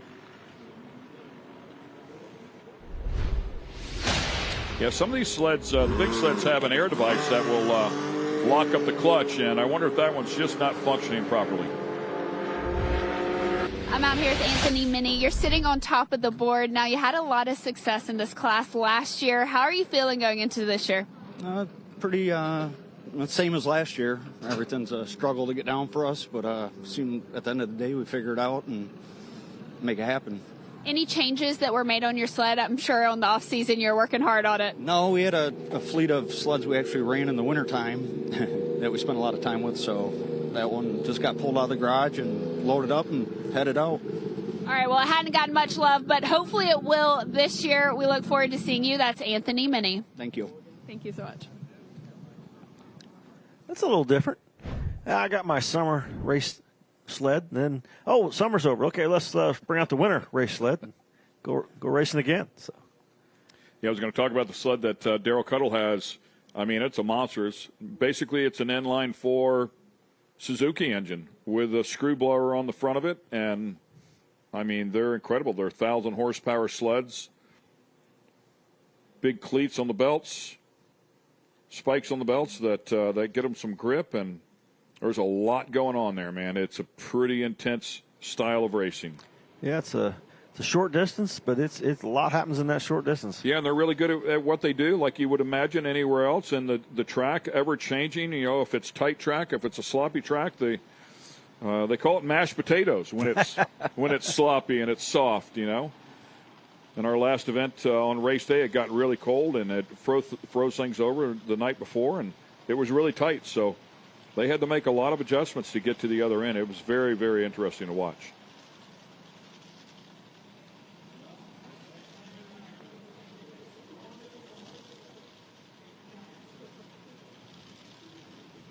Looks like the fuel altereds are ready to come out and make some noise once again for their second session.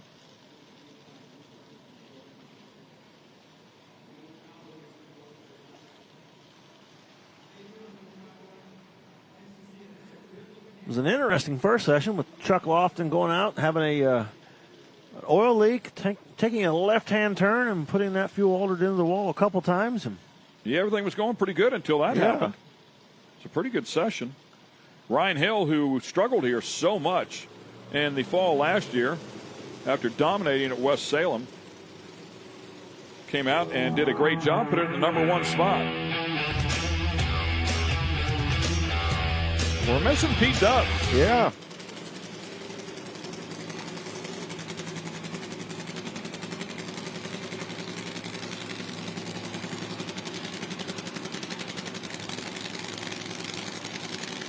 Paul Miller here as well. He won here last year, so he's got a good car. Get it tightened up a bit. I don't know if I missed something or not, but I never saw a burnout. I saw him roll up right up here, and looks like he's going to stage a car.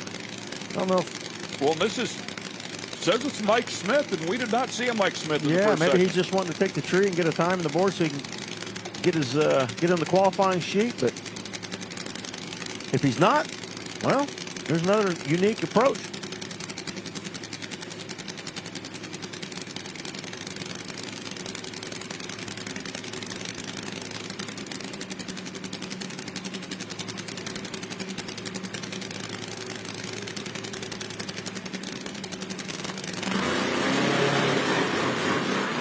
Yeah, that's what I thought. I didn't think he was going to get on it. I was like, man, no burnout or nothing, just stage it. But just wanted to get on the sheet so he can race tomorrow. And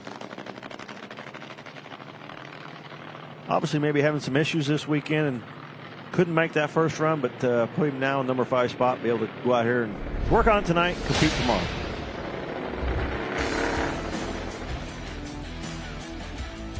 Nice and easy. Don't break any parts or pieces, as you said. Give them a little more time to take apart and sort out whatever it is that they need to do to get that thing race ready for tomorrow. It would be a 6-car field at this point. We're thinking that Lofton will not be able to make the call inside of this one. He banged the wall pretty good. Cody Austin as well, that first session, not able to take the tree and not have a time. So, oh yeah, he's got to take the tree and get on the board as well.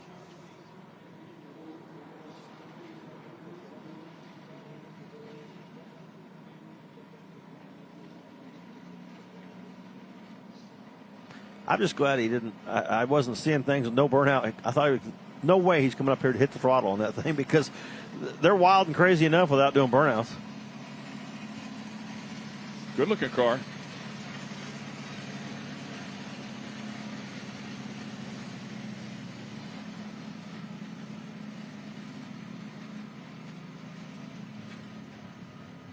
As the sun has set here in Benson. Beautiful evening. Everything lit up. Ferris wheels rolling. Good eats and drinks all around. Fans bundling up a little bit. It's cooling off quickly. Probably get down into the mid-50s or so before we're done here this evening. Not quite that cold yet. A little bit of work to do, but I think the low is in the upper 40s here for the night. Good look at the tower that we are located in and that Ferris wheel right beside us.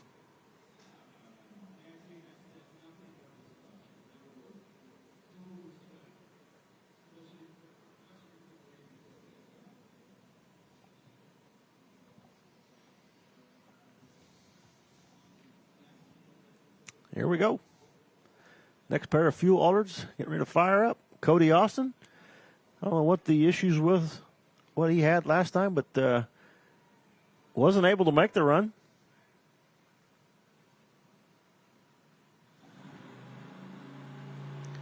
Paul Miller, the other lane, number 4 to 417 that first session.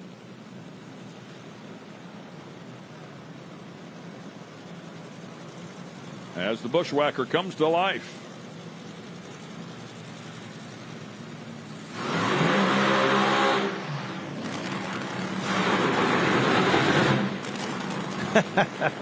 I remember that burnout from the first session. I do. We thought it was pretty crazy, man. I mean, Yeah. it bangs really hard, like it's a really aggressive two-step they must have on it or something. And yeah, we hit the throttle on the run it just fine. So yeah, that is a planned routine for the burnout.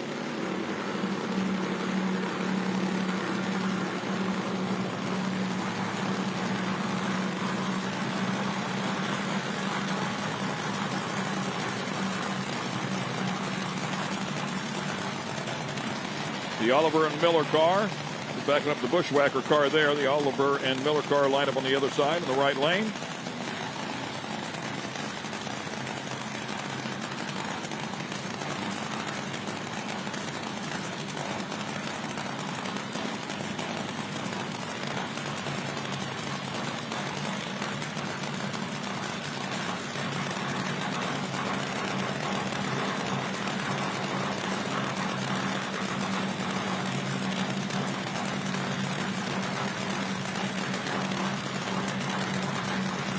That Paul Miller car's got some pop to it, don't it? He is really cackling. Russell Oliver doing the tuning on that one. Sounds pretty nasty.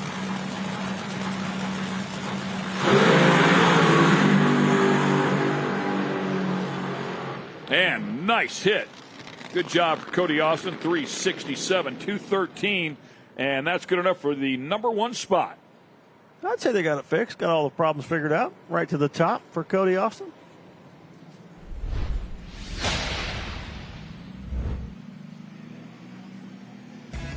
Yeah, he got after it pretty quickly.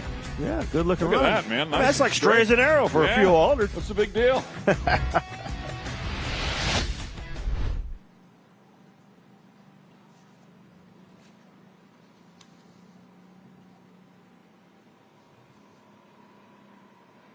Beautiful shot. Yeah, it really is. It's a gorgeous evening. Ferris wheel looks awesome. It looked good last year. I don't remember it looking that good, though. Done a little doctoring to that one. Got it fixed up some, cleaned up. A lot of added lights. It looks great. Big hit, too. People line up, want to ride in that thing.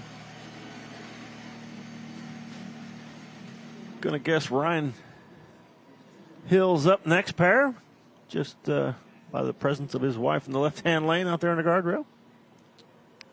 Outfit number 2 for the weekend.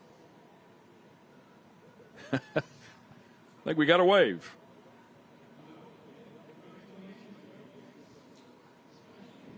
She looks great as always. It's all part of the show here with the fuel altereds, man. They really do a nice job. And, of course, Ryan Hill and the rest of this team, incredible. Nitro Bandito. Dan Pettinato in the right-hand lane against Ryan. #1 and #2 as it sits right now. I'm sorry, #2 and #3 as it sits right now. Right before that last My pair they were. apologies. Yeah. How quickly we forget.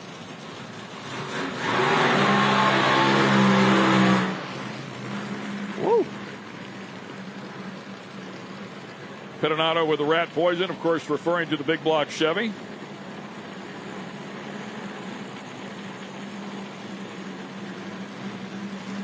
Ryan Hill, that first session, 375. Nice solid run, but he's going to want to go out there and try to take back that #1 spot. Yeah, and yes, she is wearing heels. Those are like 6 or 8 inch heels. I don't know, but she is full on running with boots on that have an incredible spike heel. Yeah, we saw a crew member faceplant earlier out here. We had And tennis she's shoes out here on. making it look easy. Like she, Maybe that's the key, not as much Walking, surface yeah. area. Oop, forward. Let's go forward. There we go.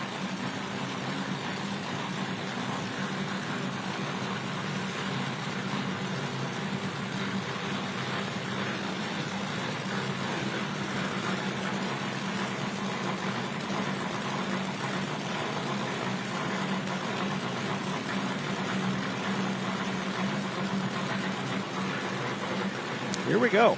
They take that number 1 spot away. second final pass.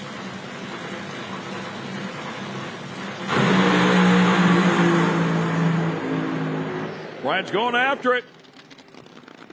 362. That'll be good enough to take over the number 1 spot. 183 miles per hour. Looked like he clicked it maybe just a little bit early, but it'll be enough ET to get there. Yeah, he shut that off pretty early. I mean, how many? 180, ran 205 the first session, 183 this session, and car's moving around just a little bit. Looks great right there. And just clicks it off and starts to make a little move, drift to the left, and he said, that's good enough. I think it'll take number 1, and sure enough, back to the number 1 spot for Ryan Hill. Yeah, you wonder how much is left in it now. Cody Austin, first run, you didn't fire, you didn't make it down, but this one you did. You were at that number 1 spot until just now, but how's it feel to get a good pass in? It feels good. I tell you what, we wanted to get in the field, and we accomplished that, and so we're going to come back and try to improve for round 1. Yeah, I heard Taco Boy just stole it from me a little bit. That's all right. Yeah, so, I want to thank the crew. We worked really hard. We're running two cars, and it's a struggle in between rounds. Back and forth, make both cars happen. Dad worked endless nights to get the car here. Crazy Randy helped drive it here. All the guys are flying in from all around the country, and we got small little sponsors, but nothing big. Crazy Monkey Apparel, he gives us team shirts, and if you need a shirt, he does awesome work. We got Race Star wheels, and so I'm excited. I'll be honest, I'm excited. I'm ready to see what we can do tomorrow. Hey, I can tell from that smile on your face you're excited. Cody Austin, thank you so much. We look forward to seeing you tomorrow. One quick thing to my 3 little daughters at home, Cadence, Brielle, and Aria. Love you. Is it their bedtime yet? Or can they stay up a little longer? No, they're 6, 6, 11, and 13. So, yeah. No, they're up. All right, well, I know they're proud of you. Congratulations. It's Friday night, man. They're up terrorizing. They're having a great time watching their dad on Speed Sport. Pretty cool. Okay, we're going to take a quick break here. We have plenty to go in this second session of qualifying. We'll be right back with more action here with the IHRA.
Welcome back to Darana Motorsports Park at the IHRA Outlaw Nitro Series.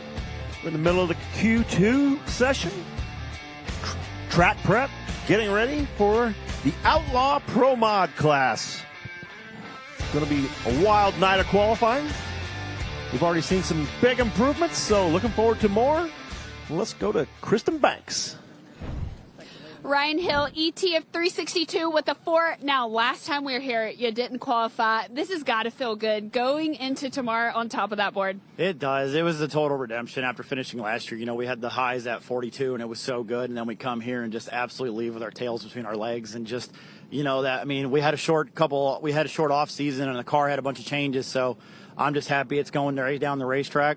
Still got a couple little things that are kind of fighting us a little bit, but I mean, it's still going in the right direction right now. So right now, snagging another number one qualifier. Let's just see if we can go 3 times on race day. Hey, you're starting the year off right so far. Now, Mad Maxine, I started following you on Facebook. You might be my favorite follow. I love it. The guys in the booth, though, are talking about how fast you're running in these spike hills, and they actually saw a guy in tennis shoes bust it, and you are full sprinting. Is this something you have to train for? No, so I never really trained for it. And actually, I prefer my boots over tennis shoes. We were testing in Darlington, and there was nobody in the stands, nothing. I did the first one in tennis shoes, and I was like, this is horrible. And so I went back and I put my heels on for testing even. So less surface area, so it's easier. All right, we got to make sure Roger gets a picture of these boots because, I mean, the fact that she runs in those, girl, I can't even go to church for like an hour in heels.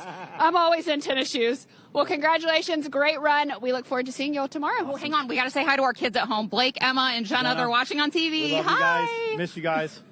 So thank you. Thank you very much. Dang, all these kids staying up late on a Friday to watch on C Sport 1. Party animals. Awesome. Party animals. Thank you, guys. Congratulations, y'all. Thank you. Thank you.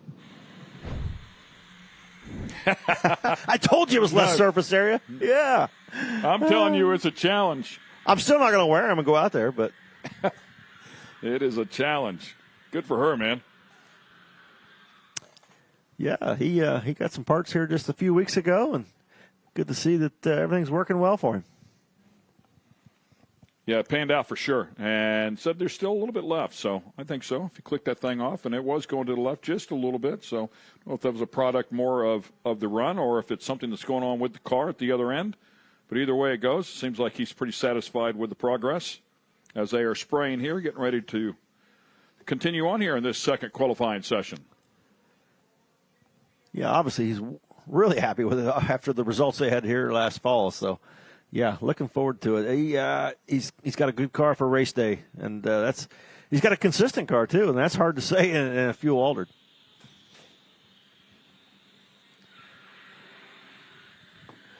Outlaw Pro Mod coming up next, and that first session of Outlaw Pro Mod, Randy Weatherford was our number one qualifier to 363, 210. Frankie Taylor right in behind him at a 363.6, just 4,000 slower. Cam Hensley, 366 with an 8 at only 195, so a little bit left with Cam. And Ed Wilson, Ricky Smith in the Outlaw Pro Mod this weekend. Bubba Stanton, Jason Scruggs, Tommy Mooney, Hank Stubbs, Jay Santos. I mean, it's a stacked field and some good runs, and some other guys have some issues. So looking to get it lined out this Q2. Yeah, and they will. They'll have to. It's just the way it is. Well, before we were in the middle of a feature there that we were talking about with Daryl Cuttle as they were giving away a cool sled to Daryl. And unfortunately, we had to cut out in the middle of that because the bronze qualifying session picked up and continued on. So we want to get you back to that and let you watch the entire feature.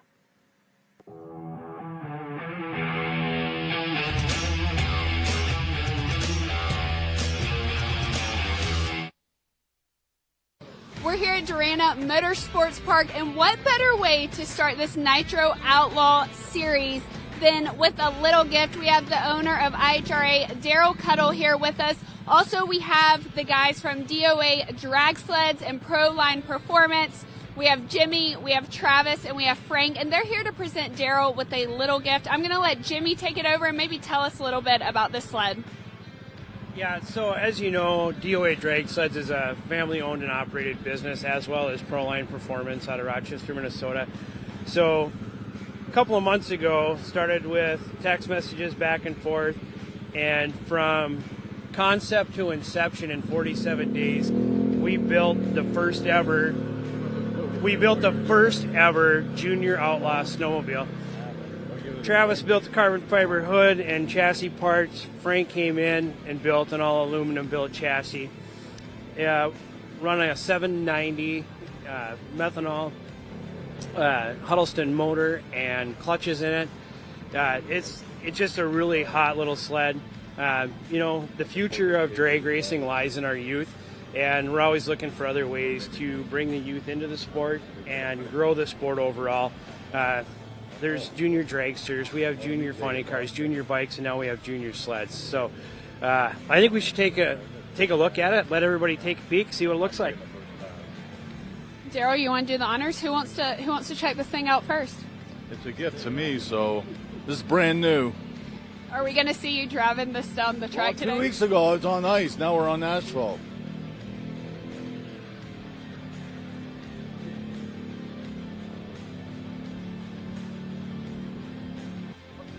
Perfect. Oh, God.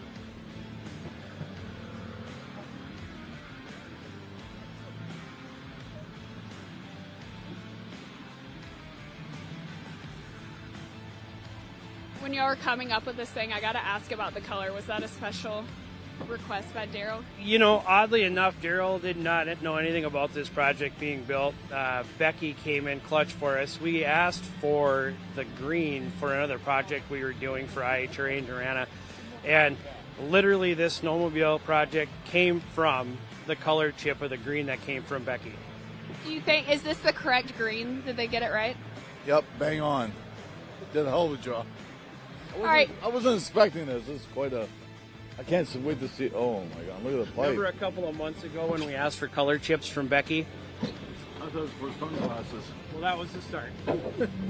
Hey, it looks good to me. I'm ready to ride it. That could happen. It's not been a run down the track yet. We fired it. We've done all those things. But maybe today we'll get some time to get it on the track and let everybody see what it does. Hey, we are ready. We just want to thank you guys so much. DOA Drag Sleds Pro Line Performance presenting Daryl Cuddle with this amazing junior snowmobile sled. Yeah, absolutely. And, make sure and come and see us over in our pit on the other side of the bleachers. This will be on display all day. Let the kids come over, check it out, crawl around on it, take pictures. We just can't wait to see how they love it. Y'all just heard it right here. You guys come check this sled out in the pits. It's amazing. Thank you so much. Thank you guys as well.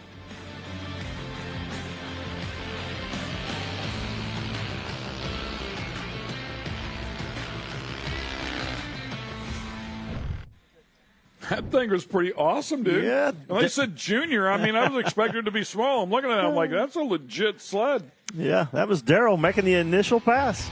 Yeah, and I want to say I heard it would near 70 miles an hour, maybe 80 miles an hour. Pretty awesome. Stay with us. We'll be right back.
And final track prep going on here with the IHRA Outlaw Nitro Series. Outlaw Pro Mod will be the next category up for the second and final qualifying session here in Benson, North Carolina at Galot Motorsports Park. Lights on the tractors are flashing, notifying us this is the last pass, and we'll fire up the first pair.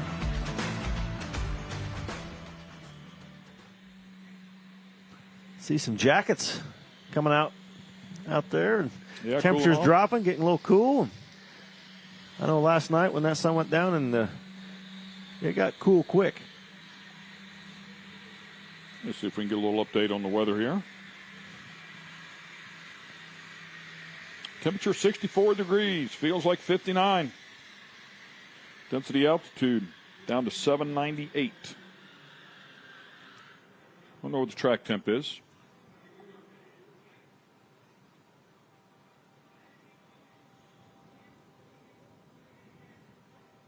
Randy Weatherford, the #1 qualifier at the end of the first session in the Outlaw Pro Mod category.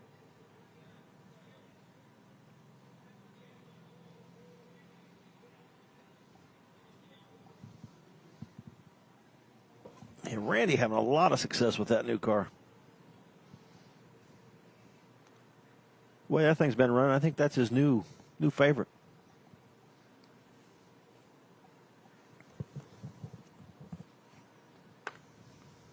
Track looks incredible, as it always does. Hats off to everybody here as well, throughout the off season and everything that has to be done to take care of one of these facilities is just absolutely incredible. It is a ton of work, and this place is spotless. It was nice when we were here last fall. It's better now.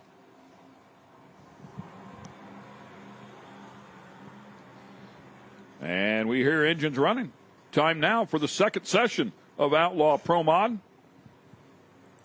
Randy Weatherford, Frankie Taylor, Hensley, Wilson, and Ricky Smith, the top 5 at the end of the first session. All run field as we understand it.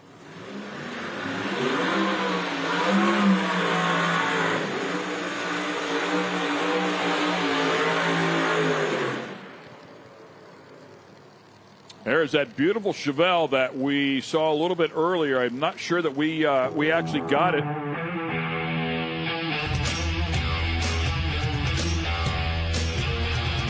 We take a look at the Outlaw Pro Modified class as it picks up here, but I don't think we caught that car earlier here on Speed Sport 1. So great to see it now. Beautiful ride. Paul Gibbs having issues on that first session, had to shut it off and push the car back to the starting line, not making the attempt. So he's got to get it down the racetrack. I mean, it may be an all-run field, but if you don't take the tree, you're still not racing. Right. Pro Charger and a 600 shot of nitrous here. First Chevy Reeves out of Edmonton, Alberta, Canada, lined up on the right-hand side with that 70 Chevelle. Part of the Outlaw Pro Mod rules are you can use as many power adders as you like. Yeah, one of the differences between Outlaw and Pro Mod, of course. Final top looks pretty good on there, don't it? It does look nice. I mean, we walked by it. We both, I think, walked by it last night, and it caught our eye. Like, man, it's a straight car. It's a beautiful car. Wonder why Chevy's driving a Chevy. He never had a choice, did he? Yeah. Bet his dad was a Chevy fan. Gibbs over there with that 70 CUDA. Had some issues with it earlier today, but seems to have things sorted out. See if he can make a good shot here.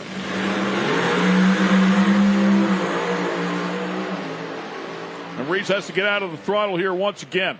374 in the far lane, or the left lane, as it were. Yeah, you can see the incrementals there. Chevy Reeves had quicker 60 foot. It left good, but then started going to the right and choosing to come out of the throttle, come back tomorrow and try again. Thing looked good till it rattled just a touch and moved to the right. Gibbs, straight as an arrow, right down the racetrack. Got his problems figured out in that first session, and now he's number 7. Yeah, and that'll give us a 13-car field as it stands right now.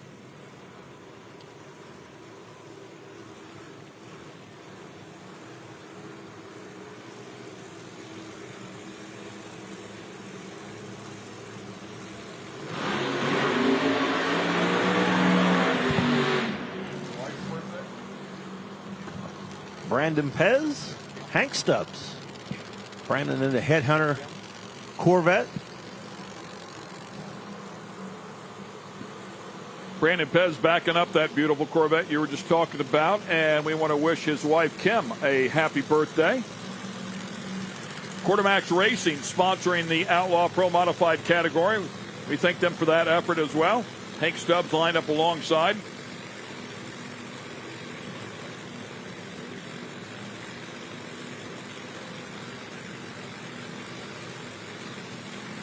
Stubbs with a win last year. Brandon Pez with a win last year.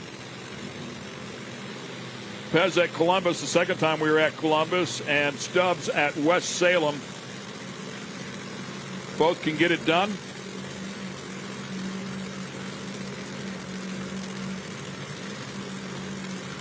Three events we had the Outlaw Pro Mods last year, a possible 6 different finalists, and that's exactly what we had. 6 different finalists and 3 different winners in 3 different events. Another incredibly tough category.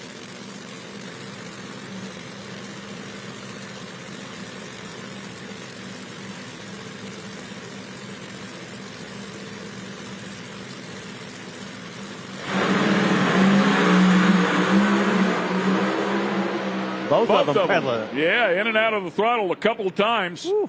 Not going to get them the ET they want, but they did find the finish line. Pez needed to stay in the throttle. It's 6:07 last time out, so he wanted to stay in the throttles desperately. And a 387.5 will better his effort. He was down at the bottom of the field in the number 11 spot. Making a move, pedaling it, pedal it once, maybe twice. I take that back. He was in number 12 spot.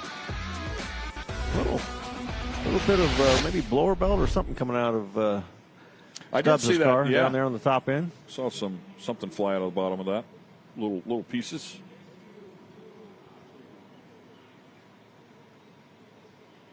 Gorgeous car there for Jay Santos.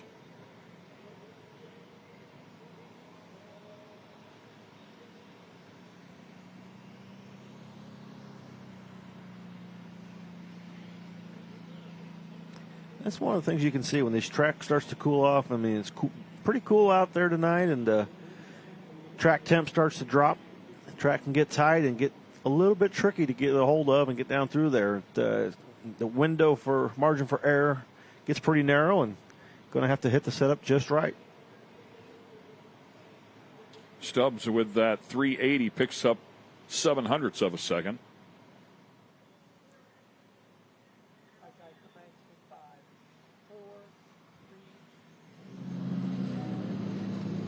Paul Gibbs, we're just up here talking. It hasn't been the best day for you, but hey, that was a great run in that Outlaw Pro Mod. Just tell me what else has been going on today. Yeah, well, we started out with this car that just ran a 74, and it put out 2 injector drivers, and so we had to push back. And then I got my other car out there and broke the rear end, the first hit on it, and then so we're right now we're in the field, and I hope we stay. All right, well, you're definitely in the field, but the TV guys want to know, what time does the gun show start tonight? Oh, it's right now. Let's get it going. That's the gun show right there, yeah. Yeah, it is. Well, congratulations, Paul Gibbs. Hey, you're making a lot of fans tonight, I'll tell you that. Yeah, I feel pretty good. 65 years old, just retired, and feeling good at 65. Hey, this is what you can look like. Just come to IHRA race, and you'll look like this at 65. That's Paul Gibbs. Thank you, girl. Thank you. Throwing us under the bus, man. We didn't call him out. That was the trailer, the TV trailer. Oh, TV trailer. Wasn't the booth. Okay, all right. That's good stuff. Yeah, picking up a few of those pieces that come out there, get the FOD mat out and get them that debris.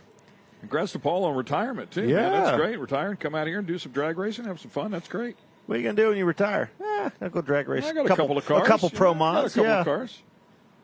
One's got a broken rear end. I had a little something to do. Jason Scruggs sitting there, next pair, waiting to come out.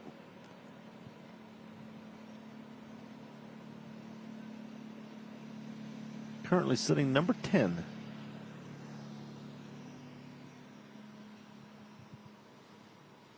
Yeah, that happened quick. A lot of blower belts coming apart out here today. He was 7th Yeah. at the end of the first session.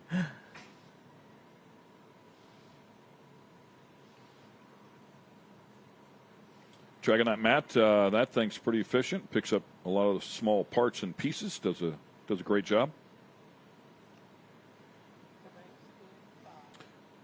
And one more time, we're going to go to the top end with Miss Kristen. Brandon Pez, ETF 387 with a 5. Are you happy with that? No. It left good, and then it started riding the tire, so I did a quick pedal, and even pedaling, it should have ran a high 60, 70, but all of a sudden it laid over, and I'm like, oh, man, and I lifted. Well, then when I stopped, I could see the belt hanging off, so the belt broke and before the finish line, so it slowed it way down, but it's racing. Now, how long does it take to fix a belt? What kind of, how late are you staying up tonight to work on the car? It takes like 5 minutes. There ain't no work to be done. Just did a normal service, check valves, and we only did 2 runs, so we ain't got to check bearings or nothing. But slap a new belt on there and cover it up and get some more sleep. So I think I heard Ken earlier say that it's your wife Kimberly's birthday. It was yesterday. Yeah, it was Did we do any kind of celebrating? We're at the racetrack. She grew up in a racing family, so did I. So this is our living. So there's no other place we'd rather be anyway. So we're together. That's all that matters. Y'all are together doing what y'all love. That's what it's all about. Happy birthday to Kimberly. I've met her a couple times. Super nice. And we'll see you tomorrow. Yes, I'm looking forward to it. Thank you so much. That's Brandon Pez. Thank you. Normal maintenance that is coming up here for that team, as to be expected. What I basically heard was whenever look at that. Wow. Well, the boys have been getting after it in the graphics department here during the offseason. Yeah. Nicely done. Boys and girls, I should say. Track temp, I like it. Something was missing. Always wondering, guessing. Wow. Wow. Grip and Newton meters. Good job. Good job. Very nice. Fans at home, I'm sure, absolutely love it. 232.9 feet relates to good air. Yeah. Wonderful stuff there. Waiting to fire up the next pair here. Just doing a little bit of track maintenance after that blower belt came apart. So they'll sweep that up, get everything up, and once that's done, we will send the next pair. Stay with us. We'll fire them up when we come back.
And we welcome you back to Darana Motorsports Park in Benson, North Carolina, where it's all going down. The season opener for the IHRA Outlaw Nitro Series. Bringing our schedule, we were talking about it before, 8 different events, $9 million in payout.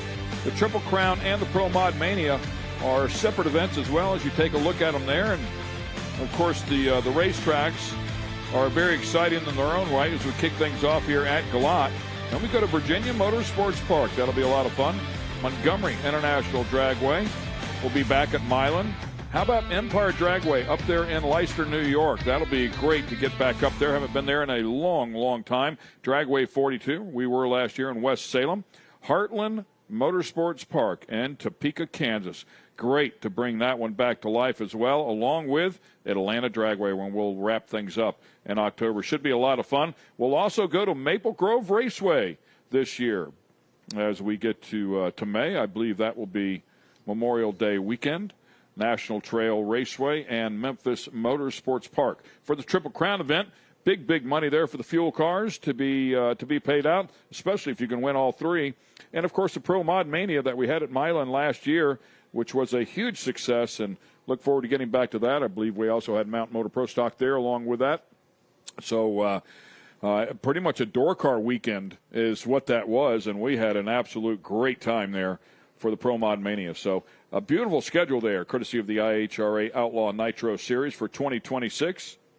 And we are kicking it off here this weekend. Yeah, 8-race points series to crown a champion at the end of the season, and three-race bonus race in the middle of it to maybe hopefully give away $1 million if somebody can win all 3 of those. And yeah, we'll change things up a little bit. The point series will be all 8th mile. When we go to the Triple Crown, it'll be 1,000 foot. Yeah. So we'll keep everybody on their toes and a lot of excitement. Yeah, it should be a lot of fun. It's going to be an exciting season. Here we go. Fire it up.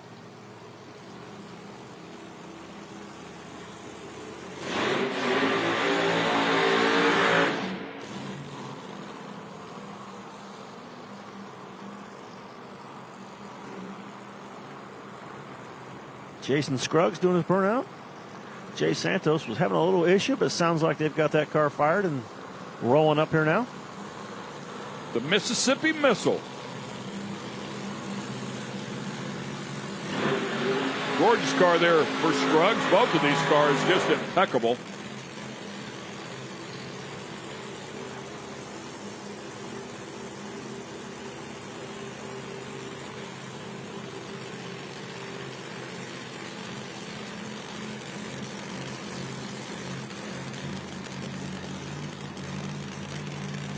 I believe it's both a pair of Jerry Bickle cars.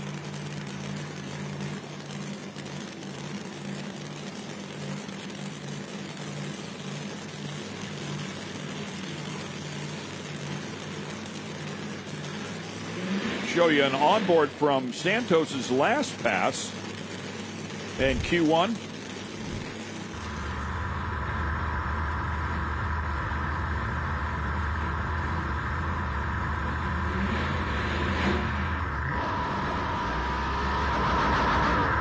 Right there's what tire shake feels like right there. See that thing rattle and shake him around, and got pretty violent when you let go of that button. Looking to smooth it out a little bit this pass. See if he can get it done. Santos in the left lane, near lane as you're watching the screen.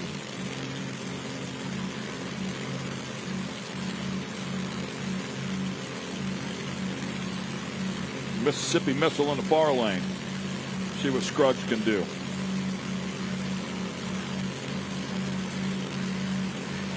Scruggs with a 5:17 in the first session.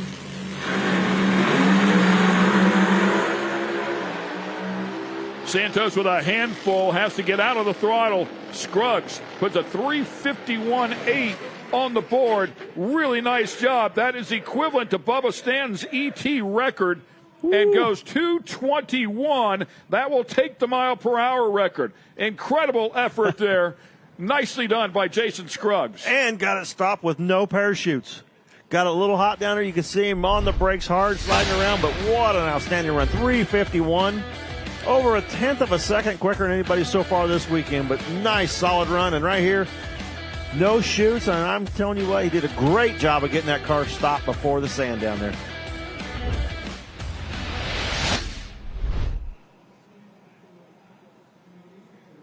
He just gave him something to shoot for. Yes, he did. Yes, he did. Bubba Stanton set both ends of that record when we were here in the fall. And, of course, one of those just fell in terms of mile per hour. The other one matched. Stanton did have a fourth digit at the time, 351.8 with a 0. Don't know what that is with Scruggs here on the CompuLink, but I said it's a 0. Right? You think it's a 0? Yeah, it's a 0. Well, you can't see anything. Yeah, It's it 0. definitely is a 0. Just an outstanding I bet if you run. ask Scruggs, he'll tell you it's a 0. Yeah, really, really solid hit. Great job. I saw the thing sliding a little bit right there for that turn, but he just great job on the brakes and not locking them up and not getting too hard on them, and just enough to get it around the corner.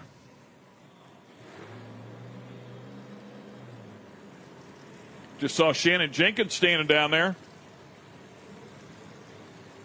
The Iceman knows how to get it done. Saw him at the PRI show. You know about somebody that's good with nitrous.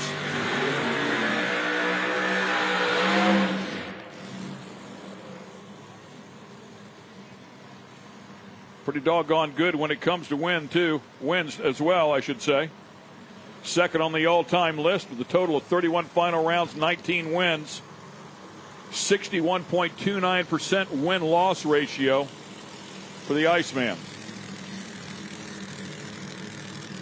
Here comes Bubba Stanton. Looking at it, we know he's capable of going out here and giving a challenge to that number 1 spot. Shannon Jenkins helping Tommy Mooney. How about that? What was that? What Vicious, year is it? What year is it? Vicious competitors.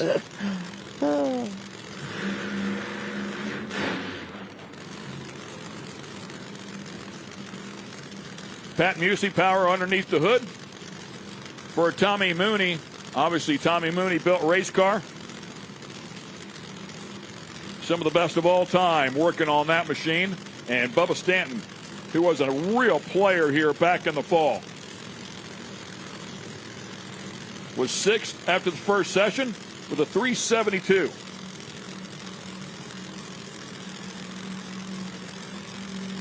Went 212, so he was getting it. A couple of adjustments. We'll see what he has here. Just watch Scruggs in that lane go to the number 1 spot, so we know the track's ready for it.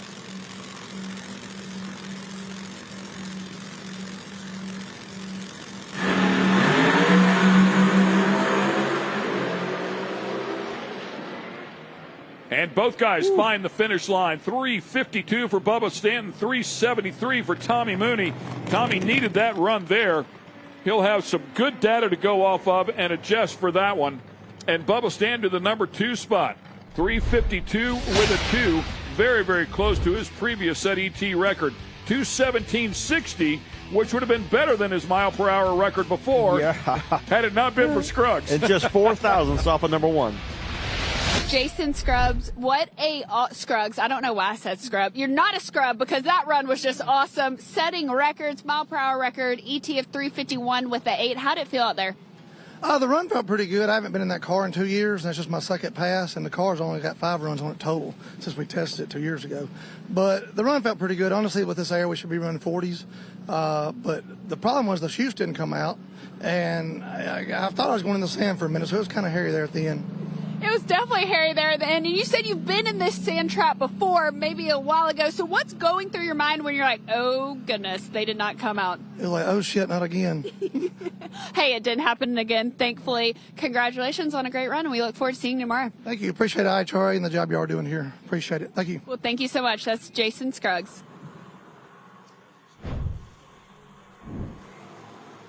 Frankie Taylor, the Madman, backing up the Corvette.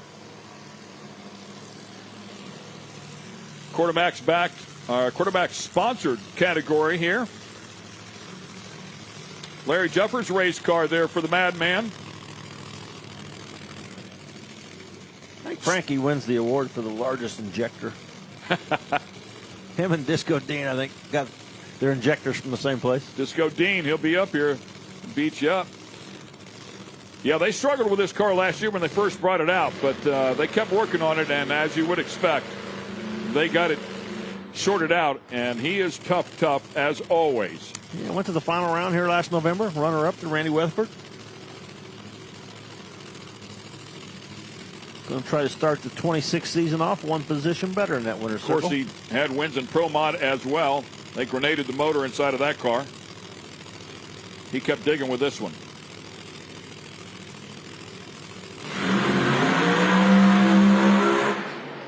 There's been a 54 in this car, but had to shut it off as it was headed over towards the wall. Yeah, the wall was getting closer and closer.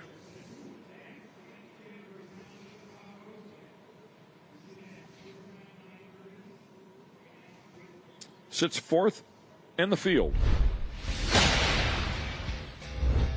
You know, Frankie won't be happy with that. It looks like almost like it dropped the cylinder a little bit when it left and kind of hit him in the left position and hit it towards that wall, and Frankie shutting it off.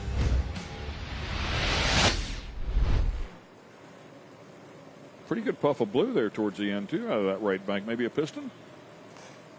Didn't look very happy, did it? Randy Weatherford. Speaking of Randy Weatherford. Yeah, coming to try to take back that number one spot. He came into this session number one.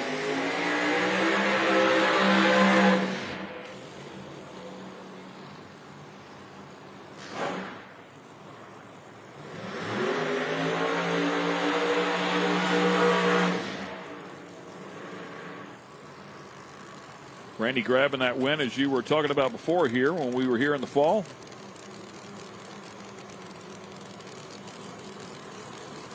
WS Construction back machine is as clean as they come. He'll back up alongside Cam Hensley out of Vernon, California. Talk about making a haul to get over here. The Coast Packing Company back 2019 Camaro. Cam made a nice run that first session, a 366.8, but only 195 miles per hour, so not quite all the way to the lights. Another one car is just as beautiful as the next.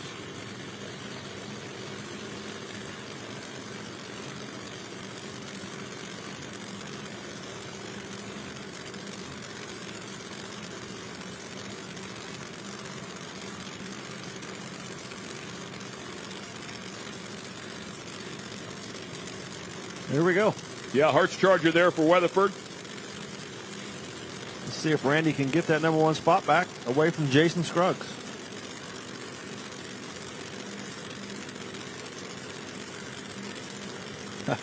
Shallow as he can. Both cars from A to B, nice and straight. Good looking passes there. 361 is what it's going to be for Hensley. 357 for Weatherford is good for the number 3 spot. Nice solid runs, just not quite the number one position, but 2 good runs for those teams. Both cars race ready. Bubba Stan, we were just sitting here talking. You weren't really happy with your first pass, but that one ET at 352 with a 2. You're sitting there at the tree. You know this one has to count. You had to be a little nervous. I was nervous more than normal that time because, the first pass I didn't get down. That was the very first pass on the brand new car all the way through. And then that time stage, and I just need to get down the racetrack. I need to go, but I need to go fast. But, yeah, it was a relief when it went down. The car done good. It drove good. Track's phenomenal out here. The weather's good. Just get ready for race day tomorrow. Race day's coming tomorrow. It might be a little cooler in the night. You think you could get a little bit more out of that car? Probably not tomorrow. Race conditions is probably going to be sun's going to be on the track. Probably, slow them down just a little bit. But the track's been good today, even with the sun on it. So you never know. All right. Well, thank you so much. That's Bubba Stanton sitting in that number 2 spot right now. Thank you. Nice job on that new car. Yeah, calling for a little warmer conditions tomorrow. So, like he said, it's going to be a little tougher to run better. But you never know. Track was good earlier. Ed Wilson, number 4 after the first session out of Benson, North Carolina. Right here, the hometown boy. 41 Willys. Went a 369 at 201. Yeah, I thought we'd see him lined up against Ricky Smith there, but I don't know if Ricky's going to make this session after the issues he had that first run. Yeah. Throttle hanging open on Ricky and having to... yeah, they lifted the blower off that thing. Pretty big bang. One of my all-time favorite body styles right there. Love that 41 Willys.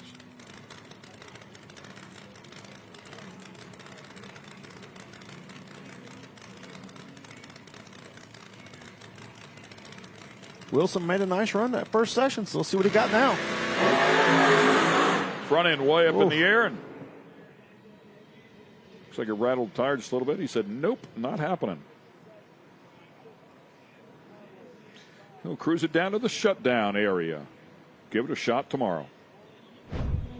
Well, guys, we talk about how out on track it can sometimes be a rodeo. Well, there is actually a rodeo here at the IHRA tonight. Professional bull riding and bullfighting out here. And I've actually got some professional bull riders with me, all a part of the UBF series. And Randy, tell me more about what fans can expect when they attend a bull riding event. They're going to see some pretty good bulls go, some good contestants, and then it's probably going to be more exciting watching the bullfighters. You see those guys get slung around a lot more than us, and it's going to be pretty exciting. Now, we know what the drivers tell us about the adrenaline and the mindset going into something like that, but what is it like getting onto a bull, stepping into the arena in that sense? I mean, I guess it's the same mindset because we're all there to win, and as far as adrenaline goes, it's there. I mean, there's nothing else like tying your hand to a 2,000-pound bull and nodding and just, letting him have his way with you. Now, for most of you guys, I know this might be some of your first experience at a drag strip. What are you guys making of all this?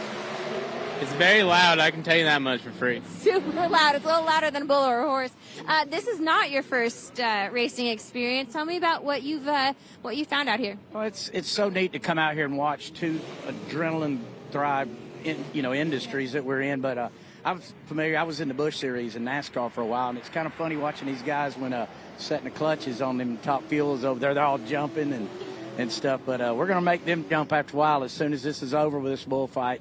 Most of these guys are as excited as we are to go over to the cars and stuff, and we're so glad to be partnered up with IHRA this year, and it's going to be a great season. You're going to get to see a lot of these deals right after the show here. We go right over and we have our show. We're going to have a great year.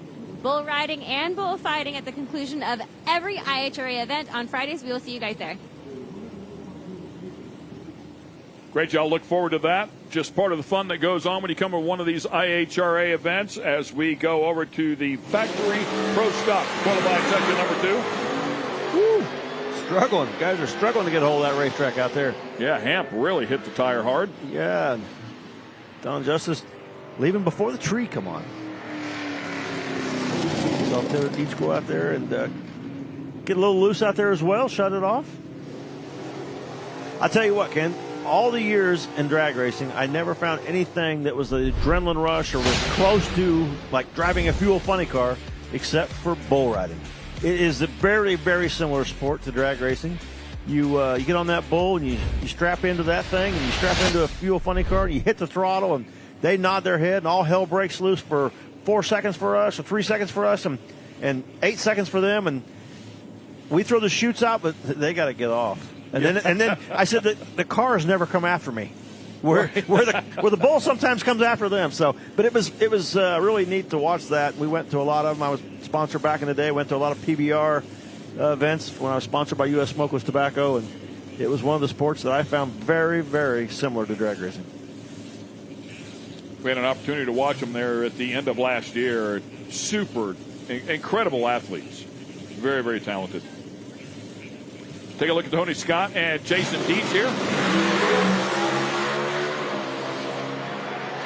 Boy, a lot of the pro stock guys tonight having trouble getting a hold of the racetrack. That's a small tire, a lot of horsepower, and heavy car, so making it very tricky this evening on a little cooler racetrack than what they had earlier today.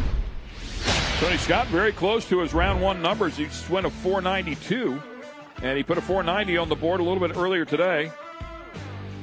143 miles an hour, 144 a little bit earlier today. So seems to have a pretty good handle on this racetrack. Tony Scott, your number 1 qualifier inside the factory pro stock category.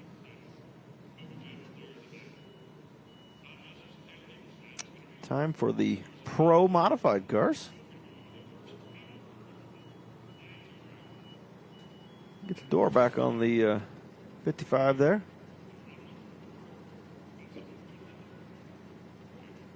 Somebody got angry with the door.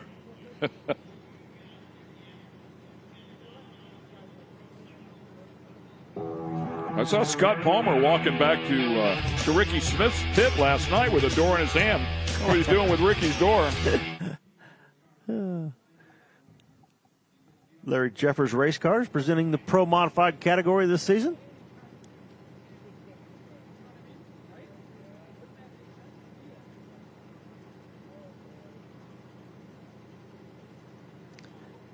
Doors back on and ready to roll.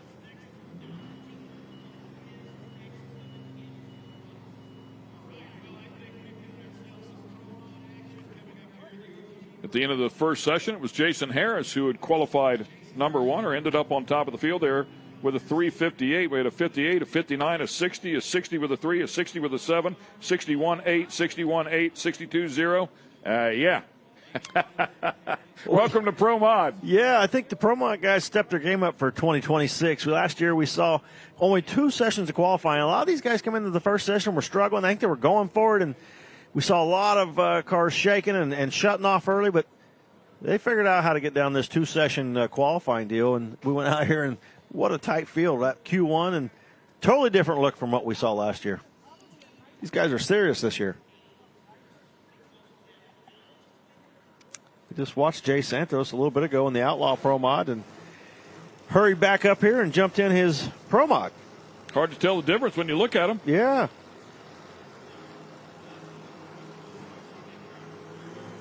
Looks like Jay's having a little issue getting this one fired up, but there he goes. My memory serves me correct. He had a little trouble getting the other one fired up as well.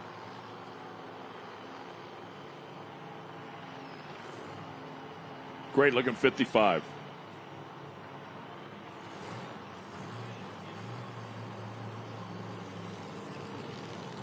McCurdy not having a run he was hoping to get a little bit earlier. Did not receive a time. See if we can get one on the board here. 26 cars and a 32-car field. Santos a little late getting it fired up there. Hopefully he shortens his burnout up.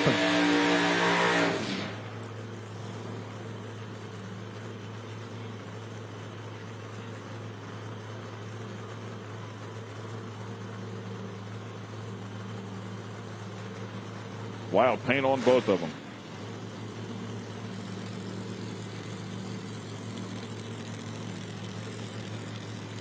Santos also struggling with a 6:32, so both competitors here hoping for a much better effort in this second and final session of Pro Mod, sponsored by Larry Jeffers Race Cars.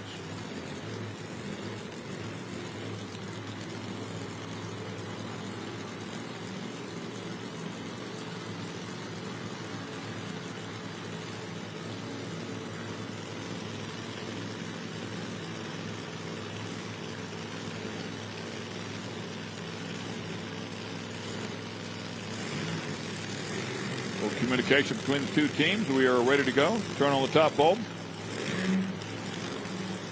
Second and final qualifying session here for Pro Mod.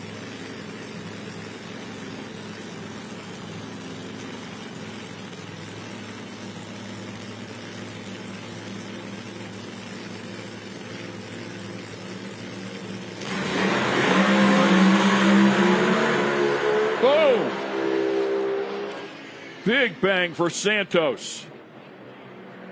McCurdy gets to the other end under power. 372 at 202. And that'll put him up there around the 15, 16 spot. Yeah, number 16. Yeah, big bang for Santos. It was on a really nice run until that point. See it lead good. Gets out there. Everything's fine. And then kaboom.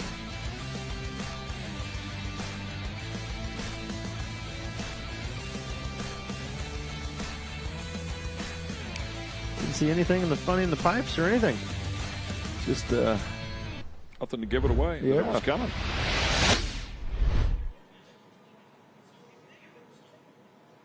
More than likely a parts failure of some sort caused that.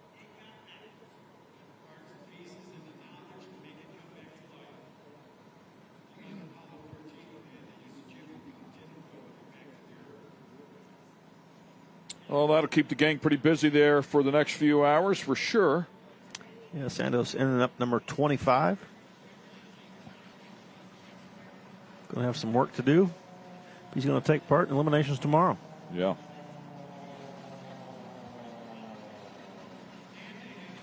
Good news is you're in the field. Bad news is you got a lot of work.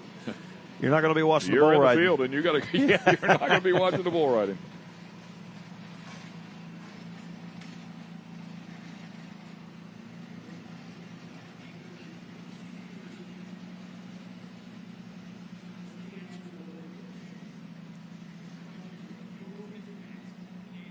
Special thanks to our safety crew as well. We see those guys out there working all night long.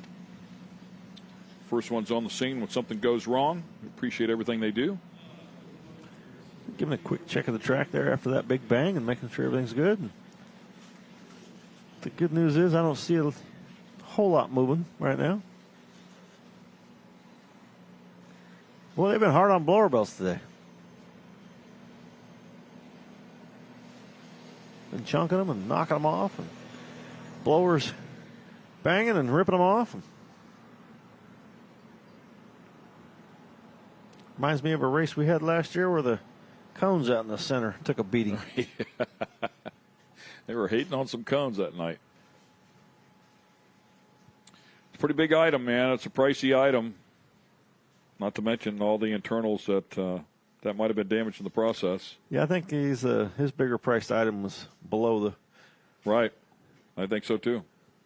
That belt's going to be the cheapest part of that one.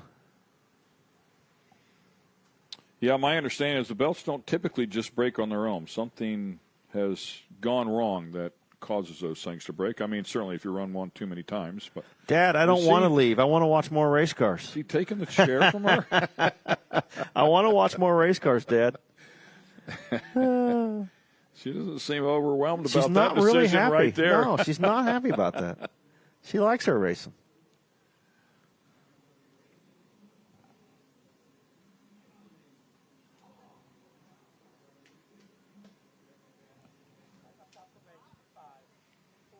And one more time, let's get it up to Kristen Banks.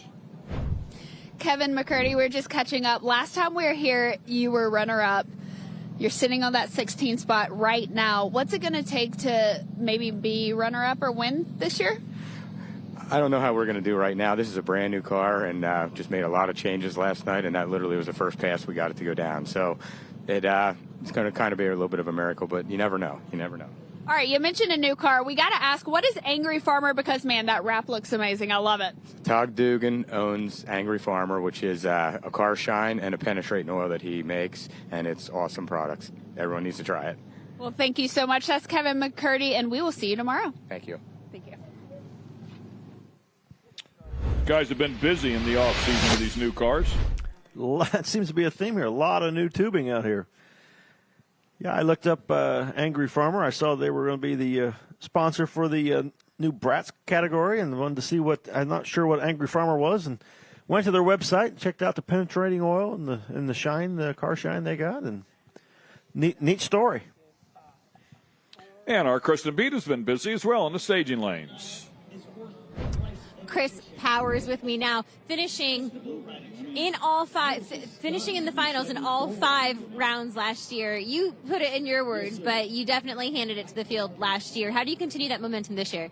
It's a new year, so we'll come out and just work on what we got and see if we can improve a little bit. But as long as we got a spot in the field, we're not too concerned where we place. As long as we're in the towards the middle of the pack, we're fine. But we got good sunny power under the hood, and Chuck Samuel's tuning, so we'll see what we got here, see if we can pick it up, maybe move up a couple spots, and then we'll get ready for race day. Tonight, a little change of wardrobe for you. You were telling me you just put on your suit a little early. Yeah, I had shorts on. It was nice out, but it's getting chilly now. But the air's starting to go away, and the barometers are going out. So, yeah, we'll see. And tomorrow's going to be 80 degrees, so it's a whole nother crapshoot again. How do you reset the car? Is that something that you focus on overnight, or do you just gauge it by how the track looks tomorrow? Like, how do you guys kind of calibrate during the evening? I mean, Chuck's a really good tuner, so he'll go by the weather. And we got a lot of data. We've been racing together for almost 9 years, so we got a ton of information. We've won 7 times here at this racetrack alone, so this is like our own track. So we'll see what we can do and just give it a good solid tune-up for tomorrow in the heat. What do you think makes you so efficient at this track? just dialed in like I lock in. I don't let nobody get in my head regardless of all the drama going on with these guys out here. What kind of drama's going on? I haven't heard of any drama. Well, you know, when you're on top, you know, everybody wants your spot, but they're going to have to work hard for it. Do you feel they want your spot? Oh, they definitely do, you know, and it's been like that for years. So, I mean, me and Chuck Samuels are a great duo, and we just keep pounding it to them as hard as we can every lap. You guys were so successful last year. I hope you're able to carry that same confidence into tonight's qualifying session. So best of luck. We will see you on the other side, Chris. There's a bad man behind the wheel of one of those cars. We'll see him in action in just a little bit. We'll see these guys in action in just a couple of moments as well. Stay with us. We'll be right back with more Pro Modified Qualifying.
And we take a look at Robin Roberts here pulling up to the starting line as we continue on here in the second session.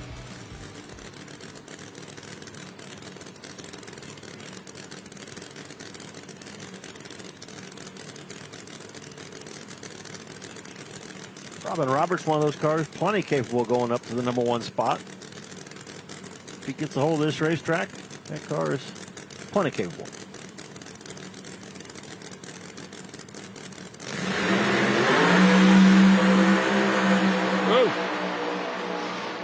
Had to drive that thing a bit, but nice job for Robin Roberts. 360 with a 9, 211 miles per hour. That'll get him up there in the hunt inside of the top 10. Number 6, the 360 with a 9. Yeah, this thing is really moving around on Robin. He did a nice job of getting it down through there and trying to keep that thing in the middle of the groove. Look at that thing. Just chattering the tires and spinning. Look at that. Flicking the front end up in the air. I saw that move and I thought he'd lift, really. I did too. When it made that move, I thought he was going to lift, but no. Robin's like, yeah, no problem. I got this. Yeah. Great job. Great cram of work catching that. As soon as it sets that left front tire down, we're going to be good.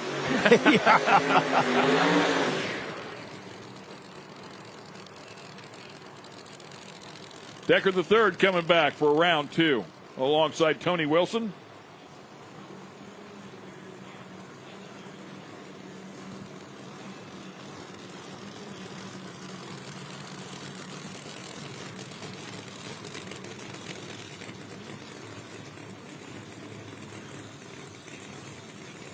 Both guys looking for a much better pass here. Struggling in that first session. Tony Wilson out of Kannapolis, North Carolina. The Ironman sponsor on him, Push Bars and Churchview Farms. Mike Decker III out of Windsor Mill, Maryland. 2021 Camaro. We saw Mike Decker's car on a really good run that first session, but it had the front end way up in the air and made a little move to the right. Mike got out of the throttle, so he can keep that thing going straight. Going to make a huge improvement tonight. It was pretty close, too. I mean, he drove it down there a long way. He stayed with it a long time. He did not want to get out, give it up, but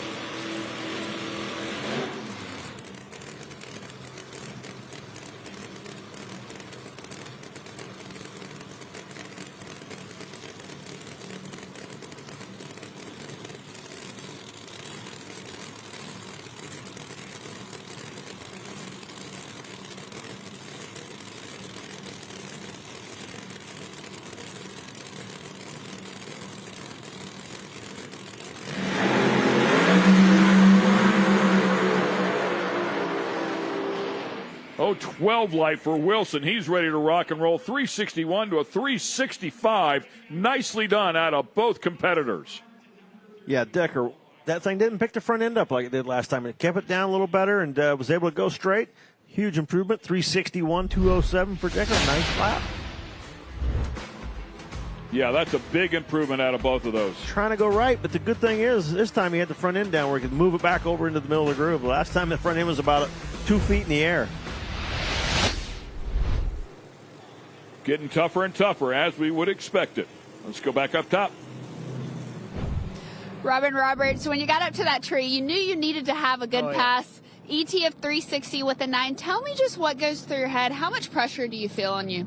Well, it was all the pressure in the world. And then when you're in the car and things happen that are weird, like the car wouldn't bump in. So I had to totally let off, roll in, grab the trans brake, and I knew the light came on. I had to have like a half-second light. Doesn't matter because this is qualifying, so you have to get the run. The run is what most important to get the data. Then you let go of the button and the whole world is on you, and it's doing this and walked all over, but we made it down the track, and I think we ran a good enough time to be in, well, at least mid-pack. Yeah. So should be good. I think you're sitting at 6 right now, according to my records, but, you know, we still got some people to go. But, hey, a safe run right there, 360. You have to be pretty confident with that. Yeah, I feel good about it. Either way, we're gonna figure out more things tomorrow. We're just taking this car and progressing forward. So there you go. Well, thank you so much. That's Robin Roberts. We'll see you tomorrow. Appreciate it. Thank you. Yeah, really nice job driving that one, man. He drove the wheels off of that thing. Fun to watch. It was moving around. He stayed with it. I didn't think he would. Here comes Doug Winters out of Kernersville, North Carolina with the 69 Chevelle lined up in the near lane here, or left lane if you want to call it that, and Christine in the far lane for Chris Klein. Let's see if Chris can finally get Christine to go straight instead of left. That Plymouth Fury over there. It's a little bit lighter than it used to be. Boy, nice and straight. Both cars, really good hit. 377 for Winters, 367 for Klein. Well, it goes a lot quicker when you can stay in the throttle and going straight. Yeah. Nice job. Chris Klein finally getting that thing worked out. And 67 will move him up to number 14. Winters at a 377 will be number 22. More of a competitive number, though, from the previous 509. So it's in the car, sets the front end down, nice and straight. Yeah, Chris didn't have anything to do this time. He just sat there and held on. Been wheeling that thing for a while now.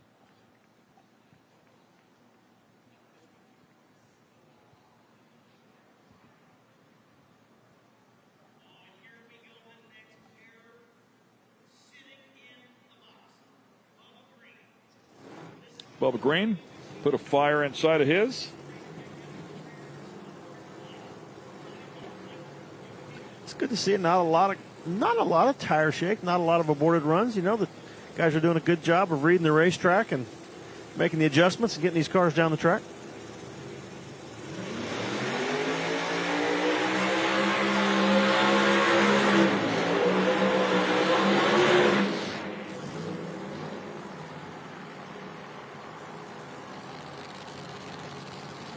Nitro Mater 2, if you will.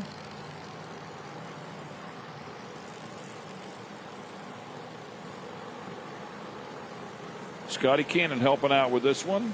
Winningest driver in IHRA Pro Mod history. His brother Bubba Green behind the wheel. Jason Collins on the other side. Bubba running a 371 that first lap. Not a bad time. Looked pretty good. Jason Collins struggling at a 445 at only 115.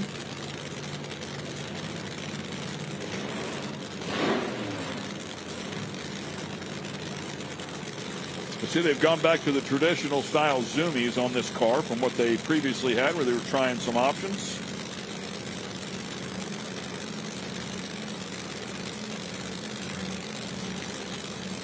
You can actually see that add-on panel up there. That's where they used to come out. That's just made so they can take it off time again. That's exactly right, yeah.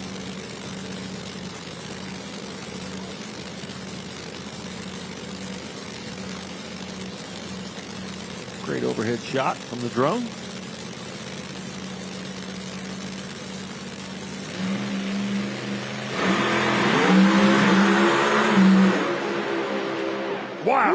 big bang. Oh, there's another secondary bang.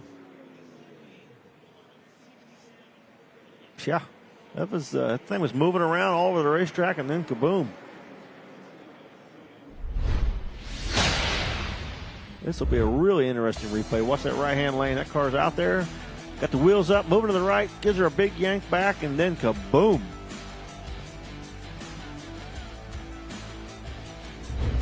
Tony Wilson didn't make it down that first pass, but that one right there, ET at 365, you have to feel pretty confident with that. Yeah, that's what we needed to get into the field. Hopefully we stay in at a decent spot. And got a couple little gremlins we've been fighting since the Winter Series, and hopefully we get that figured out. We got a really good race car. TKM, Kevin Mullins and them hooked us up with a fresh motor, and we've got good stuff. We just got to get these gremlins worked out. Now let's talk about that race car, the Ironman on the side. You got the Ironman fire suit. Where did this come about? I'm loving it. So I'm going to turn around. It's Ed Burnley Ironman Racing. So I'm driving for Ed Burnley this year, and Ed's he likes to do this for the kids. He hands out stuff to the kids, T-shirts and all that, and it's fun. You get these kids come up, and they love it. So it's fun. I enjoy it. So can we call you Iron Man, or is that Ed's the Iron Man? Okay. That is definitely Ed. Yeah, I'm just like Junior. Okay, Iron Man Junior. Okay, Iron Man Junior. That's Tony Wilson. Thank you so much. We look forward to seeing you tomorrow. Thank you. Thank you. Fun stuff.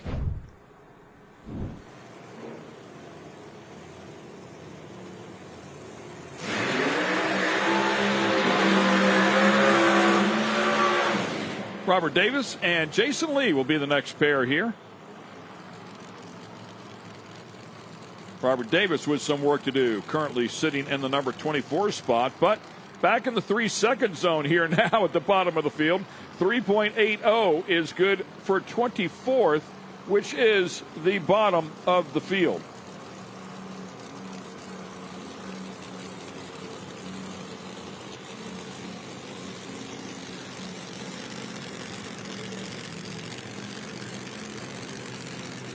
$2,500 or so, and the difference between number 1 and number 24. Yeah. Pretty amazing. Yeah, pretty tight field, but these guys are laying down some good runs tonight and tightening it up even more.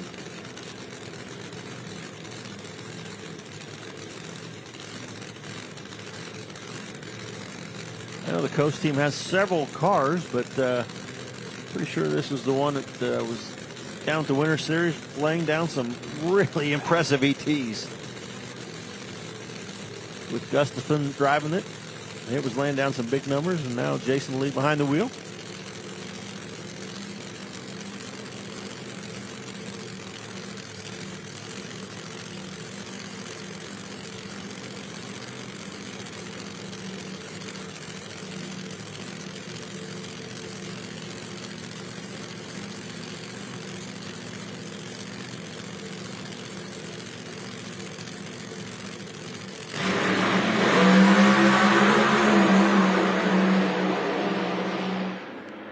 Oh, there we go.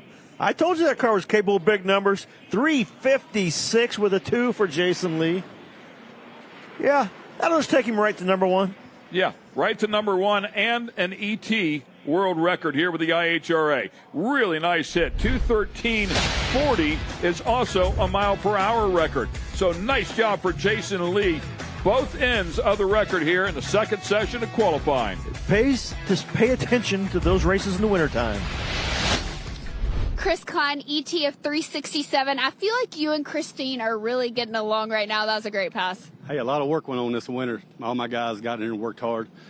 We put the car on a diet. I put myself on a diet, so we actually got a car now that actually makes weight. So continue working on this thing and see if we can get it more competitive. I got a lot of guys that think Bell Safety, Advanced Transmissions, Kirk Construction to make this all possible so we can be out here doing this. Any kind of changes you're going to make before tomorrow? Let's look at the data and see what we got. I'm sure there's more left there because it was down on speed just a little bit, so we'll work on that. Well, congratulations on a great day. This is Chris Klein. Thank y'all. Thank you. See you tomorrow. Wow, incredible hit right there. As you take a look at Disco Dean.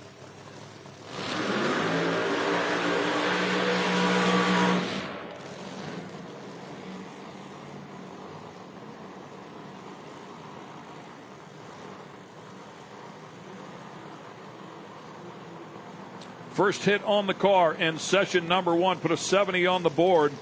I would think very happy with that. He was pretty nervous about the car going down the track. I mean, the first time in the car.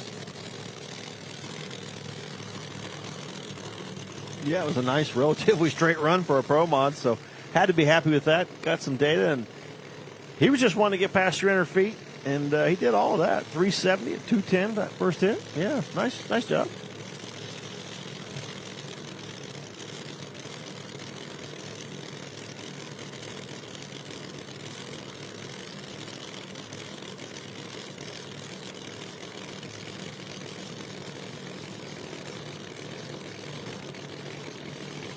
Good looking Chevelle. Yeah, built by Chris Duncan. Brand new car there, as we were talking about before. Really happy with how it's reacting so far early out of the box. Needed something just a little bit quicker than the cars that he had. They were very consistent, but not quite quick enough. See if they can get in the 60s here.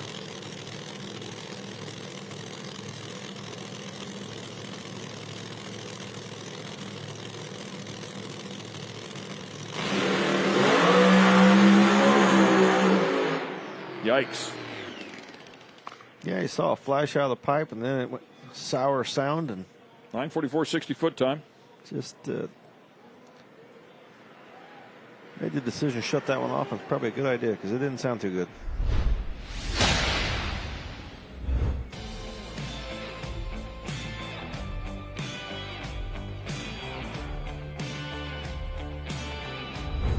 Jason Lee, you're just telling me you broke a throttle body earlier today, but hey, you had an extra one and you're at the top of the board right now. What's going right in that car?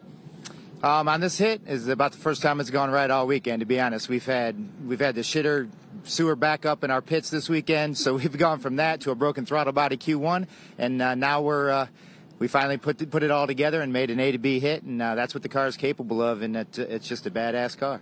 Now tomorrow, it's a different day. It's going to be a little hotter. I was talking to some guys. What kind of tune-up are you going to do in your car for tomorrow? You're just going to kind of wait and see what the weather is? Yeah, we're going to wait and see what the weather is, but it's going to be completely opposite of what you're seeing tonight. The track's phenomenal. The air is very good. Tomorrow, the air is going to be probably 1,500 foot worse, and the track's going to be very hot. So really the data that we're accumulating right now isn't very good. Unfortunately for me, the data is going to be closer to Q1, where my throttle body was broke. So we'll have to do some studying tonight and see if we can get lucky tomorrow. Okay, when something like that happens, where do you pull data from? Right out of my ass, to be honest with you. It's we've got a lot of different options built into that Hull Tech, and I really, to be honest, when I do a burnout, I feel the track, and I'll let off in a specific spot, the spot that I think is critical, and I just kind of feel it, seat of the pants, and I'll make last-second adjustments and let her go. Well, thank you so much. That's Jason Lee. We'll see you tomorrow. Thank you much. Thank you. There you go. Yeah, I was here yesterday. He was having a bad day, that's for sure. Man, it was a little brutal there for a while. And that's just in the pits. Yeah, it was just in the pit area. It was.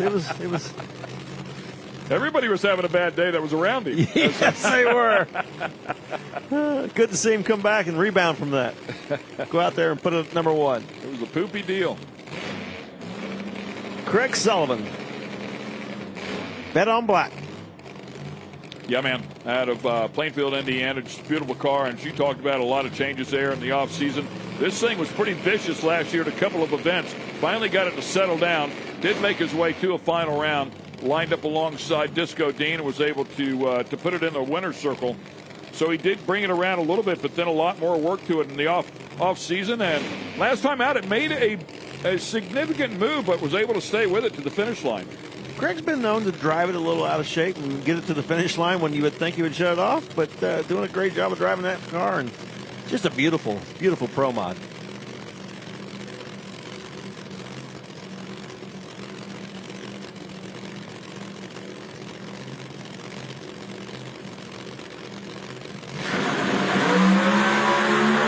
Woo. Shook the tires and made a immediate turn, and Craig quickly jumped off the throttle. Not choosing to hang on to that one. No, there wasn't much hanging on to that one. Yeah, it was a wise decision. It was going to end. It was going to end bad if he hung on to that one. So, see it. Just lined up a little bit to the right, looked like. Maybe, and it started driving that way, and as it moved over, started to chatter the tire and made it even worse.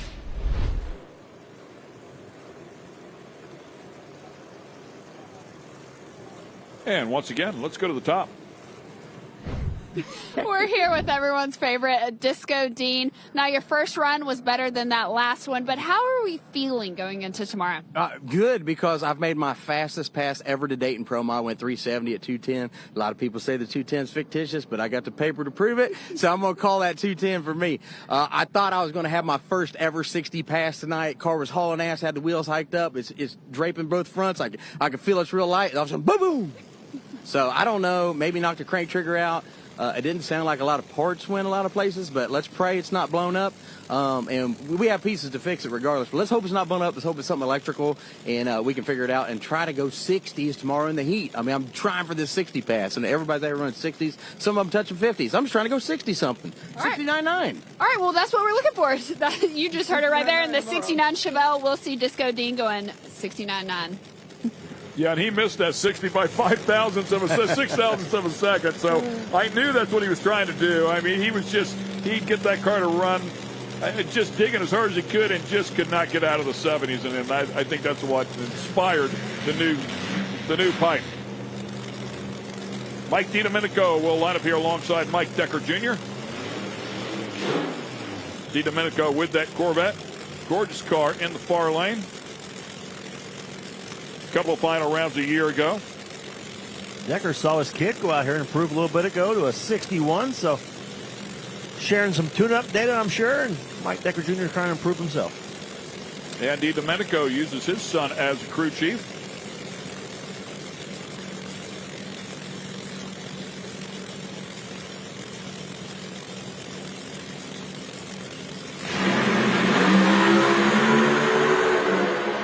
Front end way up in the air for Decker. DiDomenico goes to the 50s, a 359 with a 5. Yeah, moving Mike right up there to the number 4 spot. Nice solid pass for them, and I think they did share tune-up advice because Decker Jr.'s car looked like Decker the Third's the first session. Yeah. Front end up in the air and having to back out of the throttle as it moved to the left. Hard to steer when the front end's up in the air like that. But DiDomenico, nice solid pass, 59. I think he ran his personal best the first session and bettered it on the second session. So having a great first weekend of racing. Craig Sullivan, we always love seeing Bet on Black. That's right. Yeah. We love seeing it. You're out there. How are you feeling today on this course? Pretty good. Track's been really good. We just didn't get there. It shook about 80 feet out, and but track's on point. We're just missing it. What's it going to take to get there tomorrow? There's some guys that really haven't made good passes. We were 12th going in, and I think with the car count that we got, we're going to have an all-skate deal where everybody's in. So we need to run 64, 65 tomorrow morning, and I think we can be there. I think you can do it too. Well, thank you so much, Craig Sullivan. I'll see you tomorrow. Thank you very much. Thank you. Yeah, some people running their best ever numbers out here tonight, and DiDomenico is one of those. You talked about that before. First time in the 50s there for him. Disco Dean would love that. He was looking for a 60. Yeah. Frank Falter and Kai Kelly coming up here next. Both these cars, nice solid lap. That first one, 61.8 for Kelly, 62.0 for Falter. Larry Jeffers race car, back race car, I should say, for Kai Kelly, also this category.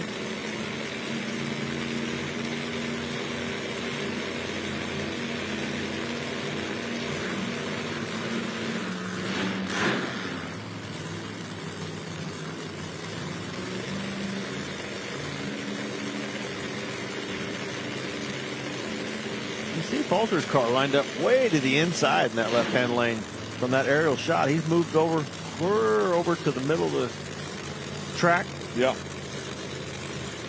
Kai with a respectable pass there in the first session at 361. Currently sitting 12th. He was 7th.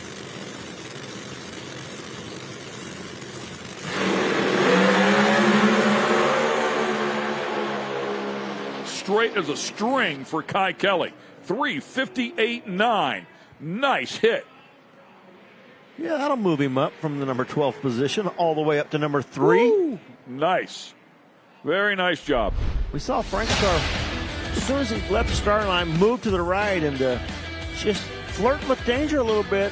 He was clear on the inside of the groove, and then went in there, started shaking, and moved him over out of the groove, and that was it.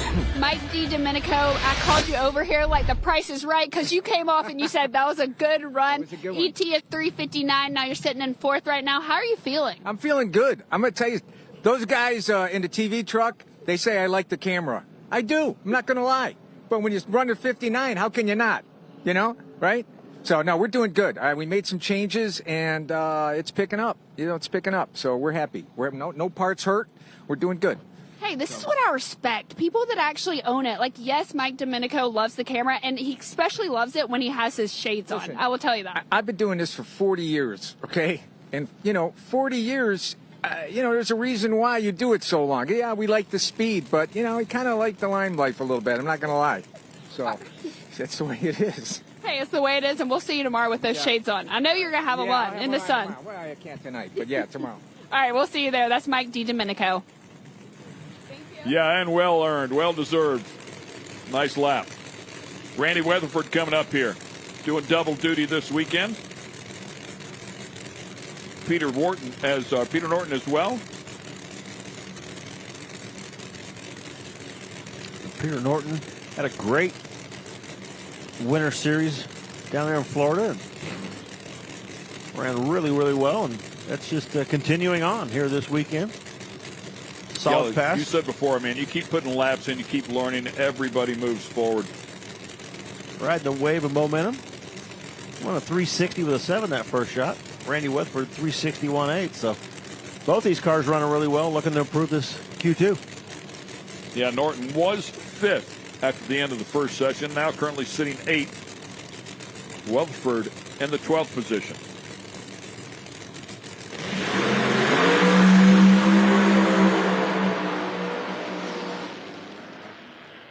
Good side-by-side battle there for a while. Weatherford, unfortunately, getting a little bit of trouble. 356 with a 6 and a double 04 light on top of that. Shoots him to 2nd. That's a pretty good package. All the way up to number 2 with that light.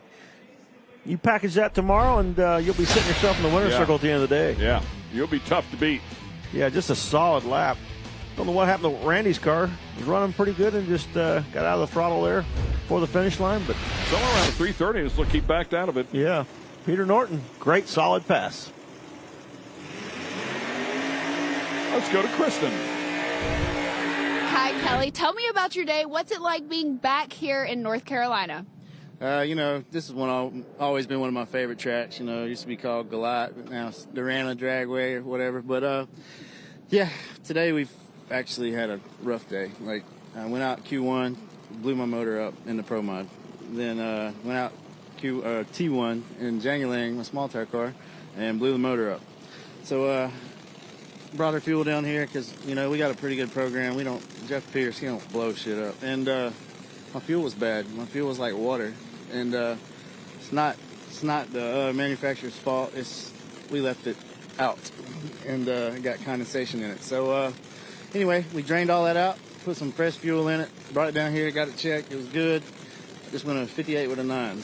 And the motor is together. And both cars made killer passes with bad fuel, so they're just going to get faster and faster. So I think we got a chance in both classes. Hey, you have a chance, so we're looking forward to seeing Kai Kelly out there tomorrow. Thank you. Great information there as John Dock and Callie Mills will square off here, but doesn't take much to get that condensation, does it? That's rough. That's a rough way to find it, too, blowing up all those parts. John Dock, 360 with a 0 that first session, and Callie was 360 with a 3. They were just a breath away from the 50s, and looking for them right now.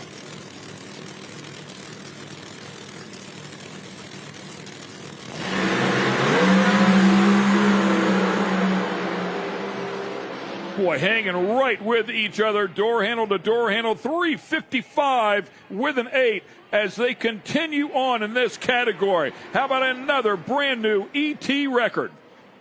3:55 with an 8 for John Dock. And Callie Mills right there with him, 3:56. A great side-by-side run. And look at the lights, 026, 040. I mean, both of them absolutely on point. 210, 211, two great hot rods. That's how you get it done right there. Putting on a clinic. John Dock taking it to the top. Callie Mills, number 3. Just that close. Great passes out of both cars.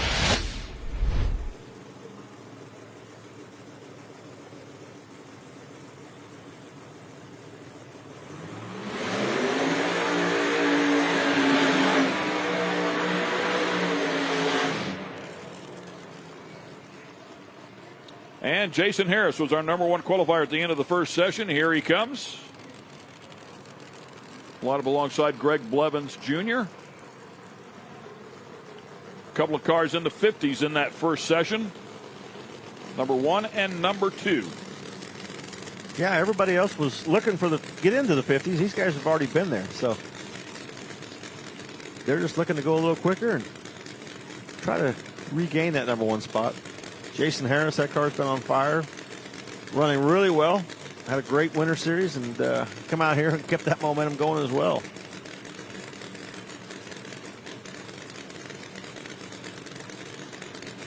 You fan that door, get a little bit of fresh air in there. Any smoke that might still be in the cockpit, get that out. Look at Greg Blevins' beautiful 69 Z28 car. Love night racing. Brings out the colors in those cars. Pops it. Look at that black over there with that gold leaf on the lettering, and really, really good look on both these cars. Glitters, sparkles. It is gorgeous.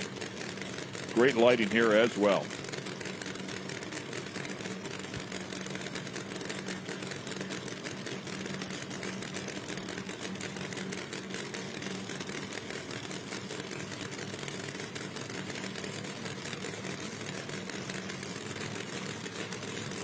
How low can they go? Final pair here. Final session.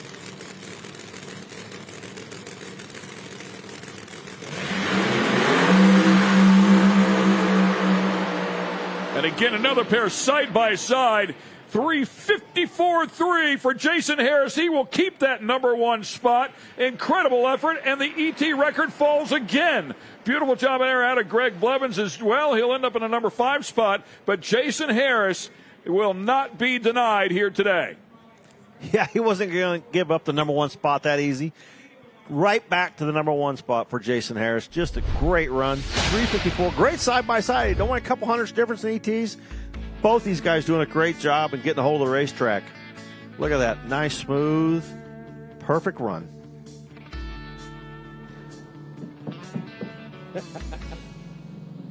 John Dock, you're sitting in that number 1 spot. I gotta say that was an utterly awesome pass. I don't know if you got the joke with the cow, fire suit. Yep. No, the Calmera was moving that pass. Tim put a tune-up in there, and we were riding. Personal best 55.8. The boys been thrashing on it. We're gonna try to turn it up a little bit more for tomorrow. You think there's more in that car? Your friend Jason just passed you there. Yeah, we're teammates, so we're constantly going back and forth. We end the night 1 and 2. It's not too bad. We're sitting pretty good there, but I got to get him one of these days. Well, congratulations on a great pass. That is John Dock. Thank you. Yeah, that's a great team effort there. Pretty fun. Good job there, Kristen. Having some fun with those guys up there. Got everybody laughing. But yeah, how about the teammates, 1 and 2? Yeah, I'd say they got the tune-up figured out on both those cars with number 1 and 2 and qualifying. And just a good show. Great show. Look, huge. Clear down to the top 8 cars are in the 50s. Great job, guys. Great show.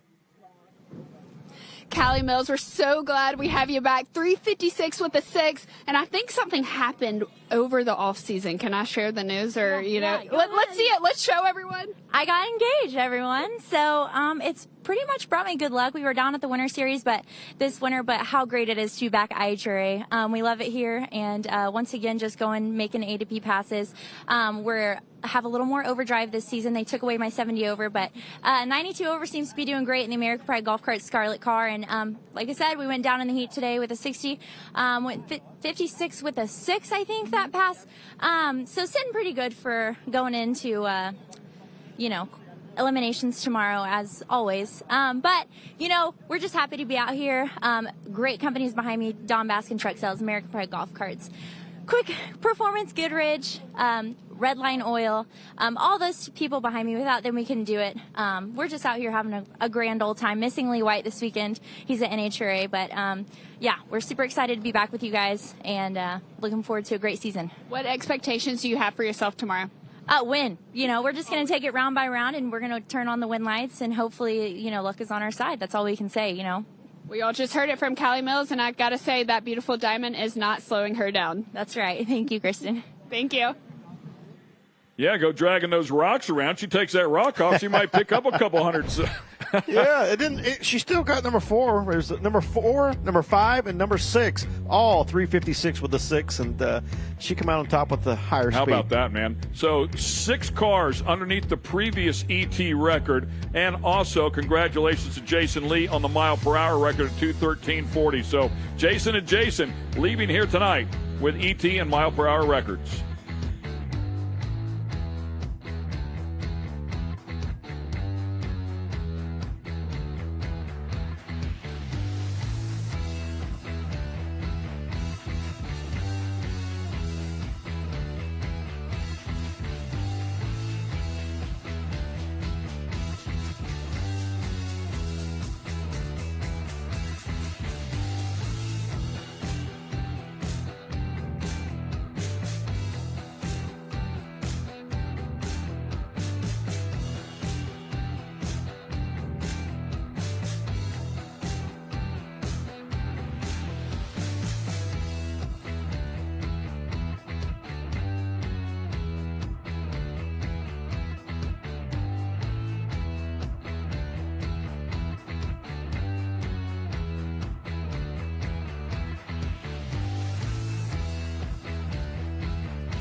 And the burnouts begin.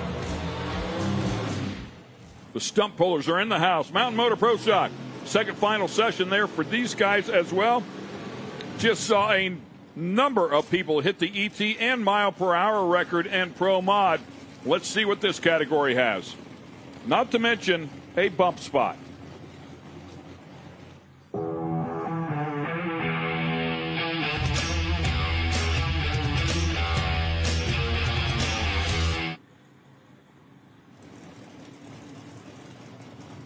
Good drone shot there. As we jostle a few papers and get ready to go. Alan Drinkwater, number 1, threw it down. Struggled when we were here in the fall, but got it put together now. 4:04.4 is the number 1 qualifying mark. The bubble, 4:54 with a 4 for Jeff Fleming. So we'll keep an eye on everything here. A lot of things are going to change. Jeremy Huffman, he been number 1 qualifier last year at a couple of events, and here he is sitting number 21 right now. Kurt Neighbor had issues that first run. Yeah, he didn't make it down the track. Not even able to put a number up, and we know he had a great season last year as well. Yeah, some really good cars down there outside looking in, including John Placino, Jeremy Huffman, Larry Pierce, Enslin, Neighbor not even on the board. When all cars capable of getting into the show here. Top part of the field, too, I would say. This might be a session we say he goes in and he goes out. Now he goes back in, he goes out. Should be an entertaining qualifying session for the Mountain Motor Pro Stocks. Kurt Neighbor, legendary. He's been doing this for absolutely ever and still very good at what he does. Do not count that red, white, and blue Mustang out.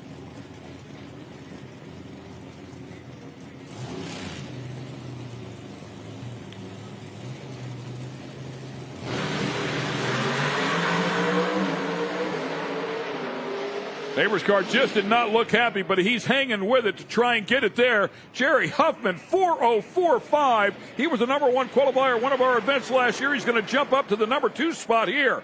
Boom. Just like that. Let the games begin. Yeah, you could see some smoke coming out of Kurt Neighbor's car as it got towards the finish line, and wasn't happy, but it's still number 13 at the moment at a 4:10 with a 5. Have to hope that holds on. Jason Harris, Mr. Party Time. You're going to have to throw a party tonight because that's the fastest you've ran in that car. 3:54 with a 3. When did you know that was a fast one?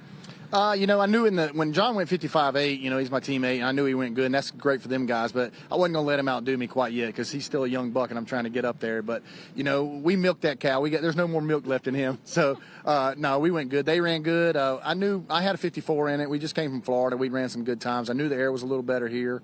But the track's been stellar.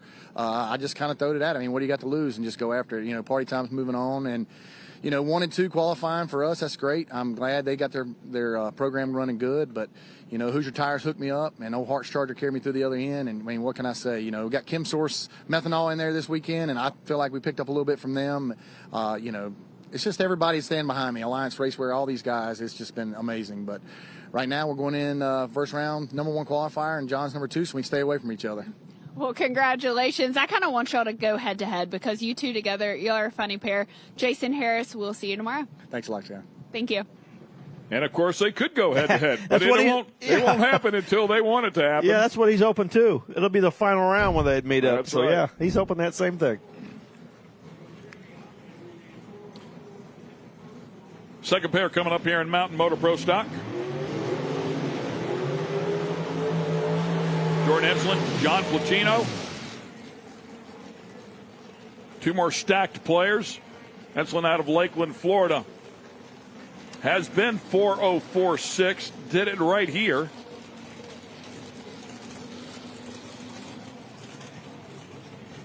Runner-up at Columbus last year. And, of course, on the other side, John Placino. As good as they get. 2024 Mountain Motor Pro Stock champ.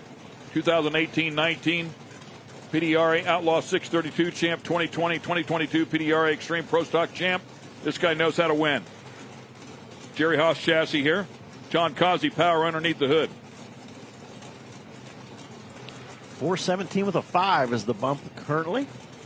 Both these guys need to get in the program, but I think you're going to have to run in the O's to stay in this show.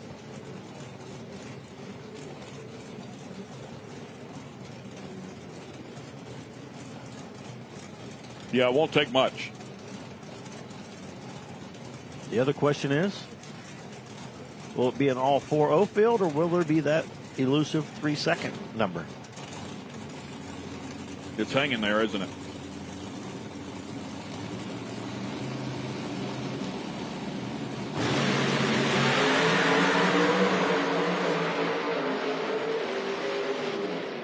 Great side-by-side battle. 4:06.2, 4:03.2. Nicely done. Brand new ET record. Here we go in Mountain Motor Pro Stock. John Placino to the top of the charts with an ET record. 178.90. Nicely done there as well. That will almost be a record. We saw the 179.30 a little bit earlier in the first session. Well, we said this is going to be a great session. Everybody bumping in the field, and we are seeing some great ETs and bumping in the field. This is going to be great, and we're early in the session. We were 23rd and 24th. Jeremy Huffman, you shook that first round, so you had a lot of pressure on you this round, but you're walking away with 4:04. How are you feeling? Yeah, we feel a lot better. Like I was just talking about Johnny being excited. He just went a 3, which is awesome. And me and him were dead last there after that first round, which is not where we used to be in. But the competition this year is just off the charts, right? And we knew there's going to be people this year that you wouldn't expect not to qualify. That's going to happen. I mean, there's just that much competition, which is exciting for our class. But yeah, I told my guys, I was like, we got to put a good number on the board after Q1 because it puts the pressure on you in Q2. But so we just put a tune-up in there to try to go A to B, not kill it, but try to get in the show. And hopefully that 404 should get us in the show tomorrow. Fingers crossed. I think you might be in luck, Jeremy Huffman. And what I just heard is you might have a little bit more in it for tomorrow. Oh, definitely. There's more there. We had to go A to B that time to try to get us on the board. So. Well, thank you so much, and congratulations on a great pass. That's Jeremy Huffman. Thank you. Thank you. Yeah, exciting stuff, man. He's hoping to stay in with an 04. Right? I was thinking it might be an 0 field, but I didn't. Yeah, 04, I don't know. I don't think he's in danger of getting bumped. If he is, man, we're about to have an incredible session here. Larry Pierce coming up here. He did have top speed at our season opener a year ago, so another capable car lining up here in the right lane out of Rockport, Texas. And Dennis Furcus will line up alongside out of Franklin Park, Illinois. Quick check of the wheelie bars. Yeah, the Voss wheelie bars. We'll see Voss coming up here in a little bit. Yeah, brand new car for him from what we understand. Number 20 and number 23 qualifiers as they sit right now.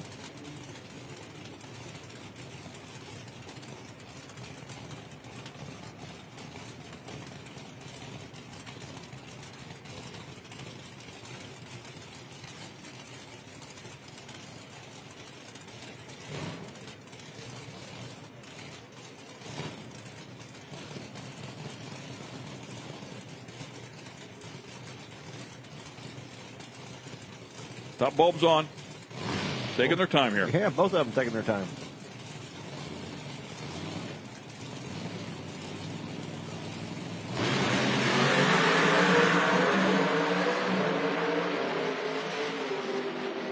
Making it happen. 4:09.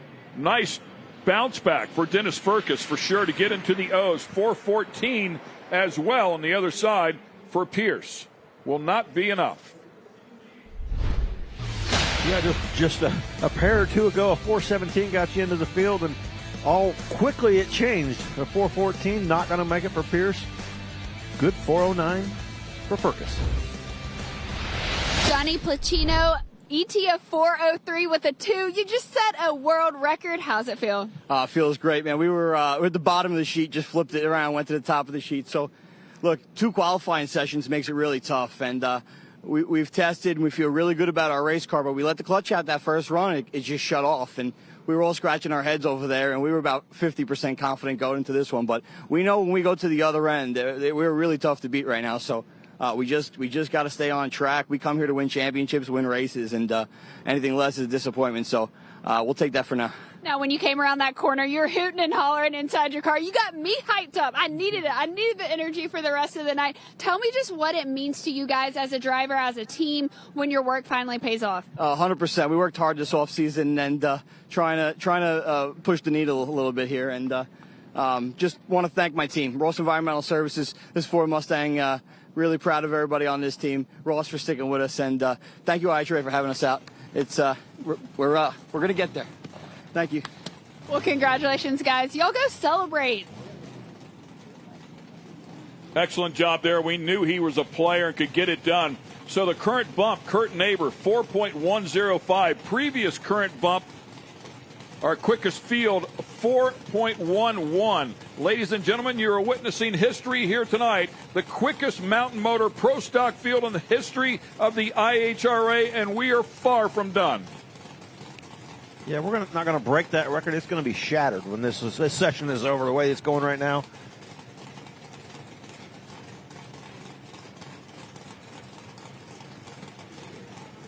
Like Jeremy Huffman said, it's great to see. That makes him nervous. It's so tough, but yet it brings and gives excitement to this class. It's so tough. So competitive. Darrell Stewart, Al Davidowski. Oh, you hear it pull that motor down? Woo! There is some grip out there.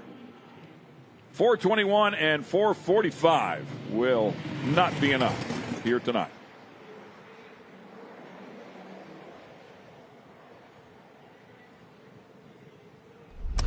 He had issues with the motor bogging down that first run and just not quite got it figured out. But better than it was the first run, but it's getting there. You can see it just walling around on the tire. The left-hand lane there, and just not jumping up on the tire. Yeah, Cavello said it was just tugging their motor down, man. I mean, they were changing a lot of different combinations. He works, obviously, on Montecalvo's car, has for 25, 30 years. And they were really, really chasing him. He said, but that's how good this track is. And they were qualified 8th. I mean, he's a player. And it's pulling that motor down. And they're trying every trick in the book. And these guys are getting it figured out. Again, as we talked about before, his boss is backing up here, Dylan Voss, with that brand new car. But these guys are seeing the same track over and over and over again. And you keep showing them these things. They're a bunch of smart characters, man. They're going to get, somebody's going to get it figured out. And then it won't be long. And somebody else will have it figured out as well, and the game is on. Dylan Voss, we saw that Voss wheelie bars a little bit ago. A lot of these competitors are using the Voss wheelie bars. And Kurt Steinbach.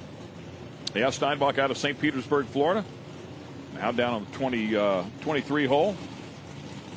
Kurt Neighbor still the bump at 410. 410 with a 5. Dylan felt pretty confident that he can improve it. He said he was hoping to run a middle O after that first session. That was a brand new race car, just wanted to get it down. Pass, and he said, right? oh, there's a ton left. He thought, I think I remember him saying 04, 05.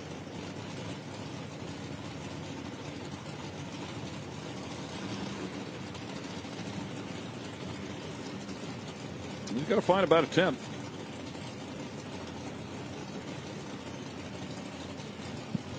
And that'll just get him in for now. 700s at least.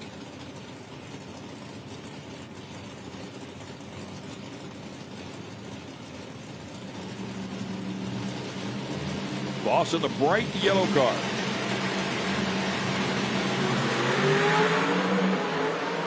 They both dig hard. Voss out just a little bit ahead with a better light.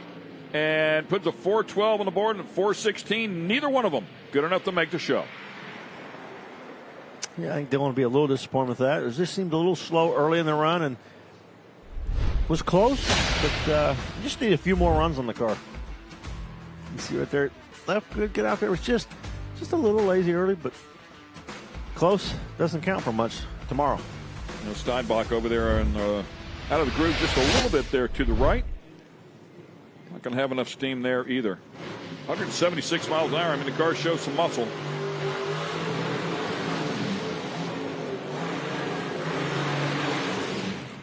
Gary Tucker and David Hughes coming up next. Number 17 and number 20. Again, both cars out. Bump still the same. 410 with a 5. Tucker, a former winner in this category last year, our first race in Columbus, and comes into this session not in the program. With a 410 not in the program. By 4th thou. And good speed. 178.40, nearly record speed before today, coming in here today. So indicates the power is there. He's got to find that combination, get that thing up on the tire and get it to the stripe.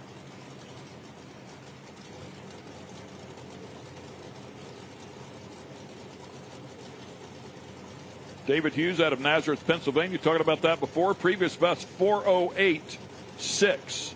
408 with a 6. Did that at Columbus last year. 176 miles an hour. So there's some left inside of that one if he can go find it. He's going to need all of it to get it in the qualified field.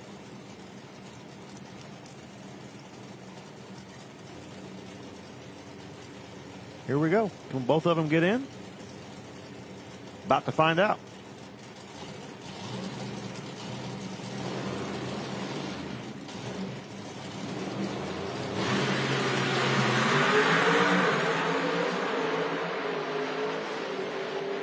Tucker sticks with it, puts a 4:08 on the board. Nicely done as he'll get back into the show here. 4:12 for David Hughes will not be enough. Tucker goes to the number 10 spot, and that will bump out Neighbors. That puts Vincent Nobile on the bubble with a 4:10 and a 2. This quickest field ever keeps getting quicker. Tucker, he earned that one. It made him move to the left, and he pulled it back over ever so slightly, just enough to keep the run going and get himself into the field.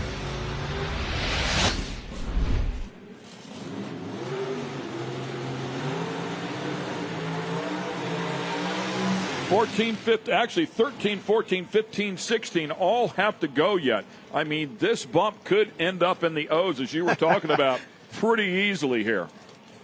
I mean, 4:10 with a 2 right now, and then there's 2 other 4:10s.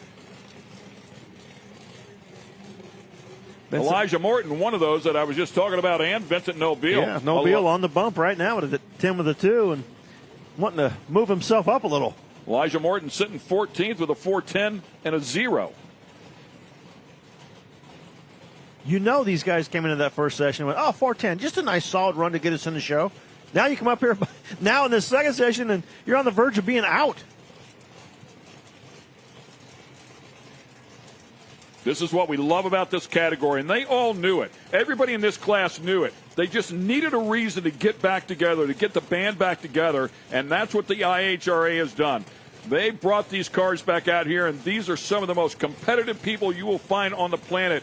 Incredible equipment. They love what they do. Their little niche in Mountain Motor Pro Stock is so exciting to watch. John Nobile, of course, former Mountain Motor Pro Stock racer, as well as son behind the wheel. Asphalt company out there in Long Island. Trucking company, I should say. Asphalt for Monte Calvo. Those two guys actually work together in business to some degree. Elijah Morton, great to have him back out here. Thought we might see him last year. Never made it to the event, but got his stuff put back together, and he is here now. Very, very capable.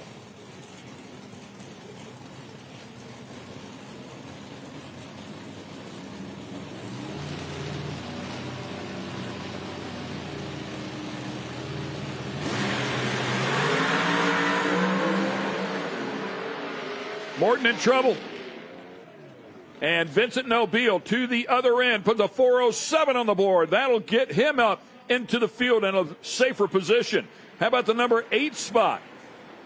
And that'll change the bump to a 4.100 for Dwayne Rice at 176 miles an hour. Elijah Morton, 4.100 at 177 miles an hour in the 15th slot. Incredible effort here. The quickest field in history for the IHRA and Mountain Motor Pro Stock.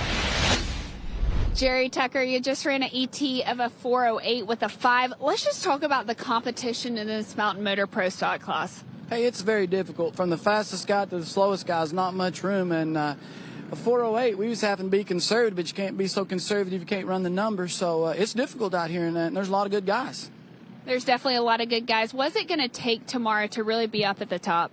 Probably a real consistent race car and a great driver, because when everybody is 4:10 or faster, it's all the driver's deal now. Well, I'm excited to watch that Mountain Motor Pro Stock class tomorrow. That's Jerry Tucker. Thank you so much. Congratulations. Thank you. 68 thousandths of a second from number 1 to number 16. 600ths. Let's call it 7.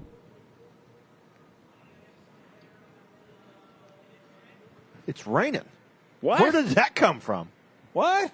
I thought I looked out here. I saw when Jerry Tucker walked away from that interview. I thought, was that water coming out of the sky?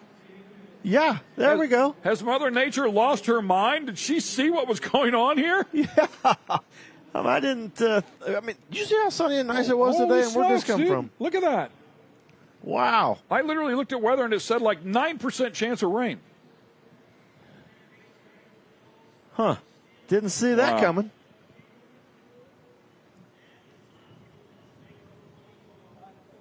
Wow, that is disappointing to say the least, and certainly unexpected. We're going to take a break here, get ourselves back together.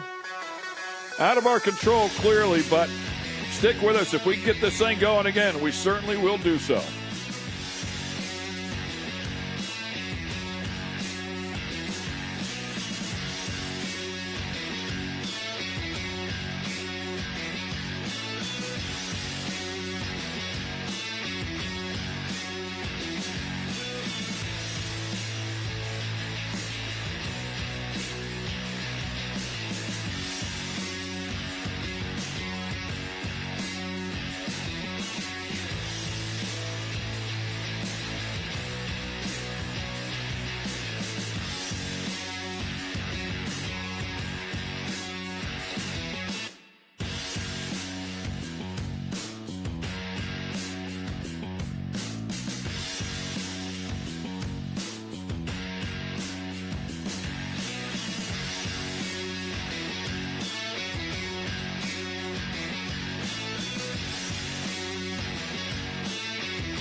Well, as you can see there, it has let up a little bit, but I don't know that it's let up enough to send cars down, especially these things.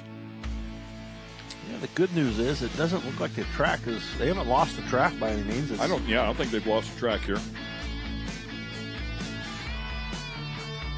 It'll just let up a little bit more. I think we're good. We're starting to drag the track here. Yeah, I'm going to take the brush out. See if they can keep some temperature inside of it.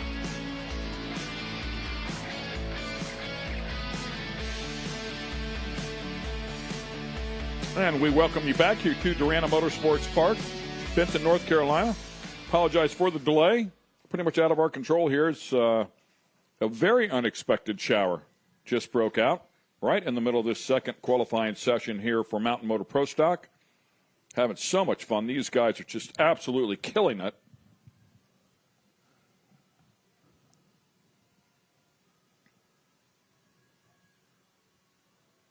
.68 of a second is what we were talking about before between John Placino, our number one qualifier, and Dwayne Rice down in the number 16 spot.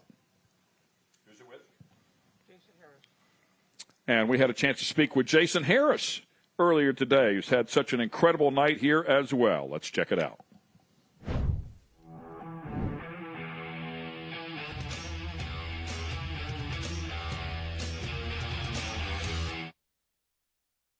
Jason Harris, a four-time PDRA world champion. Now you're racing in the IHRA series. Last year, partial with IHRA, but this season you're fully committed to the whole entire season.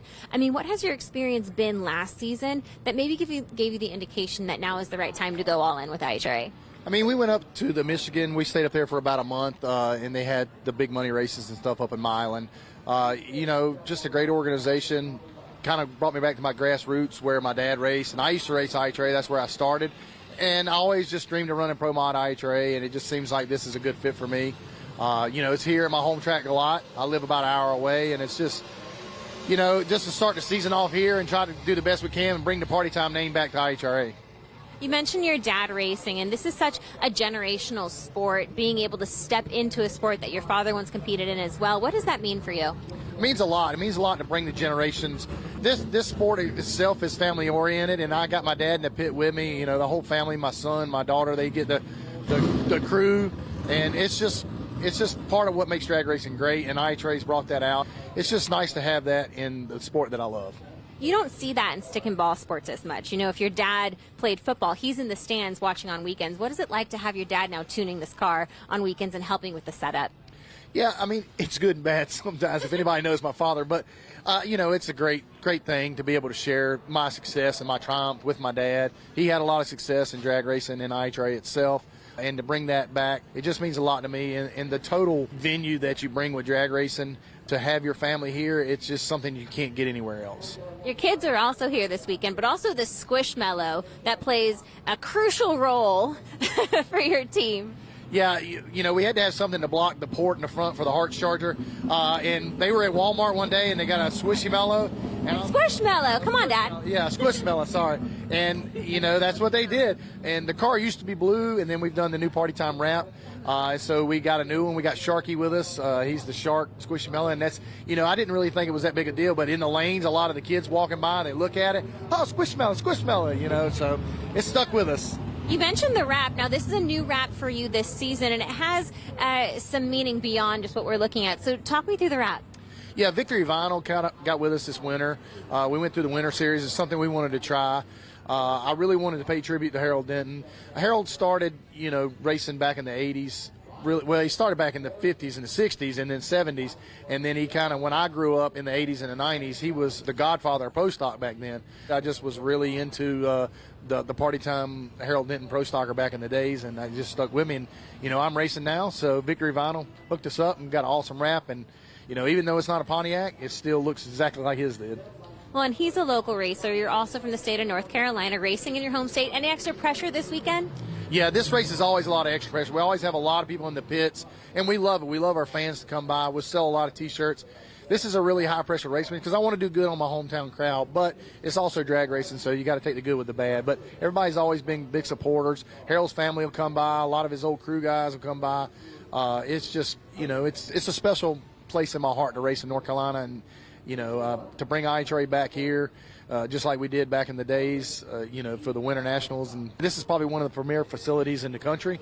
And, to race here, amongst all these fans and amongst Nitro and all this stuff that's going on, it's probably one of the best things that's happened to me in a long time. Jason, thank you so much. Best of luck this season and have some fun out there. Great stuff, and great to hear him talk about Harold Denton as well. 11 final rounds there in Pro Stock with 5 wins, so certainly a player inside of that category, and great to see him carrying on that party time tradition. We're going to take a quick break here, and we'll be back in just a couple of moments.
And we thank you for watching us here on Speed Sport 1.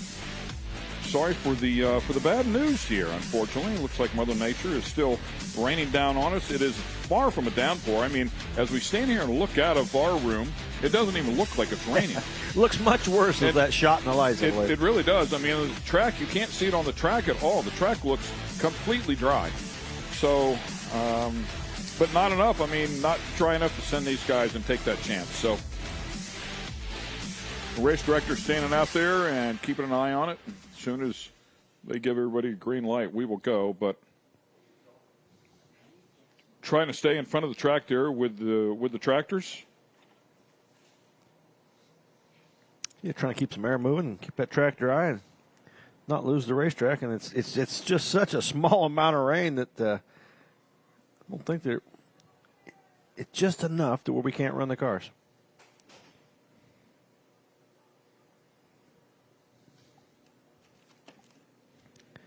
My radar doesn't even show that it's raining here. There's a few showers around, but man, just north of us, just a little bitty spot. Yeah. So it's unfortunate, but it can't last very long. Got to move out of here. Got a pretty good little breeze, so you think it'll be moving right along.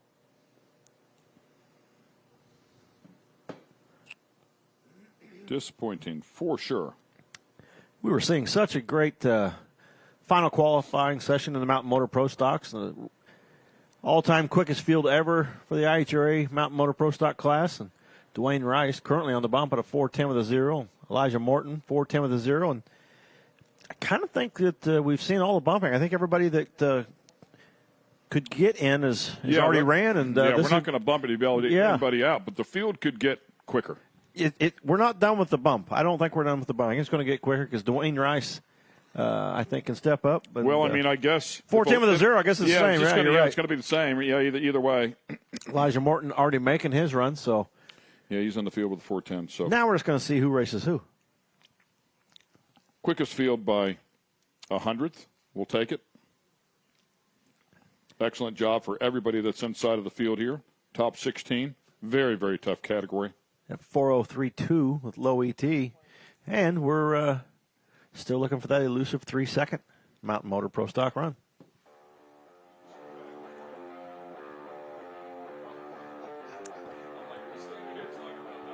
Getting closer. I think we're getting closer. We'll see.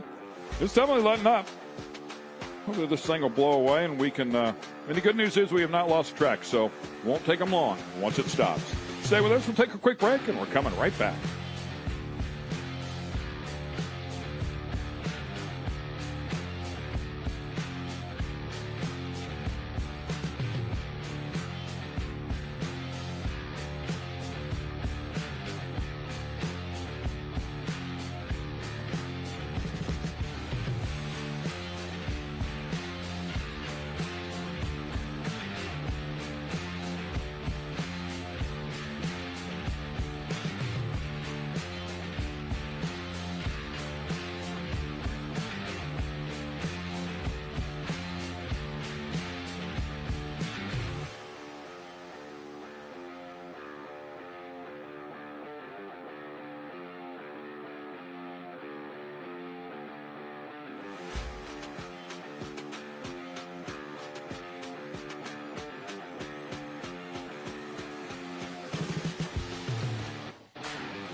You're watching the